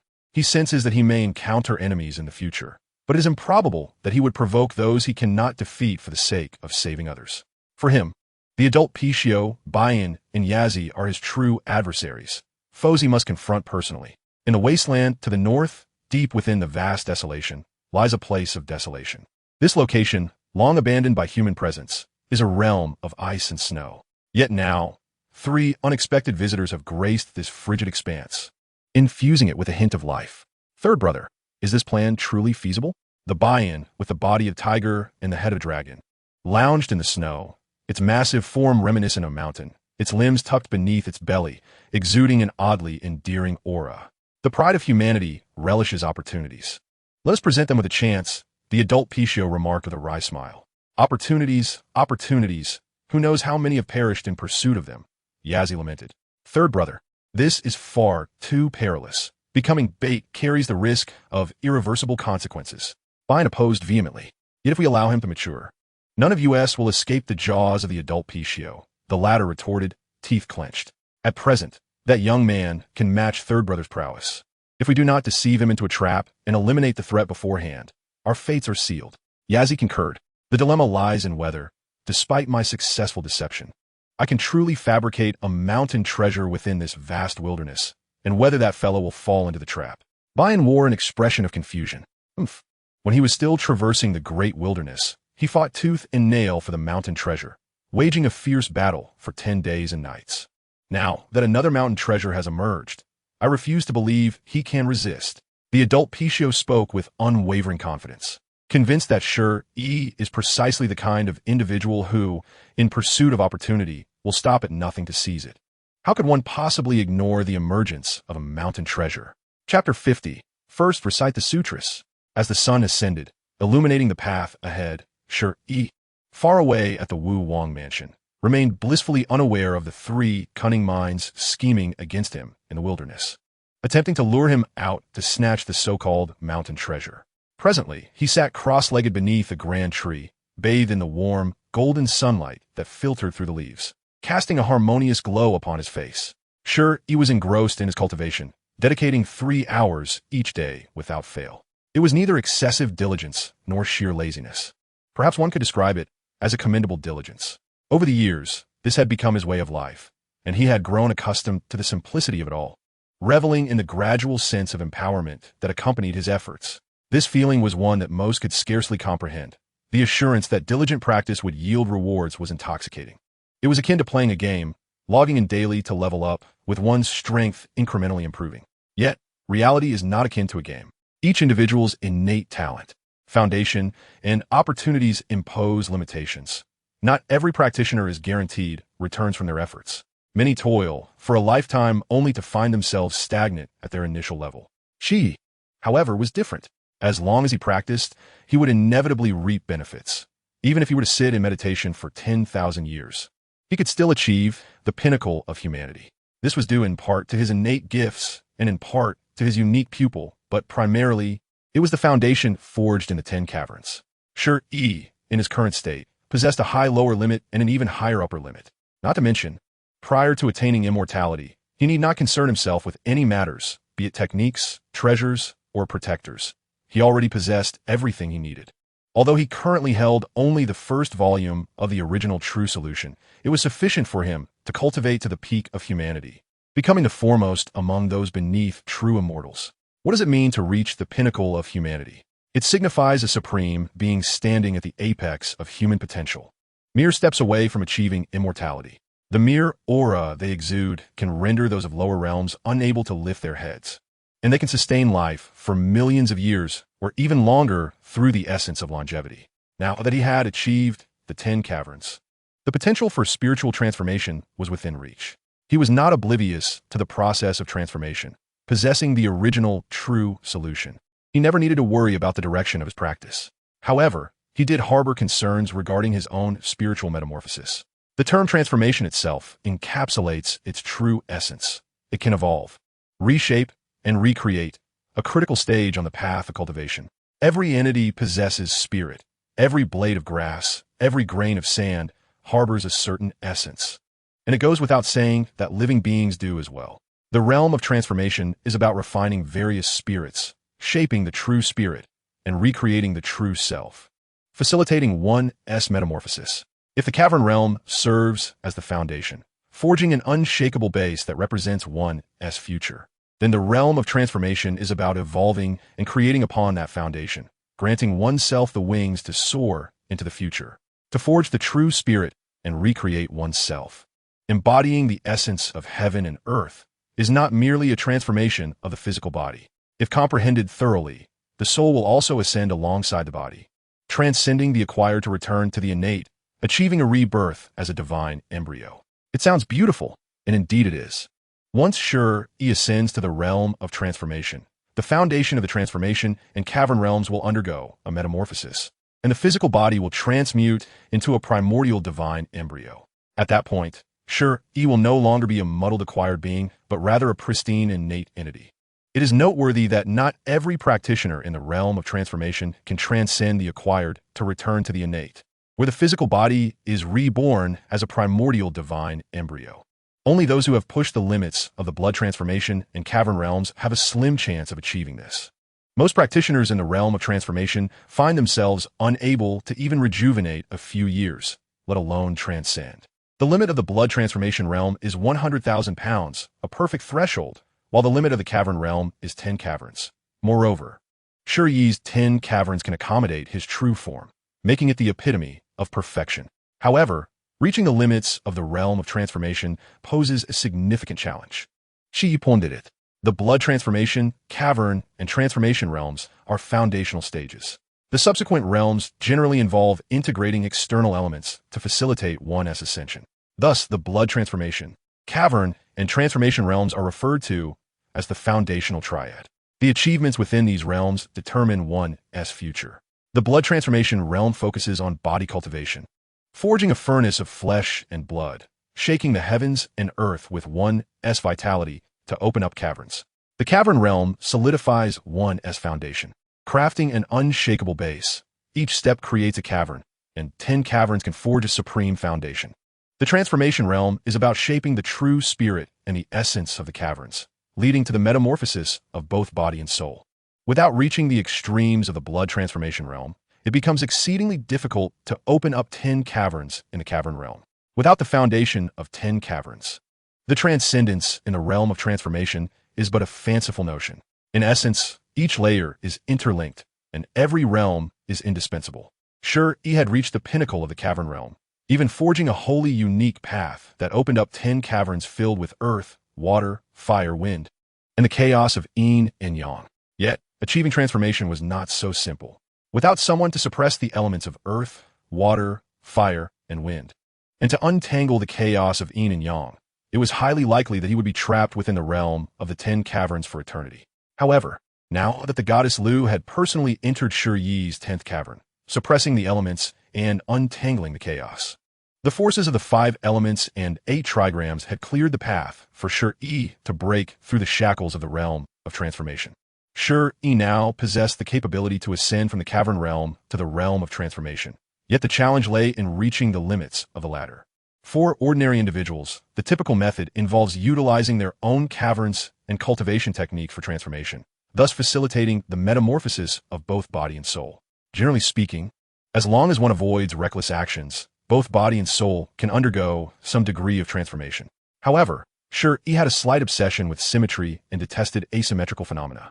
Since he had reached the extremes of both the blood transformation and cavern realms, achieving perfection in both, it felt intolerable to him if he could not attain the same in the foundational triad of the realm of transformation. He must achieve rebirth to transcend the acquired and return to the innate. With this thought, Shi Yi glanced at the now tranquil forces of earth, water, fire, wind, and the chaos of yin and yang within his cavern, unable to suppress a shiver. Were the powers within the cavern too advanced? One misstep in the realm of transformation could lead to his own obliteration. 3 hours passed, and after completing his daily cultivation, Shi Yi refrained from attempting the transformation within the cavern. Instead, he dove into the 10th cavern. This act of diving was crucial. Theoretically, caverns can store items and naturally accommodate living beings. But for now, Shi Yi was the only one who could freely enter and exit his own cavern. The reason is quite simple. The other realms created by others exist solely due to their own efforts, akin to the impossibility of lifting oneself regardless of one's strength. In stark contrast, Shi Yi's 10 realms have transcended the ordinary. They have transformed into a microcosm brimming with the elements of earth, water, fire, and wind. Master, I wish to inquire. Shi Yi intended to pose a question to the goddess Liu, but before he could finish his thought, he was interrupted. First, recite the scripture. This is your daily duty. Do not be negligent. The goddess Liu, well aware of Shi Yi's impending question, sought to first validate whether the sincere recitation of the Sutra of Deliverance would have any effect on her. Chapter 51. I Shi Yi loyal. In the 10th realm, the path of humanity is but a fleeting shadow, the path of immortality shrouded in obscurity. The joys of the ghostly realm manifest at the threshold of life. The path of immortality values existence, while the ghostly path treasures the end. The path of immortality often leads to fortune, whereas the ghostly path is fraught with misfortune, exalted, pure, and ethereal. Seated beside goddess Liu, Shi Yi recited the Sutra of Deliverance with utmost reverence, as if he were a reincarnated sage. With each line he uttered, it was as though he was enunciating the celestial decrees. Golden lotuses blossomed, and heavenly flowers rained down. Fortunately, this occurred within Shi Yi's 10th realm, a realm akin to a small universe. Thus, the power of the sutra was confined to this primordial microcosm. However, it was evident that with each blossoming of the golden lotus and the cascading of heavenly flowers, this enigmatic realm, be it a microcosm or a universe, grew increasingly stable and vibrant. One must not assume that all credit belongs to the Sutra of Deliverance.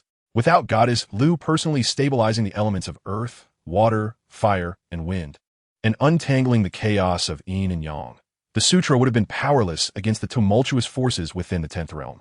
The sutra is meant for the salvation of souls, not for the world itself. After reciting the sutra twice, Shi Yi opened his eyes to find the goddess Liu gazing quietly at him, from which he could even discern his own reflection in her pupils. Before Shi Yi could speak, she parted her crimson lips and said, "This scripture greatly aids my recovery. Reciting it twice daily for 100 years would restore me to my prime." Ever since she discovered that Shi Yi's earnest recitation of the sutra had successfully restored countless citizens of Shigua, including those with deficiencies of sight and hearing. She recognized the sutra as a supreme text, particularly in the realm of healing. Thus, she instructed Shi Yi to recite it twice daily for her benefit. It is not to say that the method of the goddess Liu is ineffective. Her inherent ability to foster life is indeed formidable. Shi Yi endured a 10-day battle against the adult Pishio, and without the power of eternal life, his body would have surely crumbled.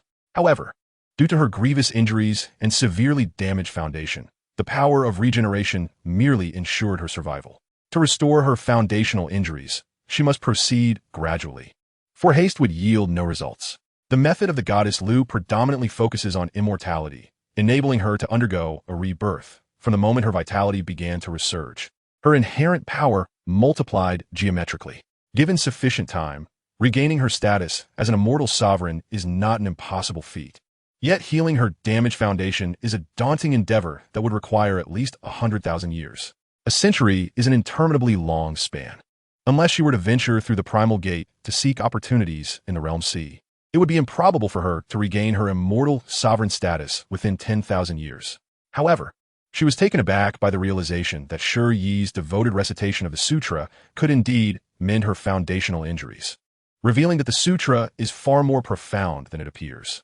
Though she had attempted to emulate the recitation of the sutra, her understanding was superficial, preventing her from producing the celestial phenomena that Shi Yi effortlessly conjured. It struck her as peculiar that while others, including herself, could not invoke such phenomena through their recitations, Shi Yi did so with the same ease as one would partake in sustenance. I am willing to recite the scripture for 100 years, Shi Yi declared with unwavering resolve, firmly expressing his commitment. Shi Yi, not a trace of rebellion within me.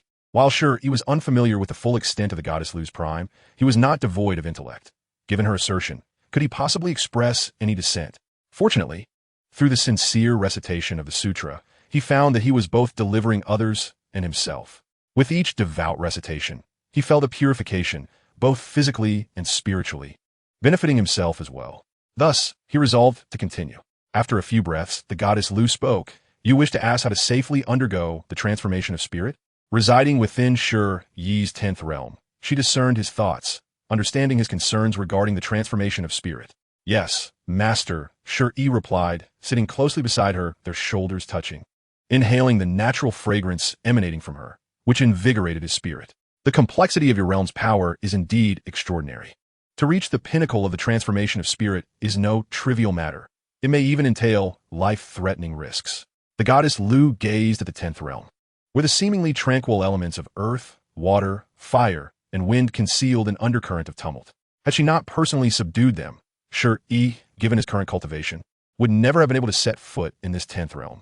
It sounds somewhat humorous, yet it is the truth.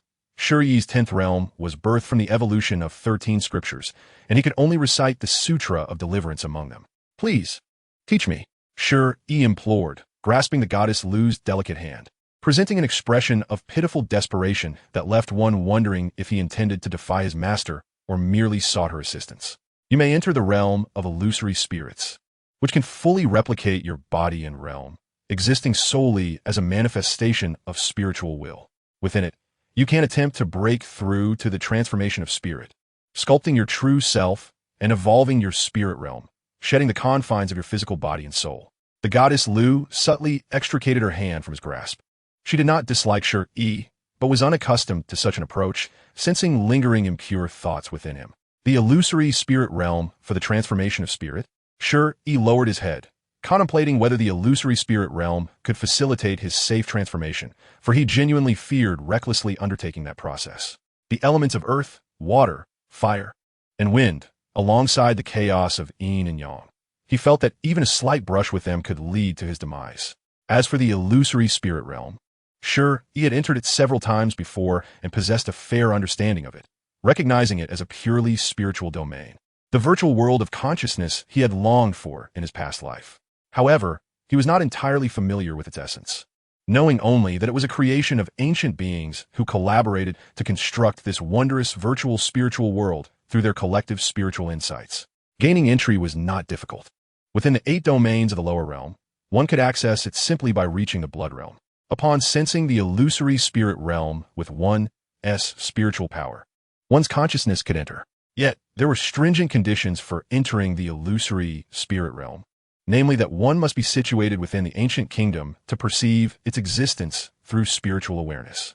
Beyond this, only beings of the caliber of the goddess Liu could disregard such conditions, allowing cultivators outside the ancient kingdom to access the illusory spirit realm.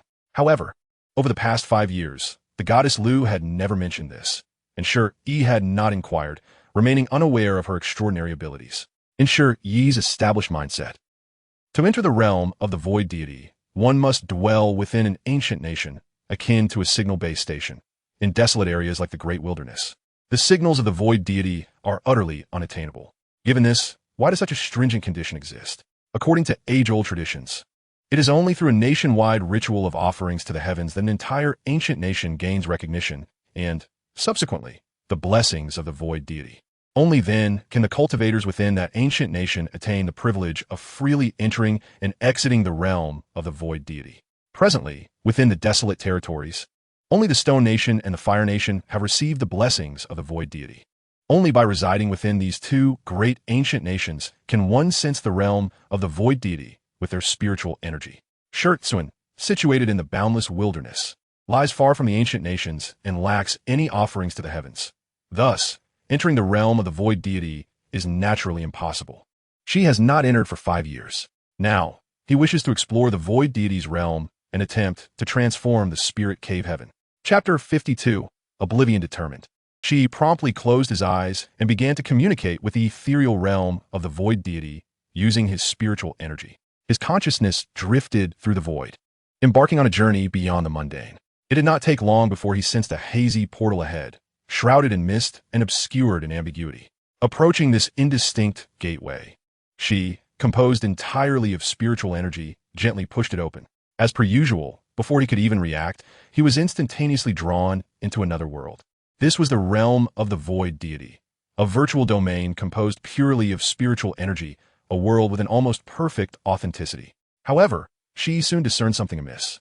The realm he entered was not the familiar one from his childhood visits at the tender age of 5 or 6, where the inhabitants were solely preoccupied with violence and conflict, a place he found utterly uninteresting. After that initial curiosity, he had not returned for years. Yet, upon re-entering the realm after 5 years, he realized he was not in the primordial location, but had instead arrived at an unfamiliar and mysterious site. What place is this? Shi pondered, astonished. As he surveyed his surroundings, he encountered desolation, an expanse of deathly silence, crumbling walls, and remnants of once magnificent structures. The ground was littered with rubble, and vast stretches of ruins lay scattered about, with colossal palaces having succumbed to a terrifying force. Even so, Shi could still sense an air of antiquity and profound history permeating the desolate ruins. Alone in this barren wasteland, he wandered aimlessly for an indeterminate duration, growing increasingly bewildered, as if he had forgotten the very reason for his venture into the realm of the void deity. At that moment, a sharp crack echoed through the air. A vibrant, green willow branch, teeming with life, emerged from the void and struck him sharply on the backside. Simultaneously, a gentle sigh resonated from the ether, imbued with a hint of disappointment. How painful! The sudden sting jolted Shi back to reality. He realized he had been alone in this desolate expanse for far too long, to the point of losing track of time. What place is this? He yearned to escape, yet found himself at a loss for how to do so, as if his consciousness had severed its connection with his physical form, rendering him incapable of reclaiming his awareness of the realm of the void deity. What place is this? Shi closed his eyes and opened them again, revealing his dual pupils, which shone brightly. In the next instant, 10 celestial orbs appeared behind him, illuminating the desolate ground with an unprecedented brilliance, while countless other celestial orbs filled the sky, observing the essence of this wasteland. What place is this? This was Shi's third inquiry, initially expecting no reply. Yet, in the following moment, he felt a chill run down his spine, and almost instantly, beads of sweat began to form upon his brow. Here is a clear voice. Here is an aged voice. Here is a resounding voice. A cacophony of distinct sounds erupted, as countless figures, shadows of people, beasts, and indescribable phantoms, materialized around him, seemingly eager to convey the nature of this place. However, their efforts were thwarted. They grew increasingly frantic, struggling to articulate the critical words, as if an invisible force prevented them from revealing where they were. They could only repeat the 3 words, "This place is." Can you not articulate your thoughts? If you cannot, then cease your incessant chatter. Shi Yi possessed a unique talent. Fear only served to render him more tranquil. Instead of succumbing to panic, he entered a state of profound calmness, akin to a philosophical serenity. As he faced the multitude of figures surrounding him, he quickly regained his composure after the initial shock of fear washed over him. Once Shi found his equilibrium, he realized that these figures, whether they be shadows, phantoms, or the indescribable, exhibited little intelligence, as if their wisdom and memories had been eroded by some unseen force. Here is a clear voice. Here is an aged voice. Here is a resounding voice. Unable to articulate their thoughts, Shi furrowed his brow. Here is a clear voice. Here is an aged voice. Here is a resounding voice. The figures, shadows, and phantoms surrounding Shi continued to chant those 3 words, their gaze filled with a yearning. Yet their eyes reflected a dwindling sense of self and fragmented memories. As they repeated their mantra, they began to lose coherence.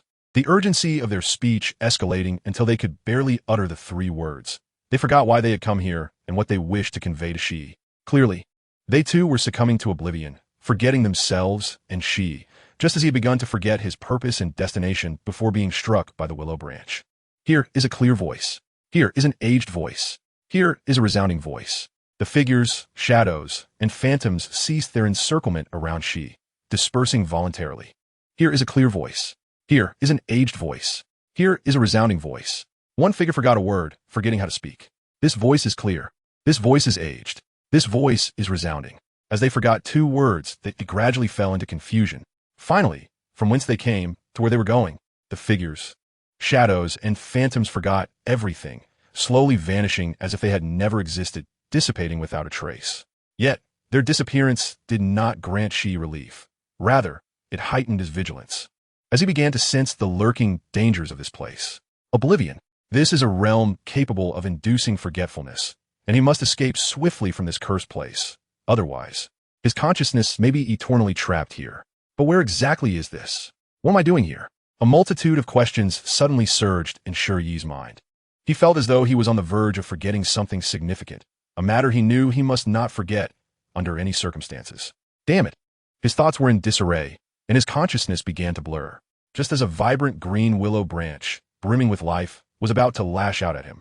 Shi Yi instinctively bit down on his finger with great force, crimson blood gradually trickling down his hand. The pain, a direct connection to his heart, momentarily sharpened his awareness. And in that fleeting instant, he recalled everything he had forgotten. Without a trace of hesitation, he shattered the barrier between the realms of cave heaven and spirit transformation, drawing upon the powers within the spirit transformation cave heaven. It must be said that the mimicry of the physical form by the illusory god realm was nearly flawless. The body formed by the spirit consciousness within this realm bore no distinction from his corporeal form. Even the attributes of the powers within the cave heaven were strikingly similar, almost identical, yet not entirely. The illusory god realm seemed incapable of fully replicating Shi Yi's 10 cave heavens, for his 10 cave heavens possessed a deeper existence, far exceeding the depth of the illusory god realm itself. In the next moment, the elements of earth, water, fire, and wind surged forth, and Shi Yi erupted from his position. Chapter 53. To not go is to not go. If anyone were to inquire about the sensation of death, Shi Yi would surely be able to answer. Death is a silent, serene experience. The limbs lose sensation, consciousness gradually fades, and memories flicker like a lantern, with all that is significant and insignificant flowing past like a gentle stream. This sensation is truly marvelous, tranquil, peaceful.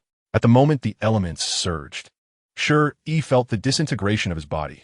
This was a power beyond his reach. The transformation of earth, water, fire, and wind was a reckless endeavor. Fortunately, in his current state as a spirit consciousness entity, an explosion of his body did not signify death.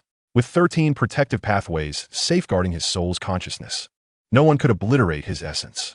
However, by conventional understanding, dying within the illusory god realm would inflict severe damage in the real world, leading to a significant depletion of vitality and spirit, necessitating months of recuperation for gradual recovery. Such a mental death could have profound repercussions, potentially impairing one's spirit or even resulting in a loss of spirituality, complicating future cultivation. Yet, in this unknown and mysterious realm of the illusory god realm, the losses sustained by Shi Yi's spirit consciousness after the explosion were negligible. After a few minutes, the scattered remnants of Shi Yi's spirit consciousness began to coalesce once more, restored by the unending vitality of the Willow deity. The reconstitution of flesh and blood was achievable here in the illusory god realm, where his spirit consciousness could leverage the Willow deity's life-giving power. Indeed, it seemed that death here inflicted minimal harm upon his vitality and spirit. Furthermore, with the assistance of the Willow deity's powers, he could experience simultaneous death and rebirth, all while remaining immune to the realm's forgetfulness. Sure, he stroked his chin, seemingly grasping the intention behind the Willow deity's guidance into the illusory god realm's spirit transformation cave, as well as the reason for his presence in this enigmatic place. In the real world, transforming into the cave heaven would not be so easily attained, given that the power within his cave heaven was far beyond his current reach. To cultivate the true spirit self, transform the cave heaven's foundation, and evolve the body and soul. Having comprehended the intricacies, Shi Yi once more drew upon the powers within the spirit transformation cave. This time, however, he did not invoke the forces of earth, water, fire, and wind, nor did he disturb the yin and yang chaos. He first called forth the powers of the 9 palaces from within the 10 cave heavens. 9, the utmost number, holds the celestial and terrestrial counts. With the influx of the 9 palaces' power into his body, Shi Yi's transformation began to show results. He realized that he was on the right path. Yet, in a moment of carelessness, he lost control over his power, and his body erupted once again. Minutes later, the Willow deity's life-giving force reassembled Shi Yi's spirit consciousness. How careless, he muttered, then summoned the power of the 9 palaces once more. This time, he proceeded with utmost caution, fully aware that in the real world, there was no opportunity for a second chance. A detonation meant true demise, and even the slightest negligence could lead to dire consequences. As he gradually assimilated the 9 palaces' power, his spirit consciousness grew stronger, making it less likely for him to experience another explosion. Indeed, Shi Yi was only transforming a minuscule fraction of the 9 palaces' power. As a mere ant at the cave heaven level, he was still in the foundational stage. Daring to assimilate even a fraction more of the 9 palaces' power would result in his body exploding in response. The 8 trigrams, Qian, Qin, Kan Li, Zhen Jin Sun Dui. Qian represents heaven, Qin represents earth, Kan represents water, Li represents fire, Zhen represents thunder, Jin represents mountain, Sun represents wind, and Dui represents marsh. The innate 8 trigrams place Qian in the south, Qin in the north, Li in the east, Kan in the west, Dui in the southeast, Zhen in the northeast, Sun in the southwest, and Jin in the northwest. Humans possess 8 doors: the rest door, birth door, injury door, obstruction door, scenic door, death door, surprise door, an opening door.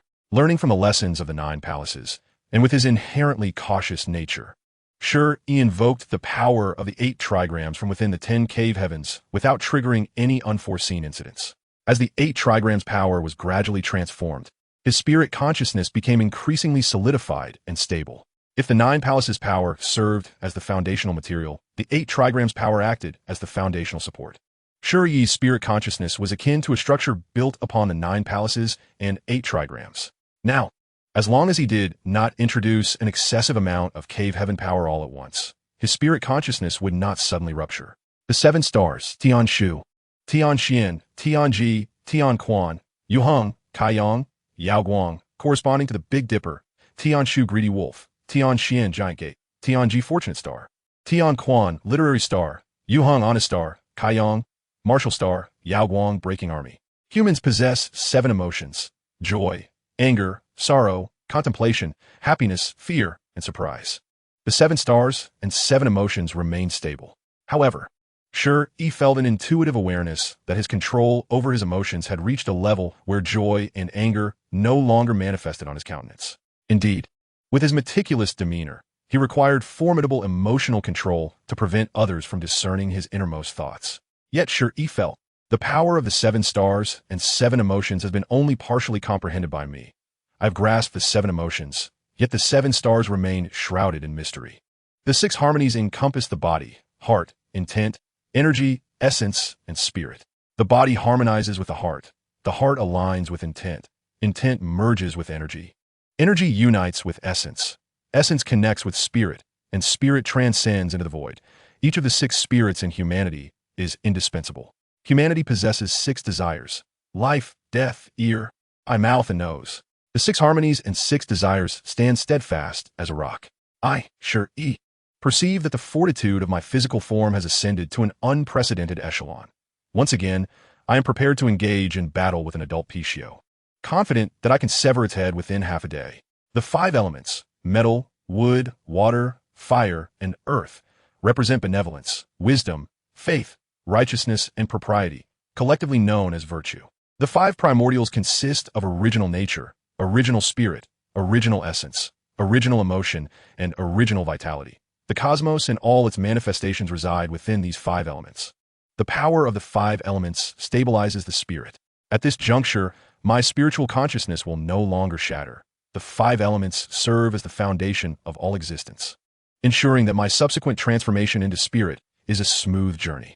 The 4 symbols arise from the Tai Chi, which births the 2 forms.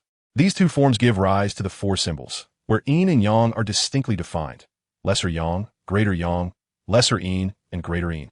The 4 symbols are represented by the 4 divine beasts: the azure dragon of the east, the white tiger of the west, the vermilion bird of the south, and the black tortoise of the north. Each divine beast possesses a spirit and unique attributes. The azure dragon embodies wood, the white tiger embodies metal, the vermilion bird embodies fire, and the black tortoise embodies water, collectively referred to as the elements of earth, water, fire, and wind, also known as all things in the world.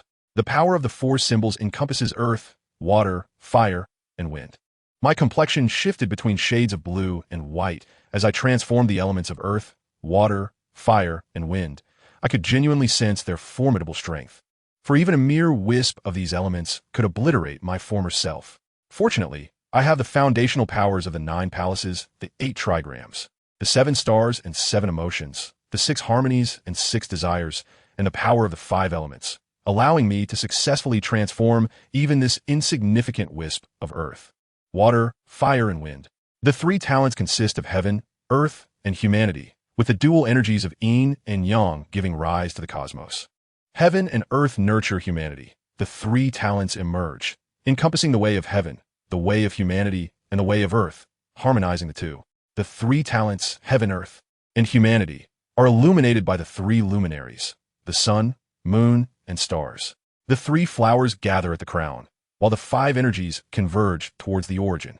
As 3 flowers of essence, vitality, and spirit blossomed atop my head, they became increasingly luminous and vibrant under the nurturing power of the 3 talents and 3 luminaries. As if on the verge of blooming, the 2 forms embody yin and yang. All things bear yin while embracing yang, and the interplay of 1 yin and 1 yang is termed the way. The dual energies of yin and yang, born from chaos, manifest as the clear energy that ascends as heaven and the turbid energy that descends as earth. From the extreme of yang arises yin, and from the extreme of yin, yang is transformed.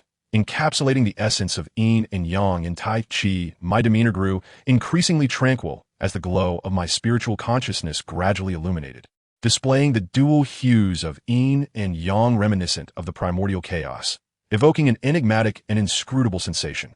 The singular essence represents chaos, the primordial beginning. As chaos is renewed, all phenomena are revitalized. Heaven and earth are boundless, and the infinite cosmos is born from the void. Space constitutes the universe, while time represents the continuum. Understanding the sequence of beginnings and endings brings one closer to the way. At present, my transformation into chaotic spirit has progressed smoothly, buoyed by the dual energies of yin and yang. Everything unfolds naturally. The acquired transcends the innate, signifying a rebirth akin to nirvana. My level of existence is undergoing a gradual metamorphosis, and my physical form is slowly evolving into a primordial divine embryo. At this very moment, in the realm of reality, the corporeal body of Shi Yi, left behind in the real world, involuntarily exuded a trace of the power of the 9 palaces following the successful transformation of his spiritual consciousness. The acquired transcends the innate. The 9 palaces counter the 8 trigrams. The 8 trigrams counter the 7 stars. The 7 stars counter the 6 harmonies. The 6 harmonies counter the 5 elements. The 5 elements counter the 4 symbols. The 4 symbols counter the 3 talents. The 3 talents counter the 2 forms. The 2 forms counter the Tai Chi, and the Tai Chi counters chaos. Thus, everything akin to the spiritual consciousness of Shi Yi began to undergo an acquired transformation into the primordial divine embryo. Now, Shi Yi possesses an ethereal beauty and a skin as smooth as jade, as though newly reborn. With a torrent coursing through his veins, exuding an intangible fragrance akin to that of an extraordinary elixir. A mere whiff would cure 100 ailments. A single drop could extend a lifetime. Yet, Shi Yi's spiritual consciousness remains unaware that his physical form in the real world is synchronously adapting to his transformation. He only knows that after successfully transforming, he beheld a golden passage leading to the primordial realm of the void divine realm. Master, I have a question. Is the void divine realm your home? Shi Yi mused, pursing his lips. Do not inquire too much. Now that you have successfully transformed, venture into the void divine realm to hone your skills alongside other prodigies. Otherwise, no matter how profound your foundation and depth, it remains but a castle in the air. The voice of the Liu god resonated. I shall not go. Shi Yi resolutely shook his head. Why not? Liu Shen questioned, puzzled. I simply do not wish to go. Shi Yi firmly insisted, genuinely uninterested in fighting. What value is there in such conflicts? Winning incurs enmity, while losing brings shame. Eliminate your foes directly. There is no need for sparring. Shatter the records of the void divine realm 5 times, and I shall grant you a reasonable condition. Liu Shen employed her ultimate technique, keenly aware of Shi Yi's aspirations.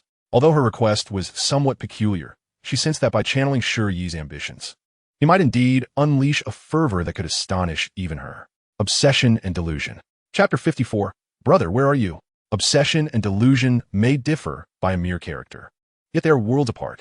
Delusion is the thought of fanciful imaginings, while obsession is the relentless pursuit of a desire. While everyone harbors delusions, after all, they are merely whims.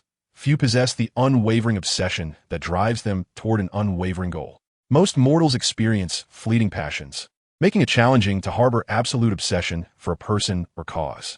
Liu Shen harbored no expectations of dispelling Shi Yi's impractical delusions. Instead, she sought to guide him toward transforming these delusions into a driving obsession, utilizing them as stepping stones on Shi Yi's path to growth. Should that day ever arrive, where Shi Yi stands shoulder to shoulder with her, or even surpasses her, fulfilling his obsession would not be out of the question. The prerequisite is that such a day must indeed come. Breaking the records of the void divine realm 5 times is, after all, a relatively straightforward endeavor. Shi Yi, oblivious to Liu Shen's inner thoughts, waved his hand and stepped forward into the golden passage, directly entering the primordial land of the first domain of the void divine realm.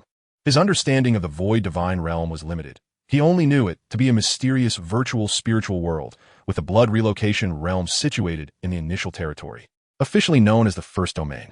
The domain of the cave heaven realm naturally corresponds to the second domain. The realms include the blood relocation realm, the cave heaven realm, and the spirit transformation realm, followed by the inscription realm, the array realm, and the venerable realm, and so forth. Externally, the void divine realm comprises 6 layers of domains, each equivalent to a tier of heaven. The domains are vast and boundless, stretching infinitely, with each layer rivaling the combined total of the 8 lower realms of heaven, earth, mysterious, yellow, universe, and wilderness. However, due to the existence of transport passages, such as the golden passage that directly conveys one to the initial land, the void divine realm may appear immense, yet it is but a stone's throw away. Moreover, the void divine realm operates under its own unique set of laws and order, a framework that beings from the 8 lower realms cannot resist.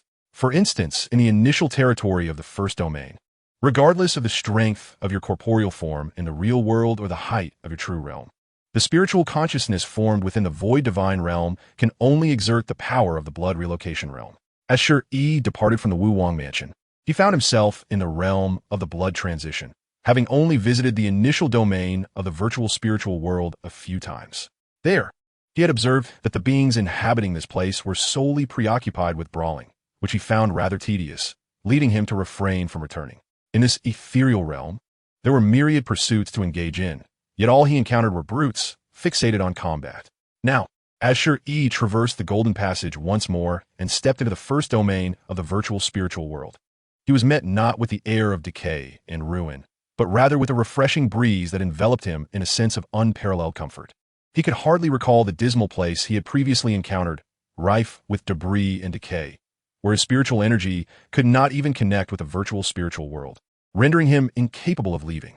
In that peculiar location, he had felt an oppressive weight, one that transcended mere forgetfulness, embodying a despair that surged from his heart and defied articulation. Taking a deep breath, Shi Yi was greeted by a subtle fragrance wafting through the air. This delicate aroma was not the stench of foul air, but rather emanated from a towering ancient tree not far off, saturating the surrounding miles with its gentle scent.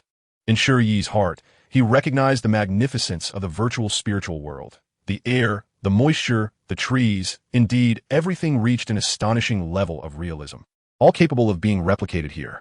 Alas, the inhabitants of this world were solely inclined towards combat, and in this virtual domain, death was but an illusion. Injuries to one's spirit were merely a prelude to more rampant recklessness, with most beings quick to resort to violence over trivial disagreements. Just as Shi Yi lamented the state of the virtual spiritual world, the earth trembled, and a stone tablet materialized before him, intricately inscribed with numerous characters documenting feats that shattered the records of the virtual spiritual world. I am not a little one, blood transition, breaking the limits of power, shattering the passage of the initial domain, rewarded with a fragment of primordial bone. Upon reading this, Shi Yi felt a jolt of realization. Something was amiss. Liu Shen was unlikely to offer conditions that were easily met, and the various extreme records of the blood transition had likely been exhausted by Shi Hao. Do not inquire how Shi Yi knew that I am not a little one refer to Shi Hao. Although Shi Hao, possessing the supreme bone, had not named himself as the one who loves beast milk this time, such a tasteless act could only be attributed to him. Indeed, as Shi Yi continued to read, he came across several records concerning Shi Hao's breakthroughs in the blood transition, surpassing its limits. Shi Yi felt a surge of frustration, yet words failed him. Although those with dual pupils possessed innate divine abilities, capable of reshaping the world and wielding immense power, their one shortcoming lay in the difficulty of achieving the pinnacle of physical cultivation. Of course, this was relative. It did not imply that those with dual pupils were physically weak, but rather that they paled in comparison to those with the supreme bone. Despite Shi Yi's cultivation under the abundant resources of the Wu Wang mansion and the baptism of pure blood fierce beast blood, his physical prowess barely matched the limits of the blood transition.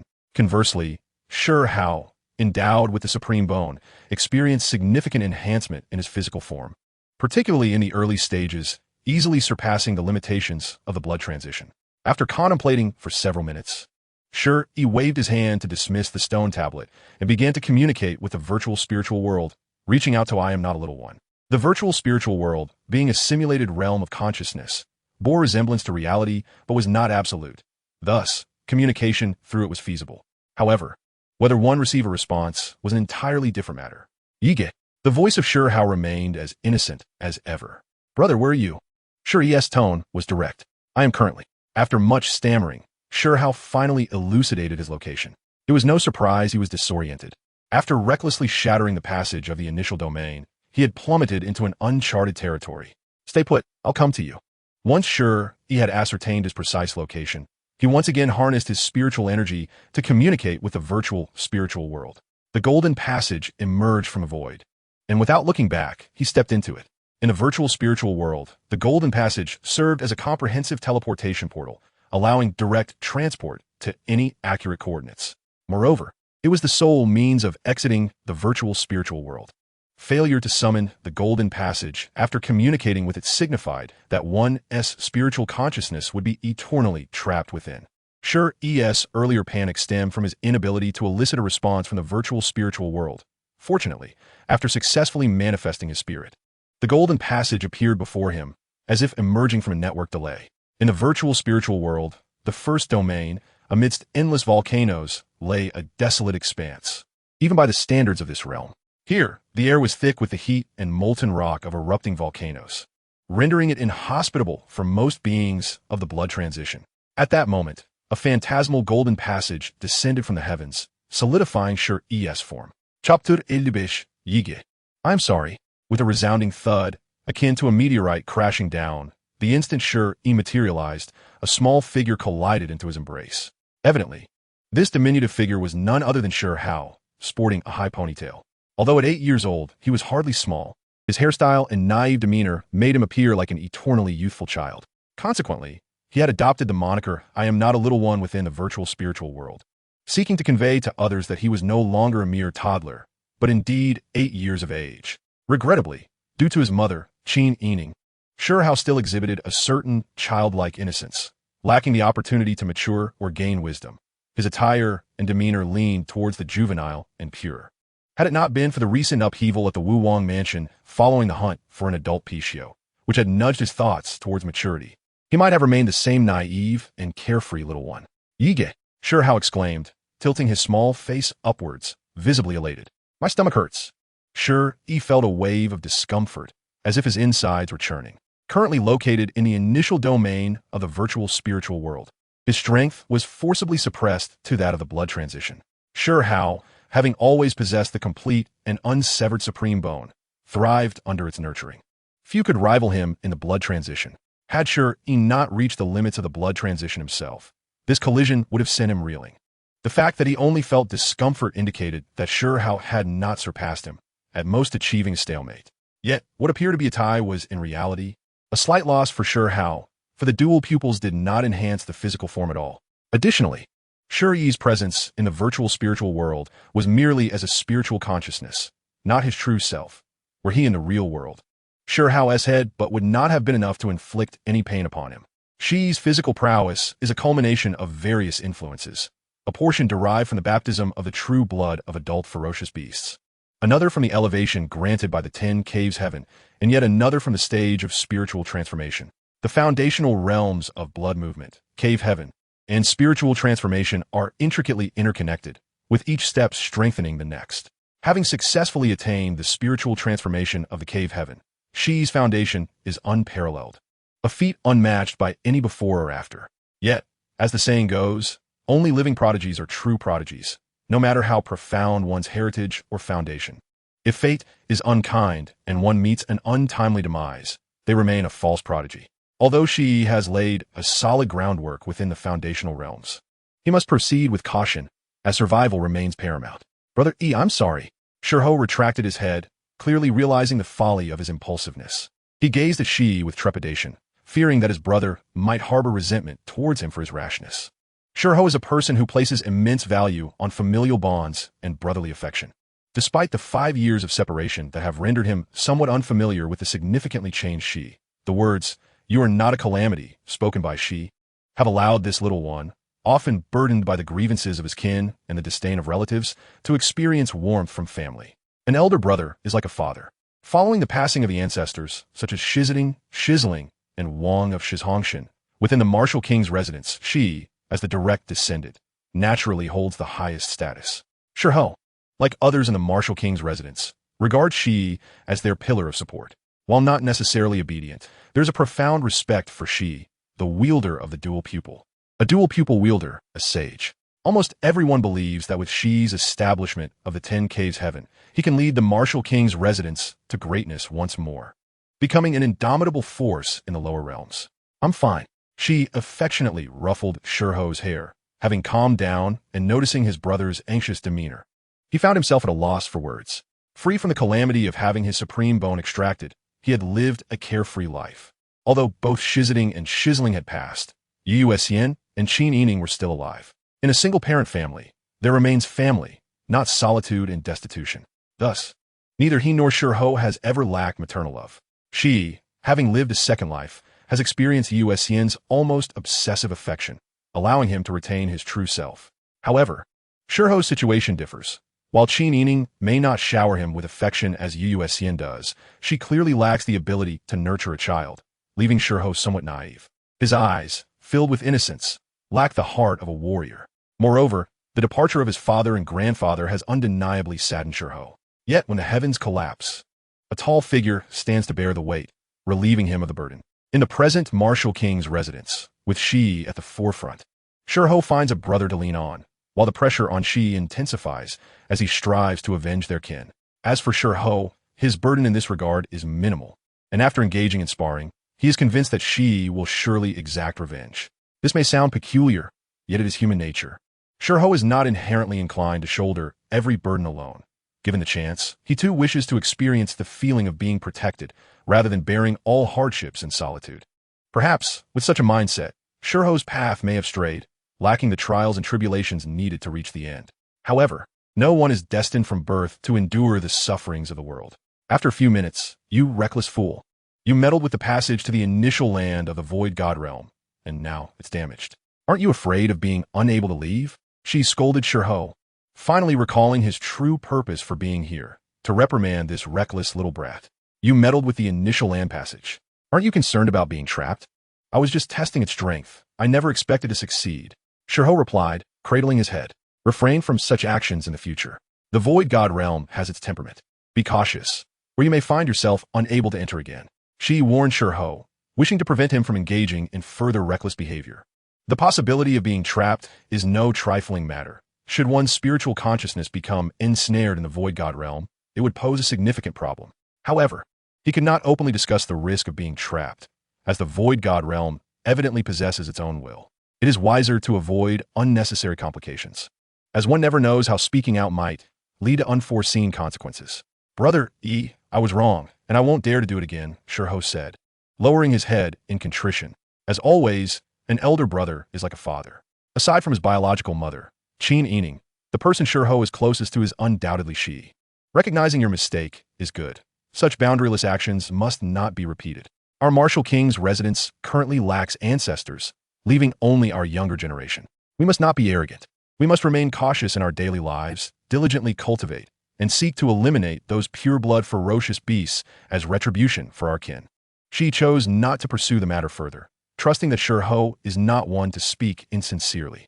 His acknowledgement of wrongdoing suggests he genuinely understands his mistake. Shi Yi nodded earnestly, eager to grow stronger and avenge his family. Seeing Shi Yi nod, she once again communicated with the Void God realm through his spiritual power. The blood movement realm of the initial land of the first domain had been thoroughly cleared by Shi Yi, rendering Shi Yi's presence there futile. Unless he were to adopt Shi Yi's shamelessness and deliberately seek to disrupt the Void God realm, there might be a chance to achieve a record-breaking breakthrough. However, this was unnecessary. It would be far more prudent to proceed to the second domain and focus on setting records in the Cave Heaven realm. Chapter 56. Liu Shen. Are you playing with me again? Brother, since you have reached the limit of the blood movement realm, strive to break through to the Cave Heaven as soon as possible. I will await you in the second domain. She stepped into the golden passage leading to the Cave Heaven of the second domain. In the Void God realm, the second domain differs significantly from the initial land of the first domain, providing Shi Yi with considerably more comfort. The oppressive sensation of being forcefully restrained is uncomfortable for anyone. Under the suppressive laws of the initial land of the first domain, despite possessing strength far exceeding the blood movement realm, Shi Yi was firmly confined within it. This is not a sensation that brings joy. At the very least, Shi Yi does not favor it. Now, he feels the power within him liberated and unleashed. He instinctively activated the 10 Caves Heaven, radiating like a resplendent sun, causing onlookers to avert their gaze. The 10 Caves Heaven? The 8 Caves Heaven represents the pinnacle for humanity, while the 9 Caves Heaven is a realm only attainable by ancient remnants and pure-blood ferocious beasts. The 10 Caves Heaven is virtually unheard of in the lower realms. Could he be a pure-blood ferocious beast cub?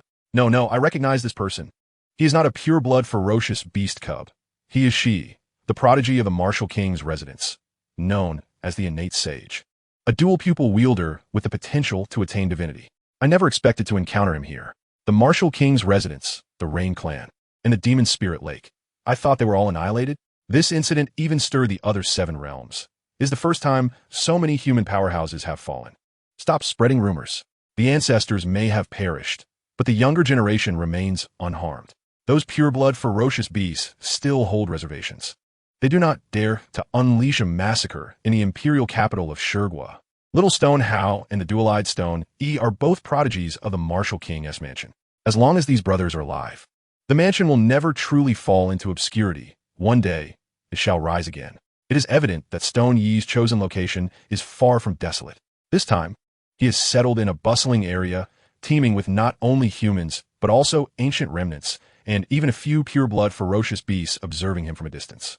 This is hardly surprising, as the Void God realm is not unique to the Stone Kingdom, nor is it solely the domain of the wilds. The Void God realm encompasses the 8 regions of the lower realms: Heaven, Earth Profound, Yellow, Universe, Cosmos, Flood, and Wilderness, wherein nearly every region hosts a unique ancient nation. However, not every ancient nation is established by humans. Many intelligent races have founded their own. For instance, the spirit race, the three-eyed race, and the celestial race. Though humanoid in form, do not consider themselves part of humanity and regard human existence as an affront to their dignity. Only in the wilderness, the lowest ranked of the 8 regions, can one find ancient nations founded by pure-blood humans, namely the Fire Kingdom and the Stone Kingdom, home to the pure-blood human populace. Just as beasts possess pure bloodlines, so too do humans. Yet, aside from a select few prodigies, the majority of pure-blood humans lack any remarkable traits. Their sole advantage lies in their sheer numbers, akin to harvesting chives, cutting one batch only for another to sprout forth. Without delving into the upper realms, the status of humanity in the lower 8 regions is woefully low, characterized by a state of servility devoid of dignity, subjected to the trampling of ancient remnants and pure-blood ferocious beasts. Not only have they been relegated to the most desolate wilderness, but in many locales, ancient remnants and pure-blood ferocious beasts regard humans as mere fodder and slaves. Humans, impossible. Such a lowly food source, the slaves of myriad races, cannot possibly open the 10 heaven gates. It is surely an illusion. A sudden attention from a Qin Yi, a pure-blood ferocious beast, fell upon Stone Yi. This creature resembled a bull, with a gray hue and no horns, capable of traversing on a single foot. Its voice was thunderous, its gaze akin to the sun and moon, accompanied by storms. The Qin Yi's voice boomed like rolling thunder. Stone Yi had no desire to provoke trouble, even as he witnessed a group of humans bowing in subservience to the Qin Yi. Yet the beast was unwilling to let Stone Yi be, leaping with a mighty stomp, its form suddenly flashing to obstruct him. Boy, I relish your audacious facade. I offer you a chance. Kneel and acknowledge me as your master. The Qin Yi displayed what it believed to be a benevolent smile, yet in truth, its grin resembled a gaping maw, appearing most fearsome. Begone, Stone Yi replied coldly. He did not relish causing trouble, yet neither did he fear it. The plight of humanity was such that he could not assist anyone. Only when he grew strong enough to suppress the entirety of the lower 8 regions could he contemplate elevating humanity's status. Ah, a spirited human youth. The Qin Yi grew increasingly fond of Stone Yi, having seen countless humans bowing in submission. The sight of a defiant individual intrigued it. What do you truly desire? Stone Yi inquired impatiently. Listen well, human youth. I hail from the celestial domain, the foremost realm among the 8 lower realms. The cultivation resources there are far superior to those in the wilderness. Should you pledge allegiance to me, the Qin Yi, not only will you gain access to these resources, but I can also assist you in vengeance. I have long harbored disdain for the likes of Yi and Bayan. The Qin Yi laid out its terms. Clearly admiring Stone Yi. Being from the celestial domain, it was aware of the existence of dual-eyed beings and recognized Stone Yi's potential. Yet, even a once-in-a-millennium dual-eyed prodigy could not hope to breach the 10 heaven gates, an opportunity reserved for the true paragons of the upper realms, the youthful sovereigns. In the lower 8 regions, not only humans but even pure-blood ferocious beasts could not possibly breach the 10 heaven gates, unless endowed with rare resources and the combination of dual eyes and supreme bones. Thus, the Qin Yi firmly disbelieved that Stone Yi could possess such power, let alone the magnificent 10 heaven gates that radiated like 10 blazing suns in the sky, a sight far too exaggerated. Surely, it must be some special secret art, merely a ruse. I can exact my own vengeance without external assistance, Stone Yi replied, his tone calm. He merely required a modicum of time, no more than a decade, to ensure the demise of Yi, Bayan, and the adult Pishio, 3 pure-blood ferocious beasts, in a most unequivocal manner. At that moment, the 10 heaven gates behind him began to rotate slowly, appearing ever more luminous. Their overwhelming presence resembled the cataclysmic forces of heaven and earth, pressing outward in all directions. Human youth, you shall come to seek my aid. The Qin Yi, unfazed by rejection, stepped aside, believing that Stone Yi would one day seek it out again. Yet at this juncture, the entire void god realm trembled violently. An endless array of laws and order surged forth from the void, drawing forth a stone tablet shimmering with 9 colors from the depths of darkness. This tablet crashed down before Stone Yi, nearly striking his feet, accompanied by a vague voice resonating in the ears of all within the void god realm. Stone Yi, prodigy of humanity, youthful sovereign, transcending the 10 heaven gates, unprecedented, has truly shattered the limits of the 10 heaven gates. Anyone who defeats Stone Yi in the second domain shall be rewarded with 100 primal treasure bones. Defeats in reality shall be rendered void. The mastermind behind the void god realm is indeed you. Liu Shen, you dare to toy with me again. Upon hearing these words, Stone Yi's expression soured instantly. He mentally cursed Liu Shen 100 times, wishing for her to kneel and sing his praises. However, this was not the time for such musings, especially as he was far from possessing that capability. Stone, he sensed countless eyes, both overt and covert, fixated upon him, as if they perceived 100 moving primal treasure bones. Each of these bones signified a treasure technique. Although uncertain whether the primal treasure bones belonged to ancient remnants or pure-blood ferocious beasts, their sheer quantity was sufficient to stir the ambitions of almighty factions within the lower 8 regions, eager to subdue and crush Stone Yi. Alas, the final phrase, defeats in reality shall be rendered void, dampened the ambitions of many present, who, despite appearing as mere realm cultivators, were secretly formidable beings of the esteemed realm. Well then, human youth, why not simply lie down? The Qin Yi, surrounded by a host of ancient remnants, encircled Stone Yi, its smile still deceptively genial. Although Stone Yi's possession of the 10 heaven gates caused it some embarrassment, the prospect of acquiring 100 primal treasure bones proved far more enticing than merely claiming Stone Yi as a servant. In the realm of reality, I may not necessarily defeat you, but as we are both in the realm of the 10 heavens, by what right do you demand that I lie down? Stone Yi responded, perplexed. Even in the primordial domain of the void god realm, no matter how powerful you are, you shall still be forcibly suppressed to the blood-moving realm. In the second domain, it remains true that no matter how formidable the reality may be, here it is merely a realm of caves. What grounds do you possess? Do you perceive me as a soft persimmon? We are acutely aware that the 10 caves are immensely powerful. Hence we never intended to engage in a one-on-one combat with you. Regardless of their strength, how many of you could possibly prevail? The creature with 9 serpentine heads sneered menacingly. This ancient remnant, known as the Hydra, serves as a subordinate to the Qin Yi. Its colossal form resembles a mountain, and its 9 heads, akin to locomotive engines, instill dread in the hearts of onlookers. Have you perhaps offended the realm of the void gods? Another ancient remnant, known as the Yi, possesses a bovine body, a human face, and equine legs, with a particular penchant for consuming fresh, living humans, needing to feast upon thousands daily. The act of obliterating the passage to the initial land was not instigated by you, was it? A formidable being with the body of a lizard and wings, capable of spewing blue hellfire, could not suppress a twitch at the corners of its mouth. For sure, Yi appeared far from being a mere coward. Do not resist. No matter how powerful the 10 caves may be, they are still confined to the realm of caves. The behemoth with the head of a dragon, the body of a hedgehog, and the tail of a crocodile opened its gaping maw, revealing rows of yellowed teeth, reminiscent of a crushing machine. It is merely about defeat, not annihilation. The soul-extinguishing needle, capable of obliterating souls, would indeed be unnecessary. Before them lay a fish, over 10 meters in length, its entire being adorned in amethyst. With purple scales and dragon whiskers, gazing coldly at Shi Yi, its tone tinged with an inexplicable sense of loss. The soul-extinguishing needle in this fish's mouth was not a product of the void god's realm, but rather an offering from the reality world. While it is true that the void god's realm is constructed of spiritual energy, offerings can indeed bring items from the reality world. How to articulate this? Whether in the 8 domains of the lower realm, the 9 heavens, or even higher echelons, there exists an extraordinarily peculiar concept: sacrifice. Sacrifices to heaven, to earth, to oneself. All things in this world can be offered. The path of sacrifice, from the 8 domains of the lower realm to the pinnacle of supremacy, is timeless. Indeed, if one possesses the ability, one could even sacrifice this vast world itself. Enough of this prattle. If you dare not take action, I shall not hold back. Shi Yi, losing interest in their meaningless chatter, raised his hand and unleashed a magnificent technique, summoning a tempest of thunder that roared ominously. He understood that he had been ensnared by the wicked machinations of Liu Shen. Refraining from combat was no longer an option. Thus, he resolved to strike first, annihilating this assembly of pure-blooded beasts suppressed by the void gods within the realm of caves.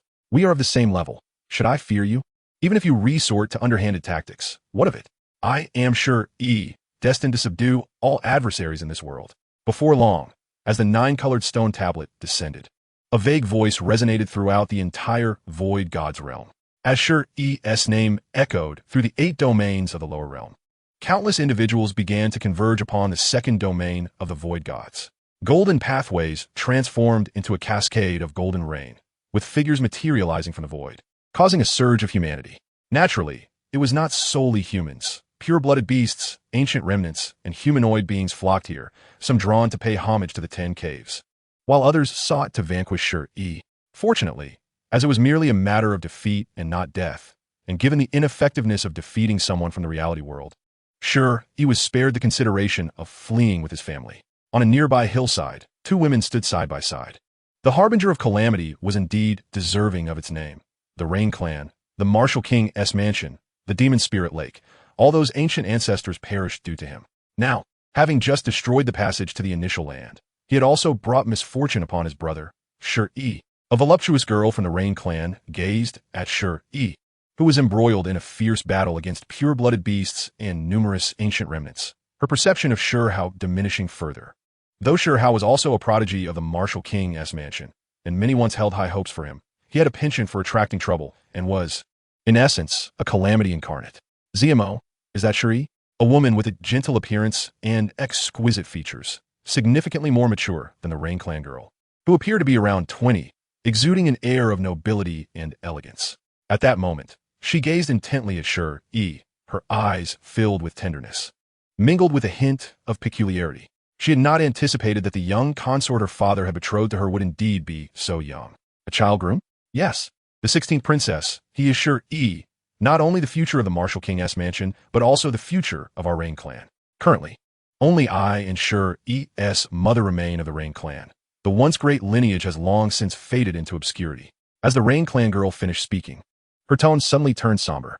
Despite being a prodigy of the Rain Clan with the ability to foresee the future, she had failed to predict such a great calamity befalling her clan. Shi Yi will be all right. One Ti, the woman, with a gentle demeanor and exquisite features. The 16th princess expressed a note of concern. She did not wish to become a widow at such a tender age. He will be fine. Although I cannot see Shi Yi's future, it remains ever present, assuring me that he will not encounter any uncontrollable mishaps due to this incident. The Rain Clan girl shook her head, perplexed as to why she could not glimpse Shi Yi's future. Nor could she discern the fog that enveloped Shi Hao's fate. Could it be that this calamity incarnate, Shi Hao, might one day stand shoulder to shoulder with Shi Yi? At that moment, among the crowd of onlookers, two women, radiating an aura distinctly different from ordinary women, caught attention, one ethereal, reminiscent of a celestial being descended from the heavens, the other exuding a fiery allure that compelled one to wish to become her devoted servant at a mere glance. 100 pieces of primal treasure bones. The Void God's realm is indeed generous. Others are eager to test their fortunes. You may give a try. Sister, why do you say that? You are also of the 10 caves. Why not take action yourself? I wish to observe a bit longer. Have you taken a liking to him? Indeed. Chapter 58. Damn it, a single glance could slay me. The celestial maiden nodded, while the sorceress stood in shock. The celestial maiden was cool and aloof, while the sorceress burned with passion. Sister, are you serious? The sorceress, burning with fervor, covered her cherry lips, her expression one of disbelief. Unable to fathom that this celestial maiden would take an interest in the brash youth, Shi Yi. I am indeed serious. Such extraordinary talent deserves to join the Celestial Restoration sect. The celestial maiden did not deny her admiration for Shi Yi, believing that his talents would be squandered if he remained in the 8 domains of the lower realm, and that only by joining the Celestial Restoration sect could he truly showcase his abilities. TCH, how boring. So your idea of interest is merely this. The sorceress pouted, her expression one of disinterest, having expected a dramatic tale of love and enmity, only to find that this sister, both friend and foe, was simply captivated by Shi Yi's prodigious talents. The path of the Great Way is devoid of sentiment. Romantic love merely shackles one. As a disciple of the Celestial Restoration sect, how could you not comprehend this? The celestial maiden's demeanor remained cold, aloof, and unapproachable, her presence akin to a celestial moon, seemingly within reach, yet eternally unattainable. I, on the other hand, do not understand. As the sorceress spoke, her 9 foxtails swayed enticingly behind her, captivating all who beheld them. Halfway through her words, the sorceress gracefully approached the celestial maiden, whispering in her ear, "Sister, do not speak so absolutely. The dynamics of love and desire are not as simple as you envision. Even the most noble of celestial beings will eventually succumb. Men, oh, how they lead celestial beings astray," as she concluded. A shudder of distaste coursed through her. With a single strike from the celestial maiden, the ethereal visage of a true dragon materialized. This true dragon's illusion, both tangible and intangible, radiated an irresistible force and velocity, swiftly obliterating the witch who dared to tarnish the maiden's reputation. Decisive, composed, and ruthless, there was not a shred of mercy shown. Yet, just as the nine-tailed witch was extinguished, a woman clad in a black dress appeared seemingly out of thin air. "Sister, look at you, with such a fiery temper. The poor soul who marries you will surely endure endless suffering," the enchanting woman in black remarked with a sly smile. It was abundantly clear that the recent apparition of the nine-tailed, which was merely a manifestation of her spirit, not her true form. The true witch now stood before them in her resplendent black attire. However, both were equally formidable. The spirit form differs from the physical embodiment. The latter is a non-human entity assuming a human guise, whereas the spirit form is a mere projection. Spirit forms are typically birthed from celestial realms and generally possess power below their true selves, usually only upon reaching the pinnacle of mortal realms. Known as the Supreme Being stage, can one muster sufficient strength to cultivate a spirit form, allowing them to traverse the earthly realm and evade uncontrollable dangers. Creating a spirit form is not overly complex. One can either nurture it from their true self or utilize cultivated magical techniques, such as the Qilin technique, which can give rise to a Qilin spirit form. Given that the witch's spirit form boasted 9 tails, it was evident she had mastered techniques related to the nine-tailed fox. Although her powers were forcefully suppressed to the celestial realm due to the laws of the second domain of the celestial realm, as long as the celestial realm remains accessible, she could traverse the earthly realm using her spirit form. Is destroying your spirit form not sufficient? Would you like me to obliterate your true self as well? The celestial maiden furrowed her brow. Her sole aspiration was to ascend to immortality. She could never harbor feelings for any man, let alone consider marriage. The witch's words were clearly intended to insult her. True self? Sister, do not forget, we are in the celestial realm, where everything is illusory. You are an illusion, and so am I. We are merely ethereal constructs of condensed mental energy, while our true selves exist in the real world. The witch chuckled, covering her mouth. She understood that while the maiden appeared calm on the surface, her inner defenses had already begun to fracture, even jesting about the destruction of her true self. Teasing the celestial maiden was simply delightful. The thought of her falling from grace was unfathomable. The witch could hardly imagine the joy it would bring her if such a scenario were to transpire. "Do not remind me, what the real world. I can still find your true self," she continued. Now, sister, do not be angry. I was merely jesting. You are destined to live a lonely life." Setting aside the quarrel between the maiden and the witch, Shi Yi felt an undeniable sense of abnormality. This was not a psychological aberration, but rather the extraordinary prowess he wielded at the celestial realm, which had reached an unparalleled level. His blood-moving realm was merely the ordinary limit. Yet since entering the celestial realm, he had surged ahead, transcending the common understanding of what the celestial realm entailed. Earth, water, fire, wind, yin and yang chaos. All things of the universe resided within. Not to mention the fact that a being of the caliber of the divine willow, a titan among celestial kings, had personally descended to assist Shi Yi in unraveling the powers of the 10 celestial realms was unprecedented. Because of this, Shi Yi had truly embodied the words inscribed upon a 9-colored stone tablet. 10 celestial realms, unbeatable, capable of suppressing all prodigies of the lower realms with his singular strength. Are all dual-eyed beings this extraordinary? I do not know, but I can certainly attest that acquiring 100 primal bone fragments is no simple feat. Damn it, just a glance could obliterate me. Invincible. This was the essence of true invincibility within the celestial realm, an astonishing young sovereign destined to become a deity.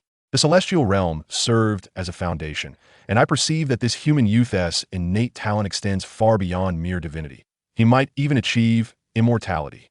Immortality, eternal life, unyielding through the ages. As time passed, 1 day, 2 days, 3 days, half a month, no beings dared to confront Shi Yi, aware of the peril in provoking him. They were not foolish. Shi Yi had truly attained invincibility within the celestial realm. As for exhausting Shi Yi's essence, they had attempted that before. But this lad seemed impervious to defeat, enduring countless assaults for half a month with unwavering vitality. Human youth, I am in awe. You are unlike any other kind. You are a true supreme among humans. Who would have thought that humanity could yield such a figure? I eagerly anticipate your future. Should you require assistance, do not hesitate to ask. I will certainly oblige. The Koalong, with its deep voice, relied on its sturdy hide and the peculiar nature of the celestial realm, where death was not permanent. It had engaged Shi Yi in a fierce contest for over half a month. Fortunately, its power in the real world was formidable, and since this was merely the second domain, it had managed to survive despite the frequent depletion of its essence. Indeed, dying in the celestial realm brought substantial repercussions in the real world, serious injuries, drained vitality, and damaged spirit, necessitating several months of recuperation for gradual recovery. Such mental death had profound consequences. Minor cases could lead to psychological issues, while severe cases could result in the loss of spiritual awareness, hampering future cultivation. It was impossible to perpetually traverse the cycle of death and rebirth in the celestial realm, akin to the fourth catastrophe, continuously refreshing the cycle of death and resurrection. Yet, not all beings were created equal. Humans and beasts were inherently distinct. Just as Shi Yi's 10 celestial realms could not be compared to those of other cultivators. The Kueilong's innate gifts were not to be measured against those of other pure-blooded ferocious beasts. I do not require your help. There are some grievances I must avenge with my own hands. Having spoken, Shi Yi gradually closed his eyes, and the multitude of floating dual eyes in the sky vanished. Upon witnessing their disappearance, the beings who had been terrorized by Shi Yi hastily fled. Chapter 59. Let us sit and discuss matters. I am utterly exhausted. My heart is weary. Is cultivation merely a pursuit of slaughter? That does not seem right. My vision of cultivation should be about attaining enlightenment and living freely. As he observed the golden pathways disappearing into the skies, Shi Yi's upright figure gradually collapsed, landing atop a massive corpse. Though unscathed, he was drenched in the blood of other beings, his once black hair now stained a vivid crimson. Over the past half-month, he had descended into madness, transforming the entire second domain of the celestial realm into a hell's cape, a mountain of corpses and a sea of blood, with severed limbs scattered everywhere. Alone, he stood amidst the carnage, resembling a monarch, exuding an aura of overwhelming dominance. To be candid, Shi Yi was perplexed as to why the celestial realm had crafted such a convincingly realistic illusion. The inability to refresh corpses post-mortem made it seem as if he had genuinely unleashed a massacre. Were it not for his unwavering certainty that he had slain the Kueilong multiple times, approaching it in a familiar manner to meet its demise, he might have struggled to distinguish between the virtual and the real. Just as Shi Yi contemplated the path of cultivation, the celestial realm suddenly quaked, and his unique 9-colored stone tablet once again crashed before him, precisely refreshing 5 records of the celestial realm. Shi Yi, in the second domain, has achieved the ultimate breakthrough in power, successfully shattering the record, earning 10 primal bone fragments as a reward. Shi Yi, in the second domain, has transcended the limits of speed, successfully breaking records and earning 10 primal bone rewards. In the same realm, he has slain over 1,000 ancient relics, shattering previous records once more and receiving 20 primal bones as a reward. Furthermore, he has vanquished more than 100 pure-blooded ferocious beasts, again setting a new record and being awarded 30 primal bones. In a remarkable feat, he has dispatched 1 million beings from the cave heaven realm, achieving yet another record and earning 50 primal bones. With a cold chuckle, Shi Yi connected his mental energy to the void divine realm. After approximately 10 seconds, a brand new golden pathway descended. Without hesitation, he seized 120 primal bones and departed from the void divine realm. Simultaneously, in the tangible world, Shi Yi slowly opened his eyes, his consciousness returning to his body. Mother, please rest well. I have a very important question for her. Gently, he lifted the slumbering Yue Chan, cradling her in his arms, and laid her down upon the soft bed, before diving into the 10-cave heaven world without a backward glance. In the real world, Yue Chan had remained by Shi Yi's side for the past half-month, never leaving him, especially when she discovered that he was beginning his transformation into spirit. She utilized her own power to assist him in this process. As a blood relative, as mother and son, she possessed the ability to do so. Her strength may not have been formidable, but it was exceedingly gentle, akin to a pair of tender hands that invisibly shielded Shi Yi during his transformation. In truth, even if she had not intervened, Shi Yi's transformation would have proceeded without incident, as he had already completed the spiritual transformation in the mysterious realm of the void divine. Yet as a mother, she could not quell her anxiety. She was prepared to sacrifice herself to ensure that he successfully navigated this critical juncture should any uncontrollable mishaps arise. Although Shi Yi had never experienced maternal love in his previous life, having been forced to work at a young age, self-sufficiently in navigating the trials and tribulations of life, this lifetime had bestowed upon him a bounty of maternal affection. Yu Xian would unreservedly lay down her life for him. This time, she had nearly exhausted all her strength for Shi Yi's transformation and had succumbed to slumber. Sleeping beside Shi Yi brought her a profound sense of peace, rendering her dreams sweet. This illustrates the esteemed position Shi Yi held in Yu Xian's heart, far surpassing her own life. He was fortunate, at least in this life, for not all parents regard their children as more precious than their own existence. There is no need for rebuttal. This is the reality. Otherwise, the idiom to eat one's own offspring would not exist. Living in a world of light, one may mistakenly believe that the entire world is illuminated. Having loving parents may lead to the assumption that all parents are the same. Yet, this perspective is merely a narrow view, blind to the suffering that exists beyond one's own sphere. It is even possible to utter the absurdity of questioning why one cannot simply eat meat in the face of starvation. Furthermore, while Shi Yi is a transmigrator and a reborn soul, he did not seize another's body, but rather recalled his past life after 6 years of mysteries in the womb. Yu Xian's maternal love was not misplaced. Shi Yi was indeed her own flesh and blood. In a certain sense, Shi Yi is Shi Yi, not an outsider. He merely reincarnated into a parallel universe. Perhaps referring to parallel universes and worlds does not fully encapsulate Shi Yi's situation, but it is certain that he possesses a legitimate identity in this world. He is who he is, not an intruder. In the 10th cave heaven, where mountains are picturesque and waters are clear, this realm has been transformed by the willow deity into a complete miniature world. Albeit the outer regions still revolve around the elemental forces of earth, water, fire, wind, and the chaos of yin and yang. Teacher, I wish to pose a question to you, and I hope you will answer. Shi Yi boldly grasped the hand of the willow deity. This audacious gesture did not provoke her displeasure. Instead, it piqued her curiosity about the question he wished to ask. Was the reward of 120 primal bones insufficient? If there's something on your mind, please have a seat, she offered, taking his hand in return as they both settled upon a cool stone bench. Having been solitary for countless millennia, her existence had been intertwined with the Grand Tao. And Shi Yi's arrival was a serendipitous event that added a splash of vibrancy to her otherwise monochrome life. She vividly recalled Shi Yi's persistent attempts to bond with her, his endearing yet foolish persistence, which simultaneously exasperated her and rendered it impossible to harbor any animosity towards this young rascal. Teacher, I only wish to inquire whether, in your view, one must resort to violence to traverse the path to the end, and that diligent cultivation is a deviation? Shi Yi asked without hesitation, genuinely wishing to avoid further confrontations orchestrated by the willow deity. He harbored a distaste for conflict, despite possessing the talent for it. His heart yearned for the Taoist ideal of tranquility and effortless living. Please do not misconstrue my intentions. Tranquility and effortless action do not equate to weakness. It simply means I prefer to avoid unwarranted troubles. I am not afraid of conflict, but I also do not seek it, as it complicates my life unnecessarily. Chapter 60. Life is life. Why do you ask such a question? The willow deity tilted her head slightly, revealing her alabaster neck as she gazed at Shi Yi beside her. Her expression was serene, akin to a placid lake, unperturbed by the slightest ripple. Teacher, you cannot counter my question with another. I was the one who initiated the inquiry, Shi Yi retorted, a hint of frustration in his voice. As the saying goes, distance breeds beauty. When one is too close to another, even the most hallowed and untouchable figures may gradually become ordinary. In the past, Shi Yi had been exceedingly obedient before the willow deity, fearful of uttering anything that might offend this woman of few tolerances. Now, however, aside from refraining from inciting her wrath, he often engaged in playful banter. I am who I am, and I feel that this incessant cycle of violence is unnecessary. I do not seek fame or acclaim. I do not desire everyone to know my name.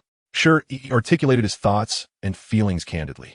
He harbored no wish to be the center of attention, nor did he wish to plunge into an abyss of endless conflict. He prefers to reside in the shadows, acting as a puppeteer behind the scenes, utterly disinterested in becoming a hero or a savior. Sacrificing oneself for such ideals does not stir even the faintest flicker of interest within him. He is selfish, despicable, and shameless. He has never been a beacon of light. His kindness is selective, extended solely to family, loved ones, friends, and those who catch his favor, not freely bestowed upon just any stranger. I understand now. Since you disapprove of my arrangements, then forge your own path henceforth. The voice of the willow deity remains calm and unruffled. Upon utterance of these words, Shi Yi instantly perceives the dissatisfaction woven into her speech. Perhaps it is true that the willow deity seldom engages in conversation, for her intentions are usually expressed quite plainly. Discontent is discontent. Satisfaction is satisfaction. There is no hint of ambiguity, and the only commendable aspect is her perpetually tranquil tone. Her state of mind is indeed remarkably stable. Yet in parallel, she harbors no desire to conceal her contentment or discontent, just as she can effortlessly strike Shi Yi when she wishes to now. Shi Yi's dissatisfaction with her deliberate arrangements meets her own dissatisfaction with his displeasure. Teacher, I do not dislike your arrangements. What I mean is there truly no other path to tread besides relentless fighting and bloodshed?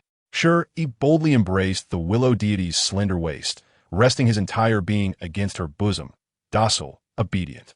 He understands that although the willow deity is a humanoid manifestation, she is ultimately not human, and thus less stringent regarding the distinctions between genders. Moreover, owing to the influence of the Rain Moon Fairy, Shi Yi possesses considerable insight into how to console a woman. Of course not. There are myriad paths in this world. As long as one reaches the destination, no one can claim that the path taken is incorrect. But are you certain you wish to traverse this uncharted road? In that fleeting moment of Shi Yi's embrace, the willow deity sensed his attachment, and some of the dissatisfaction within her gradually dissipated. Throughout her life, she has been solitary and forsaken. From a mere willow tree, she ascended to become a colossal figure among the celestial beings, enduring countless hardships and shedding rivers of blood. To protect the world behind her, she instilled fear in the kings of foreign realms, an unparalleled achievement. Yet what awaited her? Only betrayal, only treachery, and she faced utter ruin, reduced to a charred stump. There were no accolades, no gratitude, nor any sympathy. Those very beings she protected ultimately desired her demise. At times, she questions whether her guardianship of the common folk bears any significance. What is the source of the darkness in this world? And what drives humanity to depravity? Ultimately, will she herself descend into darkness, becoming a fallen dark celestial king? The willow deity remains emotionally detached, her resolve unwavering. However, she is not devoid of feelings.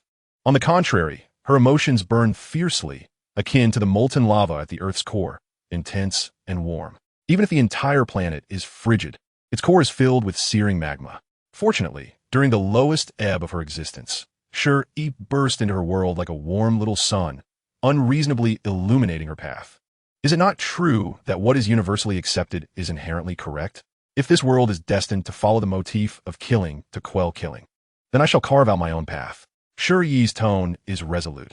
He has long been discontented with this world, where encounters lead to violence, and death lurks behind every corner, akin to nurturing a venomous insect in hopes of breeding the most formidable insect king.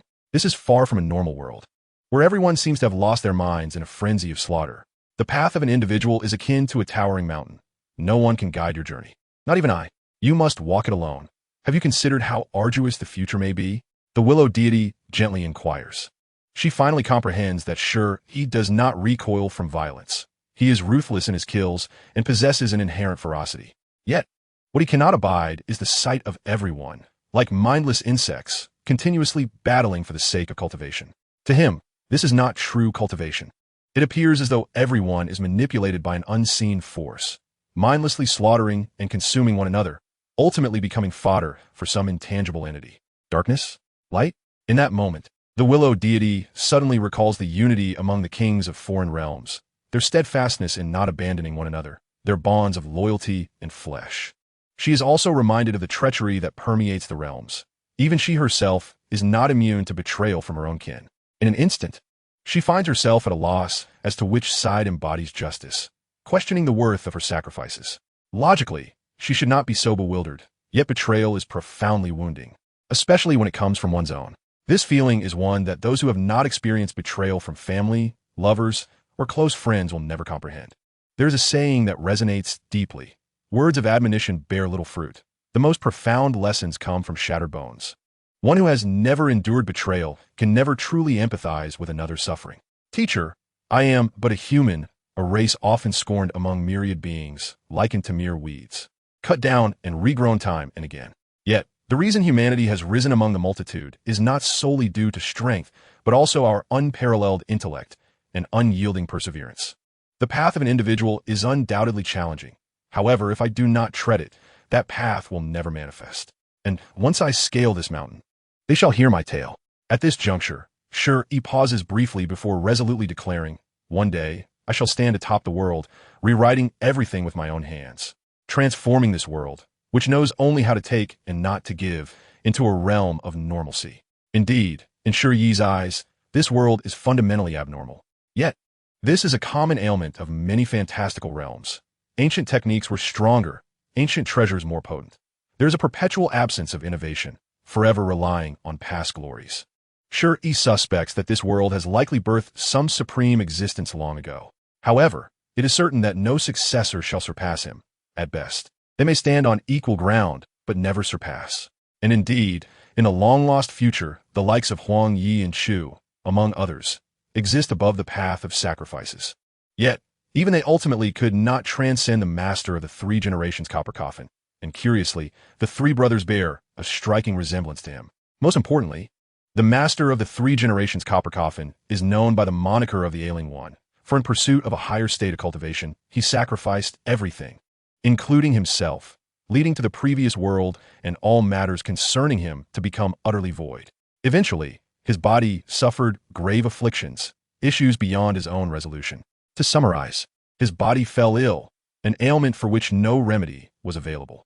To avoid calamity befalling the myriad realms, he chose to self-immolate, placing his ashes into a vessel of his own making, the three generations copper coffin, burying it atop a high plateau.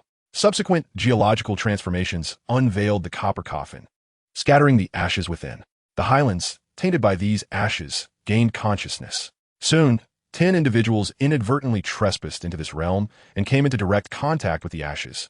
They became infused with its essence, and under the influence of the highlands, underwent indescribable transformations, stepping into darkness to become the enigmatic progenitors, thus giving rise to a peculiar lineage that now stands exalted above all realms. And so, this marks the genesis of darkness. Yet, do they embody darkness? Certainly not. The question of whether it is dark or not merely hinges on perspective. When one dines, they seldom ponder whether the food they consume possesses a life of its own. It is merely an act of sustenance. Let us not debate the merits of vegetarianism versus carnivorism. Is the life of an animal truly more significant than that of a plant? Life is life, and even weeds possess vitality. Chapter 61. The Betrayers of Teacher and Ancestor. The essence remains unchanged. The distinction of darkness is merely a matter of stance, for the enigmatic lineage perceives themselves as the true norm, while those who aspire to overthrow their dominion are deemed the harbingers of darkness. Typically, those beneath aspire to usurp those above, often cloaking their intentions in grandiloquent titles, striving to tarnish the reputation of their superiors. This is the nature of humanity. The victors are crowned kings, while the vanquished are branded as outlaws. No one would willingly acknowledge themselves as embodiments of darkness or malevolence. Darkness is merely the epithet affixed to the heads of these defeated souls by the victors. Were they to triumph, the true darkness would fall upon the likes of the fallen. Moreover, the concept of sacrifice is inherently woven into the fabric of this world, sacrificing to the heavens, the earth, and oneself. The enigmatic lineage merely redefined the sacrificial offerings to encompass the myriad realms. Such occurrences are not rare. They can even be observed in the mundane aspects of daily life, devoid of any need for lofty pretensions. Sacrifice, in its essence, equates to harvesting. One cuts the chives, and they regrow anew, for the weak are destined to be harvested. Weakness is the original sin. The frail must perish. The exalted of the upper realms harvest the dignitaries of the lower realms, utilizing them as potent elixirs to fortify themselves. The quasi-immortal emperors of the boundary seas reap the celestial beings of the immortal realms, and the immortal kings as sustenance for their own enhancement. The progenitors of darkness above harvest the quasi-immortal emperors and the immortal emperors to bolster their own strength. Furthermore, the upper realms regard the lower realms as fields of medicine, with the 8 domains of the lower realms serving as their great elixirs. One must ponder, how does this behavior differ from that of the enigmatic lineage? The 9 heavens and 10 earths, the immortal realms, ultimately fall prey to the harvest of the progenitors of darkness above. Is this not the cycle of cause and effect? A relentless retribution? So what is darkness in the end? The enigmatic lineage is neither mad nor foolish. They have simply been overthrown by the trio of Ao, Yi, and Shu, millions, if not billions, of years hence. Will Ao, Yi, and Shu not become the new enigmatic lineage? Will future generations not view them as the embodiment of darkness? This remains uncertain. After all, their predecessors. The masters of the three copper coffins sought merely to transcend to a higher realm before succumbing to illness. They harbored no intentions of wreaking havoc upon the myriad realms. Yet fate is capricious. Their ashes evolved into the enigmatic lineage. It is unfathomable to consider that should Ao, Yi, and Chu eventually perish, their ashes might give rise to an even more terrifying darkness. Of course, this is but one possibility and not an established fact. Since the birth of Shi Yi, this world has embarked upon an entirely uncharted path, and the future has morphed into an elusive existence. Yet, one can be certain that there are unknown, formidable entities relentlessly attempting to obliterate the still-maturing Shi Yi, leaving countless bloodstains upon the myriad doors that emerge from the moral scripture, Tao Te Ching. To ascend to the pinnacle of the world, Liu Shen cast a surprised glance at Shi Yi, astonished by his unwavering resolve. "Teacher, what kind of gaze is that? I do not revel in violence. Yet I understand that only the strong possess the authority to choose. I merely wish to ascend without bloodshed, only to discover that I tread the paths forged by others." Shi Yi felt a pang of hurt. Was he truly so contemptible in their eyes? After all, the paths walked by others are ultimately theirs alone. To traverse someone else's path may lead to parity, but one can never transcend, for it is not a journey of one's own making. As an aficionado of the primordial genre, Shi Yi genuinely perceived this world as abnormal. Aside from violence, there appeared to be no alternative path. Everyone seemed fixated on conflict and bloodshed. The primordial realm encompasses 3,000 avenues. Yet this world seems to have been reduced to a singular path of slaughter, as if only through violence can one grasp the essence of the Great Way.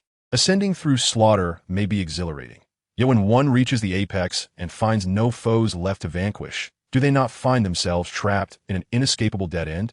Is this not a form of madness? Shi Yi sincerely believed that the denizens of this world were afflicted, and not lightly so. Is it true that your aspirations for the path are solely centered on the pursuit of violence? Furthermore, there's the notion of the path of the Tao. Shi Yi had heard this term more than once. Everyone hoped that he would possess an invincible heart of the Tao, as if his dual-pupiled eyes were a testament to his potential for invincibility. An invincible heart of the Tao. The very phrase made Shi Yi want to laugh. Where exists absolute invincibility, without failure, how can there be success? Or is it that one must remain undefeated until the end, only to culminate in a grand finale? Shi Yi had always loathed the idea of an invincible heart of the Tao. He was a staunch advocate of results over mere theory. In essence, Shi Yi's perspective could be distilled into a single statement. I may fail countless times in the pursuit of effort, but I require only a singular victory in the end to claim total triumph. The victor reaps all. And what of immortality? What does it signify? The attainment of enlightenment and eternal life, a state of carefree existence. Yet, in this realm, the notion of immortality diverges sharply from this ideal. Every endeavor in cultivation is geared towards the act of killing, with thoughts consumed by slaughter.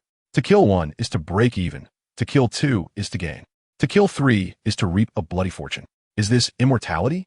This is sorcery, a realm filled with great fiends, where the upper realms devour the lower realms. And if a higher realm exists beyond, it too would feast upon the upper realms. What is darkness, if not a mere food chain? Contemplating this, Shi Yi glanced at Liu Shen, shaking his head inwardly. He was unaware of the betrayals Liu Shen had endured that led her to seek refuge in the lower realms to recuperate.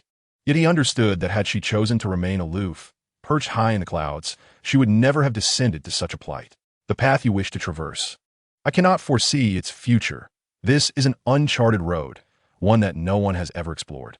Are you truly prepared for the solitude of walking it alone? Liu Shen's gaze pierced through Shi Yi's innermost being like a torch, revealing to her the profound solitude he bore, an isolation devoid of companionship. Alone? Shi Yi, under the steady scrutiny of Liu Shen's calm gaze, reluctantly withdrew his unclean hands. Indeed, it was futile. If you do not seize, others will. If you do not contend, others will. If you do not kill, others will. The path you tread is one of defiance against the heavens, and your future is destined to be devoid of companions. Liu Shen found herself regretting her decision to assume a human form. She sensed Shi Yi's growing ambitions, emboldened to test her limits. Betrayers of teacher and ancestor. Teacher, you are mistaken. It is not that I refuse to contend, nor that I shy away from conflict or violence.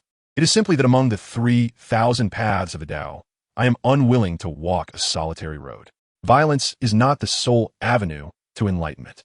In that moment, Shi Yi experienced a sudden epiphany. he realized that Liu Shen did not comprehend him, nor had she ever truly understood him. She erroneously believed that his future path entailed a life free from competition, conflict, and bloodshed. Those who neither vie nor kill are often regarded as foolish. They believe that self-sacrifice is a form of self-preservation. Their pursuit is not one of bloodshed, but rather an aspiration to transcend and become divine, rather than malevolent. A true immortal seeks not external possessions, for within a single thought lies the potential to invert all circumstances. Yet, in this world, the immortals, as discovered by Shi Yi, exhibit an unwavering obsession with the concept of sacrifice, sacrificing to heaven, to earth, to oneself, to the point of desiring to sacrifice the world itself. Am I mistaken? The voice of the goddess, Liu Shen, remained calm and undisturbed. Before Shi Yi could formulate a retort, she continued, if one day I were to fall, becoming the embodiment of darkness, a manifestation of error, how would you perceive this transgression? It must be said, the focus of a woman is indeed extraordinary. Even one as exalted as Liu Shen. Shi Yi endeavored to reason with her, yet she only registered that he had just declared her in error. Now, she had presented him with an almost trivial question, an inquiry that seemed almost too easy to answer. How would I perceive it? I would observe it from a reclined position. Shi Yi's eyes widened in disbelief. He refrained from voicing his thoughts. Yet his mind began to conjure images of Liu Shen's descent into darkness. Would she confine him to a small dark room at any moment? Chapter 62. The Runaway. Would Liu Shen imprison Shi Yi in a dark room, treating him as her sole possession? This remained a mystery known only to the cosmos, and no one dared to uncover it. However, what could be definitively asserted was that the chaotic thoughts swirling in Shi Yi's mind were merely fleeting distractions, bearing no real impact on his current rationality. Following his successful transcendence to the spirit transformation stage, Shi Yi had achieved an impressive mastery over his emotions. He maintained an outwardly composed demeanor while articulating his sentiments in the most sincere and succinct manner possible. Should my teacher become enmeshed in darkness, falling into an endless abyss, even amidst the throngs of thousands, I would remain steadfast by her side. Liu Shen's query was, in essence, a question with an obvious answer. Shi Yi could not afford to overlook it. He ardently affirmed his stance, to stand alongside Liu Shen, unwaveringly, regardless of the darkness that may envelop her. To be candid, Shi Yi never perceived himself as particularly noble. He was simply a self-serving individual, reluctant to cast aside the allure of darkness in favor of self-proclaimed light. Where there exists illumination, shadows inevitably linger. Who decrees that only those who dwell in the light are deemed heroes? Regrettably, Shi Yi did not receive a response from Liu Shen. This seemingly straightforward question proved to be more complex than anticipated, leaving him both frustrated and bewildered. At that moment, a stunning woman clad in a crimson robe burst through the door, her porcelain-like face awash with panic and confusion. Upon catching sight of Shi Yi, her eyes sparkled with recognition, and she flung herself into his embrace, as if she had found her anchor amidst the storm. This weeping beauty was not the Rain Moon Fairy, but rather Shi Yi's aunt, Qin Yi Ning, who was related by affinity but not by blood, and the biological mother of Shi Hao. Hao'er has run away from home. Qin Yi Ning's words struck Shi Yi like a thunderbolt, disbelief evident in his voice. Run away from home? Why will my brother do such a thing? Is there truly anyone bold enough to act recklessly within the martial king's estate? As soon as he uttered these words, Shi Yi vehemently shook his head, dismissing his own conjecture. Impossible, absolutely impossible. They lack the audacity. Shi Yi was certain that with his support and protection, neither the younger generation within the martial king's estate would dare to show disrespect to the mother and son duo. At worst, they might engage in hushed discussions behind closed doors.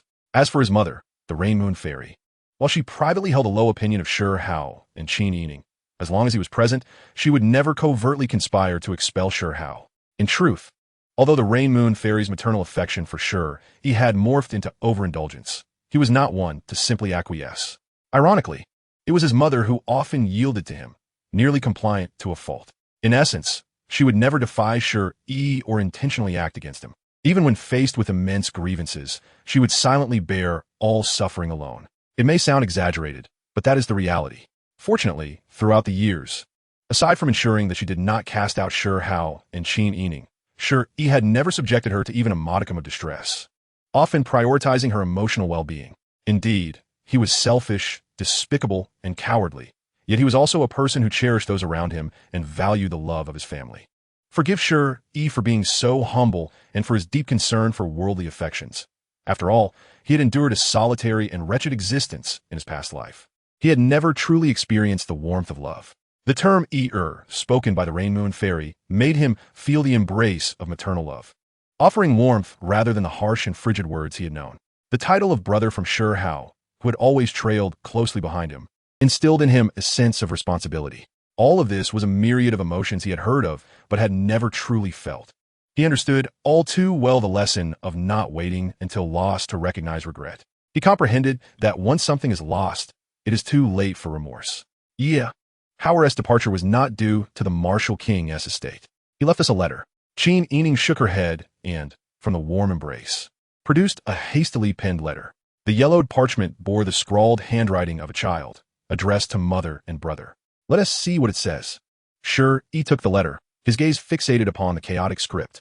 Truth be told, the letter was riddled with misspellings and disheveled handwriting, filled with corrections and amendments. It took Shi Yi quite some time to decipher the contents left by Shi Hao. Shi Hao leaves a letter from mother and brother, addressed to them. Firstly, I must apologize to my brother. If I had not disrupted the initial passage of the void divine realm, I suppose my brother would not have been bullied by so many in the second domain. Perhaps they are right. I am merely a harbinger of disaster, bringing calamity to my family. Many events would not have transpired had I not acted recklessly. Therefore, I have resolved to leave the martial king's estate and venture into the great wilderness to cultivate, breaking through to the cave heaven realm and mastering the 10 cave heavens. I hope that when I return, I can make mother and brother proud. Brother, I have heard that the great wilderness is teeming with treasures. Perhaps I might even stumble upon some for free. By then, I should no longer be a harbinger of disaster. Mother, do not worry about me. I am strong, although I cannot match my brother's invincibility. Ordinary cave heaven cultivators are no match for me. In truth, this hastily written letter, laden with numerous errors and repetitive heartfelt sentiments, weighed heavily on Shi Yi's heart. He had not anticipated that the rumors would wound Shi Hao so deeply, compelling an 8-year-old boy to flee from home. While he could maintain order within the martial king's estate and protect his mother, the Rain Moon Fairy, from their calumnies, his influence did not extend to those beyond its walls. The external world widely regarded Shi Hao as a calamity, believing he had brought about the demise of their elders. Upon Shi Yi's return, it seemed he had once again become a source of misfortune for his younger brother. The psychological burden of such rumors weighed heavily, particularly on the young Shi Hao. The weight of despair was overwhelming. He began to doubt himself, questioning whether he was indeed a harbinger of calamity, a mere source of misfortune for his family. In an attempt to validate this ominous suspicion, he felt compelled to leave home, believing that by doing so, he could spare his loved ones from his ill fate. He must venture for to find her. The wilderness is fraught with danger, and he is but 8 years old. How can he face the ferocious beasts that lurk there? Qin Yi Ning's voice was laden with sorrow, akin to the weeping of a cuckoo, and as she spoke, her spirit crumbled entirely, rendering her limp and powerless in Shi Yi's embrace. She had never been a woman of strong convictions. Fundamentally, she was one who relied on men. With the departure of Shi Xiling, she had become a widow, and with her only son, Shi Hao, having run away, the only man she could lean on seemed to be her nephew, Shi Yi. After Shi Hao's departure, instead of leaving directly, she chose to seek out Shi Yi with a letter, a choice that underscored her dependence on masculine authority. It was not that she lacked concern for her son, but rather that she was devoid of the capability to take charge. In the current setting of the martial king's residence, Shi Yi held the reins. Even though she harbored thoughts of searching for Shi Hao in the wilderness, she would only feel reassured after receiving Shi Yi's affirmation. Aunt, please do not wander off. If you were to vanish as well, what would happen if my brother were to return home and find you gone? Shi spoke gently, his words serving as a stabilizing force that calmed the tumultuous thoughts in Qin Yi Ning's mind, gradually restoring her emotional equilibrium. As a widow, Qin Yi Ning was in dire need of a man's support.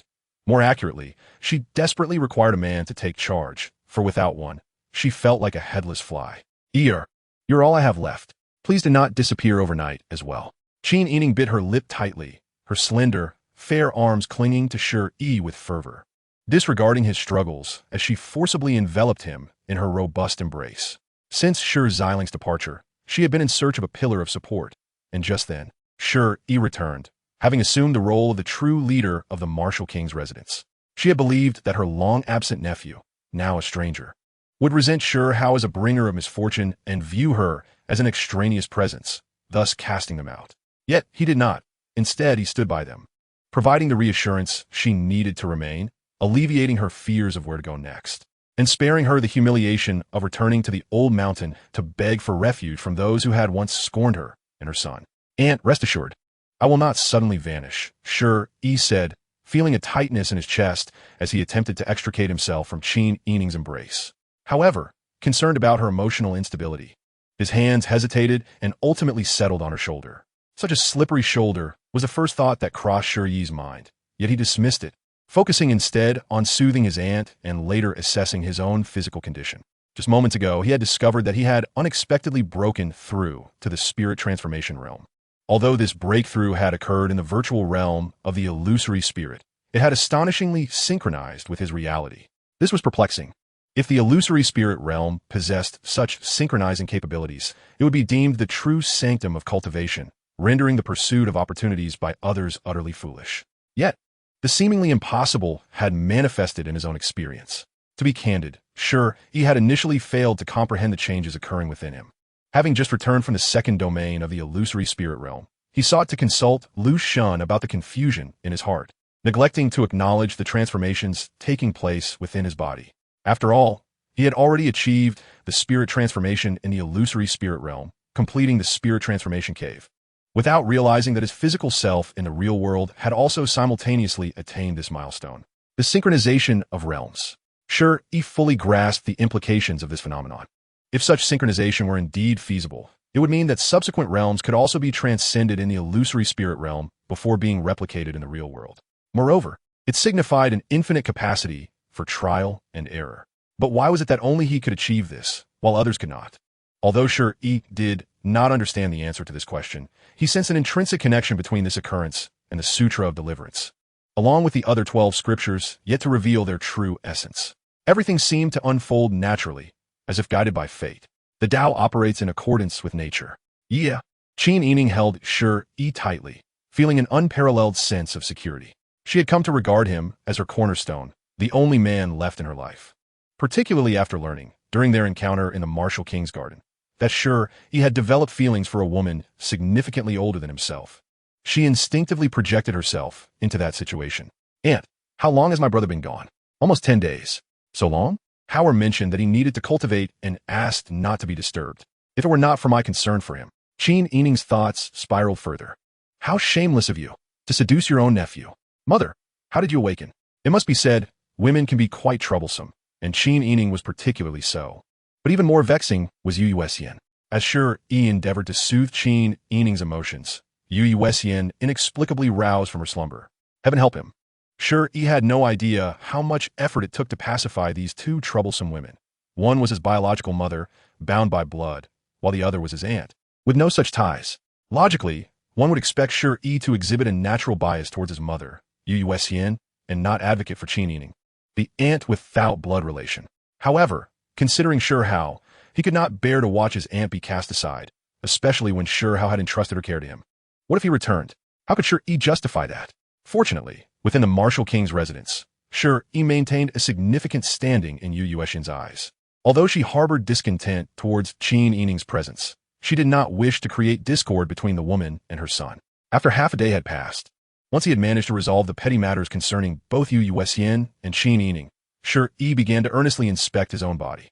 His physique was immaculate, crystalline and flawless, embodying the essence of postnatal surpassing prenatal, devoid of any impurity. Most crucially, his body was in a continuous process of self-transformation, drawing upon the powers within the spirit transformation cave to nourish itself. Every moment, his flesh was evolving towards a stronger and more perfect state. This extraordinary sensation was both wondrous and enigmatic, transcending the comprehension of those who practice cultivation in this world. They were confined to a brutal struggle for survival, grappling with life and death, blood and fire, to grasp the elusive opportunity for breakthrough.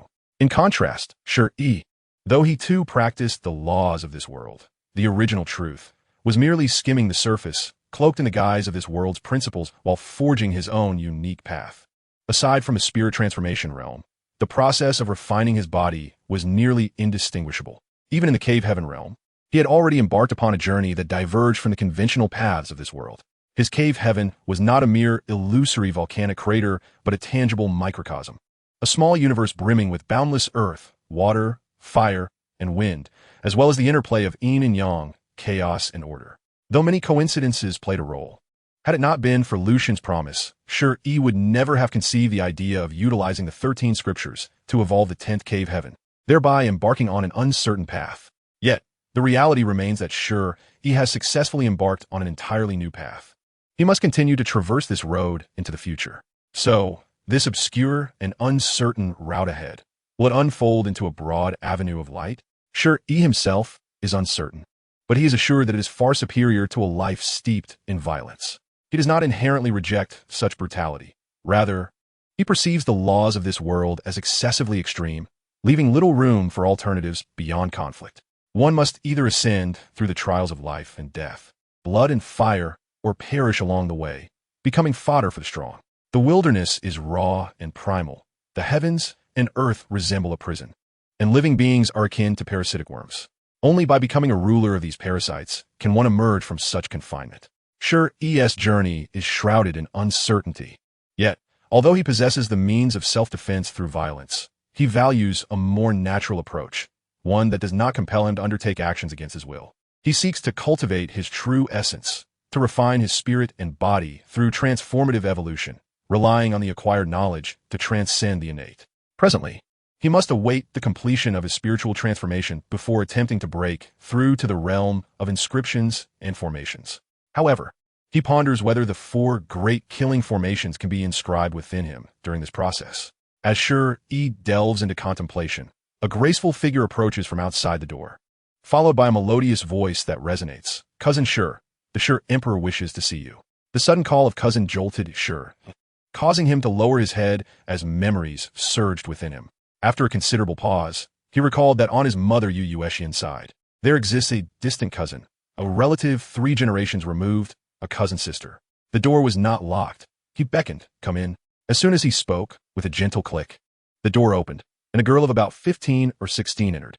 Though young, she possessed an impressive stature, her long, fair legs resembling 2 white jade pillars. Dressed in a green gown, her hair styled in 2 bun-like arrangements, she exuded an inexplicable charm. Her name was Yue, a distant relative of Shi Yi, closely connected to his biological mother, Yue Chan. She had the liberty to address him by his given name, yet, out of respect for his seniority, she refrained and referred to him as cousin. "Ah, it's Zimo," Shi Yi said, gesturing for her to sit. With a wave of his hand, a wooden chair, neither too high nor too low, materialized before Zimo. This was a piece of furniture he had crafted himself during his time in the Huangshe village. Each item painstakingly made, from chairs to tables and kitchenware, everything was stored within the 9 heaven space. The 10th heaven, though containing a small world and universe, was not a place for clutter. "Thank you, cousin," Zimo replied, her lips pursed slightly as she glanced around. The chair was somewhat uncomfortable, and she contemplated expressing that she need not sit down for a mere conversation.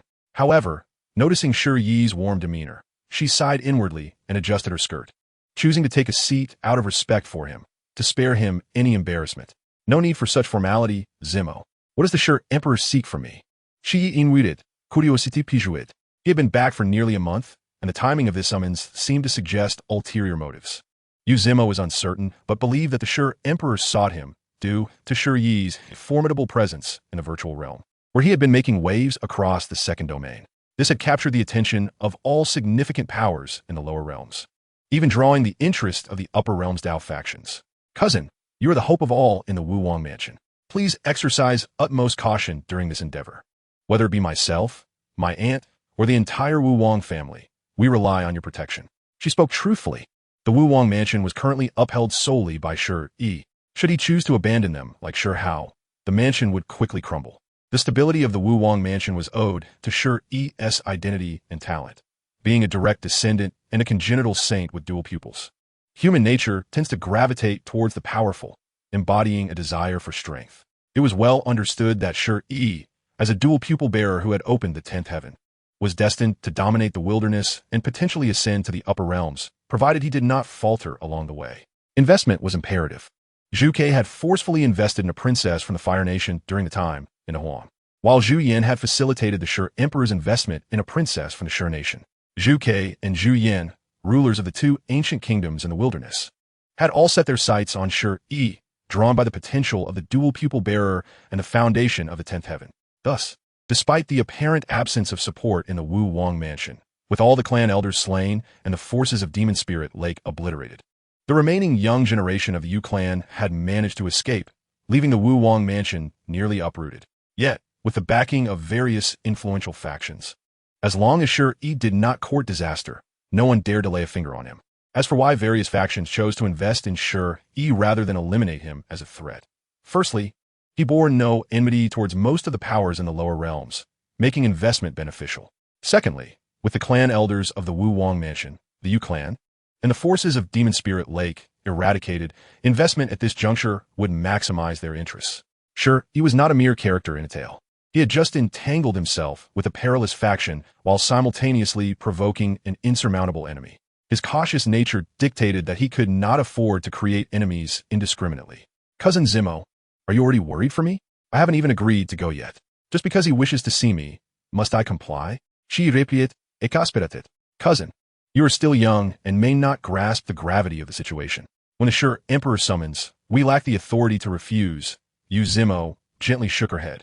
Her cousin was somewhat naive. The 10th heaven was indeed extraordinary, and the dual pupils were a ticket to divinity. However, a burgeoning talent is not yet a true genius. But she could hardly blame him, as he was merely 11 years old. Being a few years her senior, she felt it was her duty to impart wisdom upon him. As this thought crossed her mind, Yu Zimo's gaze softened, for she was merely a youth, still a half-grown child. Yet he bore the heavy mantle of the entire martial king's mansion alone, which was indeed a burden for him to shoulder. Did he truly lack the power to refuse? Shi remained non-committal. Although he felt somewhat cornered, he had no intention of confronting the emperor. The divine Liu was his trump card, one that should not be hastily deployed. Cousin, you need not worry excessively. The emperor has summoned you specifically to propose a union with the 16th princess, thereby binding your fate to the imperial family of the Stone Kingdom. Yu Zimo reassured him. Yet, as she comforted Shi, a hint of concern gnawed at her. She worried that Shi's stubbornness might lead him to spurn the emperor's goodwill. If that were to happen, it would undoubtedly slap the emperor's face, and the martial king's mansion might find it difficult to remain in the Stone Kingdom thereafter. Again, she felt utterly exasperated. First, the Vermilion Bird had forcibly presented him with a princess from the Fire Kingdom. Now the emperor of the Stone Kingdom seemed intent on doing the same. Am I Shi perceived as such a lecherous individual in your eyes? What do you mean again? Yu Zimo inquired, puzzled. One of the 4 great beasts of the wilderness, the Vermilion Bird, has thrust upon me a princess from the Fire Kingdom. If the emperor does the same, will there not be conflict between the two parties? She lamented, feeling helpless. If it were any other matter, it would be fine, but this unsolicited imposition of women left him at a loss for words. Was he pleased? Not particularly. Did he dislike it? Not excessively either. Fear not. The 16th princess is already aware of the Fire Kingdom's princess. The emperor cannot be oblivious to this. Both parties must have an understanding, as it is the only way to maintain balance. Cousin, it is indeed a great sacrifice for you. Bearing such a burden for the martial king's mansion, Yu Zimo concluded, unable to suppress a gentle sigh. She felt that Shi's sacrifice was profoundly significant, accepting 2 princesses he had never met nor known, all to support this family. Fortunately, whether it was the Fire Kingdom princess or the Stone Kingdom princess, both unions were merely political alliances, not Shi being forced into a subordinate role. Such betrothals would not significantly affect Shi, as both the Emperor of the Fire Kingdom and the Emperor of the Stone Kingdom merely sought to win him over, without the intention of binding him with a woman. Shi would undoubtedly surpass them in the future. They would not engage in such frivolities. Chapter 65. The younger brother goes out to train. Am I suffering? She mused inwardly. He merely felt a bit troubled, not truly suffering. Yet if she insisted on viewing it that way, he would endure a bit of hardship. For this world was not confined to monogamy. What harm was there in sacrifice? As a direct descendant of the martial king's mansion, no matter how arduous the trials, he would never easily concede. Worry not, Zimo. I assure you, I will not act impulsively. With that, she rose, slowly turning away. With greater power comes greater responsibility. With a nonchalant dismissal of those 8 words, she departed without a backward glance. What the emperor? I have the divine Liu. Indeed, he had matured. He who once could not endure a modicum of hardship, requiring coaxing even for medicinal baths, had returned from years of training in the wilderness, transformed into someone remarkably mature. Yuzumo watched Shi's departing figure, suddenly feeling as though this silhouette had grown somewhat magnificent, evoking a sense of reliable support. Outside the room, Qin Yi Ning and Yue Chan stood side by side, their expressions tinged with unspoken worry as they watched Shi confront the Emperor of the Stone Kingdom alone. I have seen the 16th princess. She is fair of feature and possesses a gentle heart. I wonder how the Fire Kingdom princess appears. Will she be too much of a burden for Yi? Yue Chan murmured softly. I have seen her once. She is not lacking in beauty, yet her temperament is fierce. Lacking the gentleness of the 16th princess, Qin Yi Ning replied quietly. The royal palace of the Stone Kingdom was imposing, its city walls towering over 100 meters high, resplendent in gold and jade. The ground, paved with exquisite white jade, radiated a warm glow, and from a distance, it seemed as though a soft mist enveloped the palace. Outside the palace stood rows of guards clad in silver armor, their eyes filled with a ferocity unfathomable to the ordinary observer. Clearly, these silver-armored guards had emerged from the battlefield, seasoned warriors who had fought against both men and beasts, far from mere decorative sentinels. Shi strode boldly past the silver-armored guards, his hands clasped behind his back, unperturbed by the lethal aura they exuded. After all, he was a man who had emerged from the wilderness, having caused great carnage even in the Void God realm. Such levels of murderous intent were merely a gentle breeze to him. Ahead lay a straight path leading to a vast square, where jade-paved steps descended toward a colossal altar at its center, adorned with vivid dragon carvings. Shi did not pause his stride, crossing the straight path and advancing directly onto the altar, bearing the immense pressure until he finally beheld his destination. It was a grand and opulent palace, with phoenixes carved from sandalwood poised, as if ready to soar, and a majestic white tiger, crafted from green jade, exuding an aura of dominance. Suddenly, as Shi approached the palace, the grand doors swung open automatically, and a tremendous pressure emanated from within, overwhelming enough to bring most individuals to their knees. Yet Shi stood tall, his eyes blinking slowly. A massive, 100-meter-tall eye manifested in the void, its immense pupil gazing down upon the illusory figure within the palace, akin to a radiant sun. After a brief pause, a middle-aged man clad in a dragon robe emerged, his complexion rosy as he boomed, "Ah, Shi, it seems entrusting the 16th to you was indeed a wise choice." Clearly, he was the Emperor of the Stone Kingdom. "Young Master Shi, I pay my respects to your majesty," Shi responded, his tone neither subservient nor arrogant, but rather calm. Though the Emperor's cultivation surpassed his own, he did not feel inferior. Back in the 10 celestial caves, he had revealed all his trump cards and had been able to match an adult Pishio. Ultimately, he had even driven it away. Now, having broken through to the transformation of spirit realm, his strength had doubled. Even if the Emperor were stronger than the adult Pishio, he had confidence in holding his own against him. Humanity's prodigy, the first generation of the Supreme Being, you have fought for the reputation of our kind in the Void God realm. Shi, you are remarkable, truly remarkable. The Stone Kingdom needs talents like you, the Emperor remarked, increasingly fond of Shi as he observed his confidence and strength. Given time, even he would only be able to look up to him, for Shi was indeed known as the reincarnation of a sage, a wielder of the heavy eye. "You flatter me, your majesty," Shi replied. "There is no need for such tension. Though the martial king has fallen, you are a direct descendant of the martial king's mansion, possessing the qualifications to inherit his legacy.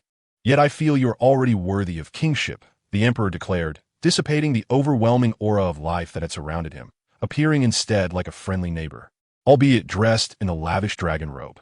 "Your majesty, one must be bestowed kingship through a ceremony. I am but a mere practitioner of the transformation of spirit." Shi hesitated in his response. "Why not? You are already invincible within the transformation of spirit realm, and now having stepped into this new phase, you undoubtedly surpass your peers, fully qualifying for kingship." The Stone Emperor patted Shi Yi's shoulder, his admiration for him evident upon his countenance. "Your majesty, perhaps it would be prudent to adhere to the established protocols," Shi Yi suggested, advocating for a more measured approach to the prospect of becoming a king. For an ordinary individual, the allure of kingship would likely prompt immediate acceptance. Yet Shi Yi himself harbored no desire for ostentation. Advancing to kingship prematurely, without the requisite strength, would only invite complications. What sort of complications might arise from an untimely ascension to kingship? Simply put, once he assumed the title, those who resented his elevation would inevitably challenge him. He would find himself in a constant cycle of confrontation, defeating the lesser challengers only to face the more formidable ones later on. It would be far wiser to preemptively eliminate such troubles. You stubborn lad, if you are unwilling, then so be it. Since you are here, indulge me in some conversation, the Stone Emperor remarked, acknowledging Shi Yi's steadfastness without further insistence on bestowing him the title. What topics does your majesty wish to discuss? Shi Yi inquired. Let us speak of your brother. Did I not summon him to join us? The Stone Emperor began, only to abruptly recall that he had called not only for Shi Yi but also for Shi Hao, who seemed to be absent. Perhaps he had wandered off to create mischief once more? In the Emperor's memory, Shi Hao had always been a troublesome child, whose antics had caused considerable unrest in the Stone Kingdom. Were he not a descendant of the martial king's estate, he might have faced severe repercussions long ago. My brother is currently out gaining experience, Shi Yi replied, aware that during his absence from the Stone Kingdom, Shi Hao had cultivated a decent rapport with the Emperor, being one of the younger generation favored by him. However, ever since the elder of the martial king's estate met his demise at the hands of the Yi-gege and Baiyan, their interactions had dwindled significantly. Training, is it? Excellent. The fledgling must learn to soar on his own, the Stone Emperor mused, though his expression revealed he had something more to say. Yet he hesitated to voice it. Noticing the Emperor's reticence, Shi Yi took the initiative. Your Majesty, if it is not too much trouble, I would appreciate it if you could arrange for some individuals to discreetly look after my brother. I must remain at the martial king's estate to care for my mother and cannot leave at this time. He understood that making such a request would deepen their connection, especially after he had declined the proposition of early kingship. Of course, your brother has a penchant for trouble. Being quite the mischievous child, he certainly requires some oversight, the Stone Emperor agreed without hesitation. Chapter 66. A witty topic. The Emperor's promise alleviated Shi Yi's concerns. He was well aware of Shi Hao's knack for attracting trouble. His reputation as a mischievous child was well-deserved. Without delving into specifics, merely excavating the initial pathways to the void divine realm was no trivial feat. It showcased a remarkable audacity. The pathways to the void divine realm were paved with primal treasure bones. Did others not wish to excavate the primal treasure bones within the initial realm? They did, but they lacked the courage. Unless someone had previously dug up the primal treasure bones without facing repercussions, there would be no imitators. Yet thus far, no one had dared to emulate such actions, as none possessed an invincible elder brother from the cave heaven realm. In the ensuing moments, the Stone Emperor and Shi Yi exchanged pleasantries. As their rapport deepened, the Emperor abruptly shifted the conversation towards the martial king's estate, his demeanor becoming grave as he lamented, Baiyan and Yi-gege are exceedingly cunning. I should have intervened when your grandfathers besieged the adult Pai Xiao. His regret was a blend of authenticity and pretense. In the Emperor's estimation, Baiyan and Yi-gege would deal a heavy blow to the elders of the martial king's estate, aligning with royal interests, particularly since the elders had previously posed a significant threat to the imperial authority. The strength of the martial king's 15th elder, the formidable demon god Shi Zhongtian, was such that he could contend evenly with the Emperor, who wielded the aura of the imperial way. However, the Emperor had underestimated the cunning and cruelty of Baiyan and Yi-gege. Not only had they decimated the elders of the martial king's estate, but they had also nearly annihilated the Rain clan. As for the obliterated demon spirit lake, the Emperor felt no remorse. He had long regarded the formidable spider-like entities there with disdain. This calamity could not be blamed on others. It was the result of greed. In the face of so-called opportunities, many lose their usual composure, Shi Yi remarked calmly, understanding the nature of this world. When confronted with opportunities, all beings succumb to irrationality, engaging in a brutal struggle until one emerges as the supreme, cursed king. Is a lifetime, beyond opportunity, devoid of anything else worth cherishing? Certainly not. Yet witnessing others vie for fortune can incite an uncontrollable desire to compete. Why does the God of Willows assert that the strong are perpetually solitary? Because to ascend to the pinnacle, one must eradicate all, including kin. This world seems afflicted, with offerings to heaven, earth, and the common folks serving as the prevailing theme. Yet no one perceives anything amiss. Ideally, a healthy world would present myriad paths to enlightenment, rather than a singular route of slaughter leading to a final destination. Moreover, one must question, is that destination truly an end? Indeed, the notion of opportunity always entices. Many believe themselves destined for greatness. Oblivious to the countless lives lost in pursuit of such fortune, the Stone Emperor mused. He had not anticipated that Shi Yi would grasp the peril behind opportunities, rather than blindly chasing them. Such a prudent mindset suggested he was not destined for an early demise, which pleased the Emperor immensely. It is no wonder that the Stone Emperor held Shi Yi in such high regard. even surpassing his admiration for Shi Yi. In the not-so-distant future, this emperor of the Stone Kingdom would relinquish his throne to Shi Yi in a bid to escape the impending calamity of the wasteland, slipping away to the higher realms in secrecy.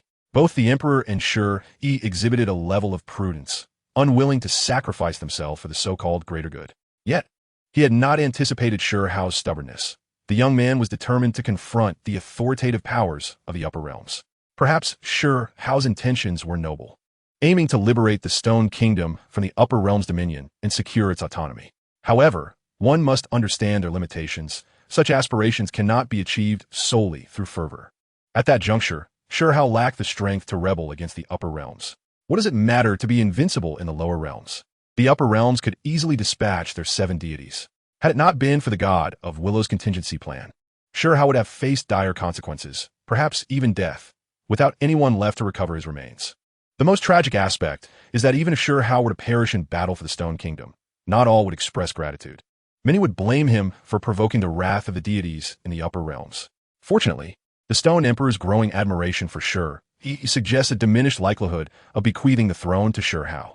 After the turmoil involving the martial king's estate and the Void Divine Realm, he perceived that Shi Yi indeed bore the traits of calamity, resembling a fated lone star. He had no desire to bestow the throne upon Shi Yi, only to have him invite disaster upon the Stone Kingdom shortly thereafter. It is worth noting that this impending calamity does not target ordinary beings. It specifically preys upon those of the venerable class in the lower realms. As the lower realms serve as a medicinal field for the upper realms, and the venerable beings are considered potent remedies in the eyes of the upper realm strong. The powerful harvest the lives of the weak. The lower realm serves as a medicinal field for the upper realm. Since ancient times, many celestial kings have sought the origins of darkness, yet they have never considered that the source of this darkness may reside within themselves. The upper realm regards the lower realm as a mere pharmacy, treating the powerful beings of the lower realm as potent herbs. Does this not cast a shadow of hypocrisy upon their supposed enlightenment? To remain uncompetitive, ungrasping, and free from desires, such a state is unattainable in this world. When faced with opportunities, one must tread carefully. Our human race covets the true blood and precious bones of ferocious beasts, and yet, do these beasts not also covet the flesh and essence of humanity? Stone Yi sighed, a sound neither heavy nor light. It revealed the precarious relationship between man and beast, each viewing the other as prey. Humans consume beasts, and beasts consume humans, each striving to devour the other, transforming them into sustenance for their own progression. You young lad, so youthful, do not dwell on such grave matters, Stone Emperor chuckled heartily. Initially, he had contemplated passing the title of Human Emperor to Stone Yi, but upon reflection, he deemed Stone Yi to be more fitting, exceptional in talent and mature in thought. He was undoubtedly the rightful heir to the throne. The title of Human Emperor in the Stone Kingdom is not merely inherited from father to son.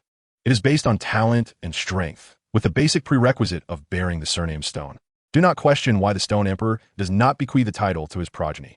The position of Human Emperor signifies not only power, but also immense responsibility. Among the younger generation of the Stone clan, aside from Stone Yi and Stone Yi, there are none capable of shouldering the mantle of Human Emperor. Both the Human Emperor of the Stone Kingdom and Stone Yi share the Stone surname, hailing from the same clan.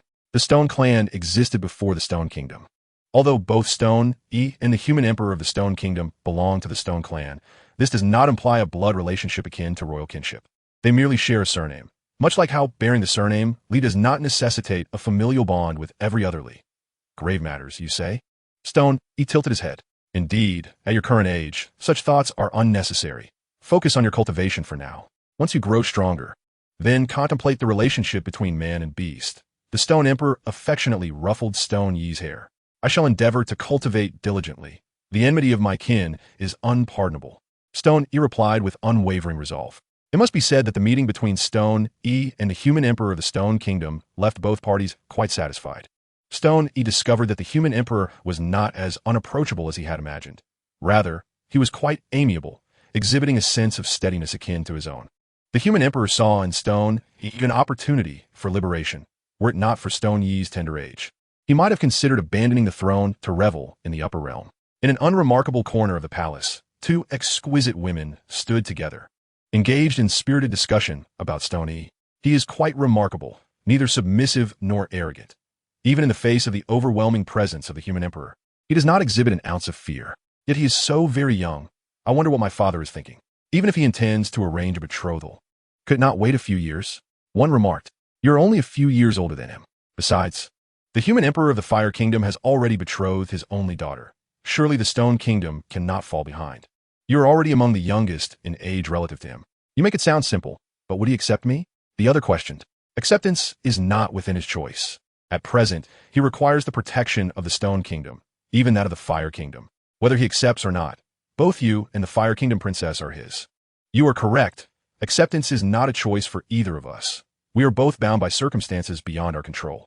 Clearly, these two exquisitely beautiful women were the 16th princess of the Stone Kingdom and the Moon Chan fairy from the upper realm, their private rapport appearing rather amicable.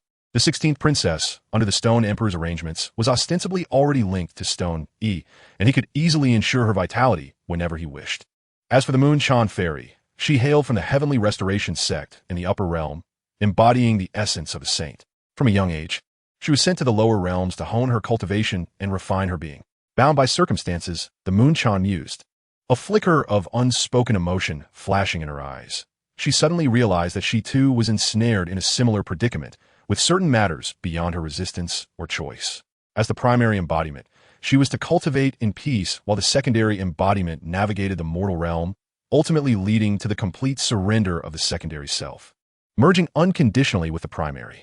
Why must I relinquish all to merge, while she does nothing yet reaps the rewards? Does she not comprehend that the dual embodiment also harbored its own independent consciousness? Meanwhile, Stone Yi, oblivious to the murmurs surrounding him, had taken his leave from the Stone Emperor and was on his way back to the Martial King's residence. However, on his journey home, he encountered an alluring woman. "Little brother, why are you alone? Have you lost your way?" She provocatively positioned herself before him.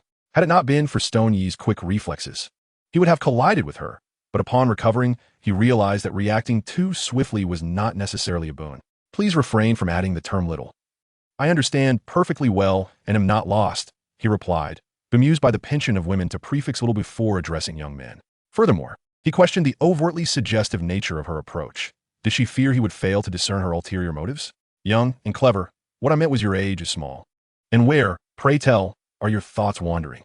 The woman playfully poked Stone Yi's forehead with her slender, delicate finger, finding him amusing, despite being merely 11. He was already concerned with the dignity of manhood.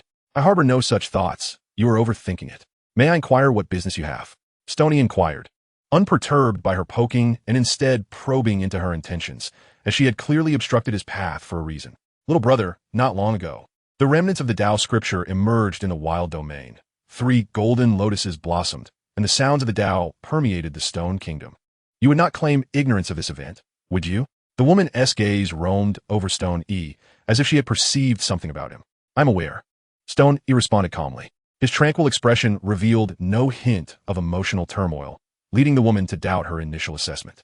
However, she quickly reaffirmed her convictions, unwilling to believe that Stone Yi was unrelated to the Tao scripture.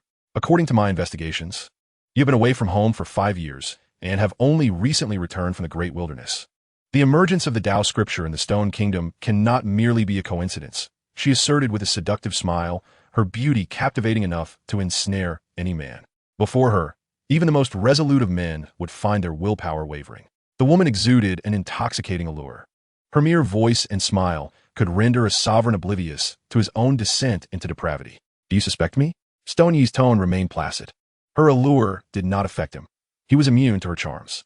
After all, since unlocking the 10 heavenly domains and mastering the supreme Tao scriptures that subdued his soul's consciousness, he had not felt the tumult of uncertainty for quite some time.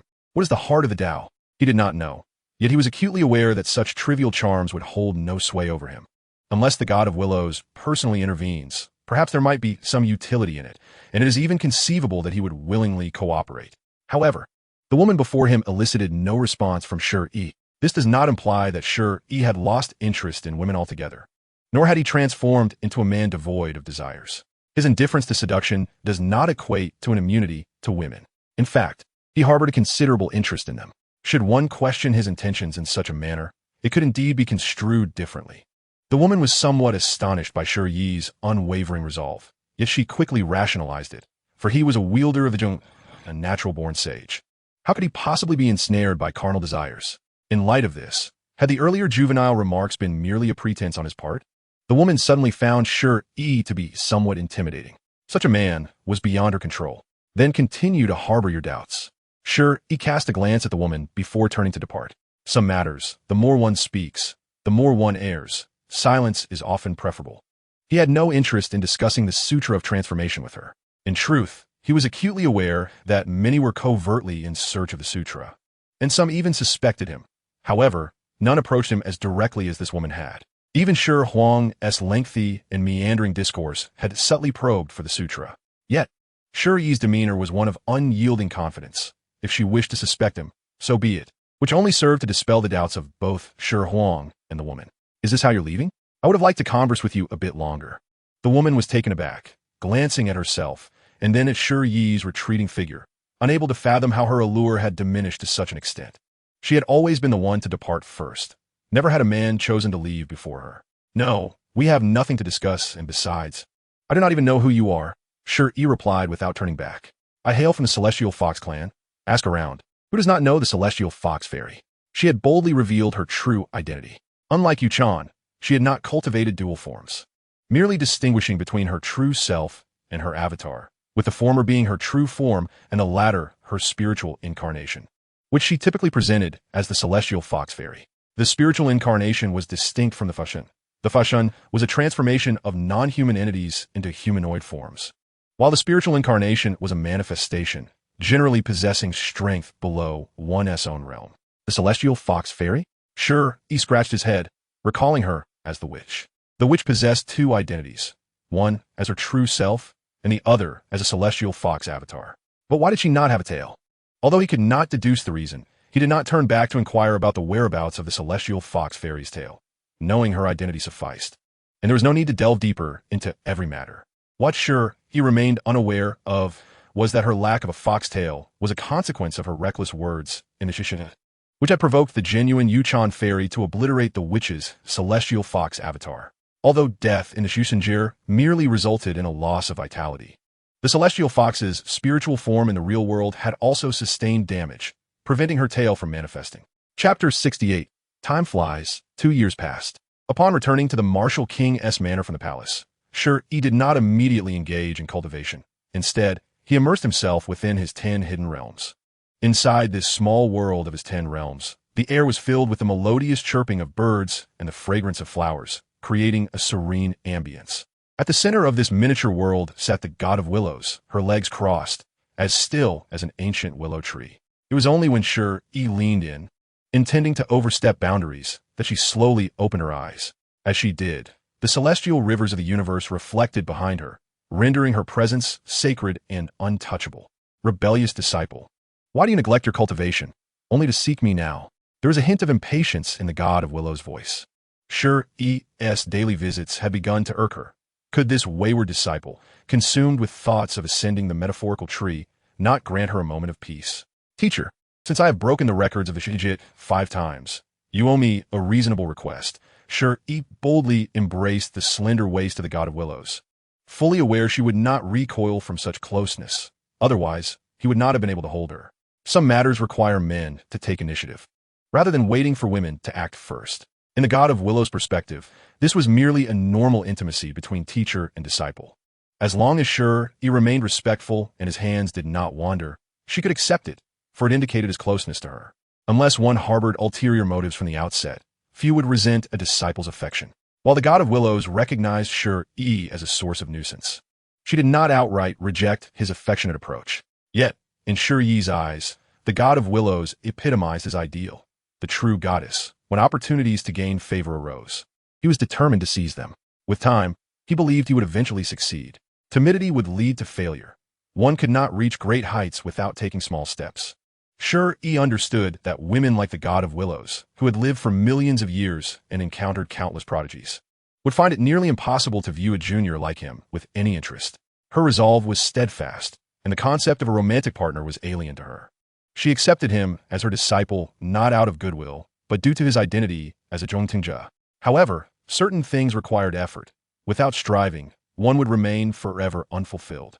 In this world, nothing was impossible. The reality was often more absurd than one could imagine. Many seemingly aloof and untouchable women eventually succumbed to suitors.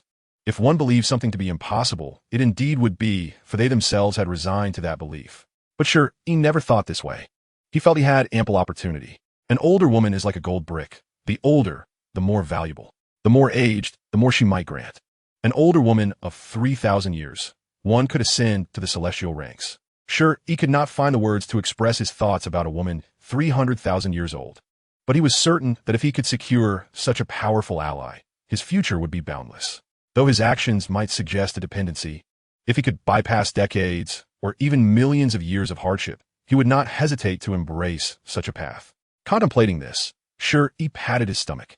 His digestion had always been poor, and occasionally indulging in such soft food could aid his digestion.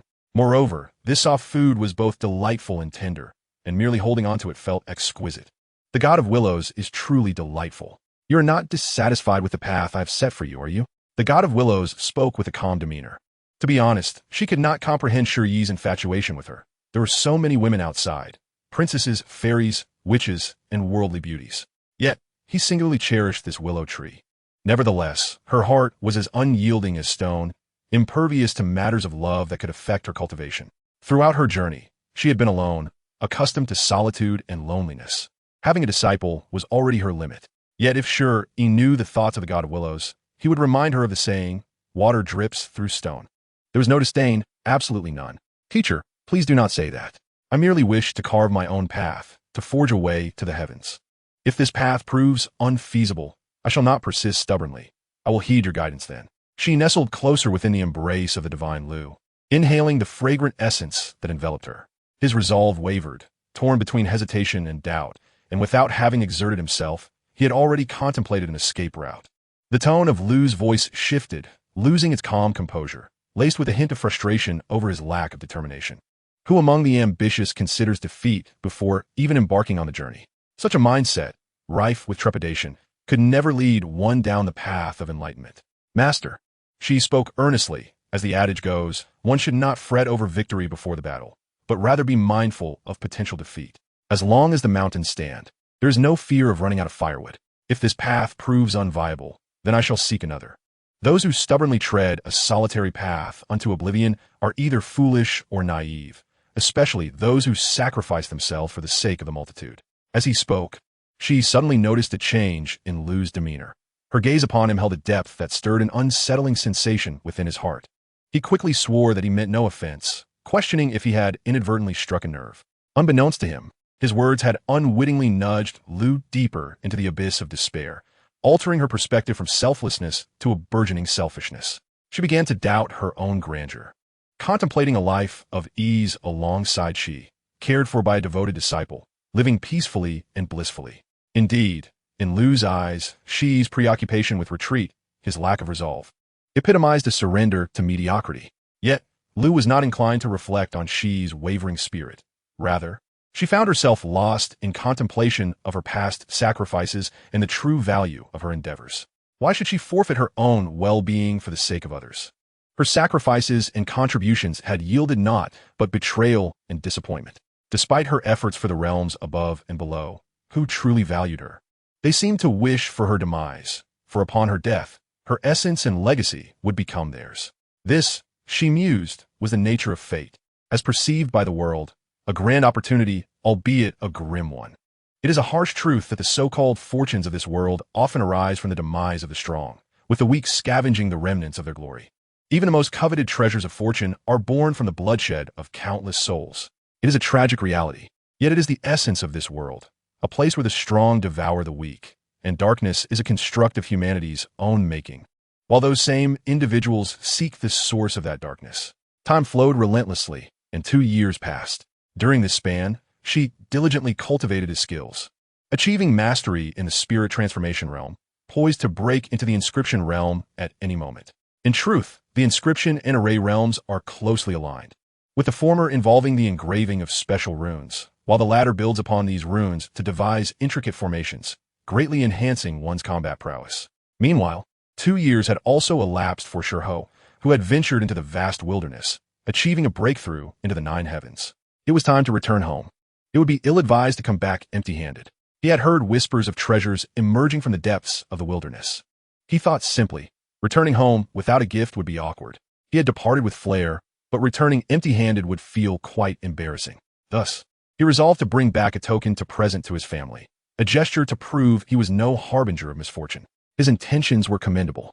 Over the past 2 years, Shi Yi had navigated the wilderness with relative ease, overcoming challenges without peril, and was now but a step away from the 10th heaven. Had it not been for his desire not to be outdone by Shi Yi or his elder brother, he would have already transcended into the spirit transformation realm. Yet sometimes, it is not the lack of action that is worrisome, but rather the well-meaning efforts that lead to misfortune. In the lower realms, amidst the desolation of the wilderness, he remained confined, pondering whether their scheme to fabricate treasures had been discovered. At that moment, the voice that spoke was not human, but that of a colossal beast. Its form resembled that of a tiger or leopard, with long, powerful limbs, a dragon-like head and tail, its scales shimmering like gold and jade. It possessed a pair of wings upon its shoulders, and a single horn protruded from its dragon-like head, arched back majestically. This was the Pishio, an adult of its kind. Though the timing of such treasures was uncertain, the recent emergence of two in quick succession would surely arouse suspicion. The formidable beast, its massive body coiled upon the ground, exuded an air of both strength and innocence. Your worries are misplaced. In the face of opportunity, all beings lack boundaries. Perhaps our fabricated treasures simply lack the allure to draw in the worthy. How could a creature that feasts on flesh be tempted by a mere grain of rice? The Yi, with eyes the size of a truck, revealed a glimmer of intelligence, piercing through the reasons for the brothers' fruitless wait over the past 2 years. However, the strength of the treasures attracted the 4 great beasts of the wilderness, presenting a challenge they could not easily confront. The human race was far from united, and the beasts were even less so. The adult Pishio shook its head in resignation. The sky-swallowing sparrow and the Qiongqi are insignificant, but the vermilion bird and Zhu Yan are formidable opponents. As the Pishio prepared to assert itself further, it suddenly leaped into the air, having sensed the unexpected arrival of an individual it had not anticipated. It was not Shi Yi who had come, but rather the culprit behind their troubles. Brother, second brother, I bring good news. Although we could not lure Shi Yi, we have successfully ensnared his brother, Shi Yi, the adult Pishio exclaimed with barely contained excitement. Shi Yi? The Liu Shen inquired, puzzled. Indeed, this Shi Yi is the very one responsible for the demise of our youngest brother, the little Pishio. Moreover, he is the grandson of the formidable demon god. Shi Zhongtian, the Yi explained slowly. If Shi cannot be deceived, then we shall turn our attention to his brother, the Liu Shen declared coldly. Brothers, let us not act in haste. I have a plan that will lead Shi to his own downfall, the adult Pishio interjected. Brother, what is your strategy? Pray, share it with us, the Yi urged. Pray, do not keep us in suspense, the Liu Shen echoed, impatience creeping into his tone. The 3 beasts, each a pure blood of their kind, shared a bond forged in brotherhood, with the Yi as the eldest, followed by the Liu Shen, and the adult Pishio as the youngest. Their plan was simple yet cunning, to use familial ties as bait to lure Shi into their trap. At this moment, Shi Yi remained oblivious to the impending storm he would unleash upon the vast wilderness due to a mere fleeting thought, unaware of the countless lives that would perish in the boundless expanse. Enthusiastically, he ventured deeper into the wilderness, where treasures awaited, completely unaware of the lurking dangers ahead. 2 years had elapsed, and he had forgotten the calamity-inducing abilities he possessed. In the desolate realm of the Stone Kingdom, the martial king's mansion had gradually begun to heal from past wounds. The remnants of the Rain clan's younger generation had fully integrated into the martial king's residence. Although sure he nominally held authority, he had grown indifferent to many matters, delegating responsibilities to Yue Chan and Qin Yi Ning, allowing them to manage affairs on his behalf. Over the course of 2 years, Shi Yi had also become acquainted with both the Moon-Chan fairy and the Celestial Fox fairy through the introduction of the 16th princess. Presently, the 4 of them, including Shi Yi, were leisurely seated together, discussing profound matters. Beside Shi Yi sat the spirited Celestial Fox fairy, her chin resting on her hand as she gazed intently at him, her bright eyes shimmering with intrigue. After being scrutinized by her for an extended period, Shi Yi felt as though she could see through him, yet he hesitated to inquire what captivated her attention. Across from him, the 16th princess exuded a gentle grace that evoked a sense of affection. She bore some resemblance to Yue Chan, was obedient to Shi Yi, and embodied the virtues of a devoted wife and mother. Finally, there was the ethereal Moon-Chan fairy, who radiated an air of independence and aloofness, creating an impression of distance, as if she belonged to a realm entirely apart from theirs. Shi Yi, what does the celestial being in your eyes resemble? Moon Chan Fairy's voice was clear and melodious, akin to a gentle stream flowing through one's heart, evoking a desire for reverence. Why do you pose such a question? Fairy? Shi Yi furrowed his brow.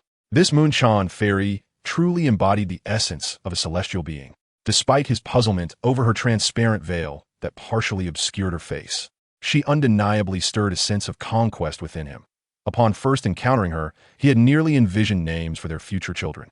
This was neither shameless nor despicable. At least Shi Yi dared to dream. Given the opportunity, he would act. Many would shy away from even contemplating a beautiful woman, succumbing to feelings of inferiority. Now, that was truly lamentable. Simply put, attaining divinity is merely a matter of time for both of us. The foundation of the 10 heavenly domains is sufficient to elevate us to the pinnacle of humanity. Our only concern should be the tribulation of becoming celestial. Moon Chan Fairy gently elucidated. As 2 years drifted by, she had nearly forgotten her initial purpose for coming to the desolate stone kingdom, to seek the fragmented Tao scriptures. Now, her sole curiosity was why Shi Yi attracted the enmity of the demonic woman, the celestial fox fairy. Unbeknownst to Moon Chan Fairy, the reason Shi Yi garnered the celestial fox fairy's interest was not due to any innate charm he possessed, but rather a series of peculiar behaviors that piqued her curiosity about him. Curiosity did not always equate to affection, yet a lack of curiosity certainly indicated indifference. Over the past 2 years, aside from his training, Shi Yi had engaged in numerous eccentric pursuits, learning every treasure technique regardless of its merit and advocating for the human race to develop their own techniques. She sensed that Shi Yi was embarking on a novel endeavor, something that had never been attempted before. This man was indeed intriguing. As the celestial fox fairy cast a sidelong glance at the 16th princess, she perceived a remarkable calmness in the woman, who remained composed regardless of the time or circumstance. Among the 4 present, she alone found it challenging to attain divinity, let alone ascend to celestial status. Yet she remained unfazed, never feeling a trace of inferiority regarding her modest talents. Chapter 70. Brother, you truly give me no peace of mind. Had the 16th princess been privy to the celestial fox fairy's thoughts and assessments of her, she might have retorted, "What do I have to feel inferior about? My talent is inconsequential. The path I tread depends on my man. If he ascends to divinity, so shall I. If he reaches celestial heights, I shall follow. If he chooses to languish, so shall I. I will accompany him in his fortunes and misfortunes, sharing in both glory and disgrace.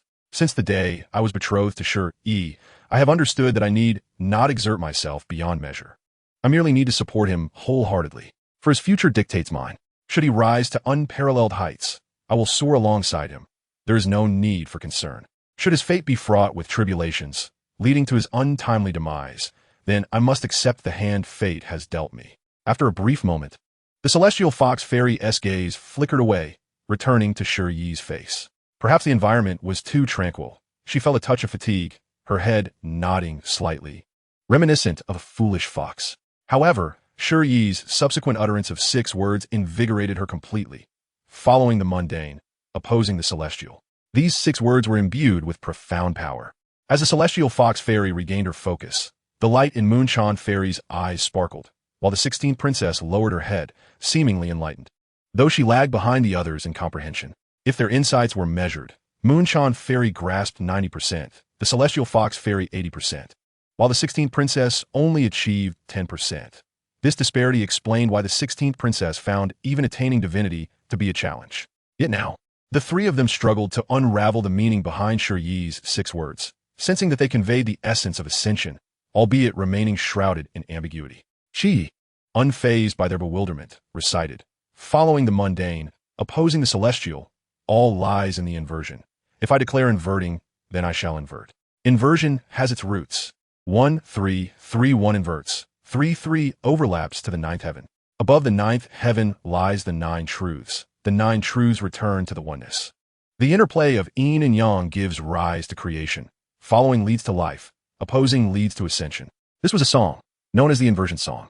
It was a Taoist song that Shi Yi had suddenly recalled, attributed to Zhang Sanfeng, the founder of Wudong, revered as a hidden immortal. No one knew precisely how long he had lived, yet emperors throughout the ages held him in the highest esteem. In his past life, Sure, he had immersed himself in the lore of the primordial era, not only studying the supreme 13 scriptures, but also delving into the works of other Taoist masters, such as Zhang Sanfeng's mystical insights, meditation song, essence of the mysterious, rootless tree, and inversion song. In his youthful folly, he had even attempted to practice these teachings, ultimately achieving little. Yet his vitality and spirit flourished far beyond that of ordinary individuals. Some matters are difficult to articulate.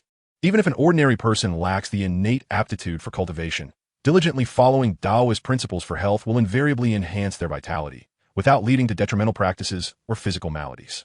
Taoism speaks volumes in the realm of health preservation. Following leads to life, opposing leads to ascension. In Moon Chan Fairy's mind, the echo of Shi Yi's recitation of the inversion song resonated, and those few simple lines illuminated her path, a pathway leading to ascension. She had already comprehended 90% of the meaning. The only barrier remaining was a thin veil. Shi Yi's complete recitation of the inversion song allowed her to pierce through that veil of understanding.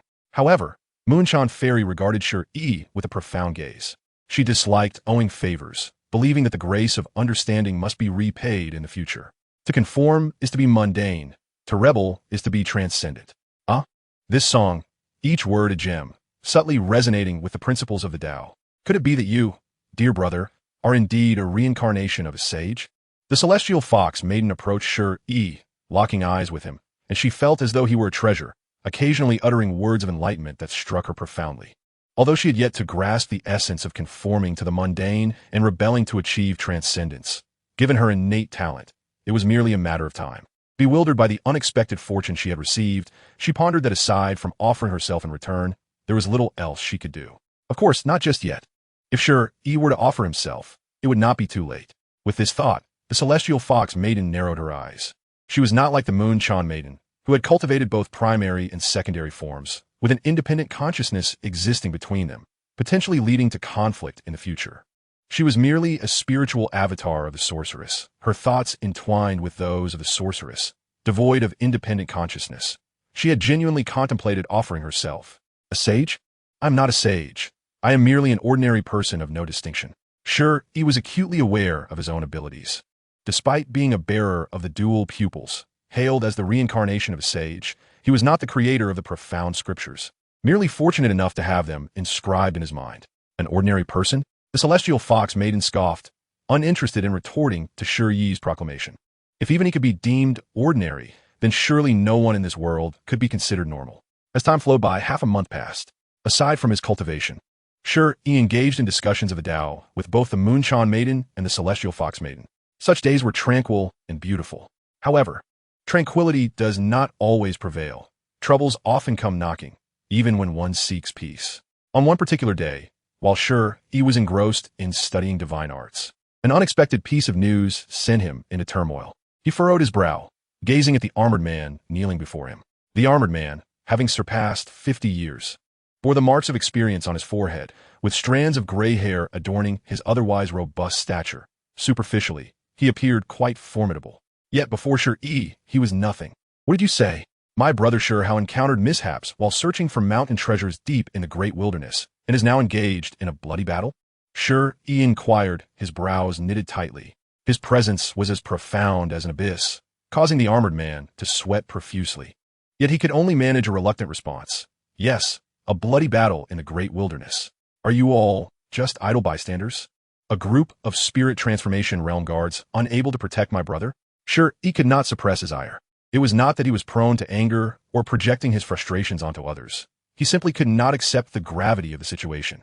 A group of spirit transformation realm cultivators unable to safeguard even a single celestial realm individual, allowing their charge to fall into peril. We intervened, but we could not stop him. Shi Hao was headstrong, insisting on seizing the mountain treasure.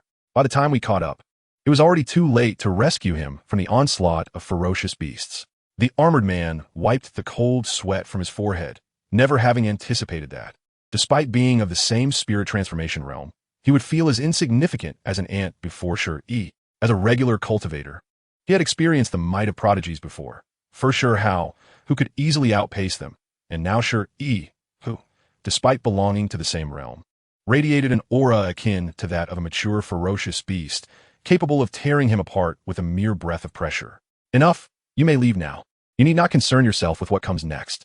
Shi Yi restrained his emotions, refraining from further reprimanding the armored man. Anger only serves to cloud one's judgment, and he was unwilling to succumb to irrationality. Yes, the armored man promptly rose, bowing respectfully to Shi Yi before cautiously making his exit from the Martial King's residence. Once the armored man departed, Shi Yi's emotions gradually settled. Brother, you truly are a source of constant worry. Chapter 71, Fire Spirit Girl. Those who understand, understand. Shi Hao's so-called departure from home was, in essence, a solitary journey of cultivation. Over the past 2 years, with Shi Huang's appointed guardians looking after him, Shi Yi, his cousin, and Qin Yi Ning, his biological mother, had been quite at ease regarding his well-being. However, they had not anticipated that Shi Hao would suddenly instigate a significant incident. Well, 2 years have passed. It is about time I returned to Shi village. Although Shi Yi had emerged from the great wilderness, he had not forgotten those in Shi village, still holding them in his thoughts. He had intended to take time to see how the village had fared. Just as Shi Yi was preparing to set off for the great wilderness, Yuzimo, a usually reclusive figure absorbed in her cultivation, unexpectedly appeared before him today. She was a rare prodigy of the Yu clan, her status slightly inferior to Shi Yi's, cultivating a unique divine art known as the Scroll of a Lifetime, endowing her with the ability to foresee the future and fate. In truth, before the downfall of the Yu clan, she had long sensed an impending crisis, yet her kin, blinded by greed, had disregarded her warnings, deeming them mere alarmist rhetoric. At that time, everyone's thoughts were consumed with how to extract blood and skin from mature Pishio, meticulously planning the distribution of every inch of sinew and flesh, only to be blindsided by the appearance of the Bian and Yi-gege. It was also due to Yuzimo's formidable foresight that she managed to lead the younger generation of the Yu clan to evade the pursuit of Bian and Yi-gege, ultimately finding refuge in the Martial King's residence of the Shi Kingdom. This residence, situated in the imperial capital of the Shi Kingdom, was overseen by the human emperor of Shi, who, even if given tenfold courage, would not dare to pursue them. At this juncture, the Shi Kingdom had yet to sever ties with the upper realm, and the royal family maintained amicable relations with both the Celestial Restoration Sect and the Celestial Severing Sect. Whether it be the Moonchan Maiden or the Celestial Fox Maiden, they now resided in the Shi Kingdom. While their presence was primarily due to Shi Yi, it nonetheless indicated that the Shi Kingdom had a favorable standing with the upper realm. The human emperor of the Shi Kingdom was a cunning individual. He was not the future, now non-existent, Emperor Shi Hao, who was headstrong and obstinate, preferring to confront challenges head-on. Under his governance, the Shi Kingdom remained stable and peaceful. In that future that had vanished, Shi Hao, inheriting the title of human emperor, boldly confronted the upper realm. While his demeanor was admirable and imposing, antagonizing the upper realm without the power to contend with it brought suffering only to the millions of ordinary citizens of the Shi Kingdom. Before human Emperor Shi Hao had offended the upper realm, aside from the wild expanse of the great wilderness, neither the Shi Kingdom nor the Fire Kingdom experienced rampant slaughter of their common folk by ferocious beasts. Of course, this does not imply that the now absent human Emperor Shi Hao was in error. He merely acted correctly at an inopportune moment. Had he delayed his actions by a few decades, once his strength had grown, he could have transformed the lower realms into his own dominion, and the upper realm would not have dared to intervene. In summary, many of Shi Hao's ideas initially appeared commendable, much like his desire to seize mountain treasures to present as gifts. Yet, his actions were perpetually misaligned with the timing. Had he only postponed his endeavors, everything would have unfolded differently. Cousin, Shi Hao is a fated star of calamity, destined to clash with fate. With you, there can be no other. If you go to save him, cousin, you too will encounter danger. Yuzimo interposed herself in front of Shi Yi. 2 years had passed, and she had matured significantly, especially in her figure, which now exuded an alluring charm, accompanied by a subtle fragrance that was profoundly captivating. Little cousin, did you foresee that I would encounter danger? Shi Yi inquired with curiosity. To be honest, he was quite intrigued by the lifetime scroll cultivated by Yuzimo. However, this was her unique talent, and aside from herself, no one else could master it. Its rarity was only slightly inferior to that of the supreme bone and the heavy pupils. Cousin, do you trust me? Or do you intend to disregard my advice like the previous ancestor of the Yu clan? Yuzimo's gaze was somewhat anxious, fearing that Shi Yi might also be stubborn and refuse to listen. Of course, I believe in your intuition, dear cousin. Yet, as family, even knowing the risks, I must venture forth. I cannot simply stand by and watch my brother face peril while I do nothing. Shi spoke softly, just as he said. Sure, Hao had always been a troublemaker. The label of a mischievous child was well earned. Yet, as family, he could not idly observe Sure Hao in danger without intervening. Cousin, heed my words completely. Forget my previous statement. Your fates are in opposition. Without you, there is no him. To put it bluntly, without you, the fated calamity that is your cousin Sure Hao will lead to a much brighter future for you. Yu Zimo, a bit exasperated, grasped Shi Yi's arms and leaned in closer. Given her age was several years greater than his, the rush of youthful vitality caused Shi Yi's steady breath to falter for a moment. After a brief pause, he remarked, "Is it truly your wish for me to abandon family? Today, I could forsake Sure Hao, but who knows if tomorrow it might be you. Family should never harbor disdain for one another, nor should they abandon each other without compassion." Shi Yi embraced Yu Zimo's slender waist and gently patted her back. "Pry your hands away." Before departing, he offered her some reassurance. "Fear not. I am aware of the dangers and will not venture into the great wilderness alone." After Shi Yi left, he did not recklessly charge into the great wilderness to rescue anyone. Instead, he sought out the emperor of the Shi Kingdom. And through the emperor's introduction, he was granted an audience with the emperor of the Fire Kingdom. The emperor of the Fire Kingdom, of similar age to the emperor of the Shi Kingdom, welcomed Shi Yi warmly and was willing to grant him a favor upon learning of his purpose. In the 8 domains below, in the wilderness, within the Fire Kingdom, rest assured, with my and brother Shi's assistance, your brother shall come to no harm. By the way, Shi Yi, you have arrived today. Ling'er, come forth. This is your future husband. At the emperor's call, a stunning young woman, roughly Shi Yi's age, peeked out and leaped gracefully to stand before him. She squatted in front of Shi Yi, her hands resting on her knees in a rather ungraceful pose, curiously assessing her nominal fiancé to gauge his true capabilities. 10 heavens, heavy pupils, invincible in the realm of caverns. Over the past 2 years, there had been countless tales surrounding Shi Yi, and the Fire Kingdom's princess felt as though she had grown weary of hearing about him. Yet, now that she beheld him, he appeared neither extraordinary nor menacing, rather possessing a touch of scholarly elegance. Shi Yi extended his hand. "Fire Ling'er," the Fire Kingdom princess replied haughtily. She did not immediately reciprocate the gesture, instead scrutinizing Shi Yi for several seconds. Finding him not entirely unattractive, she reluctantly offered her small hand in return. In truth, she had been dissatisfied with her future husband, whom she had only heard of but never met. However, her first impression was surprisingly pleasant. "You specifically sought the assistance of my father and the emperor of the Shi Kingdom to rescue your brother Sure Hao?" Fire Ling'er inquired. Curiosity etched on her face as she settled beside Shi Yi. "Indeed," Shi Yi nodded. "You are invincible in the realm of caverns, and your brother is of a similar age, also approaching that realm. The fiercest beasts attacking him are merely of the same realm. Otherwise, his bones will have long since cooled. Surely, the intervention of my father and the emperor of the Shi Kingdom would not be necessary for such a situation." Huo Ling'er questioned, perplexed. Shi Yi was so ostentatious in requesting the aid of 2 esteemed emperors to confront beasts of the realm of caverns.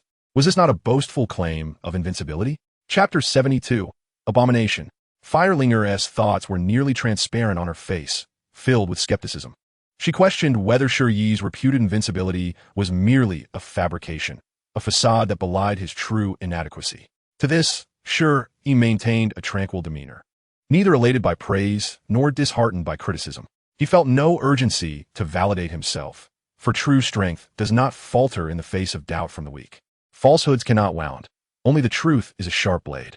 The truly strong fear not skepticism. Those with wealth in hand need not fret for tomorrow. The genuinely confident regard others' doubts merely as jest. Nonetheless, Shi Yi had no intention of intentionally humiliating Fire Ling. He explained, "I have a cousin who possesses a treasure that allows her to foresee the future. She has sensed that this is a trap set by an ill-intentioned individual to lure me into a rescue, which is why I sought the assistance of the 2 great emperors of the Shi and Fire Kingdoms."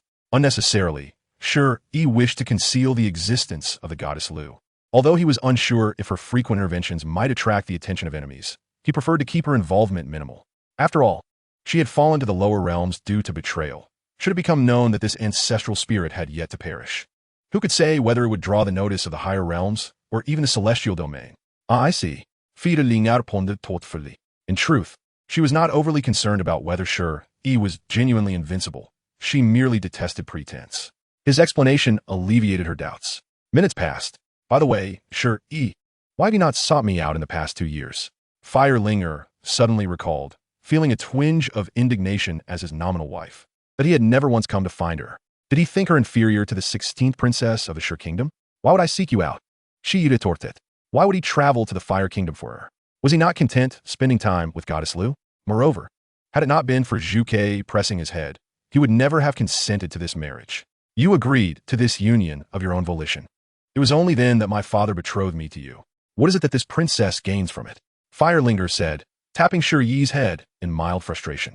She realized that Shi Yi had not held her in any regard, though she too had not thought of him much over the past 2 years. He should not have forgotten her entirely. She could not blame Shi Yi before he could finish a sentence when a small red bird landed atop his head, its round, plump body resembling a ping-pong ball. Adorable, yet rendering Shi Yi speechless. Ling'er, I can attest that he willingly nodded his agreement, chirped the little red bird. Is that true? Fire Ling'er's lips parted slightly. Indeed, he was quite pleased at the time. The bird continued, bouncing about on Shi Yi's head. Delighted to see the scarlet feathers it had left behind still perched there, enhancing its joy. Then why have you not even glanced at me in these 2 years? Fire Ling'er looked at Shi Yi with an expression of surprise. Shi Yi no longer wished to speak. What did it matter? Was she not merely a haughty princess? Fate had dealt him a tough hand, and he had to compromise on many matters. It was better to endure a little hardship. Just as Shi Yi lamented his misfortunes, a small creature of radiant golden hue, resembling a golden monkey, leaped onto Shi Yi's shoulder, crossing its arms with an air of nonchalance. It spoke with human articulation, saying, Yue-gege, cease your calumny against Shi Yi. It is he who pressed his head down to nod. Do you truly believe you would acquiesce so readily otherwise? Zhu Yan, refrain from your reckless words. I have not wronged him, retorted the little red bird, not lifting its head as it nestled atop Shi Yi's crown, disinterested in the coarse monkey-esque banter. It recalled 4 years prior, when it and Zhu Yan had battled fiercely for the treasures of Dahuang Mountain for 2 whole years. However, upon discovering Shi Yi's breakthrough into the 10 caverns, they lost their fervor for the contest. The little red bird was the first to relent, and the monkey lost all desire for the coveted mountain treasure. Treasures could be contended for later, but a breakthrough to the 10 caverns was a rare occurrence. Perhaps in the upper realms, there existed many celestial prodigies who had traversed the 10 caverns, yet in the lower realms of the 8 domains, Shi Yi stood as the solitary beacon of hope. Perhaps, through him, the fate of the 8 domains might be transformed, liberating them from their desolate existence as mere medicinal fields. The upper realms had long regarded the lower realms as mere sources of medicine, treating revered beings as potent herbs. It was an age-old reality that had remained unchallenged until now. Shi Yi was the only glimmer of hope perceived by Yue-gege and Zhu Yan. Should he ascend, the destiny of the 8 domains could be irrevocably altered, at which point the upper realms would need to seek Shi Yi's consent before plundering the lower realms. To the 8 domains, the upper realms represented an abyss of darkness, while Shi Yi was destined to be the one to lead them through it.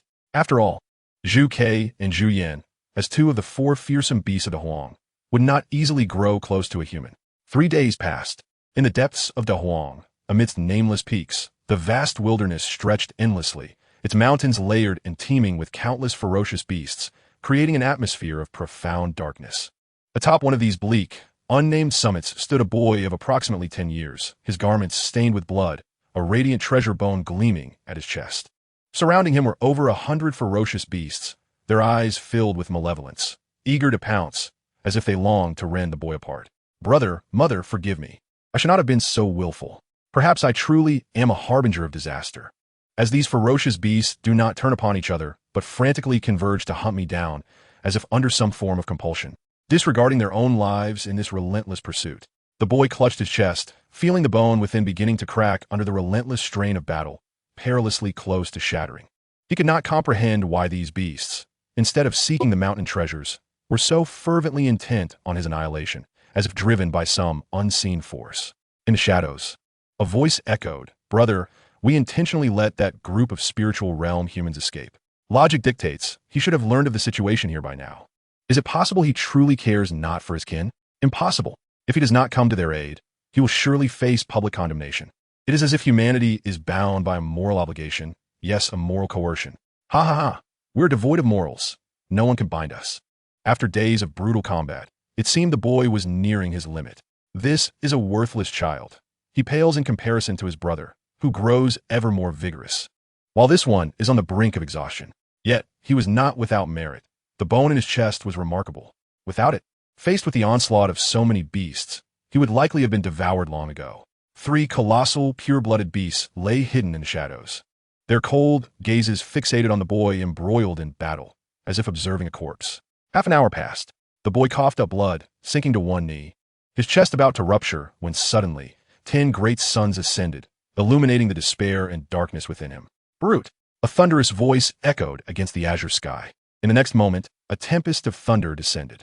Chapter 73. Shattering Darkness with Thunder. The sound of thunder roared as an endless expanse of blue-purple lightning engulfed the dark sky. The majesty of celestial power was blinding. In an instant, countless thick bolts of lightning rained down from the tempest, annihilating the surrounding multitude of bewildered beasts. With thunder, we shall shatter the darkness. As the dust settled, the first rays of dawn pierced the boy's chest, rekindling the nearly shattered bone. Suddenly, from the nearby heavens, a song seemed to resonate, akin to sunlight penetrating the night, as dawn subtly traversed the horizon. A silhouette traversed the cycle of life. The path to the future lay beneath his feet. Do not despair, do not fear, but greet tomorrow with unwavering confidence. As the song soared to new heights, an out-of-place voice interjected, "Brother, this is quite awkward. Please cease your singing." The boy raised his gaze to the sky, striving to stand tall despite his battered form, exuding an indomitable spirit. This boy was none other than Shi Yi. Only Shi Yi understood the peculiarities of his elder brother Shi Yi. He had a penchant for engaging in awkward antics in front of his younger sibling, often singing with an air of pride. Amidst the awkwardness, a cough echoed from the heavens. Moments later, Shi Yi emerged from the tempest, hands clasped behind his back, 10 brilliant suns floating behind him. With 1 step, 2 steps, 3 steps, Shi Yi appeared before Shi Yi in the blink of an eye, delivering an unyielding slap to his head. In the next instant, an unimaginable surge of vitality emanated from Shi Yi's palm, akin to a gentle breeze caressing tender willows, transforming into a soft green light that gradually infused Shi Yi's being. Under the nurturing embrace of this immense life force, the bone in Shi Yi's chest began to mend, a tingling sensation nearly eliciting a moan from him.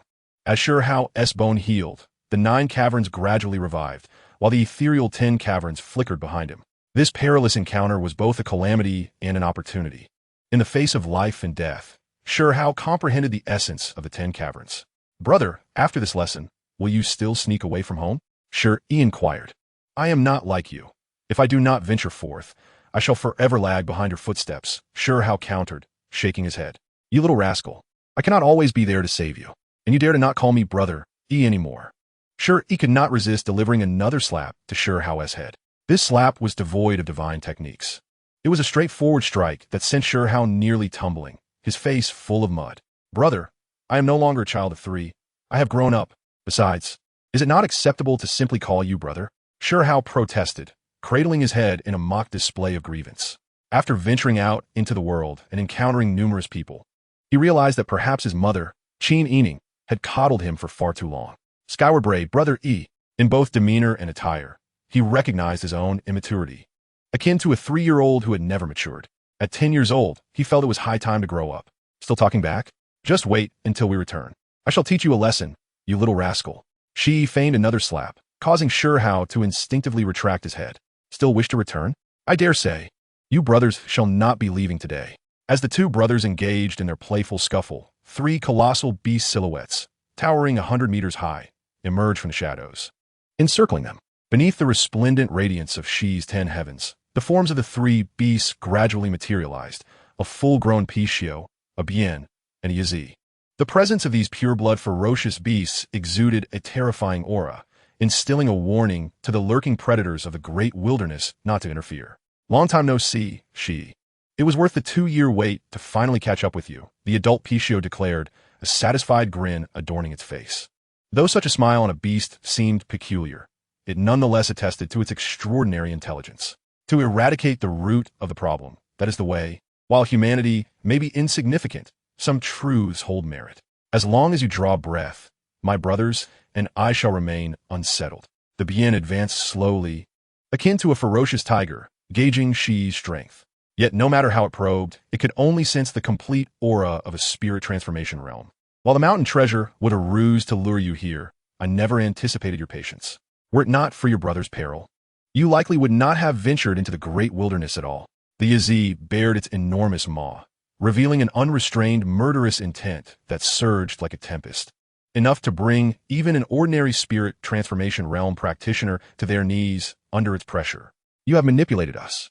Shi Yi's expression was one of disbelief, overwhelmed by the formidable presence of the three pure-blood beasts, which loomed over him like insurmountable mountains, far beyond his current capacity to confront. Could it be that he was truly a harbinger of calamity? Shi cast a sidelong glance at his trembling brother, having no time to comfort this soul questioning his existence. "Next, it is my turn to outshine. Your schemes may suffice against the average individual. In the face of opportunity, many lose their reason, even when the lurking dangers of death are evident. However, your stratagems are riddled with flaws. The great wilderness does not yield treasures with such frequency. It must be said, though, that employing family as leverage is indeed quite effective. As long as I care for my kin, I cannot be immune to your machinations. But do you truly believe yourselves infallible?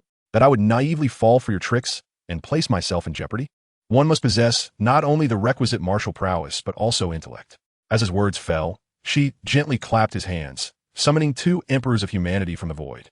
The adult Pishio quivered in shock, nearly leaping away, while the previously calm Bien and Yi furrowed their brows tightly. The Emperor of the Stone Kingdom loomed like an ancient, towering mountain, instantly suppressing the surrounding mountains for miles, exuding a sense of weight and gravity. The Emperor of the Fire Kingdom resembled a volcano on the brink of eruption, though his visage appeared approachable, an indescribable authority emanated from him, making it difficult for others to meet his gaze. "Bien, Yi, your actions have crossed the line. This is the wilderness, not your celestial domain." The voice of the Stone Emperor thundered like rolling thunder, his royal aura commanding respect throughout the great wilderness. "When shall this cycle of revenge cease? You have already avenged the grievances against the young Pishio. Now, you dare to annihilate my son-in-law, crossing the threshold of the Fire Kingdom." The Fire Emperor's gaze was piercing. If Shi's 10 heavens merely resembled a radiant sun, then his presence was that of a true sun descended upon the mortal realm.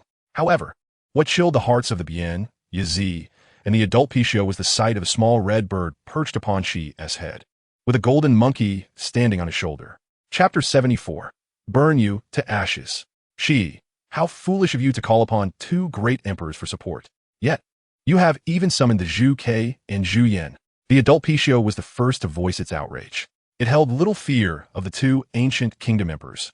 Outside their territory, the emperors lacked the royal dragon aura, rendering them mere peak sovereigns, hardly a match for the three brothers. Yet, Yue-gege and Yue Chen ranked among the four most powerful beasts of the great wilderness, renowned for their strength. When they clashed, the other two ferocious beasts dared not intervene. To be alive and hailed as a prodigy is one thing. To be dead, merely a skeleton. Shi dismissed the adult Pishio's predatory glare, feeling no shame in calling for assistance. He relished teamwork and had no desire to confront the adult Pishio. Bien, were Yi alone? Having grown accustomed to shouldering burdens alone, he found that no one would assist you in the end. Ultimately, everyone would come to expect you to endure alone. To be the savior of all? I possess no such capability. Foolish Pishio, what do you bark about here? You resort to ambush and yet retain a shred of dignity? The little red bird chirped, exuding an air of arrogance. This matter belongs to our wilderness. Bien, Yi. You ought not to intervene, the golden monkey declared, arms crossed, embodying a sense of steadfastness. Words are futile. Let us see whose strength prevails in the end. Unlike the adult Pishio, the Bien did not succumb to fear or despair. It sensed the might of Yue-gege and Yue Chen, yet it refused to accept defeat. Today, eliminating Shi, the source of potential trouble, was no longer feasible, and survival necessitated carving out a path through blood. And what if we intervene? My brothers and I are still far superior to you two traitors who have surrendered to the ancient kingdom. Why not pursue a path as the ritual spirits of the human kingdoms? Yi stood tall, exuding a palpable aura of menace. It was a creature of clear grievances.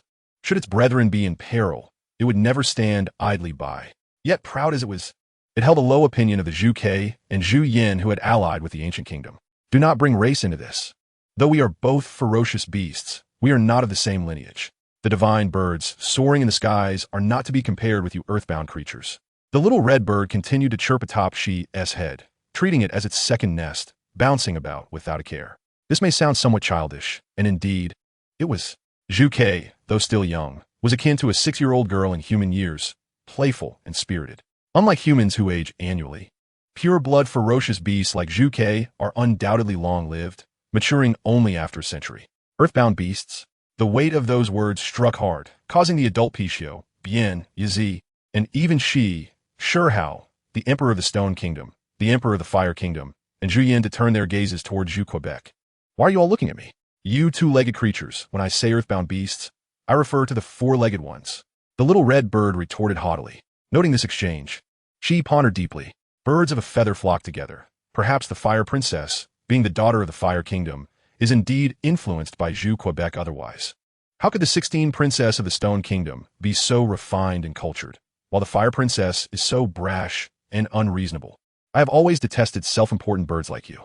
The mighty Bian, unable to contain itself any longer, was the first to make a move, igniting the prelude to a tumultuous battle in the vast wilderness. With a fierce lunge, it charged directly towards the direction of Shi Yi. Do you think I fear you? The little red bird stamped its feet, and with a resounding cry, it transformed into the magnificent 100-meter-tall form of the vermilion bird. With a gentle tremor of its wings, countless flames instantly engulfed Bian's body. Bian belongs to you, while the formidable Yi shall be mine.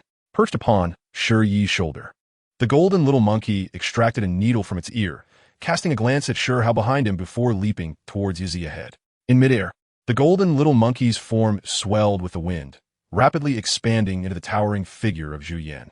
Gripping the small iron needle, which had now transformed into a colossal iron rod, measuring several meters in diameter. This iron rod, thicker than Zhu Yan itself, resembled a divine pillar, wielding an overwhelming presence that stirred the mountains and seas. With a fierce shout, Zhu Yan swung the iron rod towards Yi, who, undeterred, charged headlong into the attack. However, when struck by Zhu Yan's blow, Yi's head became dizzy, swaying unsteadily, ultimately choosing not to withstand the subsequent onslaught of the iron rod. Meanwhile, the emperors of the Fire and Stone nations were not idle. Despite being in the wilderness and lacking the ancient imperial dragon aura, they remained among the pinnacle of the revered practitioners in the 8 domains. Exchanging glances, they prepared to join forces to subdue the adult Pishio. You despicable human race, dare to challenge me one-on-one. As it sensed the impending 2-on-1 assault, the adult Pishio took off at a sprint, resembling a gust of wind. One-on-one is fine. Choose between the Fire and Stone nations. The Emperor of Stone chuckled heartily, confident in his ability to skin the adult Pishio with the protection of the imperial dragon aura. Choose your mother. The adult Pishio continued its frantic escape, hurling insults at the Emperor of Stone. Those empowered by the imperial dragon aura, unless divine beings were sent down from the higher realms, were virtually unbeatable in the 8 domains. In the realm below, under the protection of the imperial dragon aura, an emperor was synonymous with innate invincibility. Neither revered practitioners nor pure-blooded ferocious beasts could hope to match strength with an emperor. Filled with vile language, utterly unteachable, a beast remained a beast. The Emperor of Fire shook his head slightly, stroking his beard, and in the next moment, flames erupted around him as he swiftly positioned himself before the adult Pishio. I will burn you to ashes. The vermilion bird unleashed a torrent of flames upon Bian. As one of the most powerful, pure-blooded, ferocious beasts, the vermilion bird's flames were scorching and divine, far beyond the resistance of ordinary beings. What can mere flames do to me? Bian was unfazed by the vermilion bird's fire and charged directly at it. However, as a flying creature, the vermilion bird's speed was unmatched by Bian. With a graceful sidestep, it effortlessly evaded Bian's ferocious onslaught, releasing another jet of flames that left Bian singed and disheveled. Incensed, Bian retaliated by employing its arcane techniques, summoning golden chains from the void in an attempt to bind the vermilion bird in midair, preparing for a lethal strike. Yet, the vermilion bird, adept at changing sizes, alternated between its true form and that of the little red bird, evading the chains with ease. Unlike the skirmish between the vermilion bird and Bian, which revolved around evasion, Yi and Zhu Yin engaged in a fierce and direct confrontation, their blows landing with bone-crushing force. Yi collided with Zhu Yan's chest, sending it hurtling backwards. A resounding crash echoed as a massive mountain crumbled under the impact, embedding Zhu Yin deep within the rubble. Zhu Yin, how dare you, a pure-blooded ferocious beast, serve the human race? Yi gritted its teeth. Serve? Ha! I am the current sacrificial spirit of the Stone Nation, while you, my friend, are but a dog of the higher realms, wagging your tail for them. Zhu Yin mercilessly retorted, fully aware of Yi's and Bian's circumstances. Were it not for their unwavering loyalty to the higher realms, they would have long been consumed as potent medicine, their best fate being that of a mount. Chapter 75. I seek vengeance. I will kill you. Zhu Yan's taunts struck deep, shattering the remnants of Yi's pride and provoking it into reckless aggression, launching a frenzied assault against Zhu Yan. It was no wonder that Yi was driven to such madness. In the 8 domains, revered practitioners and pure-blooded ferocious beasts faced a grim reality. To survive without being captured as potent medicine to be consumed or as delicacies on the divine table of higher beings, one had to either ascend to godhood or endure the indignity of servitude. Yi, unwilling to be a mount, chose the latter, perhaps believing that being a dog was more tolerable than being a steed. After all, a dog could still bite back, whereas a mount would find even its soul shackled. Yet, it was not only Yi. Even the 2 ancient nations of the wilderness were ensnared within the dominion of the higher realms. However, compared to pure-blooded ferocious beasts and ancient remnants, humans held far less nutritional value, and the disparities between individuals were vastly pronounced. In summation, beings of the lower realms were seen by the higher realms as mere medicine or mounts, destined for consumption or enslavement, with little hope for freedom. This stark reality of darkness had loomed over the 8 domains for an indeterminate duration, long enough for the beings below to accept it as the norm. The clash between the Vermilion Bird and Bien was a fierce exchange, while Zhu Yan and Yi engaged in a cataclysmic brawl, carving out 2 distinct battlefields within the vast wilderness. Nearby, the 2 ancient nation emperors relentlessly pummeled the adult Pai Xiu, who, whenever it attempted to flee, found itself thwarted by the emperors of fire and stone.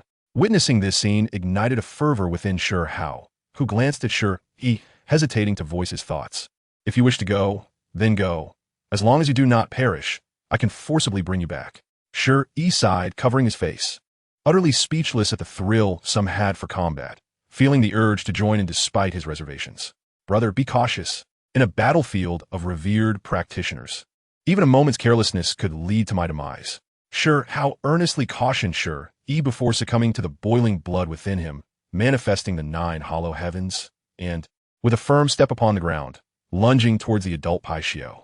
Where did this mosquito come from? Noticing a small black dot approaching, the adult Pai Xiu instinctively swatted it away, sending Shi Yi flying with an irresistible force. The ground shattered upon impact, observing his brother lying in a human-shaped pit. With a concave chest and spewing blood, Shi Yi calmly wiped the dust from his face, which had inadvertently been soiled by Shi Yi's fall. Brother, save me. Shi Yi pleaded, struggling. Enough of this. Shi Yi wasted no time. Expertly channeling the willow spirit technique, he concentrated a sphere of vibrant green light in his palm. This life-infused orb, akin to twinkling starlight, merged with Shi Yi's body, taking root and blossoming. In but a few breaths, the wounded Shi Yi found himself fully revitalized. A testament to the unending vitality of the willow spirit technique, the essence of the willow deity's fundamental law. As long as one masters the willow god technique and comprehends the essence of perpetual regeneration, not only is injury a triviality, but even the thought of death becomes an arduous endeavor. In an instant, one can be revitalized to full vigor. However, this does not imply that mastering the willow god technique renders one invincible. If true invincibility were attainable, the willow god would not have fallen to such depths, and even the original willow tree would not have withered, nearly facing total annihilation. Nevertheless, it is certain that unless one exhausts every ounce of strength and truly reaches a state of utter depletion, as long as there remains a flicker of power, injury and death are simply impossible. I shall strike you down, Bian, Stonehow declared, casting a glance at the adult Pai Xiu, sensing that it posed no threat, and swiftly turning to charge at Bian. In the next moment, a resounding crash echoed as a heavy object struck the ground. This time, Stonehow's injuries were even more grievous than before. His limbs lay shattered, rendering him nearly incapacitated. Such a level of injury could almost be deemed as a definitive end. What are you doing here, mingling in this chaos? Would it not be better to stand aside and observe? Stone equipped, yet he did not forget to invoke the Willow God Technique's regenerative essence, releasing a luminous green orb that merged with Stonehow's nearly ruined body. This vibrant orb, imbued with potent vitality, nurtured growth akin to a gentle spring rain, restoring Stonehow to an impeccable state under the influence of the Willow God Technique. I seek vengeance. Stonehow gasped as he struggled to his feet, the pain of losing his loved ones forever etched in his memory.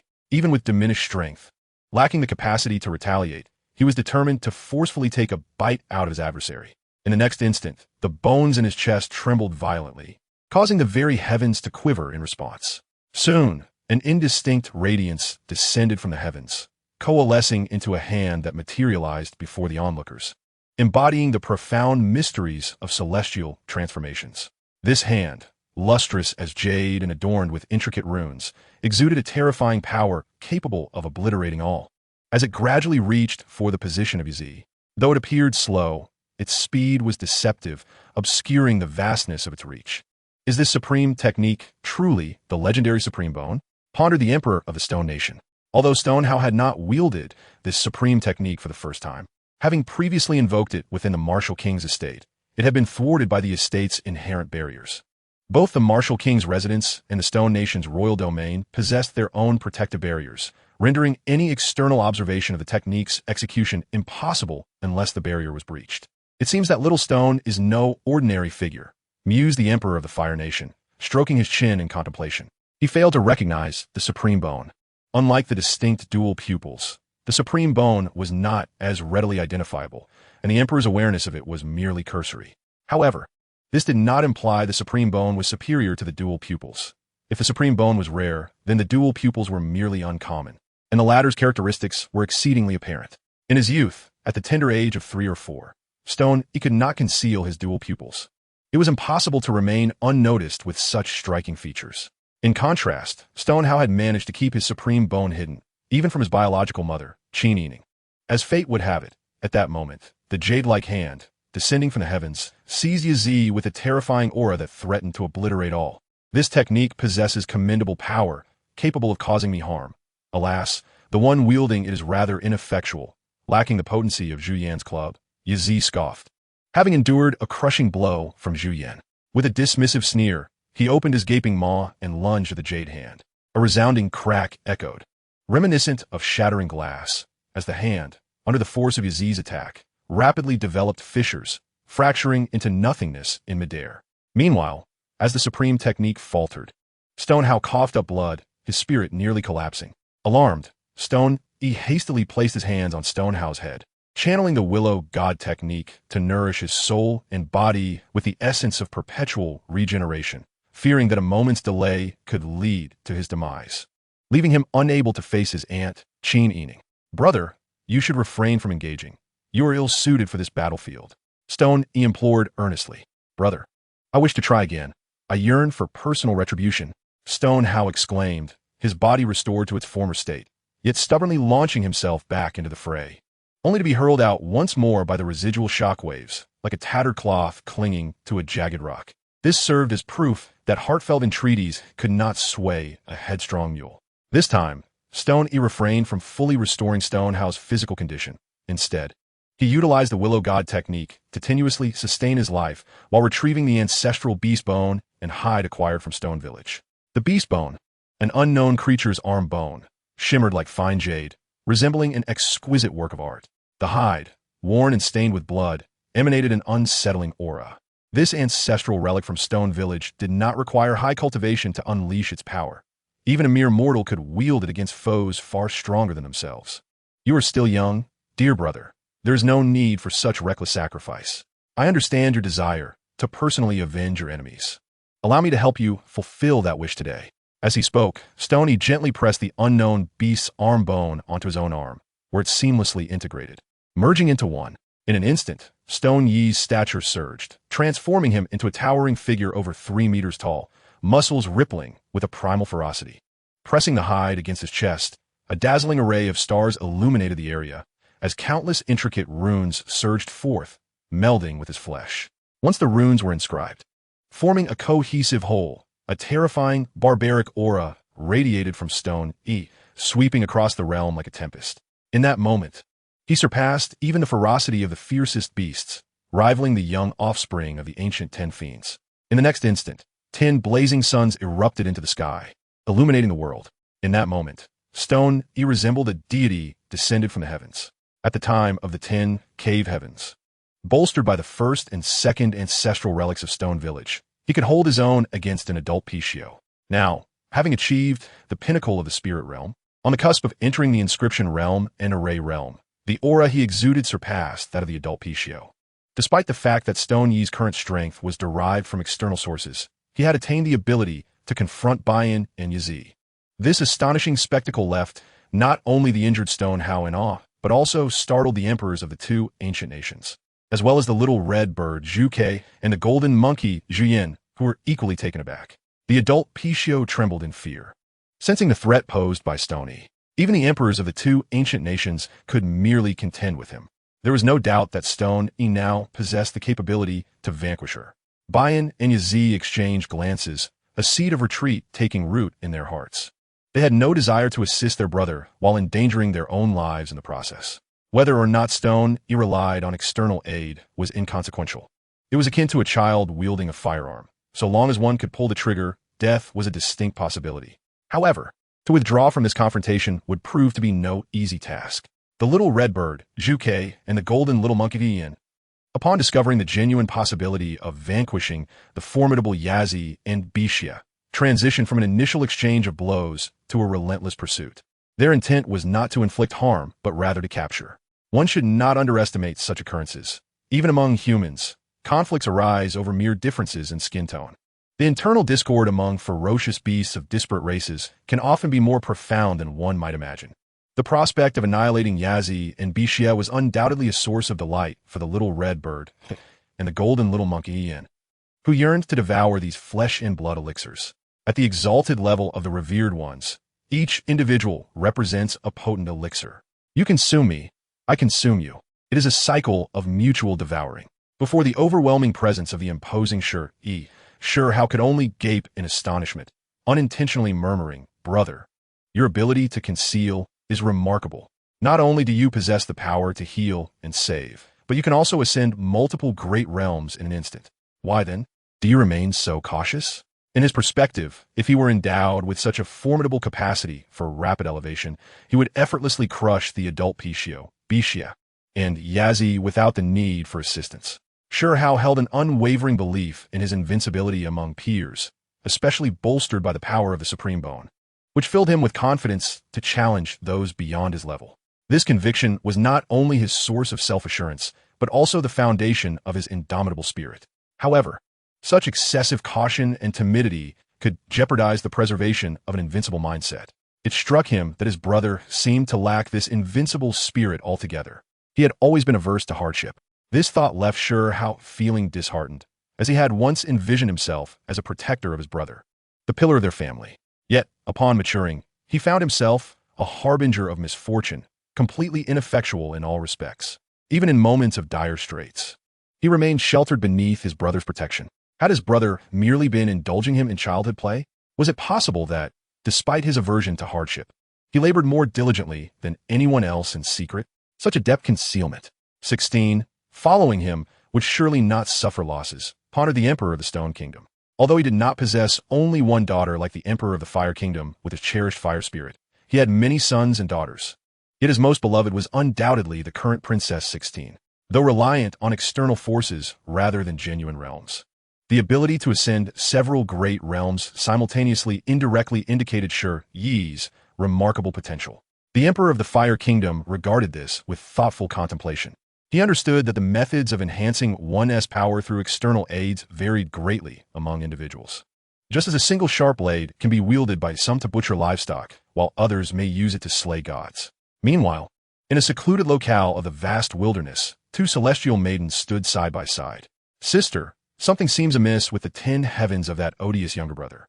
The last time in the realm of virtual spirits, I found it challenging to comprehend, but now it appears that his 10 heavens may have surpassed yours," remarked the celestial fox maiden, her 9 snowy tails swaying gracefully, dancing in the air with a captivating charm.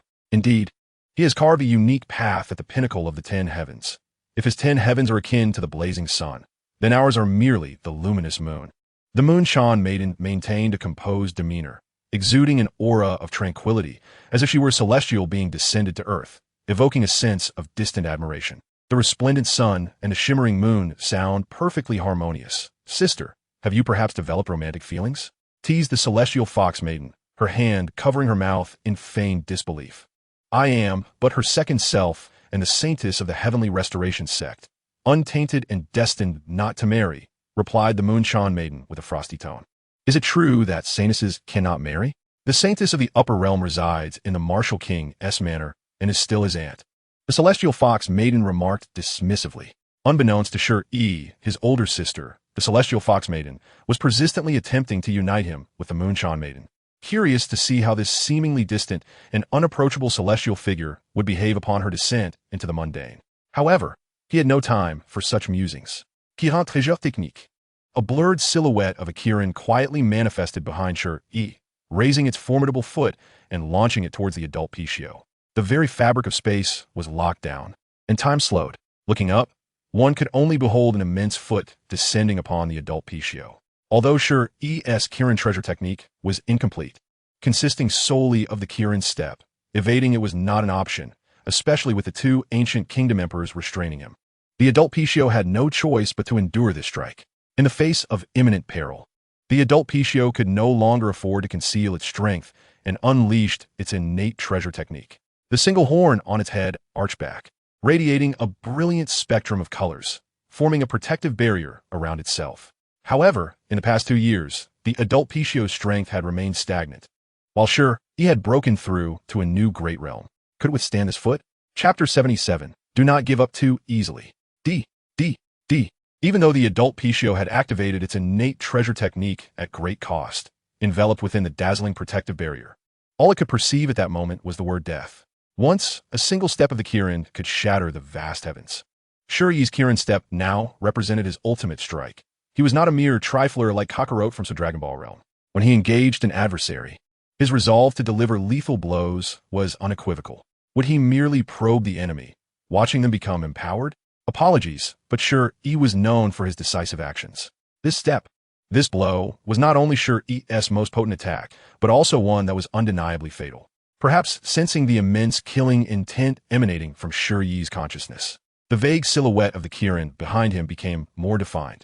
With a mighty roar, the Kirin stepped down with even greater ferocity. Under the watchful gaze of the two ancient kingdom emperors, the adult Pishio's protective barrier, forged from all its strength, resembled a fragile sheet of ice. Even before the Kirin's foot made contact, it began to tremble precariously. Crack! The sound of fragile ice shattering was barely audible. Roar! The adult Pishio emitted a desperate roar. Its muscles taut. With no option left for escape, it could only charge its head against the descending Kirin foot. Bang! The sound of a heavy object crashing to the ground. In an instant, the adult Pishio was crushed into the depths of the earth, blood seeping from its body. A harrowing sight, yet it continued to bravely resist the weight above. In that moment, the adult Pishio resembled an ant, valiantly battling against the colossal foot above. Appearing valiant, yet unable to alter its fate of being mercilessly trampled to death. I refuse to accept this. The adult Pishio bled from all 7 orifices. 1 breath passed, and the adult Pishio's bone shattered. 2 breaths later, its veins ruptured. 3 breaths elapsed, and the adult Pishio was reduced to a mass of flesh. The adult Pishio endured for merely 3 breaths before being crushed to death by Shi Yi's Kirin step. While it may sound implausible, this was the stark reality. There is nothing impossible. Even with external aids, Shi Yi possesses the formidable strength to slay a revered elder as effortlessly as one might dispatch a mere dog. However, this particular elder seems to lack any extraordinary capabilities akin to a fully grown Pishio at best. Were it a case of the Emperor of Humanity, they would have to conceal themselves within the ancient kingdom, drawing upon the imperial dragon's aura, rendering Shi Yi temporarily powerless against them. With the corporeal form having perished, the divine soul is destined to shatter as well. Let all things return to dust, as I escort you on your final journey today, thereby putting an end to the enmity between us. Shi Yi slowly closed his eyes, but in the next moment, he reopened them, his gaze transforming instantaneously from ordinary black pupils to an enigmatic pair of Zhongtong. This time, the manifestation of the Zhongtong sent tremors through both heaven and earth. Across the 8 domains of the lower realm, and even in the upper realm, the immortal sects and the paths of longevity became acutely aware, their powerful beings fixating their cold stares upon Shi Yi. In the celestial expanse, the Bu Tanjiao recognized this youth as a prodigy of the human race, destined to join their elite ranks. Shi Yi, having formed a bond with the saintess, became a target for their recruitment. With the potential to become an unparalleled sovereign, he exhibited a clear understanding of his actions, making him an appealing ally. However, Securing his unwavering loyalty to the Bu Tianjiao in the future would prove far from simple. The unaging mountain has allowed the saintess to wed a mere mortal. Why then should we not facilitate a union between her and a talented individual poised for ascension? Patience is paramount in this endeavor. We shall discreetly foster the connection, for the saintess's singular ambition of attaining immortality may yield contrary results if rushed. Though aided by external forces to forcibly elevate his realm, Shi Yi's triumph over a fully grown Pishio merely underscores his own terrifying potential. The human race should not be underestimated. Among his kin, he stands as the strongest of his generation, destined to be the progenitor of humanity. Those old-timers in the Bu Tianjiao have likely begun their clandestine discussions to win over this prodigious talent. These seemingly righteous yet hypocritical elders are probably preparing to barter their saintess for their own gain. Should we make a move? The sorceress is a free spirit. If she chooses not to, no one can compel her, even to the point of self-destruction. It is up to her to determine her own desires. We are not like the obstinate elders of the Bu Tianjiao. The unaging mountain had not anticipated such youthful prodigies emerging from the 8 domains, rivaling those of the upper realm. Shi Yi is impressive, yet the young Shi Hao is no less remarkable and could be cultivated further. Qin Yi Ning's close ties with Shi Yi reveal that her lineage still possesses the potential for resurgence. I had thought the former saintess of the unaging mountain had faded into obscurity. When she wedded Shi Xiling, it seemed you vehemently opposed it, wishing to strike down the couple, yet now you dare to mention her. In hindsight, it appears to have been a wise choice, though her status as an aunt seems somewhat inadequate. Surely, she is his aunt, albeit lacking blood ties. Such actions may breach conventional propriety. In truth, aside from the Bu Tianjiao, the Jie Tianjiao, and the unaging mountain, numerous other sects and grand teachings have cast their gaze upon Shi Yi. Yet they dared not contend with the Zhenzhengde immortal sects and paths of longevity for this prize talent. It can be asserted that as long as Shi Yi does not sever ties with the Bu Tianjiao, the Jie Tianjiao, or the unaging mountain, he embodies a promising future. Most individuals instinctively wish to cultivate relations with him rather than seek his demise. This principle is quite simple. After all, should Shi Yi join any of the upper realm's immortal sects or paths of longevity, he would become a figure no ordinary person would dare provoke. It is reminiscent of ancient scholars. While they wielded little tangible power, most would avoid antagonizing them, for should they succeed in their examinations, they would rise to prominence. Currently, Shi Yi embodies such a situation. His talent and potential are in high demand. As long as he does not recklessly offend every sect in the upper realm, the majority will seek to befriend him rather than conspire against him. This does not imply that the beings of the upper realm are inherently virtuous. Alliances are formed out of self-interest, and courting a prodigy is merely human nature. The upper realm is a picturesque land of mountains and rivers. He surpasses my youthful self by leaps and bounds, and the 10 heavens have paved their own paths. Yet, his use of the Zhongtong remains somewhat naive, far from the fluid mastery one would expect. A woman with jet-black hair and Yi Sangtong reclined on the soft, lush grass. Her slender figure propped on one hand as she idly swung her unshod feet, observing Shi Yi with a sense of ennui. Before her lay a translucent curtain of water, behind which Shi Yi stood. Unlike others who might glance at him occasionally, she was particularly attentive to his every move, sensing the formidable power concealed within the willow tree behind him. In the desolate depths of the lower realm's 8 domains, Shi Yi clenched his fists, his pupils devoid of any emotional fluctuation. In the next instant, he unhesitatingly crushed the diminutive version of the fully grown Pishio within his grasp. This miniature version was, in fact, the very soul of the fully grown Pishio. With its corporeal form extinguished, its essence obliterated, the Pishio vanished entirely from this world, unless an unparalleled being were to extract it from the river of time. Otherwise, it would remain forever lost. In truth, Shi Yi understood that the animosity between the king of martial arts estate and the fully grown Pishio had originated from a grave mistake on the part of the former. Even in previous lives, there existed a belief in sparing the young and refraining from hunting mother beasts. This was not merely a token of the hunter's rare compassion. It was also a sustainable approach. For no matter the circumstances, slaying a young Pishio or tormenting juvenile beasts is inherently unjustifiable. To kill a sentient being is fundamentally no different from committing murder. Yet, there is no alternative. Ultimately, hatred must be resolved, and Shi Yi is no saint. He cannot forgive, nor does he possess the right to do so. The only recourse is to personally send the 3 brothers on their way. In this world, the law of the jungle prevails. Weakness is the gravest sin. This truth holds in any realm. The weak are destined to be oppressed and bullied. And not everyone can await justice. Most endure suffering and humiliation, forced to swallow their pride and bleed in silence. Do not expect fairness. The world is inherently unjust. Your sole obligation is to remain resilient and persist. At the very least, do not surrender easily. Let me personally bring an end to the grievances between the Pishio, the Yazi, and myself. Shi Yi turned, his gaze cold and indifferent, locking onto the Yazi and the Pishio, his emotionless pupils betraying nothing but a chilling intent to kill. Chapter 78. Why do you smile when death is at hand? Shi Yi's frigid and merciless words pierced through the hearts of the Pishio and the Yazi like an invisible blade, sending shivers down their spines and instilling a profound dread within them. They watched helplessly as the soul of the fully grown Pishio was extinguished, a devastating blow to their confidence. Indeed, they were stronger than the fully grown Pishio, but they were not so powerful as to dismiss him so casually. In the eyes of the strong, there is no place for the weak. The weak are simply unworthy of being their brethren.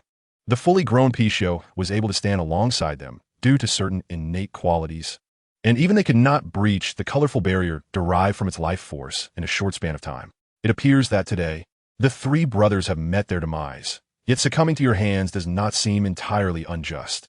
The voice of Bayan was calm, devoid of the frenzied madness one might expect. The road was littered with corpses, and it had long since prepared itself for the day it would become another's underfoot remains. With the formidable combat prowess of Shi Yi, coupled with Yue-gege, Zhu Yan, and the two great emperors of the ancient realms, Bayan realized that it and Yi had not even been granted the chance to flee. Furthermore, the deep-seated enmity between them left no room for reconciliation. It was a battle to the death, blood to be spilled across the vast wilderness. Ha ha! Yi laughed heartily, his laughter echoing for an eternity. Undisturbed by Shi Yi, it was only when his laughter turned in a gasp for breath that Shi Yi slowly inquired, "What do you find amusing at the brink of death?" He could not comprehend why. At such a moment, Yi could still find mirth. Was he not afraid of death? I laugh at the foolishness of humanity. I laugh at the injustice of heaven and earth. I laugh at the inequities of the Tao, Yi retorted, his eyes wide as he gazed at Shi Yi, yet devoid of malice. Instead, an emotion named liberation gradually surfaced within the depths of his gaze. Shi Yi, at your tender age, possessing such fortune indeed brings about a sense of regret for us. To lose to you is something I accept, but I hope you never forget where you originated. As he spoke, Yi raised his brows, his pupils shifting slightly upward, his gaze dark and profound, as if penetrating through countless realms, catching glimpses of the supreme beings who observe the lower realms. We, the three brothers, have spent our lives merely as dogs, slaughtering one another in the lower realms, forever unable to escape. I hope that after this battle, you can take our place and witness the vistas we cannot see. In his youthful days, Yi too had once dreamed of breaking free from the confines of the lower realms to ascend to the higher realms and achieve an everlasting legacy. However, reality was harsh. Survival depended on serving as a dog to the higher realms, where he would have long been plucked like a rare herb by the powerful, becoming a delicacy on their tables. I understand. Shi Yi breathed deeply and then closed his eyes, 10 great suns orbiting around him, illuminating the vast expanse, appearing both divine and demonic as he sat cross-legged in midair. In the next moment, to everyone's astonishment, Shi Yi began reciting an enigmatic scripture. The rootless tree, the flowers bloom in obscurity. Who is willing to relinquish the allure of glory? The matters of life are like boats on the sea of suffering, drifting aimlessly, never free. Boundless and shoreless, it is hard to anchor. Often one swims amidst perilous waters. To turn back is to find a shore. Do not wait until the storm has wrecked the vessel. Shi Yi did not open his eyes, but an unfathomably large eye emerged behind him, akin to a vast sun, momentarily overshadowing his 10 heavenly realms.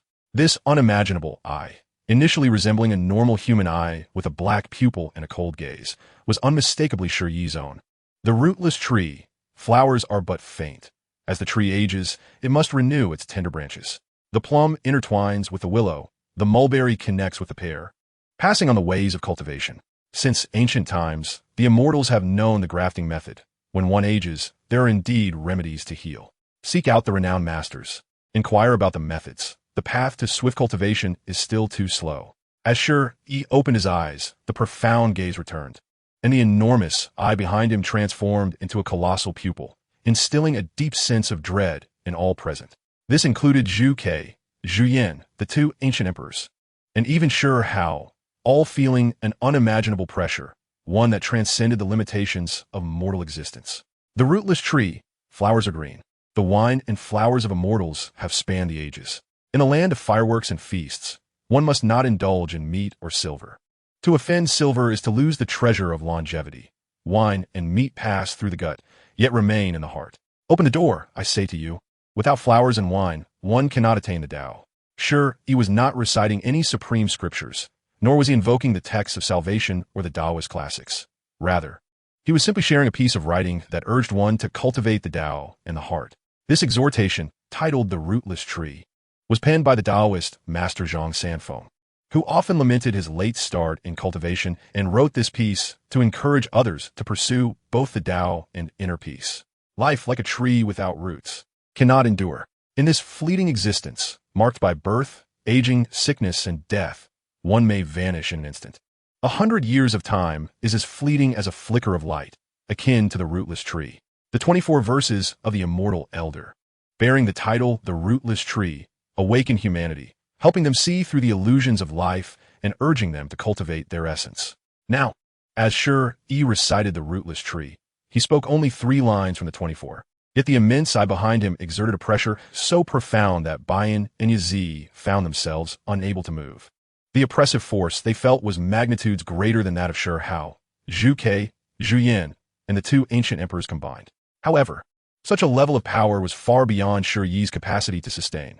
Blood seeped from the corners of his eyes, resembling tears of blood, invoking an indescribable sense of heartache. This is my strongest state, and I can maintain it for a maximum of 3 minutes. Shi Yi claimed, his expression unwavering. Yet, in truth, he was unaware of the full extent of his strength. He only knew that when it came time to expend everything, it would also be the moment with the least chance of success. Typically, when faced with such circumstances, Shi Yi would prioritize retreat. His life was too precious, and he possessed but one. He had no desire to gamble with his life at the edge of oblivion. Reality was not for those who recklessly flirted with death. Shi Yi could not emulate such madness, nor would he ever wager his life on the whims of chance. Bayan, the litigious one, ignited with a heavy bloodlight, unleashing its full combat prowess, reaching the pinnacle of its strength. This was the most transformative moment of its life. Yi, seeking vengeance, did not emit a bloodlight, but instead appeared to have withered several sizes, as if drained by some unseen force, its vicious fangs growing even more chillingly sharp. Faced with Shi Yi, the brothers knew they could not prevail, yet they were determined to burn their lives, showcasing their final brilliance. In that moment of their life, force igniting, the immense eye hovering behind Shi Yi, with its unfathomable size, finally ceased to exert its oppressive force on Bayan and Yi. At this instant, Bayan and Yi gained fleeting freedom. No longer mere dogs at the mercy of the golden monkey Zhu Yan. Even in the presence of deities, the brothers dared to leap forward and take a bite. Do you require our assistance? The little red bird, Yue-gege, could not help but inquire. Exercise utmost caution in your final strike. The golden monkey, Zhu Yan, cautioned. Shi Yi, do not underestimate your opponent, the emperor of the Stone Kingdom advised. 3 minutes is not a long time. The emperor of the Fire Kingdom frowned. Brother, do not push yourself too hard, Shi Yi urged, clutching his chest. To prevent Shi Yi from recklessly rushing into the fray, Shi Yi did not fully heal Shi Yi's injuries. Now, he could only watch helplessly as his cousin played the hero. Chapter 79. Am I truly this powerful now? Shi Yi listened to the counsel and concerns of those around him. He understood that as long as he spoke, Yue-gege, Zhu Yan, and the two ancient emperors would join forces, and Bayan and Yi would be assuredly doomed, with no possibility of escape. However, now was not the time for him to intervene. The circumstances were not quite right. Perhaps it was unnecessary for him to speak at all. Perhaps Bayan and Yi would simply perish without his involvement. Beyond that, Shi Yi felt that he might have overestimated the 3 brothers of the adult Pishio, Yi and Bayan, while simultaneously underestimating the myriad of trump cards he held in his hands. The ancestral artifacts of the stone village, the 13 scriptures, and the formidable support from the Lu goddess set aside, the adult Pishio, Yi, and Bayan were fundamentally simple-minded, lacking in intelligence. And their only true asset was their relentless fighting spirit. This appeared to be a pervasive affliction of this world, where beings only knew how to brawl and vie for opportunities, utterly oblivious to the intricacies of intellect. It seemed that from them, one could discern no semblance of strategy. Their minds were solely occupied with muscle and combat. If they could overpower their foes, they would charge headlong. If not, they would still recklessly engage. Even on the rare occasions when they did exhibit a spark of intelligence, it seldom reflected true cleverness. To illustrate, in the eyes of the Liu goddess, Shi Yi was an open book, devoid of secrets, easily discernible. Yet, her insight stemmed from her overwhelming realm. At an equal level, Shi Yi was confident that he could deceive her 100-fold. After all, if she were truly astute, she would not have fallen victim to betrayal to such a degree, nearly facing death without a chance for rebirth. Perhaps her downfall was rooted in an excessive trust in others, leading to her betrayal and suffering, which in turn indicated that she was not inherently a woman of guile. Let's not dwell on that. If she possessed even a fraction of the cunning exhibited by historical figures such as Empress Dowager Liu and Wu Zetian, renowned for their shrewdness and strategy, Shi Yi would not have seen her reduced to the 8 domains of the lower realm. What is the 8 domains, you may ask? It is the very nadir of this world. As a former divine spirit of the celestial domain, Liu goddess's status was akin to that of a resplendent imperial princess. Yet she found herself betrayed and nearly annihilated, reduced to the mundane. Of course, this is merely a metaphor. Her status cannot be adequately described through mortal terms. Nevertheless, regardless of how elevated one's position may be, if one is only adept at violence and lacks an understanding of the complexities of human nature, the path ahead remains fraught with challenges. This does not imply that Shi Yi was weak or averse to conflict. Rather, he sought to avoid needless bloodshed, refusing to become a mere machine of slaughter. Rest assured, he possessed self-awareness and would never overreach his capabilities. As he spoke, his eyes narrowed slightly. As a wielder of the double pupils, he was unexpectedly sensitive to the gazes directed at him, particularly those that lurked in the shadows.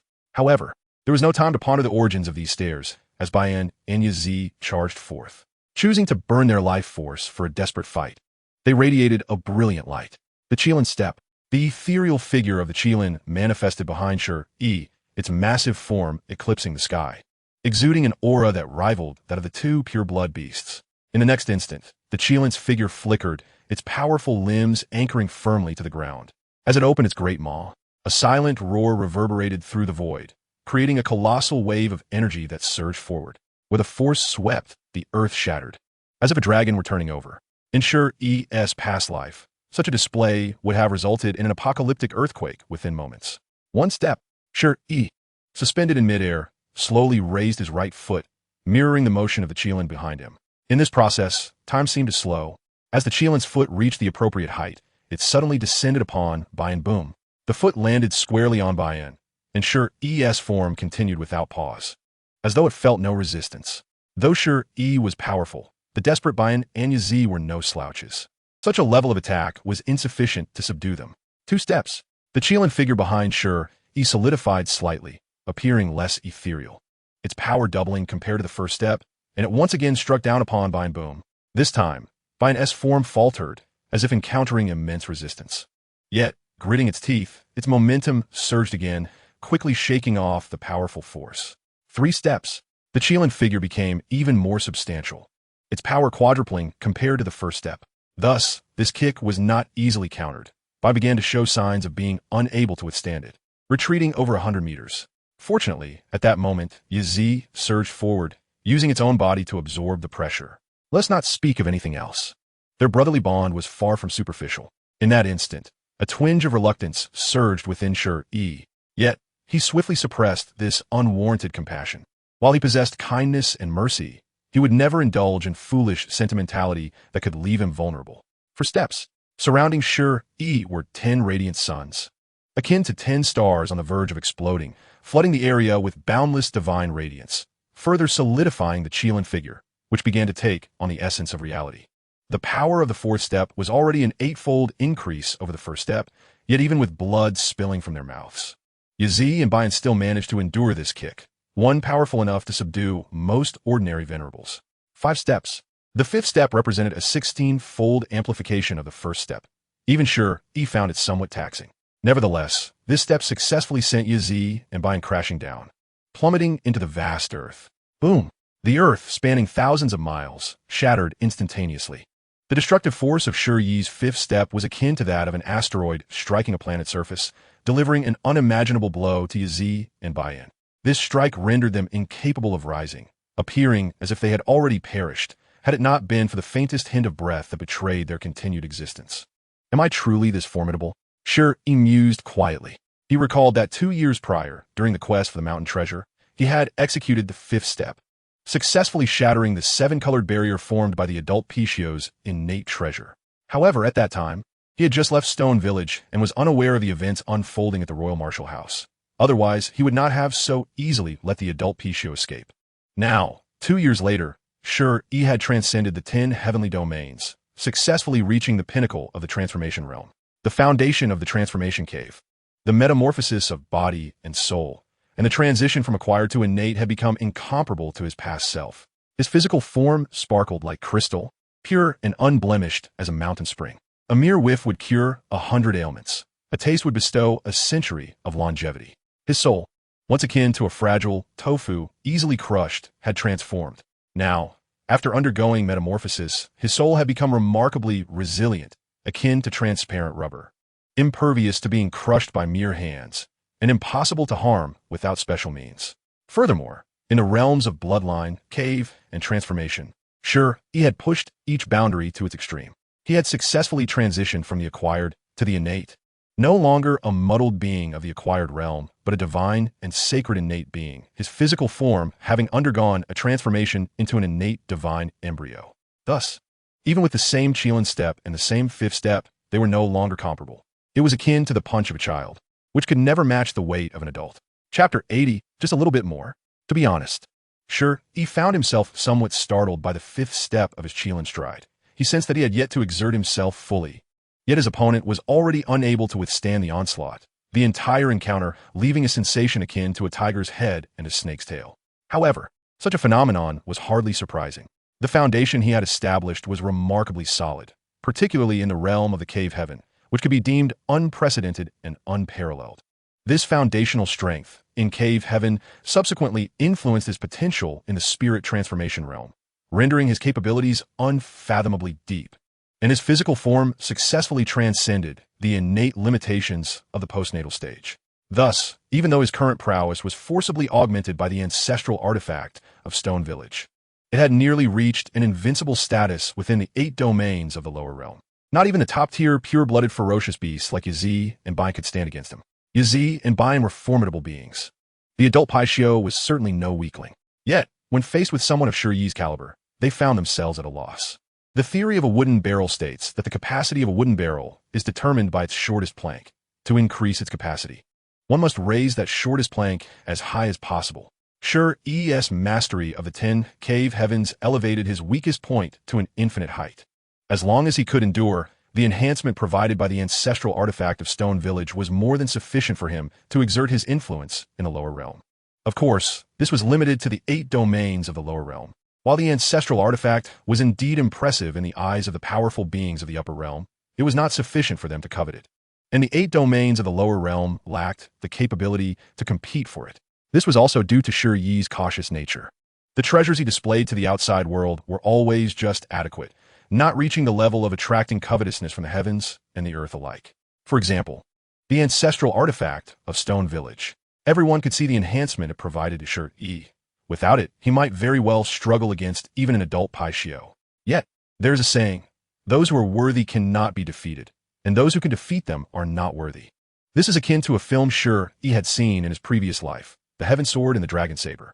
Both were legendary weapons. The Heaven Sword, embedded in the main hall of Mount Wudong, was left untouched, while the Dragon Saber, hidden overseas, was fiercely contested. Perhaps this analogy is not entirely accurate, but it does serve to illustrate a point. If one is sufficiently powerful, they can naturally suppress those with nefarious intentions. Shi Yi was now capable of doing just that against those who harbored ill will in the 8 domains of the lower realm. Uncertain how much time had passed, Yi uttered, "Shi Yi, we concede, we are convinced." Struggling to rise from the pit, Baiyan managed to sit upright before slowly closing its eyes, the vitality within its pupils gradually fading into the void. In the face of death, it remained calm, for losing to Shi Yi was not a source of shame. Yet, it harbored an indescribable regret. had it maintained its composure when aiding the adult Pai Xiao in avenging its slain offspring, perhaps the situation would not have escalated to this irrevocable conflict.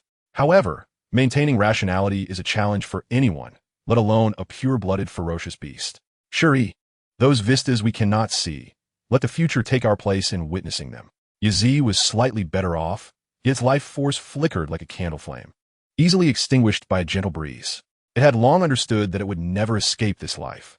The expanse of the upper realm was an unknown to it, yet it believed that Shi Yi would one day comprehend the vastness of the upper realm, carrying forth its hopes to the end of the journey. With Yi's final breath, its life flickered out. Was there hatred? No, there was none. Yi did not understand why it felt no animosity toward Shi Yi. It simply felt a sense of liberation, devoid of the vengeful spirit that once burned within. I will. Shi Yi imperceptibly nodded, and in the next instant, the unfathomably large eye behind him shifted, instantaneously obliterating the remnants of the souls of Yi and Baiyan. This was a blood feud, with no room for reconciliation. In a vast wilderness, a hidden realm, my dear brother is incredibly formidable. The lower realm is about to undergo a transformation. The celestial fox princess gazed intently at Shi Yi's profile, experiencing a novel sentiment towards him for the first time. Regrettably, it lasted only 3 minutes. Such a fleeting moment. Although his realm was unreal, forcibly elevated by external means, his innate talent had already eclipsed the vast majority of prodigies of the upper realm, making him eligible to walk alongside the likes of you and me in the future. The Moonshine fairy regarded Shi Yi with a cold gaze. Her chill was not directed at him, nor did it stem from disdain. It was merely her nature to be indifferent. Walk alongside you and me? Sister, do you also wish to lay hands on my dear brother? The celestial fox princess tilted her head, her expression adorably innocent. You understand what I mean. Do not feign ignorance. The Moonshine fairy cast a sidelong glance at the celestial fox princess, knowing that this enchantress would invariably resort to lewd remarks, dragging every matter into the realm of romantic entanglements. What a peculiar taste. Did she truly wish to witness her downfall? Meanwhile, as time flowed on, after 3 minutes had elapsed, Shi Yi's aura gradually returned to its normal state. His earth-shattering, invincible prowess returned to the spirit transformation realm, and the unimaginably large eye behind him shrank back to its usual size. Gulp! The little red bird, the vermilion bird, swallowed hard, reverting to its petite form, feeling inexplicably anxious. In just 2 years, had this human boy transformed to such a degree? Those few steps of the Qilin stride had left it reeling. Fortunately, this man had a limited duration, lasting only 3 minutes. With this thought, the little red bird regained its usual haughty demeanor, hopping onto Shi Yi's head and bouncing as if it were the supreme ruler. If it did not seize the opportunity to bully him now, it might not have the chance later. Stop it.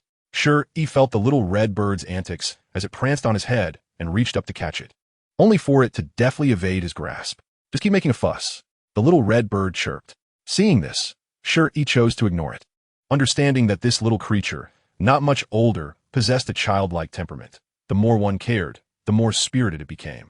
When left unattended, it would soon quiet down.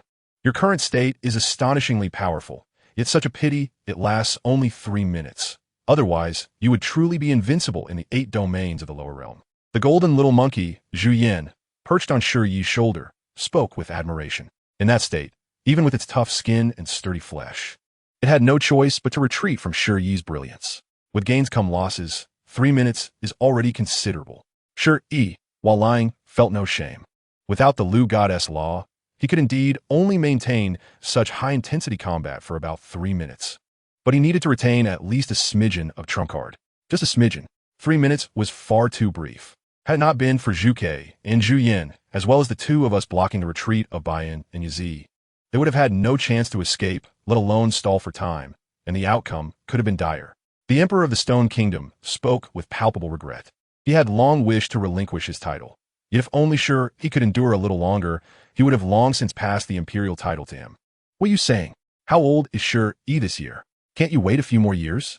The Emperor of the Fire Nation discerned at a glance the thoughts of the Emperor of the Stone Nation, which were nothing more than a desire to escape to the higher realms for refuge before the impending catastrophe in the wasteland.